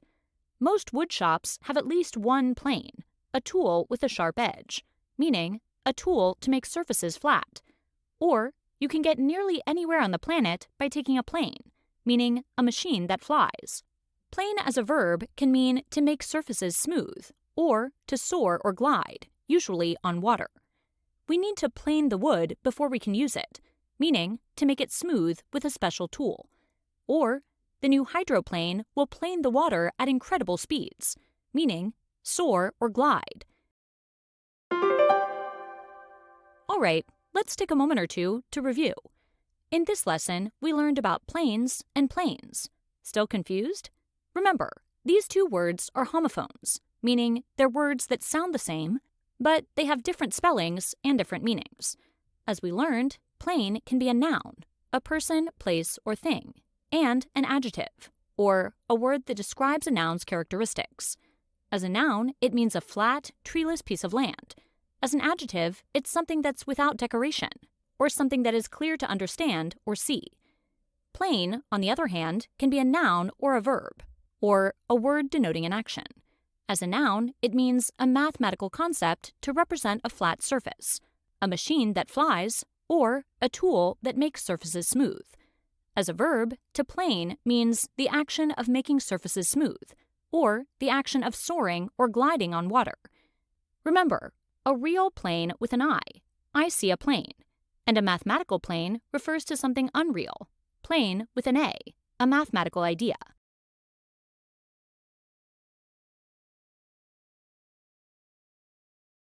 We couldn't believe the terrible scene we had just seen. Those pesky homophones are at it again. Looking at this sentence, you may not realize it, but two words are mixed up. Seen and seen are homophones, which are words that sound the same but have different meanings. In everyday conversation, you may not notice if these words get confused for one another. However, when it comes to writing, mixed-up homophones can lead to a lot of confused readers. In this lesson, we'll define the words seen and seen, and clarify how you should use each of these homophones in writing. Let's get started. The word seen is the past participle of the verb to see. A verb is an action word, and a past participle is the form that word takes when the action has been completed. There are two ways you can form seen in writing: present perfect tense and past perfect tense. Let's compare the two and see how they're formed. In the present perfect tense, you add has when using singular pronouns. However, when referring to yourself or groups of more than one person, plural, you add have. Here are some example sentences. I have seen my aunt this week. She has seen 10 movies this summer. Or, have they seen the size of our textbook? Always add had before the past participle seen when using the past perfect tense. Each pronoun uses had, so this is a little easier to remember than the present perfect tense. Here are some examples. We had not seen the movie everyone else was talking about. Or, had he seen us waving to him at the party? Seen can also be used as an idiom, which is a figure of speech that someone uses in conversation or writing. This means the word will take on figurative rather than actual meaning. Here are some examples. He's seen better days, which means he is old or in poor health or condition. It remains to be seen, which means something is unclear or not yet known for certain. It's seen its day, which means it's no longer useful. The word seen is a noun and can take on many meanings. Here are the ways in which this versatile word can be used. To refer to the location of an event that attracts attention, like the scene of the crime. To refer to an area of specific interest, like she loves the party scene. As a public exhibition or display of violence, like it was a brutal scene to witness. As a spectacle of strong feeling that creates a disruption, like he started shouting and created an embarrassing scene. Or finally, to refer to the time or circumstance where the action of a story or play takes place, like, what can you tell me about the theme and emotion in the scene from Chapter 3? A quick tip to help you remember the difference is to think about the two words when you begin writing. If you take the last letter from the word seen, you have the word see, so you know this is related to seeing something. If you end up with see, but you're trying to write about anything other than seeing something, you have the wrong word. All right, let's now take a moment or two to review. This lesson was all about two specific homophones, which are words that sound the same but have different meanings. Seen is the past participle of the verb see, with a verb, of course, being an action word, and a past participle being the form that word takes when the action has been completed. It can also be used as an idiom, which is a figure of speech that someone uses in conversation or writing. Seen, on the other hand, is a noun and has many uses, including referring to a location, a place of specific interest, a public display that causes disruption, or the action in a story. It's important to not only understand the difference between seen and seen, but also know when and how to use them properly in writing. Keeping these words sorted out will put you on the path to writing success.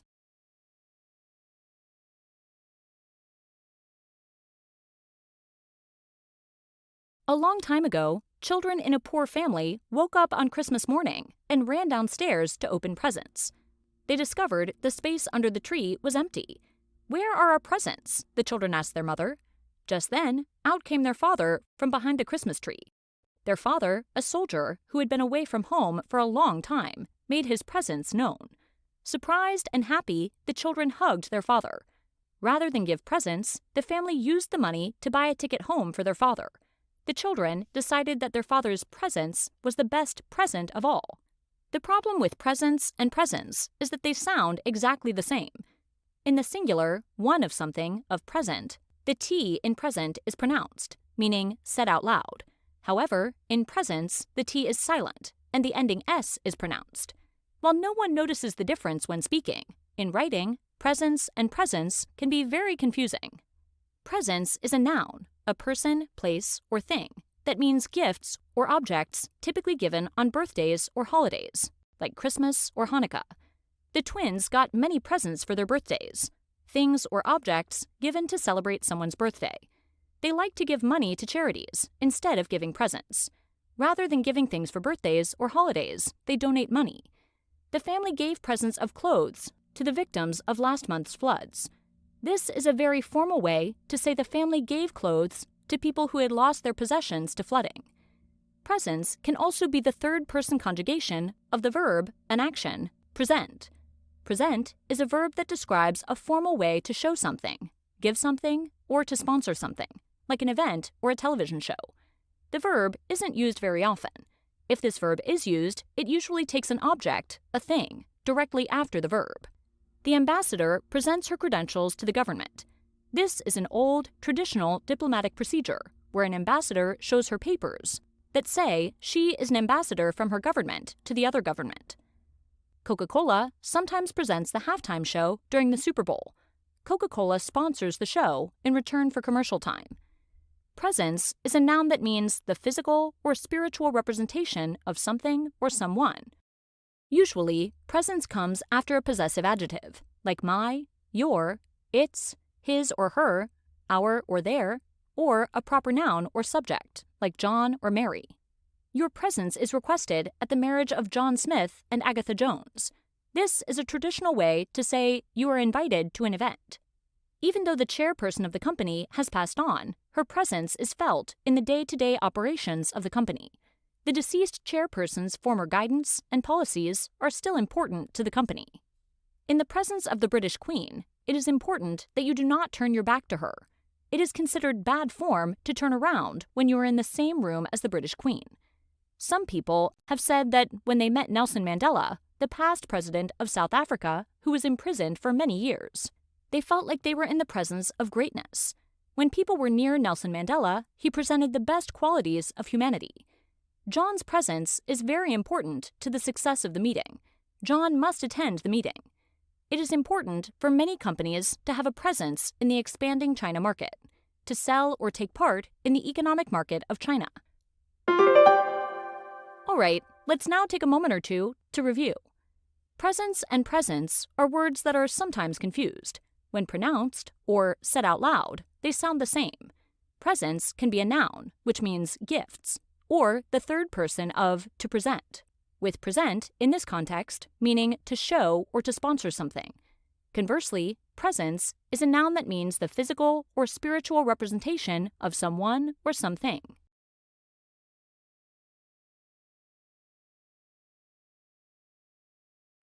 What do you call a period of 7 days? Is it a week or a week? And what about a person who isn't strong? Are they weak or weak? Weak and weak are homonyms because they sound alike. Both rhyme with leak and meek, but are spelled differently and have different meanings.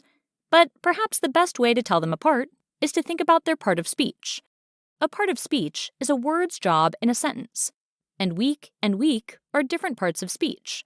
This means that mixing them up not only makes your sentence not make any sense, but also makes it grammatically incorrect. Weak is a noun, a person, place, or thing, because it describes a period of time.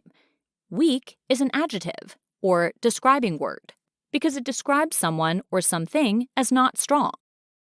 It may at first seem weird that weak is a noun, because it's not something you can touch or see, like other nouns, such as man, dog, and car. But nouns can also be ideas or concepts that are not physical things or people, and week describes a specific unit of time, making it a noun just like hour and year. A week describes a period of 7 days. It can refer to a specific set of 7 days that starts on a Sunday, or be used to measure time, as in 2 weeks ago. Here are some examples of it in action. This week is going to be so busy at work. Next week is the beginning of summer. The report was due a week ago. I will be on vacation for 2 weeks. Our other week is an adjective because it describes a noun that is not strong in some way. It can be used in the literal sense, as in too weak to lift that box, or a more metaphorical sense, as in, don't be weak and stand up to that bully. Here are some other examples of things described as weak. I felt so weak after getting that flu that I could barely stand up. This weak coffee has way too much water in it. I am too weak to start a diet right now. Be careful walking through the old house, as the floor is weak and could give out at any time.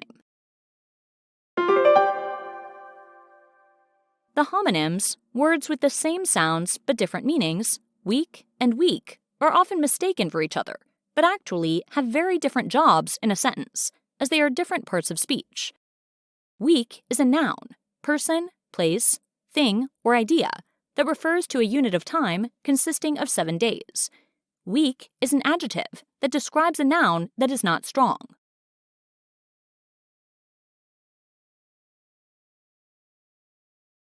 The parts of speech are the 8 types of words that make up all of the English language.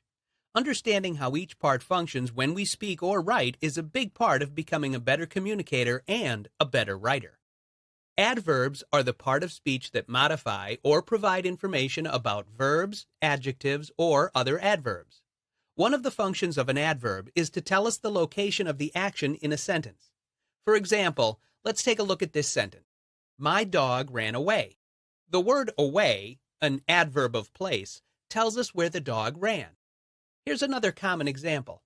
Once we get to the corner, your house will be nearby. The adverb of place nearby indicates where the house is without naming an actual place. We know that relative distance of the house from the corner mentioned in the sentence. Sometimes an adverb of place tells us where something is in relation to something else. The stars above were bright last night. Above lets us know where the stars are located in relation to the speaker. Adverbs can also express direction, like backward and forward. You've heard the phrase homeward bound. In fact, there's a song with that phrase as a refrain. If you add the implied I'm at the beginning, you have a complete sentence using an adverb of place. Here's another example.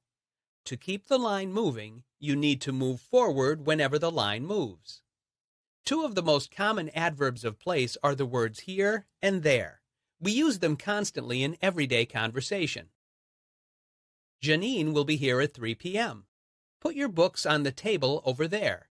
If he isn't here in an hour, we'll head there to pick him up. That might have felt like a lot, so let's pause for a quick review of what we've learned thus far.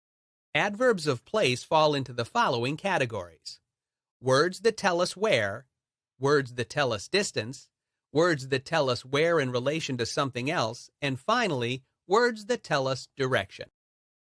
There is one common problem with using adverbs of place, which is that some words that can be identified as adverbs can also function as prepositions. You probably remember that prepositions are the part of speech that appear in a prepositional phrase along with an object noun. These phrases give us more detail about what's happening in a sentence. Here are a few examples. Remember to go in the house as soon as you finish with your chores. The professor stood behind the lectern during the entire class period. A flock of birds flew over the trees. Each of these sentences includes a prepositional phrase. But sometimes the same word that serves as a preposition in one sentence can be an adverb of place in another. If the class decides to stage a protest, count me in. Jason is definitely behind in his math homework. Text me when the movie is over. It should be clear from these examples that the difference in function relies on the presence of an object. When a word has an object, it must be identified as a preposition. But when it stands alone without an object, it is functioning as an adverb of place. Let's take a look at a list of common adverbs of place before we wrap this up. About, above, abroad, anywhere, away, back. Backwards, behind, below, down, downstairs, east, elsewhere, everywhere, far, forward, here, homeward, in, indoors, inside, near, nearby, north, off, on, out, outside, over, somewhere, south, there, towards, through, under, up, upstairs, where, and finally, west. Phew, that's a lot of words, but it should be obvious from how often you use these words just how common adverbs of place can be. Okay, let's take a moment or two to review what we've learned. As we learned in this lesson, adverbs give us more information about verbs, adjectives, or other adverbs. Adverbs of place have a specific function, and that is to tell us where the action in a sentence is taking place. They might tell us something about distance, location, relationship, or direction. Remember that the same word can be an adverb of place or a preposition, which is the part of speech that appears in a prepositional phrase along with an object noun. As we finally learned, adverbs of place are some of the most common location-based words in the English language. So next time you tell someone where something is, you can take a second to appreciate how handy they can be.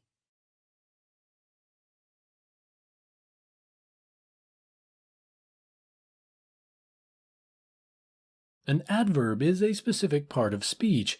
You probably noticed that the root of the word is verb. This is because adverbs most commonly modify or add to or tell more about verbs.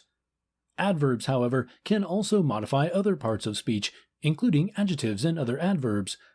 Many adverbs are easy to make or recognize because they follow a simple formula. Adjective plus ly equals an adverb. Here are some examples that follow that formula. Quick plus ly equals quickly. Loud plus ly equals loudly. Soft plus ly equals softly. Be careful when trying to use this formula for any adjective, however. Many common adjectives do not end in ly, like well, hard, almost, quite. Adverbs can modify verbs and other words in many different ways. One specific type of adverb is an adverb of manner. If you're thinking that these adverbs are about minding your manners by saying please or thank you, think again. Adverbs of manner tell how something happens. Here's an example. The actress in the horror film screamed loudly. In this example, the adverb is loudly. It tells how or in what manner the actress screamed. Adverbs of manner usually come right after the main verb in the sentence, or right after the direct object. The direct object receives the action of the verb. Check out the following example. The ballerina performed the dance beautifully. Here, the verb is performed. The adverb, beautifully, tells how the dance, the direct object, was performed. Where should you place an adverb in your writing? It depends on the structure of your sentence. Here are some general guidelines. Be careful not to put an adverb of manner between the verb and its direct object. It would be wrong to say, the dog ate quickly his food. Written correctly, this sentence would read, the dog ate his food quickly. If there is not an object, you should usually put the adverb directly after the verb. For example, her family waited patiently for news. They disappeared suddenly after the accident. Sometimes a writer will place an adverb of manner right before the verb or at the beginning of the sentence. This placement draws more attention to the adverb. For example, slowly he stepped onto the tightrope. Or, he gently stroked the sleeping baby's head. Remember, adverbs of manner tell how something happened. Here are more examples of common adverbs of manner. Notice that not all of the adverbs end in ly. Robert tripped and fell hard on his knees. Jean tiptoed quietly up the stairs so she wouldn't wake her parents. Despite the thunderstorm, the baby slept well. He tapped her softly on the arm to get her attention.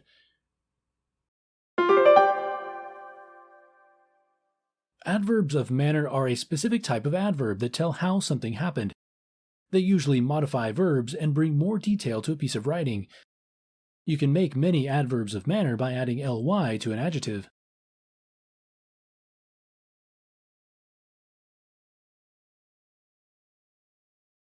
We're taught early on that a verb is the part of speech that describes an action. Words like roll, walk, climb, and jump are all verbs, for example. Every sentence must contain a verb, and it not only shows the action happening in the sentence, but in English, the verb is also responsible for telling the reader when something happens. Every verb has different verb tenses that show whether the action is happening in the past, present, or future, such as I walk to school, I walked to school, I will walk to school. The first sentence here is in present tense, meaning it is happening right now, while the second is in past tense, and the third is in future tense. For walk and many other verbs, making it past tense instead of present tense is pretty simple.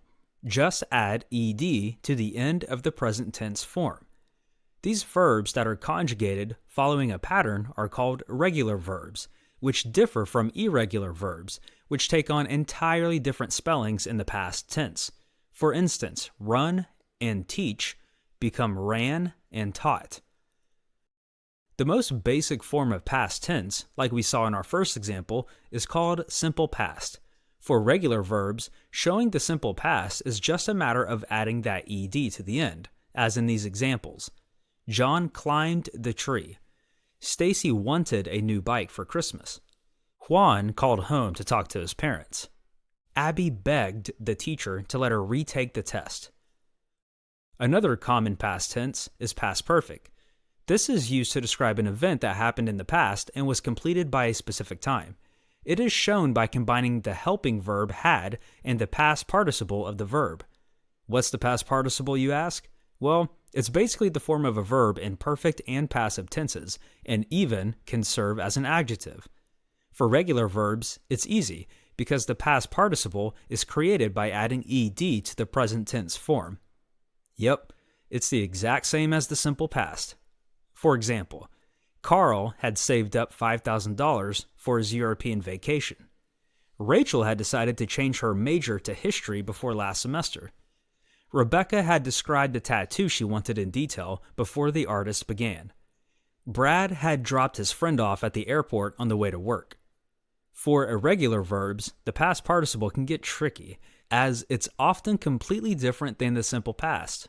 For the word drink, for example, the simple past is drank, but the past participle is drunk. Regular verbs are verbs whose past tense versions are formed by adding an ed to the end, such as walk, climb, decide, describe, drop, want, call, and beg. A simple past sentence contains only the past tense verb, as in, she walked to school. The past perfect is formed by a combination of the verb had and the past participle, which is the same as the simple past for regular verbs. Past perfect describes an action that was completed at a specific point in the past. Sally had studied for hours before the test.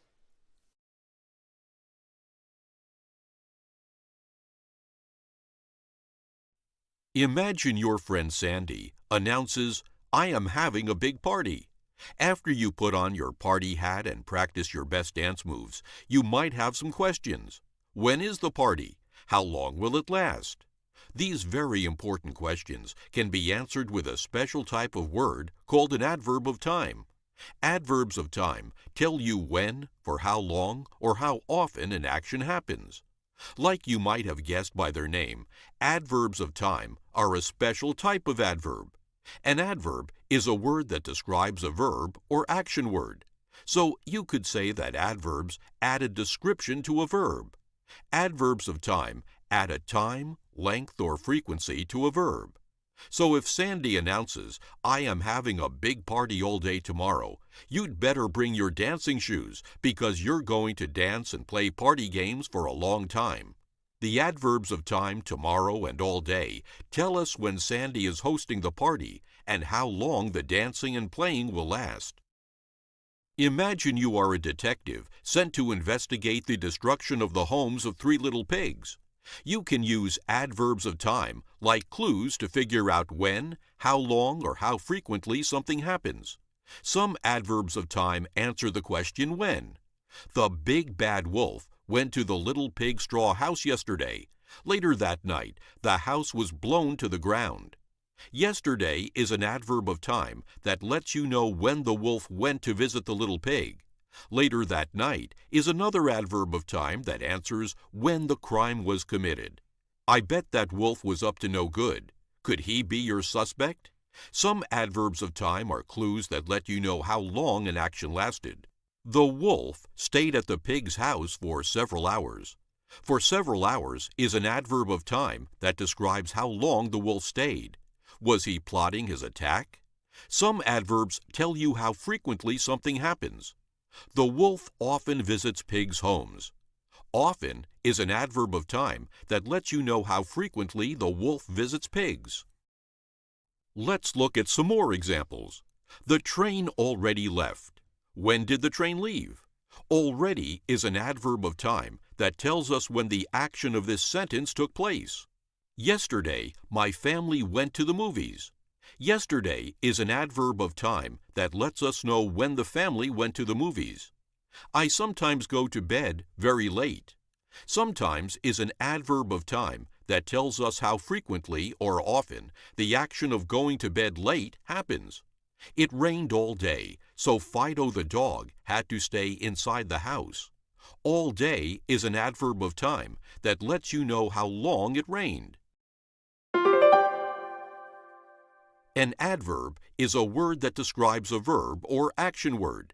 Adverbs of time are a type of adverb that tell you when, for how long, or how often an action happens.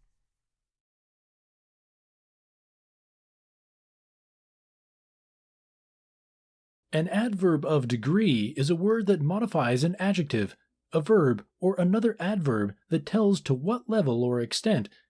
They are just one type of adverb. While you may have learned that many adverbs end in the letters ly, that is not always the case for adverbs of degree. Let's look at some examples and learn about the meaning and usage of these words. Chances are you've probably told someone that you've had too much to eat, or that a serving was just enough. At the time, you may not have realized that you were using adverbs of degree to explain yourself. An adverb of degree usually comes before the word or words that it modifies. Here are some examples of the most common adverbs of degree. Extremely. The soup was extremely hot. Quite. He wasn't quite ready to walk out the door. Just. The train had just left the station. Almost. My piggy bank is almost empty. Very. The doctor was speaking very quickly. Too. It is too early to go to bed. Enough. Have you gotten enough to eat? Adverbs of degree may be more difficult to identify in a sentence because they don't often have the ly ending that many adverbs have. As we said earlier, adverbs of degree can modify three different parts of speech: adjectives, verbs, or other adverbs. Adjectives describe or tell more about nouns. Verbs are action words or words used to connect a subject to another part of a sentence, such as is, are, or were. Adverbs of degree can work in different ways depending on which part of speech they modify. Here are a couple of examples of an adverb of degree modifying an adjective. She is a very beautiful woman. In this sentence, very tells us how beautiful the woman is. This test is too difficult. Here, too tells us how difficult the test is. In these next two sentences, the adverb of degree is modifying a verb. The show has just ended. The word just in this sentence modifies ended. She has almost completed the painting. In this sentence, almost modifies completed. Finally, here are a couple of sentences where the adverb of degree is modifying another adverb. He is running very fast. In this sentence, very modifies fast. He's eating too slowly. Here, too modifies slowly. There are two adverbs of degree that can be a bit tricky: too and enough. Make sure that you use them carefully so that your meaning is clear. Too is always an adverb, but it can mean also or excessively. The examples in the table illustrate the difference. Notice that if too means also, it will come at the end of the sentence. If too means excessive, it will come before the adverb or adjective. Enough can be an adverb of degree or a determiner. When it comes right before a noun, it is a determiner and means that there is as much as is necessary. When enough is an adverb, it will usually come after the adjective or adverb that it modifies. Although the most common adverbs of degree don't end in ly, there are other examples that do. Here are some examples of adverbs of degree. He had to dig deeply in order to reach the roots. She thought that the picture looked nearly perfect. Jonathan thought she looked quite lovely in the blue dress. Marie was terribly upset when she lost her dog, and class had hardly begun when Susan got up and left. Adverbs of degree modify adjectives, verbs, and other adverbs by telling to what level or extent. They add meaning to a sentence by clarifying if something is too much, almost done, just enough, or very good. While to is always an adverb, it can have different meanings like also or excessively. Enough can be an adverb of degree or a determiner. When functioning as an adverb, enough usually comes after the adjective or adverb that it modifies.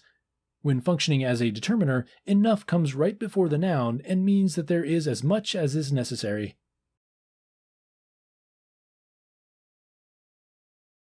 How often do you exercise? Do you do it rarely, sometimes, or often? Do you do it daily, weekly, monthly, or yearly? The words you use to describe how often you do an activity are called adverbs of frequency. An adverb is a word that modifies and describes a verb, adjective, or group of words. Adverbs of frequency typically modify verbs or action words and show how often they occur. So let's take a closer look at exactly what words are adverbs of frequency, how to use them, and some examples of how they appear in sentences. Adverbs of frequency can be subdivided into two categories, indefinite and definite. Indefinite adverbs of frequency don't specify an amount of time. They include words like rarely, often, always, never, and sometimes. The amount of time described by these words is unclear because it depends on the context they are used in.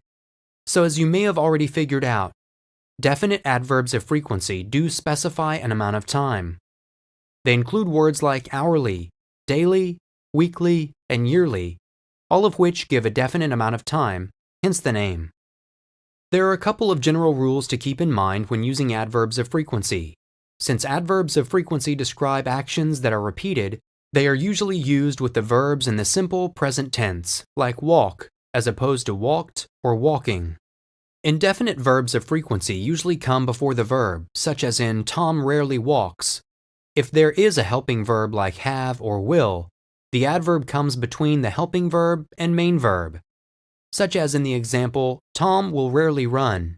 Finally, definite verbs of frequency usually come after the verb, such as in Tom runs daily. Now that we're familiar with the different types of adverbs of frequency and the rules for using them, let's look at some examples of how they are used in sentences.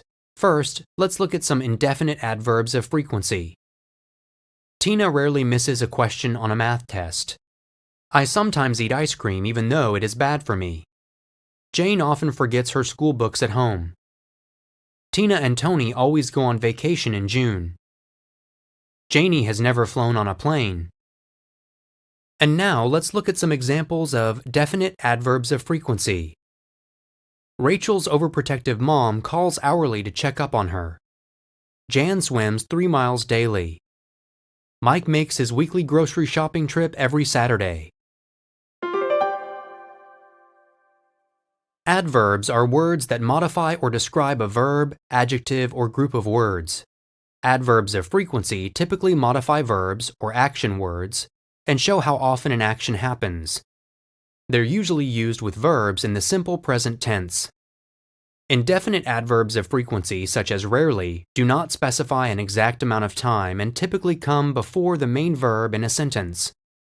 Definite adverbs of frequency, such as hourly, do specify an amount of time and typically come after the verb.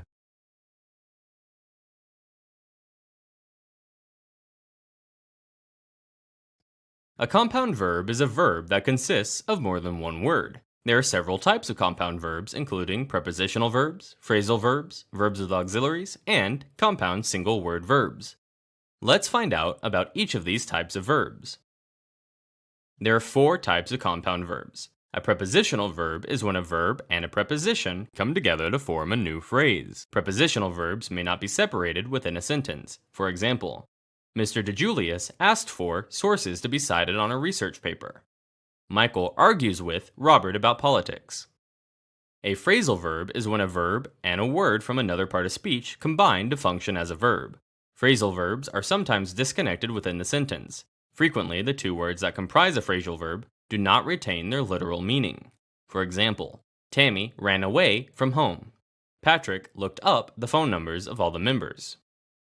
A verb with auxiliaries combines a helping verb, have, has, had, am, be, been, is, are, was, or were, with another verb. For example, Mrs. Behrens was helping another student, so she could not answer my question. Tiffany is washing her car. A compound single word verb is when a compound word, whether separated by a hyphen or not, functions as the verb. For example, Jamie daydreams during class. Darlene sight reads sheet music. For each of the following sentences, decide if the compound verb is a prepositional verb, phrasal verb, verb with auxiliaries, or a compound single word verb. Paul snowboards every Thanksgiving. The teachers have asked the students to be in their seats when the bells ring. Hang on a minute while I change my clothes. The mother cat cares for her young. How do you think you did? The correct answers are snowboards is the compound verb, have asked is the verb with auxiliaries, hang on is the phrasal verb, and cares for is the prepositional verb. A compound verb is a verb that consists of two or more words. There are four types of compound verbs. A prepositional verb is when a verb and a preposition come together to form a new verb. A phrasal verb is when a verb is combined with another part of speech, together functioning as a verb. A verb with auxiliaries combines a helping verb with another verb. A compound single word verb uses a compound word as the verb in a sentence.